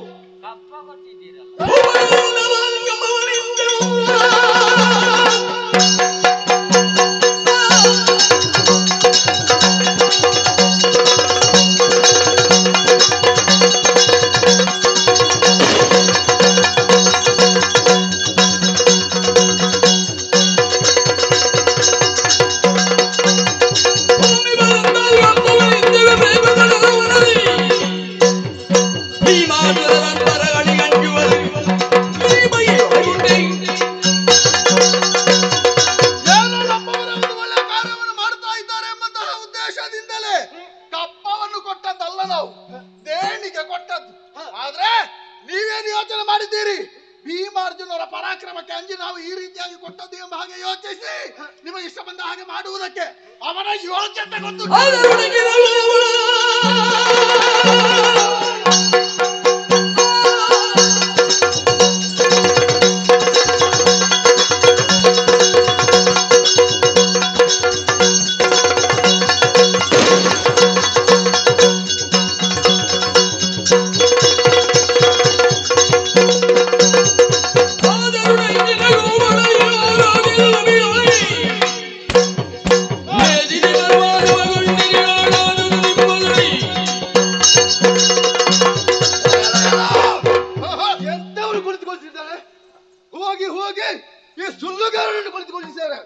ಮಾತ್ರವಲ್ಲ, ಇವ ಕಳ್ಳರ ಕಳ್ಳ, ಯಾವುದನ್ನು ಕದಿಲೇನಂತ ಹೇಳಿ ಹೆಣ್ಣು ಕಳ್ಳ, ಸೀರೆ ಕಳ್ಳ, ಮಾತ್ರವಲ್ಲ ಬೆಣ್ಣೆ ಕಳ್ಳ, ಸಿಕ್ಕಿದ್ದನ್ನೆಲ್ಲ ಕದ್ದಂತಹ ಈ ವ್ಯಕ್ತಿಯನ್ನು ಇಲ್ಲಗೊಳಿಸಿದ್ದಾರೆ.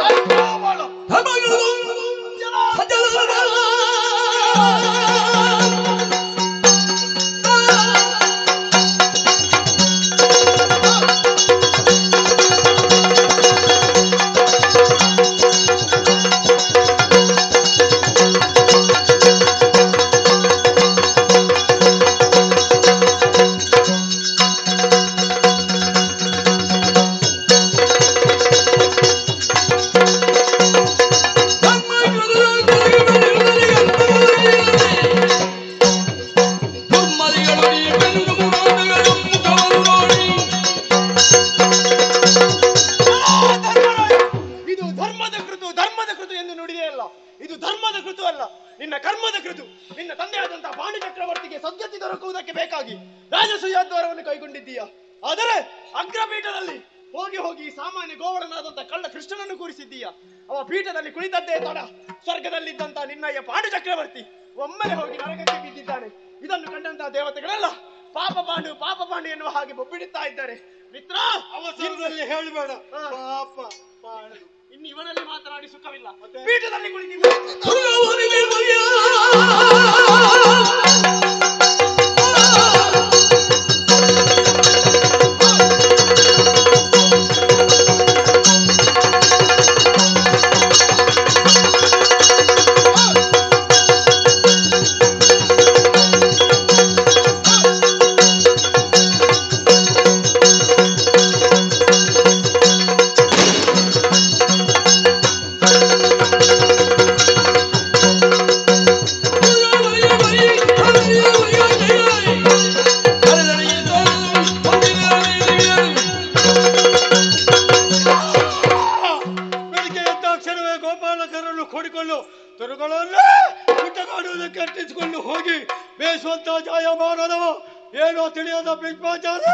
ನಿನ್ನನ್ನು ಕರೆದು ಕುಳಿತುಗೊಳಿಸಿದರೆ ನೀನು ಸ್ವಲ್ಪ ಆಲೋಚನೆ ಮಾಡಬೇಕಿತ್ತು.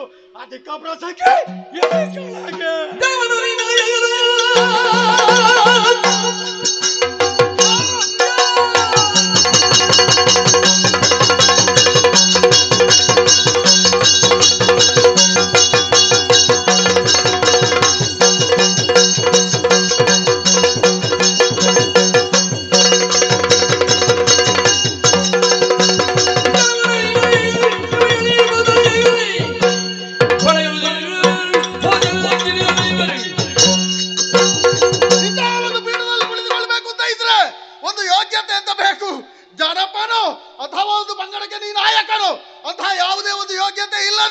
ಈ ಪೀಠವನ್ನು ಏರಿ ಕುಳಿತಿದ್ದೀಯಲ್ಲ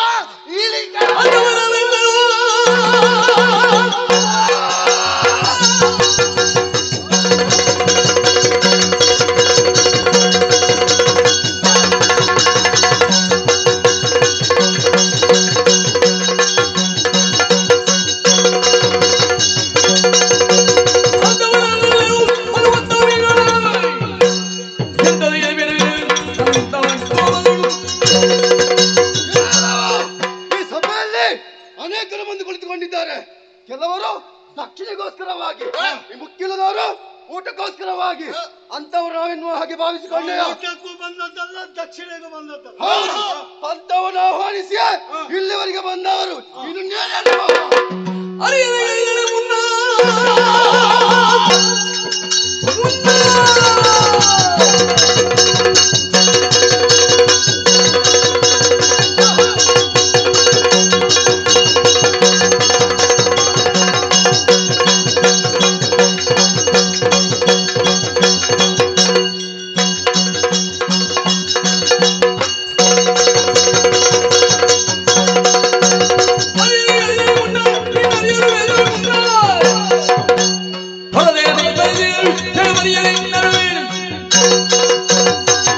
ಕೃಷ್ಣ. ಧರ್ಮರಾಯ ಕೇಳಿದ, ಭೀಷ್ಮ ಬಂದು ಹೇಳಿದ, ಸಹದೇವ ಬಂದು ಕೂರಿಸಿದ, ಇವ ಬಂದು ಇಲ್ಲಿ ಕುಳಿತ. ಧರ್ಮರಾಯ ಅವ ತಣ್ಣೀರನ್ನು ತಣಿಸಿ ಕುಡಿಯುವವ, ಸಹದೇವ ಅವನಿನ್ನು ಸಣ್ಣವ, ಅವನಿಗೇನು ಗೊತ್ತಿಲ್ಲ. ಆದರೆ ಭೀಷ್ಮ 60 ಕಳೆದ ಮೇಲೆ ಅರೆಮರಳಂತೆ. ಇವನಿಗೆ ಯಾವ ಪ್ರಸಂಗ ನೋಡಿದ್ರು 800 ವಯಸ್ಸು, ಅಂದರೆ ಪೂರ್ತಿ ಹುಚ್ಚು ಇವನಿಗೆ. ಆದರೆ ಪೀಠದಲ್ಲಿ ಕುಳಿತುಕೊಳ್ಳುವುದಕ್ಕಿಂತ ಮುಂಚೆ ನೀನು ಸ್ವಲ್ಪ ಆಲೋಚನೆಯನ್ನು ಮಾಡಬೇಕಿತ್ತು. ನಿನಗೆ ಆ ಯೋಗ್ಯತೆ ಇದೆಯೋ ಇಲ್ಲವೋ ಎನ್ನುವ ಹಾಗೆ. ಏನು ಒಟ್ಟು ಬಂದು ಕುಳಿತುಕೊಳ್ಳುವುದಕ್ಕೆ ಅದೇನು ಮಾವಿನ ಮರದ ಕಾಂಡ ಎನ್ನುವ ಹಾಗೆ ಭಾವಿಸಿದ. ಇಳಿ ಕೆಳಗೆ ಮಿತ್ರ, ಇವ ಇಳಿಯುವುದಿಲ್ಲ, ಯಾಗವನ್ನೇ ಹಾಳು ಮಾಡು.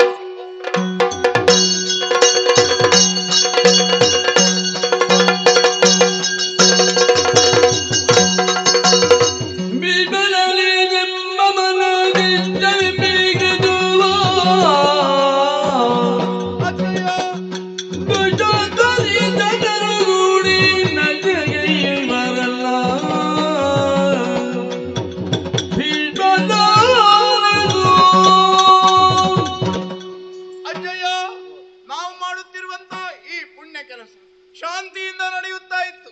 ನಮ್ಮವರಿಂದ ಕ್ರಾಂತಿ ಆಗುತ್ತಾ ಇದೆ. ಯಜ್ಞ ಎಲ್ಲ ಹಾಳುಗೆಡುತ್ತಾ ಇದ್ದಾರೆ. ಮುಂದೇನು ದಾರಿ ಅಜ್ಜಯ್ಯ? ಪ್ರಳಯದೊಳೊಬ್ಬನೇ ಮಲಗಿರಿಯಲ್ಲಿ ಮಡುಗಿಡವರು ಮಲಮರುಳಿ ಕಳಗವಾಗಿಳಿದು ಬಲವಂತರು ದಿರಿ ಕಳಗವಾಗಿಳಿದು ಭೂದಳವಾಣಿ ಮಿರಿದನಲ್ಲೈ.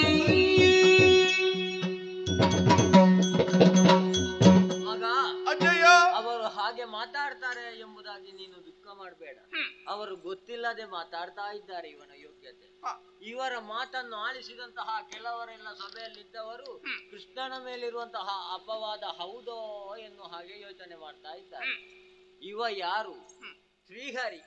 ಈ ಹಿಂದೆ ಪ್ರಪಂಚ ಇರಲಿಲ್ಲ, ಎಲ್ಲವೂ ಜಲಮಯವಾಗಿತ್ತು. ಅಂತಹ ಸಮಯದಲ್ಲಿ ಆಲದೆಲೆಯ ಮೇಲೆ ಬಾಲ ಮುಕುಂದನಾಗಿ ಕಾಲ ಹೆಬ್ಬೆರಲನ್ನು ಚೀಪುತ್ತಾ ಮಲಗಿದ್ದವ ಇವ. ಇವನ ಕರ್ಣದಿಂದಲೇ ಉದಿಸಿಕೊಂಡವರು ಮಧುಕೈಟವರು. ಅಂತವರನ್ನು ತರಿದು ಮೇದಿನಿಯನ್ನು ಸೃಷ್ಟಿ ಮಾಡಿದ. ಯಾಕೆ ಬಲ್ಲೆಯ? ಬ್ರಹ್ಮದೇವನ ಸೃಷ್ಟಿ ಕಾರ್ಯ ಯಥಾಸಾಂಗವಾಗಿ ನಡೆಯಬೇಕು ಎಂಬುದಾಗಿ ಬ್ರಹ್ಮದೇವ ಸೃಷ್ಟಿ ಮಾಡಿದ. ಅವನ ಸೃಷ್ಟಿಯಲ್ಲಿ ಕೆಲವೆಲ್ಲ ದುಷ್ಟರು ಹುಟ್ಟಿದ್ರು. ಅಂತಹ ದುಷ್ಟರನ್ನು ತರಿಯುವುದಕ್ಕಾಗಿ ಮತ್ಸ್ಯನಾದ, ಕೂರ್ಮನಾದ, ವರಹನಾದ, ನರಸಿಂಹನಾದ, ಒಟ್ಟು ವಾಮನನಾದ, ಭಾರ್ಗವ ರಾಮನಾದ, ಆಮೇಲೆ ರಾಮನಾಗಿ ಈಗ ಕೃಷ್ಣ ಎನ್ನುವಂತಹ ಅಭಿಧಾನದಿಂದ ಜನಿಸಿಕೊಂಡಿದ್ದಾನೆ. ಎಲವೆಯಲ್ಲಿ ಕಂಸನಂತಹ ದುರುಳನನ್ನು ವಧಿಸಿ ಲೋಕಕ್ಕೆ ಮಂಗಳವನ್ನುಂಟು ಮಾಡಿದವ. ಆದ್ರಿಂದ ಇವನಿಗೆ ಒಂದೊಂದು ಅವತಾರದಲ್ಲಿಯೂ ಒಂದೊಂದು ಅರ್ಹತೆ ಉಂಟು. ಈ ಪೀಠವನ್ನೇರ್ಬೇಕಿದ್ರೆ 6 ವಿಧದ ಅರ್ಹತೆ ಬೇಕು. ವೃತ್ತಿಜ, ಸ್ನಾತಕ, ಆಚಾರ್ಯ, ಗುರು, ದೇವ, ಬಂಧು ಎನ್ನುವಂತಹ 6 ವಿಧದ ಅರ್ಹತೆಯು ಉಂಟು. ಇವನೇ ಗೋವಿಂದ. ಯಾರು ಮಾತಾಡಬೇಡಿ, ಯಾಗ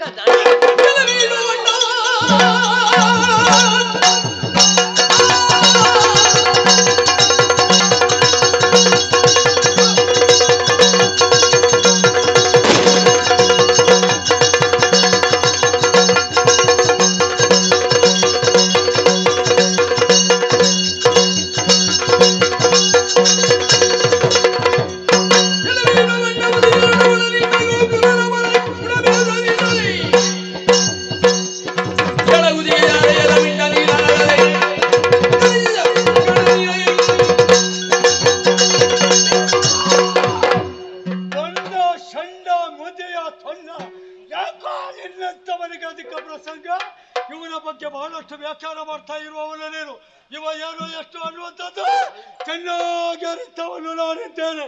ಮದುವೆಯಾದ ಹೆಣ್ಣೊಬ್ಬಳು ಜೀವಂತವಾಗಿರುವಾಗ ಮತ್ತೊಬ್ಬರ ಜೊತೆಯಲ್ಲಿ ಓಡಿ ಹೋಗುತ್ತಾಳೆಂದಾದ್ರೆ ಆಕೆಗೆ ಹೆಸರೇ ಜಾರೆ ಅಂತ. ಜಾರೆಯರ ಮಿಂಡ ನೀತರ ಕಥೆಯನ್ನು ನನ್ನಲ್ಲಿ ಅರುವುದಕ್ಕೆ ಮುಂದರಾಗಿದ್ಯಾ? ಇಲ್ಲಿರುವ ತಾಯಾಗ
ಮಾತಾಡ್ಬೇಡ ಮಗ, ನೀನು ಮಾತಾಡ್ಲಿಕ್ಕೆ ಜನವ. ಮತ್ತೆ ನೀನು ಒಳಗಿಂದ ಈಗ ಈ ರೀತಿ ಮಾತಾಡಿದವರಿಗೆ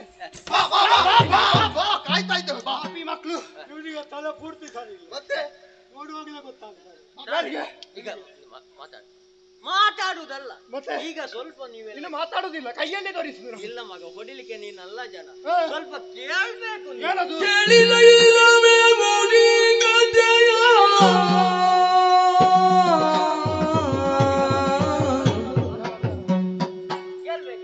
ಬೇಳುವಿದು ಜುಬಾಲ ಮೂಲ ಸಂಗರಿಯ ಇವಾಗೆ ಜನು ಮರುಭವದೊಳಗೆ ಉದು ಭವಿರಿದ ರಾವಣ ನೆರೆಗಿ ಜುಬಾಲ ನಿಂತು ಅವತರಿದಲು ಬಾಳರಿ ಎದಗಣ್ಣ ಗುತ್ತಿವರು ಚದುರು ಭುಜಾರಿ ಹುಟ್ಟುದ ಕೂಗಲವರೆಲ್ಲರದಿ ಭಯರಿ ಚಿಂತಿಸಲು ಮದ್ದವರದೈರಲಿ ನಾರದ ಮುನಿ ಬನ ಕೈಯುಳು ನಾನು ಇವರಲ್ಲಿ ಬೆಳೆದನು ಕೀಳಿದ ಬೇಗುಡಿ ಗದೆಯ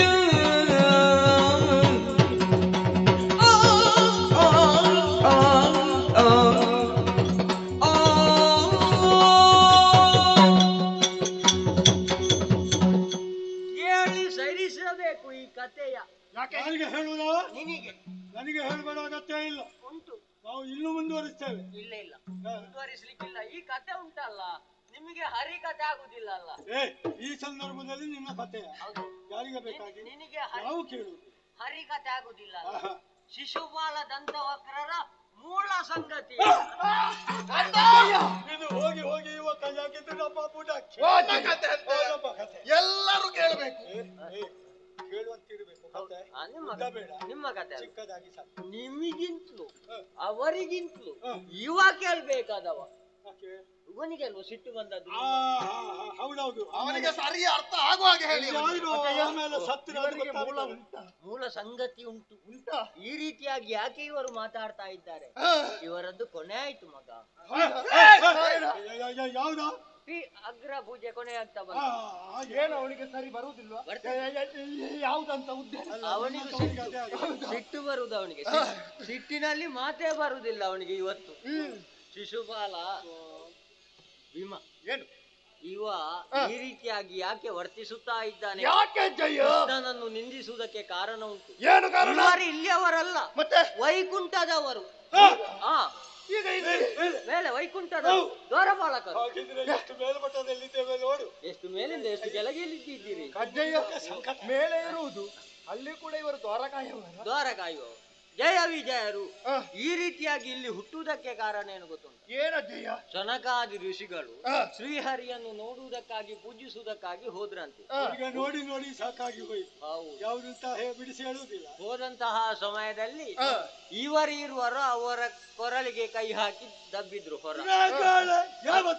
ಅಂತಹ ಸಮಯದಲ್ಲಿ ಶಾಪ ಕೊಟ್ಟರು ಸನಕಾದಿ ಋಷಿಗಳು, ನೀವು ಭೂಲೋಕದಲ್ಲಿ ಹುಟ್ಟಿ ಎಂಬುದಾಗಿ.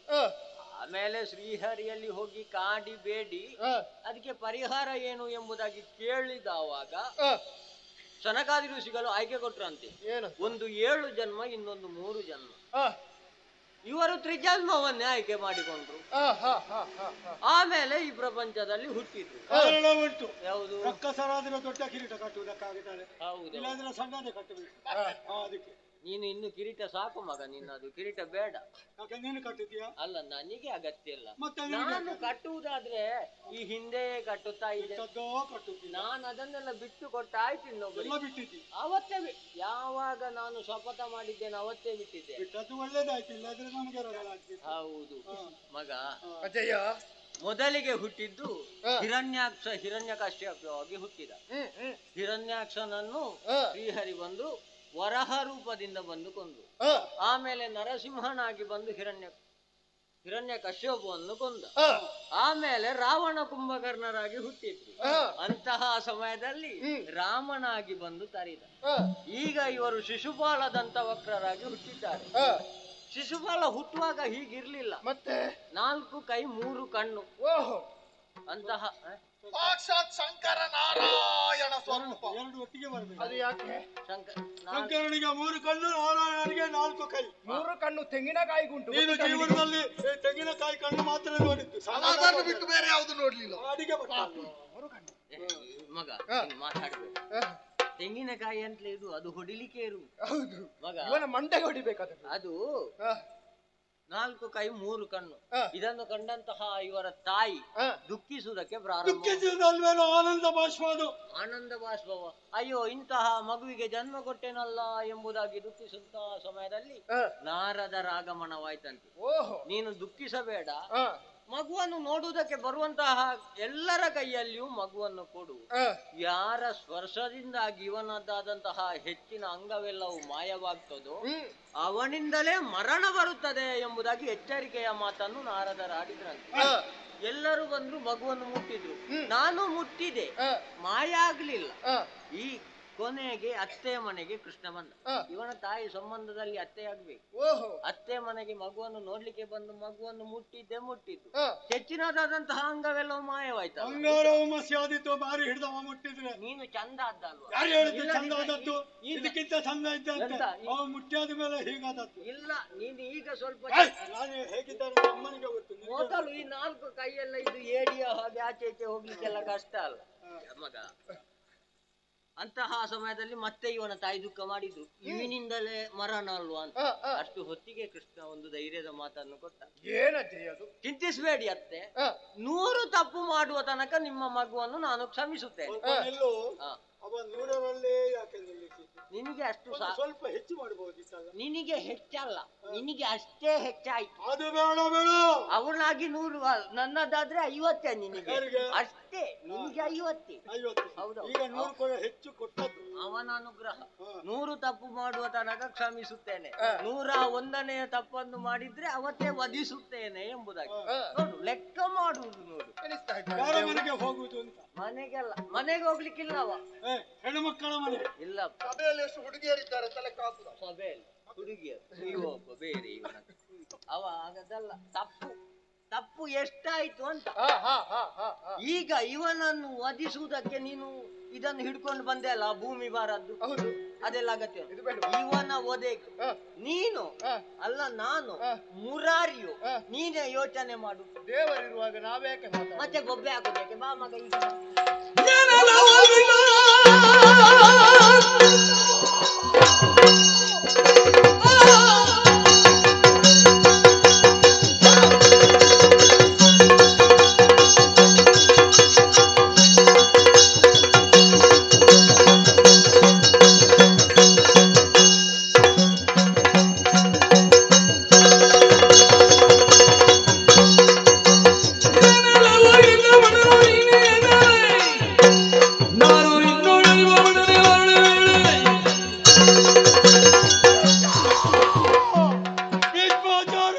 ಈಗ ಕೊಲ್ಲುವ ಭಟನು ನೀನು ಹೌದಲ್ಲ, ಅಳುವ ಭಟನು ನಾನು ಹೌದಂತಾದ್ರೆ ಬಲ ಪರೀಕ್ಷೆ ಆಗಲೇಬೇಕು.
ನಿನ್ನ ಪೀಠಕ್ಕೆ ಸರಿಯಾದ ಪಾಠವನ್ನು ಕಲಿಸ್ತೇನೆ.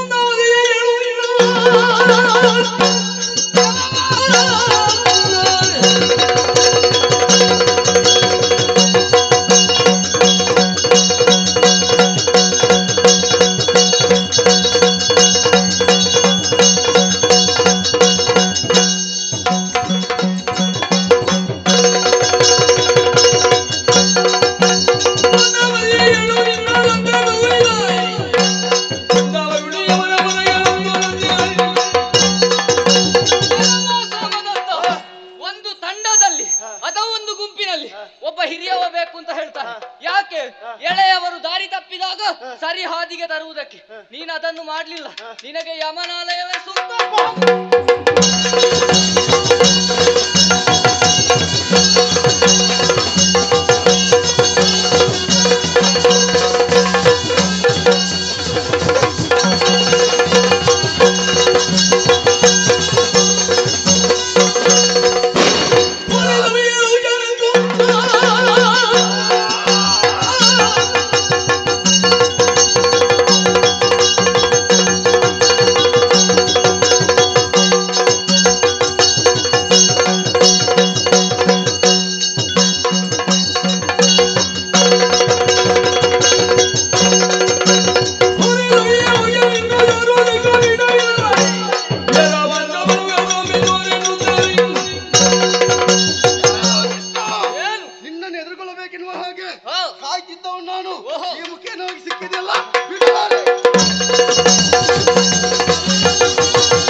ಅದನ್ನು ಬಲಾತ್ಕಾರವಾಗಿ ಪಡೆಯುವುದಕ್ಕೆ ಯಾರು ಹೋಗಬಾರದು. ರುಕ್ಮಿಣಿ ನನಗೆ ಸೇರಿದಂತ ಹೆಣ್ಣು. ಅವತ್ತೇ ನಿನ್ನನ್ನು ಕೊಲ್ಲುತ್ತಾ ಇದ್ದೆ, ಆದ್ರೆ ಬಿಟ್ಟದ್ಯಾಕೆ? ಅತ್ತೆಗೆ ಕೊಟ್ಟಂತಹ ಮಾತನ್ನು ಉಳಿಸಿಕೊಡ್ಬೇಕು ಎನ್ನುವುದಕ್ಕಾಗಿ. ಈಗ ನಿನ್ನ ಕೂಡದೆಲ್ಲ 100 ತಪ್ಪು ಮುಗಿದಿದೆ. ಹಾಗಾಗಿ ನೀನು ವದರಹನೆ ಸರಿ.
ದಶಾವತಾರಿಯಾಗು ಎನ್ನುವ ಹಾಗೆ ಭೃಗು ಮಹರ್ಷಿಗಳ ಶಾಪ ಬರೇ ನೆವನ ಮಾತ್ರ ಅದು.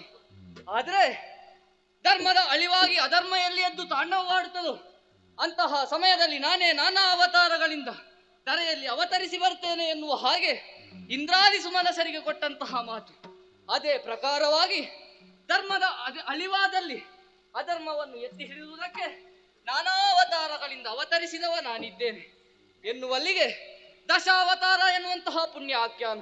ಈ ಆಖ್ಯಾನದಲ್ಲಿ ಬರುವಂತಹ ಸತ್ಪಾತ್ರಗಳ ಸದ್ಗುಣಗಳು ಏನುಂಟು ಇದನ್ನು ಯಾರು ತಮ್ಮ ಜೀವನದಲ್ಲಿ ಅಳವಡಿಸಿಕೊಂಡು ಸನ್ಮಾರ್ಗದಲ್ಲಿ ಮುಂದುವರಿಯುತ್ತಾರೋ ಅಂತವರೆಲ್ಲರಿಗೂ ನಾವು ಆರಾಧಿಸಿಕೊಂಡಿರುವಂತಹ ಕಟೀಲು ಶ್ರೀ ದುರ್ಗಾ ಪರಮೇಶ್ವರಿ ಅಮ್ಮನವರು, ಮೇಳದಲ್ಲಿ ವಾಸವಾಗಿರುವಂತಹ ಶ್ರೀ ಮಹಾಗಣಪತಿ ದೇವರು ಆಯುಷ್ಯ ಆರೋಗ್ಯ ಸಕಲ ಐಶ್ವರ್ಯಗಳನ್ನಿತ್ತು ಕಾಪಾಡಲಿ ಎನ್ನುವ ಹಾಗೆ ಕೇಳಿಕೊಳ್ಳುತ್ತಾ ಪುಣ್ಯಪ್ರದವಾದ ಕಥಾಭಾಗಕ್ಕೆ ಮಂಗಳಾಚರಣೆಯನ್ನು ಹಾಡುವರೆ ಸಭ್ಯರಿಂದ ಅಪ್ಪಣೆಯನ್ನು ಕೇಳುತ್ತಾ ಇದ್ದೇನೆ.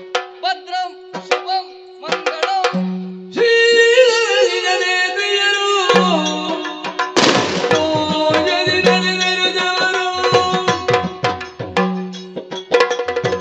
ೂದುರರುಳಿನ ಮಂಗಳಗಳಿಂದ ಸೇನೆಯದಳೆದು ಎದುರ ಮುರಳಿಂದ ಮಾದಳೆಯ ಬಳೆಯರೆದುದರು ಬೀಜಗಾರರಿ ಬೆಳಗಿರಿ ಶೋಭಾನೆ